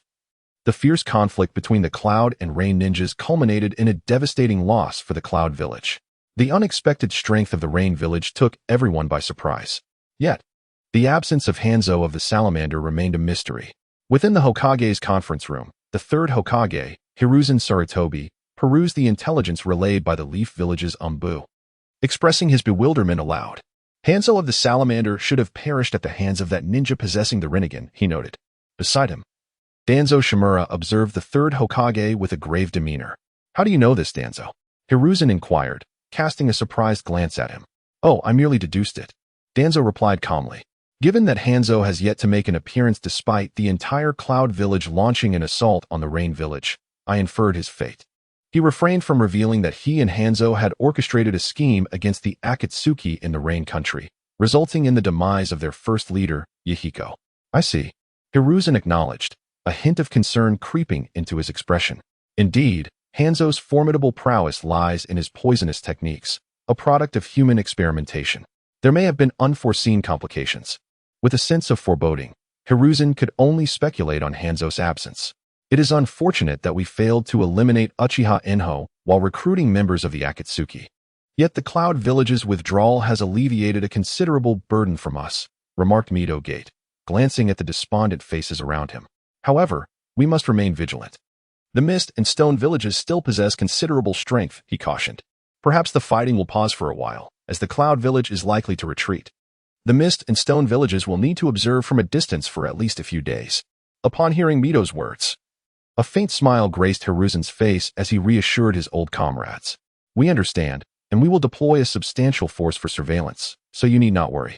Rest assured, Hokage, we will mobilize numerous personnel for monitoring," replied Tsunade, smiling at Hiruzen's words. The prospect of the Cloud Village's retreat brought joy to the ninjas of the Leaf Village, especially among the members of the Sarutobi, Senju, Mido, and Shimura clans.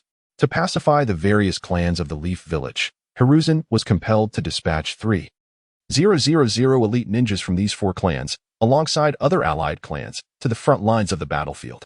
The disdain exhibited by other clans towards these 4 factions of ninjas has led to an unexpectedly high number of fatalities among them on the battlefield, surpassing that of the other ninja clans. With the absence of the Cloud Village this time, their death toll would significantly decrease, marking a most favorable turn of events. The fleeting span of 3 days passed in the blink of an eye. Nara Shikaku, Yamanaka Inoichi, and Akimichi Choza meticulously organized all members of the trio of clans, boar, deer, and butterfly, within this brief period. Uchiha Yenhao promptly utilized his space-time ninjutsu to arrive at the ancestral grounds of the boar, deer, and butterfly clans. Nara clan leader. Are you ready? Uchiha Yenhao inquired with a smile directed at Nara Shikaku. Absolutely prepared, Nara Shikaku replied, returning the smile. Then let us set forth, Uchiha Yenhao affirmed, maintaining his cheerful demeanor. Upon concluding his words, Uchiha Yenhao activated his Mangekyō Sharingan, utilizing the power of the star dimension to manifest a colossal space-time portal. This portal established a direct connection to Uchiha Yenhao's celestial realm. This capability had been meticulously developed after Uchiha Yenhao discovered the cumbersome nature of transporting individuals into the star dimension using the Sharingan singularly. Following his previous endeavor of escorting members of the Uchiha Clan, Nara Shikaku, witnessing the emergence of the space-time portal, exhibited a flicker of astonishment in his gaze. However, he refrained from further commentary and led the clan members towards the portal. Shortly thereafter, all members of the Nara, Yamanaka, and Akimichi clans stepped into the star dimension. Uchiha Yenhao subsequently closed the portal, joining the others within the celestial realm. Uchiha Yenhao, I never anticipated it was you who abducted the two-tails Jinchuriki, Nara Shikaku remarked, a complex expression adorning his face as he addressed Uchiha Yenhao upon entering the star dimension. Haha. Do you think that my act of seizing the two-tails Jinchuriki signifies a grave error in sparing the Leaf Village? Uchiha Yenhao replied with a grin. Isn't it? Nara Shikaku paused, momentarily taken aback by Uchiha Yenhao's statement, before responding. My abduction of the two-tails Jinchuriki was intended to assist Konoha, preventing it from being annihilated under the siege of the major ninja villages. Uchiha Yenhao elaborated, still smiling at Nara Shikaku. Assist Konoha? Surely, you do not harbor any lingering affection for the Leaf Village? Akimichi Choza interjected, astonished by Uchiha Yenhao's words. No, I hold no affection for the Leaf Village. The reason I wish for Konoha's preservation is to widen the distance from the Wind Country and the Earth Country, thereby weakening the Cloud Village and laying a solid foundation for the Mist Village of the Water Country to unify the ninja world. Uchiha Yenhao shook his head and smiled as he spoke to Nara Shikahiza, Akimichi Choza, and Yamanaka Inoichi. Upon hearing Yenhao's words, Nara Shikahiza's eyes instantly brightened, and he looked at Yenhao in astonishment. Is the next Mizukage of the Mist Village the lady you saved before? He asked earnestly. Oh, you've guessed it. Her name is Terumi Mei, and she is to be the next Mizukage, Uchiha Yenhao replied, looking at Nara Shikahiza with great satisfaction. You truly are impressive. Nara Shikahiza, Yamanaka Inoichi, and Akimichi Choza gazed at Uchiha Yenhao in shock. They never anticipated that a descendant of the Uchiha clan would so effortlessly win the heart of the future Mizukage. Had someone from their own family possessed such prowess, they would have surely defected to another ninja village long ago. Uchiha Yenhao, accompanied by the members of the Inuzuka, Nara, and Akimichi clans, directly escorted them to the Mist Village's outpost in the Land of Whirlpools. There, they facilitated exchanges between the clans and the members of the Uchiha clan stationed at the outpost, gradually preparing for their transition to the Mist Village. Chapter 82. Sarutobi Hiruzen faints from anger just 1 hour after Uchiha Hanho departed from Konoha with the Nara, Akimichi, and Yamanaka clans. The shadow clones left behind at the clan's residences exchanged glances before swiftly detonating the explosive tags affixed to them. A series of thunderous explosions reverberated through the air, engulfing the entire village in chaos. Come quickly. What is happening? The third Hokage, Sarutobi Hiruzen, rushed out of his abode the moment he heard the explosions, calling out loudly to the surrounding Umbu members. Third Hokage, it is grave news. There have been explosions at the residences of the Inoshikacho clans. The entire area has been obliterated. An Umbu member exclaimed as he hurried to report. What do you mean, the Inoshikacho? Impossible. It cannot be. Quickly, summon Nara Shikaku, the leader of the Jonin. How could he so easily betray Konoha? Sarutobi Hiruzen shook his head in disbelief, unable to accept the notion that the three clans would turn against the village. It was a well-known tradition that the leaders of the three clans would always have a member of the Sarutobi clan witness their formation. Nara Shikaku's witness had been none other than his eldest son, Sarutobi Shino. Had his son, Asuma, not perished, he would have been the witness for the next generation's Inoshikacho. How could such closely knit clans betray their bond with his family? As Sarutobi Hiruzen continued to shake his head in disbelief, he ordered the Umbu to investigate further. Sarutobi, it is dire. The Inoshikacho clans have indeed betrayed us. There is no one left from those clans in the village. Mizukage and Shimura Danzo rushed into the third Hokage's residence, urgently informing him. No. Sarutobi Hiruzen's voice rose sharply as he coughed up a mouthful of blood, which sprayed into the air.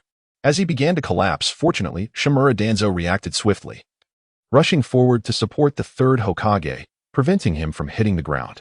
Quickly, get the Hokage inside to rest. Also, send for medical ninjas to attend to him. Mizukage and shouted, finally coming to his senses.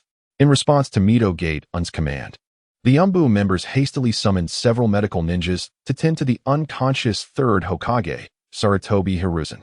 What has transpired? Why has the Hokage fainted?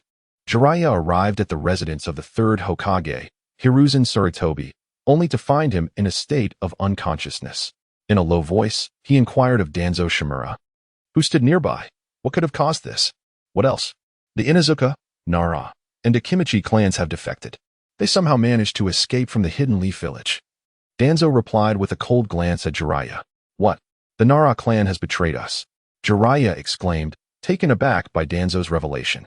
Outside the Hidden Leaf village, the fourth Mizukage, Yagura, encountered the third Tsuchikage, Inoki.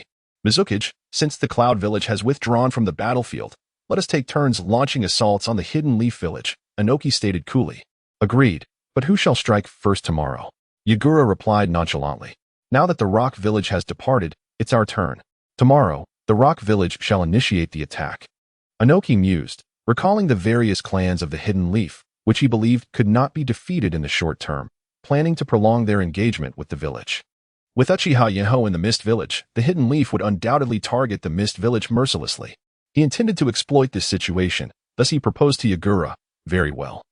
Let the Rock Village advance first. Yagura's eyes sparkled with cunning, secretly pleased.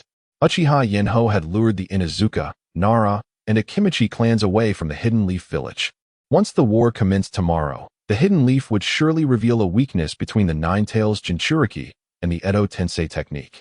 At that juncture, Inoki's proactive assault on the Hidden Leaf would surely result in significant losses for them. After the Rock Village tested the waters with these two trump cards, they could withdraw from the conflict, citing insufficient strength, while the Mist Village reaped substantial rewards.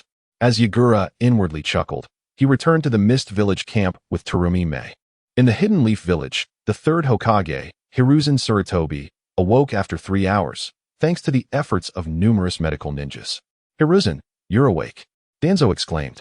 We just received intel that the Rock Village will attack us tomorrow. How shall we prepare for the impending conflict? Danzo's expression was grave as he addressed the third Hokage. At this juncture, we can no longer afford to hold back. When you enter the battlefield tomorrow, use Edo Tensei and bring Naruto along as well. We must launch a decisive offensive against the Rock Village and inflict significant damage. Delaying any further would jeopardize the village, Hiruzen gasped, weakly confiding in Danzo. Understood. Shimura Danzo listened intently as the third Hokage, Sarutobi Hiruzen, spoke to him, breathless and weary. Gritting his teeth, he responded resolutely, I entrust this to you, Danzo. Upon hearing Danzo's words, a faint, sorrowful smile graced the third Hokage's face before he succumbed to unconsciousness once more. Fear not, Sarutobi. I shall safeguard the Hidden Leaf village, Danzo proclaimed, casting a glance at the fallen Hokage. After allowing the medical ninjas to assess the situation and confirm that Sarutobi was no longer in mortal peril, he turned to depart for the route. Within the confines of Route, Danzo commanded his subordinates to extract all prisoners from the Leaf Village's prison. Utilizing the deceased cells of former elite ninjas that could be procured from the village, he meticulously resurrected each of the fallen shinobi through the technique of impure world reincarnation. However, Danzo did not immediately restore their consciousness. Instead, he placed them all within coffins, planning to deploy them on the battlefield the following day. Chapter 83. All cards on the table. Early the next morning, the third Tsuchikage, Inoki, accompanied by the ninjas of Iwagakure, arrived outside of Konoha. Where is your Hokage? Sarutobi Hiruzen? Why has he not shown himself today? Inoki remarked coldly, casting a derisive glance at Shimura Danzo and Jeriah. Inoki, cease your prattling and prepare to act without further delay, Danzo retorted icily, his chest tight with anger due to the unconsciousness of the third Hokage, Sarutobi Hiruzen. He intended to teach a lesson to the opportunistic Inoki through the reanimation jutsu. Very well, let the battle commence. Earth release, rock golem technique. Upon hearing Danzo's impudent words, Inoki, enraged and humiliated, summoned a colossal rock statue, directing it towards Konoha. The Iwagakure ninjas, witnessing their leader's offensive move, followed suit with their own earth release techniques aimed at the ninjas of Konoha. Summoning technique, reanimation jutsu. In response to Inoki's assault, Danzo's eyes blazed with fury as he clapped his hands together, summoning numerous coffins through his own summoning technique, which thudded into place before the Konoha ninjas. Damn Konoha! Inoki, startled by the appearance of the summoned coffins, quickly maneuvered the rock statue to strike at the row of coffins, attempting to thwart the reanimated foes. During the First Shinobi World War, it was the second Hokage, Senju Tobarama, who had used the reanimation jutsu to inflict considerable distress upon many. After all, the reanimated individuals possessed inexhaustible chakra and could not be killed by conventional means, a fact witnessed by the second Tsuchikage and others from his village. Regrettably, Inoki remained unaware that the sole method to halt the reanimation jutsu was through sealing techniques. Soon, over 20 coffins materialized upon the battlefield. Is this the reanimation jutsu? Another battlefield? Emerging from the coffins were the first Hokage, Senju Hashirama, and the second Hokage, Senju Tobarama, who gazed at the village of Konoha behind them and the multitude of Iwagakure ninjas before them, murmuring to themselves, their expressions growing increasingly frigid. Lord first, teacher second. Danzo stepped forward, excitement evident in his demeanor as he addressed the two legendary figures. Danzo, what has transpired? Why are the ninjas of Iwagakure attacking Konoha? The second Hokage, Senju Tobarama, questioned Danzo coldly. Teacher, it is due to the betrayal of the Uchiha Clan that the strength of Konoha has significantly diminished. Iwagakure, along with Kirigakure and the severely weakened Kumogakure, have seized the opportunity to launch an assault against us. In the village of Konoha, if the forces were to be dispersed and attacked individually, the village would suffer catastrophic losses. To preserve the village's strength as much as possible, Sarutobi decided to station them within the Land of Fire, just outside Konoha. Just yesterday, Sarutobi fell into unconsciousness due to severe injuries and stress. It was out of sheer desperation that he had me summon the two of you through the reanimation jutsu. Shimura Danzo spoke solemnly, lowering his head towards the first Hokage, Senju Hashirama, and the second Hokage, Senju Tobarama. What? The nefarious Uchiha clan actually dared to betray us? Where are their remaining members? Tobarama exclaimed, infuriated upon hearing Danzo's words. Teacher Tobarama, the Uchiha clan has been eradicated. The last remaining member, Uchiha Enho, has also defected from the village and joined the Mist Village, Danzo replied. What? You exterminated Madara's clan without permission? Who authorized such an action? Hashirama shouted in shock upon learning of the Uchiha clan's annihilation. Enough, brother. The extermination of the Uchiha clan is just. Such a malevolent family should not exist, Tobarama coldly reprimanded Hashirama. Yet, it is unacceptable to declare the entire Uchiha clan eradicated. I believe we should bring Uchiha Enho back and nurture him as part of Konoha's Uchiha lineage, Hashirama retorted obstinately. That is enough, brother. We are in a critical moment for the survival of Konoha. We can discuss the Uchiha matter later. Tobarama interrupted Hashirama's words with a cold tone. Sighing, Hashirama lamented, alas. In whatever world one finds themselves, there is bound to be war. He glanced at the opposing rock village ninja, speaking in a low voice. Hey, you must be Inoki of the two scale. You may retreat now, or do not blame me for being unmerciful. Tobarama stepped forward, addressing the third Tsuchikage, Inoki, who was hovering in the air above the rock village. Humph. Second Hokage Senju Tobarama, that you have been resurrected through reanimation. How much of your strength remains? Inoki retorted coldly, studying Tobarama. I estimate that they have retained less than 10% of their power, Inoki added, just as a light chuckle echoed from the side. Uchiha Enho. Shimura Danzo, standing beside Tobarama, seethed as he recognized the newcomer. Ah, so you are Uchiha Enho. I could arrange to have your bounty lifted. Would you consider returning to the village? Hashirama inquired eagerly, stepping forward with a smile upon hearing Enho's name. The first generation, haha, if you had been the Hokage, the Uchiha clan would not have descended into such a fate. Unfortunately, upon your untimely demise, your brother Senju Tobarama ascended as the second Hokage. Uchiha Yenhao observed Senju Hashirama's unexpected desire to invite him back to Konoha and chuckled as he addressed him. Ah, has Tobirama done something amiss? Upon hearing Yinhao's words, Senju Hashirama was taken aback, casting a puzzled glance at Senju Tobirama and inquiring about him. The nefarious Uchiha. Even at this juncture, he seeks to sow discord. I shall end you now.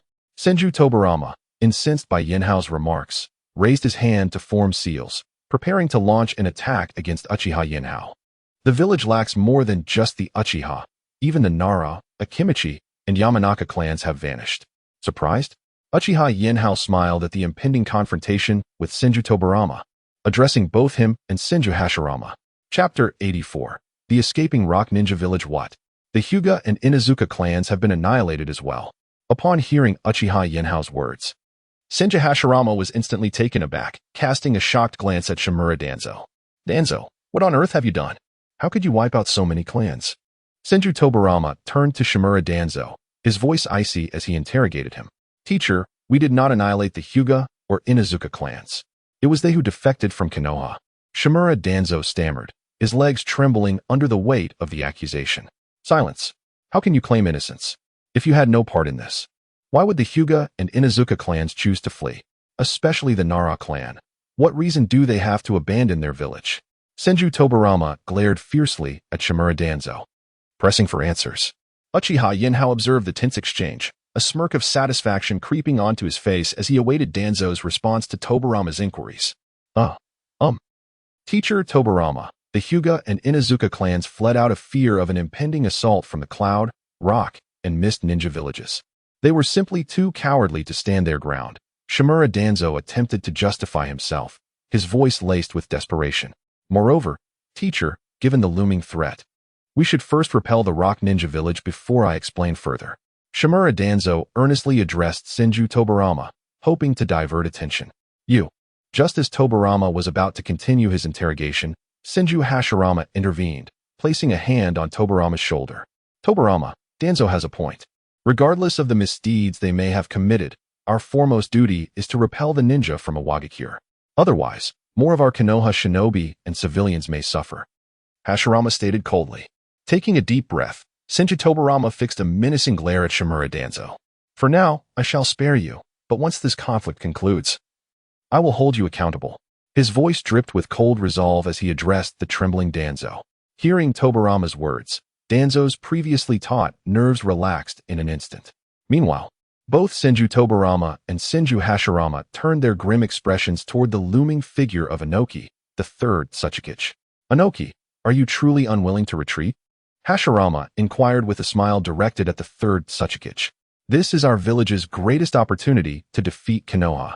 I will not retreat, Inoki declared, unleashing a formidable dust release technique, dust element, detachment of the primitive world, as he advanced towards the two legendary Hokages.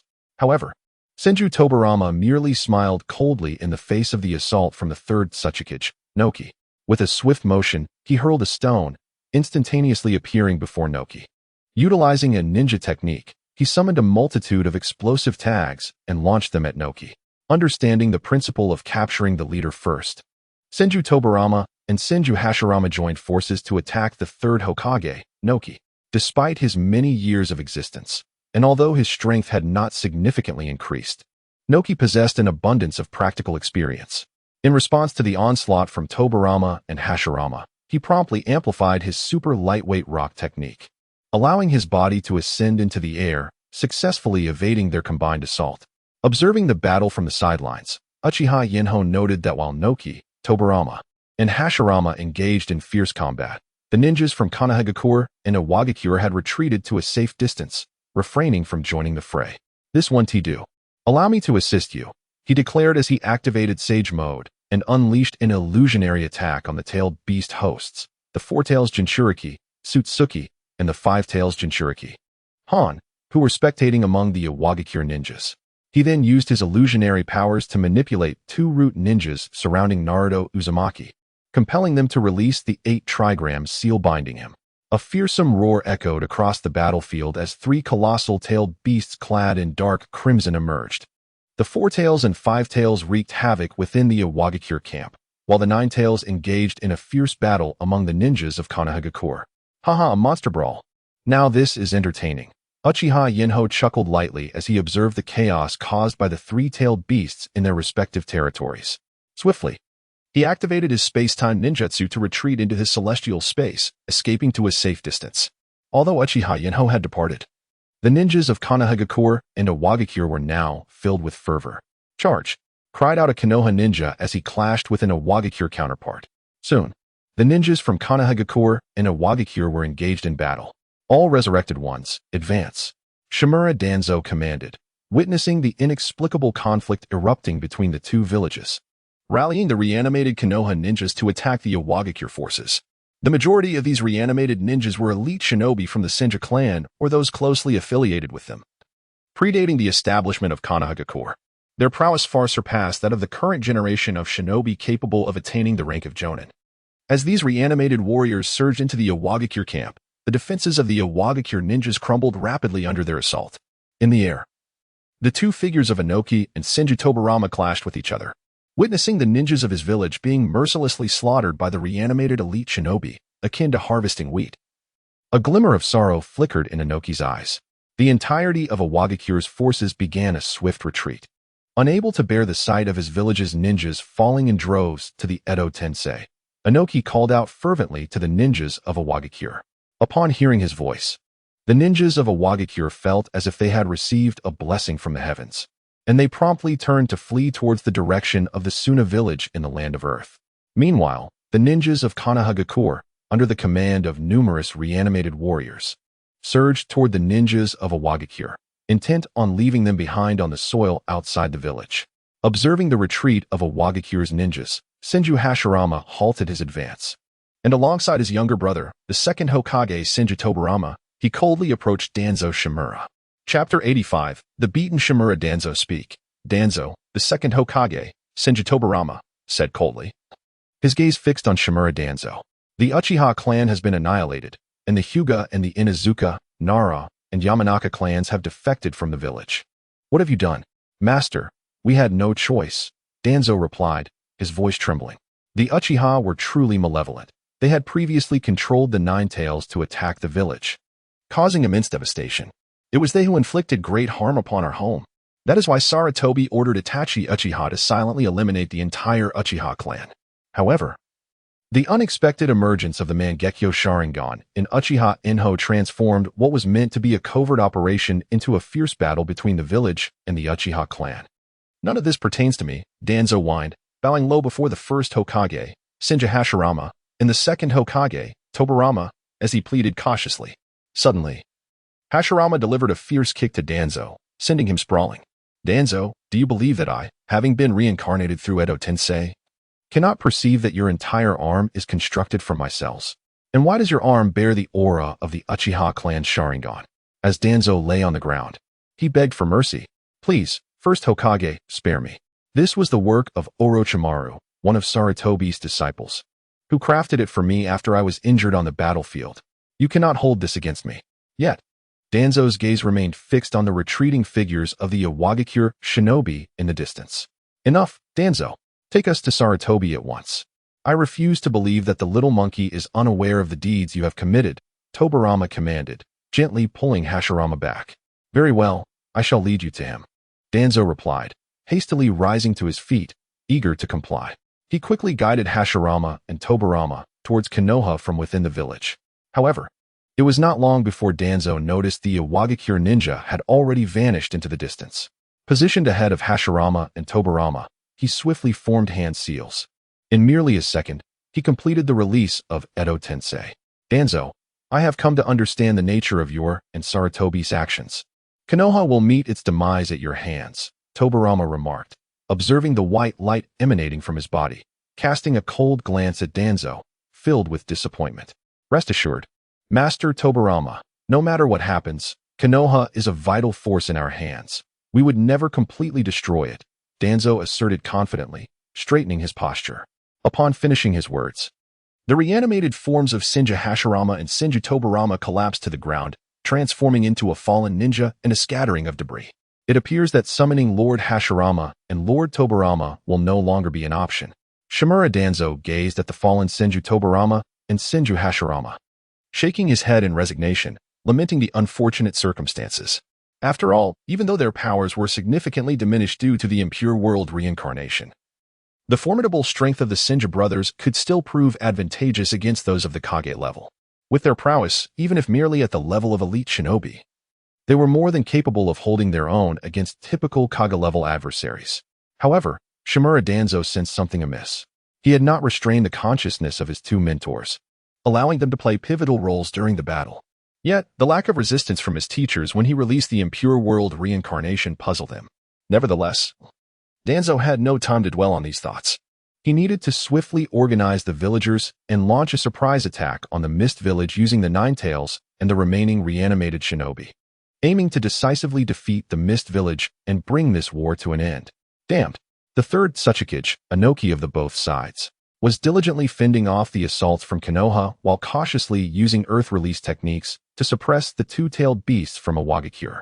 Iwagakure had suffered immense losses in this confrontation with Konoha, with the greatest devastation inflicted by the reanimated shinobi. Earth release, rock golem technique.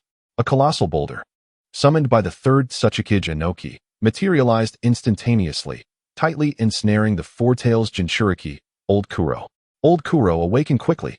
Earth release, rock fist technique. With a powerful strike, the third Tsuchikage Inoki delivered a heavy blow to the head of the tailed beast-empowered four-tails Jinchuriki, bellowing in anger. Under Inoki's assault, the four-tails Jinchuriki, who had lost all rationality, slowly began to regain consciousness, struggling to glance at Inoki before succumbing to unconsciousness once more. What are the five tails? Inoki, laboriously standing on the ground, inquired of the approaching Iwagakure ninja. Lord Tsuchikage, the Five Tails Han has awakened with the assistance of Lord Katsuchi and several elite shinobi. But due to significant exhaustion, both of them have fallen unconscious, replied the Iwagakure ninja, his tone heavy with despair. Damn it, where are the ninjas from the Mist Village? Were they not supposed to provide us with support from the rear? Why have they not appeared? The third Tsuchikage Inoki angrily addressed the members of the Umbu. Lord Tsuchikage, the ninjas from the Mist Village infiltrated our camp after our defeat, seizing a substantial portion of the supplies we had previously intercepted, and then led all their shinobi back to the land of Whirlpool. The ninja from Iwagakure gazed at the third Tsuchikage, Inoki of the two scales, with a troubled expression. With a voice tinged with despair, he lamented his plight. Upon hearing the shocking news, the third Tsuchikage's eyes widened in disbelief, and he promptly collapsed to the ground, succumbing to unconsciousness. The revelation was utterly astonishing. Who would have thought that Kirigakure would betray Iwagakure at such a critical juncture, seizing their supplies? It is worth noting that Iwagakure had expended considerable effort in procuring these resources, having initially opted against sending supplies back to their village in order to expedite their assault on Kanagakure. The fact that these efforts had merely benefited Kirigakure was an affront that the third Tsuchikage could hardly tolerate. Observing Inoki's fainting spell, the ninjas from Iwagakure hastened to assist him, swiftly making their way towards the camp established at the border of the Land of Fire. Chapter 86. Establishing relations with the Rock Ninja Village at the border of the Land of Fire. Within the encampment of the Rock Ninja Village, the third Tsuchikage, Inoki, awoke to a wave of fury. The intelligence reports in his hand provoked a furious slap against the table. The resources painstakingly gathered by the Rock Ninja Village had been plundered by the Mist Ninja Village, with only a mere 20% remaining, which was subsequently intercepted by the ninjas from the Leaf Village, who transported everything back to their homeland. This war left the Rock Ninja Village not only empty-handed, but also significantly in debt. Lord Tsuchikage, a messenger from the Mist Ninja Village has arrived, announced a ninja from the Rock Village as he stood outside the Tsuchikage's tent, his tone grave. What? They dare to come here? Capture them. Inoki barked sharply at the Rock Ninja after hearing the report from his Umbu. Lord Tsuchikage, the newly appointed elder from the Mist Ninja Village claims to bring a peace treaty that would greatly benefit our Rock Village. The ninja replied earnestly, disregarding Inoki's command. A peace treaty? Bring him to me. Inoki coldly dismissed the initial reaction and waved his hand at the Rock Ninja. As you command, Lord Tsuchikage. The ninja replied and swiftly departed towards the village outskirts. Before long, the new elder from the Mist Ninja Village, Ao, arrived at the entrance of the Tsuchikage's tent, after having his Byakugan extracted and handed over to the Uchiha Clan. Ao was subsequently promoted from his previous rank of Jonin to Elder of the Mist Village by the 4th Mizukage, Yagura, as compensation. Greetings, Lord Tsuchikage, Ao said with a slight bow as he stepped into the tent, a smile gracing his features. Huh, you just plundered our resources. And yet you have the audacity to speak of a peace treaty with us. Anoki retorted with a mocking gaze directed at Ao. Lord Tsuchikage, if you perceive us in such a light, you are gravely mistaken. When we discovered that the Leaf Village had deployed a young Jinchuriki of the Nine Tails to the battlefield, we promptly began to pack our belongings. Upon realizing they were employing the reanimation jutsu, Elder Uchiha Yenhao from our village advised the Mizukage that with both the tailed beasts and reanimation at their disposal, the Rock Ninja Village would likely not hold out much longer. Our resources would be unable to be transported, even if we were to destroy them. We could not leave them for the Leaf Village. It was with this principle that we approached the Rock Village's encampment. The supplies collected from the Rock Ninja Village were taken away. Chin gazed at the third Tsuchikage, Anoki, with a serious expression and addressed him. Now, we are willing to return half of the materials obtained from the Rock Ninja Village camp in 5 installments. What is your perspective, Lord Tsuchikage? Chin smiled as he spoke to Anoki. What? You are willing to offer half of the supplies? Anoki responded, astonished. Indeed, Lord Tsuchikage. Konoha is a mutual adversary for both of us, wouldn't you agree? Chin continued to smile as he conversed with the third Tsuchikage. Very well, very well. The Rock Ninja Village is willing to establish a peace agreement with the Mist Ninja Village to jointly confront Konoha. Anoki nodded enthusiastically, expressing his excitement at Chin's words. Initially, he believed this war would yield nothing for them, with the Mist Ninja Village emerging as the greatest beneficiary. However, he was taken aback by the generosity of the Mist Ninja Village in relinquishing half of the supplies they had looted from the Rock Ninja Village. This revelation filled Anoki with exhilaration. Since that is the case, I kindly ask you, Lord Anoki, to sign the peace agreement and accept the materials. Chin said, a triumphant smile gracing his face as he addressed Anoki. With that, Chin retrieved 2 printed copies of the peace agreement and a sealed scroll containing numerous supplies from his ninja tool pouch and placed them on Anoki's desk. Looking expectantly at him, upon reviewing the peace agreement, Anoki took it and briefly skimmed through, then signed his name in the designated area for the Rock Ninja Village. Seeing Anoki's swift compliance brought a gleam of pride to Chin's expression. Excellent, Lord Tsuchikage. May the friendship between the Mist Ninja Village and the Rock Ninja Village endure for all time, Chin declared proudly. Quietly slipping the copy of the peace agreement belonging to the Mist Ninja Village into his backpack, guided by the ninjas of the Rock Ninja Village, Chin departed the Rock Village camp with the peace agreement in hand. Lord Tsuchikage, why would the Mist Ninja Village return such a substantial quantity of supplies to us? In an open area, the third Tsuchikage, Anoki, gazed at the abundant materials after unsealing the storage scroll, while a nearby rock ninja expressed his curiosity. What else could it be? This time, the Mist Ninja Village not only scavenged a vast amount of supplies for themselves, but also seized half of our materials. Such an abundance will undoubtedly attract the envy of the 5 great ninja villages. By handing these supplies over to us, the only ones left coveting them will be Konoha and the Cloud Ninja Village. However, at present, both the Hidden Leaf Village and the Hidden Cloud Village have suffered significant losses and are unable to pose a threat to the Hidden Mist Village in the near term. By the time they recover, the Hidden Mist Village will have long since depleted all these resources, leaving no surplus for other ninja villages to covet. The third Tsuchikage, Anoki, pondered this for a moment and then, with a smile, spoke to the ninja from the rock village beside him. Frankly, even the third Tsuchikage found it perplexing as to why the ninjas of the Hidden Mist Village would relinquish such a substantial amount of resources. Nevertheless, since the resources have now come into the possession of the Rock Village, it is undoubtedly a fortuitous development. The third Tsuchikage was indifferent to the trivialities.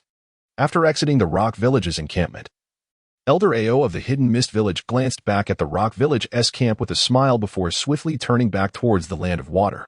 Most of the ninjas from the Hidden Mist Village have already retreated to their base in the Land of Whirlpools, and the main forces will continue their withdrawal back to the Land of Water. Upon their return, the next task will be the ascendance of Mizukage to Rumi-Mei, and he must hasten back to attend the inauguration ceremony of the 5th Mizukage. Chapter 87, The Secretly Insulting Konoha F4 Konoha Village. What did you say? The people of the Mist Village have already retreated. Shimura Danzo gazed at the Umbu member kneeling before him, astonished as he inquired. Indeed, Lord Danzo. While we were engaged in battle with the Rock Village, the Mist Village began packing their belongings and retreated. They even infiltrated the Rock Village encampment and made off with nearly 80% of the supplies collected in the Land of Fire. The Umbu ninja cautiously responded to Shimura Danzo's incredulous tone. Damn it, that mist village is truly despicable. They actually slipped away ahead of time. It is utterly infuriating.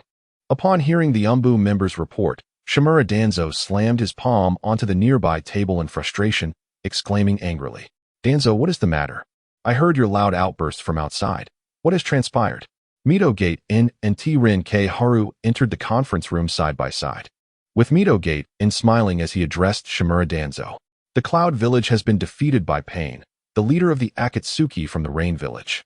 The third Tsuchikage of the Rock Village, Anoki, was repelled by the combined might of the reanimated first Hokage, Senju Hashirama, and the second Hokage, Senju Tobirama. With only the Mist Village remaining, Mizukage In and T-Rin-K Haru believed that subduing the Mist Village would not be a simple task. What happened? The Mist Village has fled, and they took all the supplies scavenged from the Land of Fire with them. What do you mean by that? Shimura Danzo glared at the cheerful Mizukage In and T-Rin-K Haru, his displeasure evident as he shouted at them. What? You say the Mist Village has escaped? How is that possible? How could they leave ahead of time? Mizukage In stood frozen in shock at Danzo's words. Danzo, how much of the Rock Village's supplies did you manage to recover? T-Rin-K Haru asked seriously, regarding Shimura Danzo. Less than 20%. Shimura Danzo shook his head helplessly, responding to T-Rin-K Haru. That does not add up. The Rock Village fled in such haste. There is no way they had time to gather many supplies. Has something gone awry? T-Rin-K Haru, astonished, looked at Shimura Danzo and queried him. The Rock Village did not take their supplies with them. However, the Mist Village had the opportunity. After the battle began with the Rock Village, they stealthily approached the Rock Village's encampment and made off with nearly 80% of their supplies. Shimura Danzo coldly returned to his chair, addressing T-Rin-K Haru. Damn that Mist Village. Rebuilding the village will surely be a formidable challenge now. Mizukage In, upon hearing the conversation between T-Rin-K Haru and Shimura Danzo, sat down beside the table, uttering in a voice laden with despair. Due to the Mist Village, the Rock Village, and the Cloud Village's plundering of the Land of Fire, the Land of Fire is currently in a state of disarray.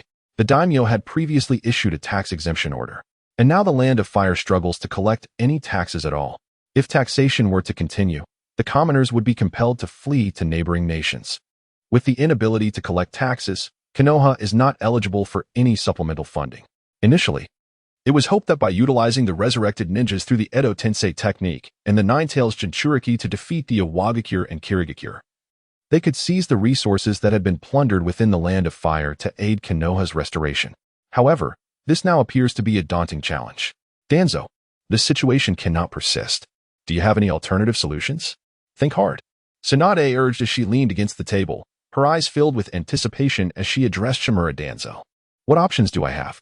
We must wait for Sarutobi to awaken and regain control. I am powerless, Danzo replied, casting a sidelong glance at Tsunade, his voice tinged with resignation. Upon hearing Danzo's words, Tsunade and Mizukage In exchanged glances, enveloped in a heavy silence within the office. Danzo, Mido, Tsunade, you are all here. Just as the trio sat in silence, the third Hokage, Sarutobi Hiruzen, entered the meeting room, supported by Jeriah. Hiruzen, you've awakened. What a relief. Tsunade exclaimed joyfully upon seeing the third Hokage at the door. Haha, after such a long slumber, I certainly had to awaken now that Iwagakure has been defeated, Hiruzen replied, smiling as he looked at Danzo, Mido, and Tsunade. By the way, Danzo, Mido, were you discussing the battle with Kirigakure? I would like to hear about it. Jeriah said as he helped Hiruzen to a chair. Well, Hiruzen, during the battle yesterday, the ninjas from Kirigakure had already retreated ahead of time, Mido stated, struggling to convey the news. What? Kirigakure retreated? That is excellent news. Why do you all look so glum? Hiruzen exclaimed, his face lighting up at the revelation. However, upon noticing the troubled expressions of his old friends, he inquired with curiosity. While Kirigakure did retreat, they not only took the resources they plundered from their own village, but also assisted Iwagakure by carrying away the resources that had been seized from them, Danzo replied gravely, addressing Hiruzen directly. What? Are you saying that despite our victory over the 3 ninja villages, we have gained nothing? Hiruzen exclaimed in disbelief. Upon hearing the words of Shimura Danzo, the third Hokage, Sarutobi Hiruzen, gazed at him in shock and sternly inquired. Indeed, Hiruzen, you have not misjudged, replied Danzo. lowering his head with a palpable sense of resignation. No, damn that mist village, damn Uchiha Enho. The third Hokage, upon processing Danzo's words, was momentarily stunned before erupting into a vehement tirade. In his fury, Hiruzen rose abruptly, yet within mere seconds, he collapsed back into his chair, rendered unconscious. Hiruzen, teacher. The sight of the third Hokage succumbing to unconsciousness left Danzo, Mizukage, Narashikaku, and Jeriah in utter disbelief, prompting them to rush to his side and support him to prevent him from falling to the ground. After a flurry of chaotic activity, the third Hokage was subsequently transported back to his residence to recuperate from his injuries.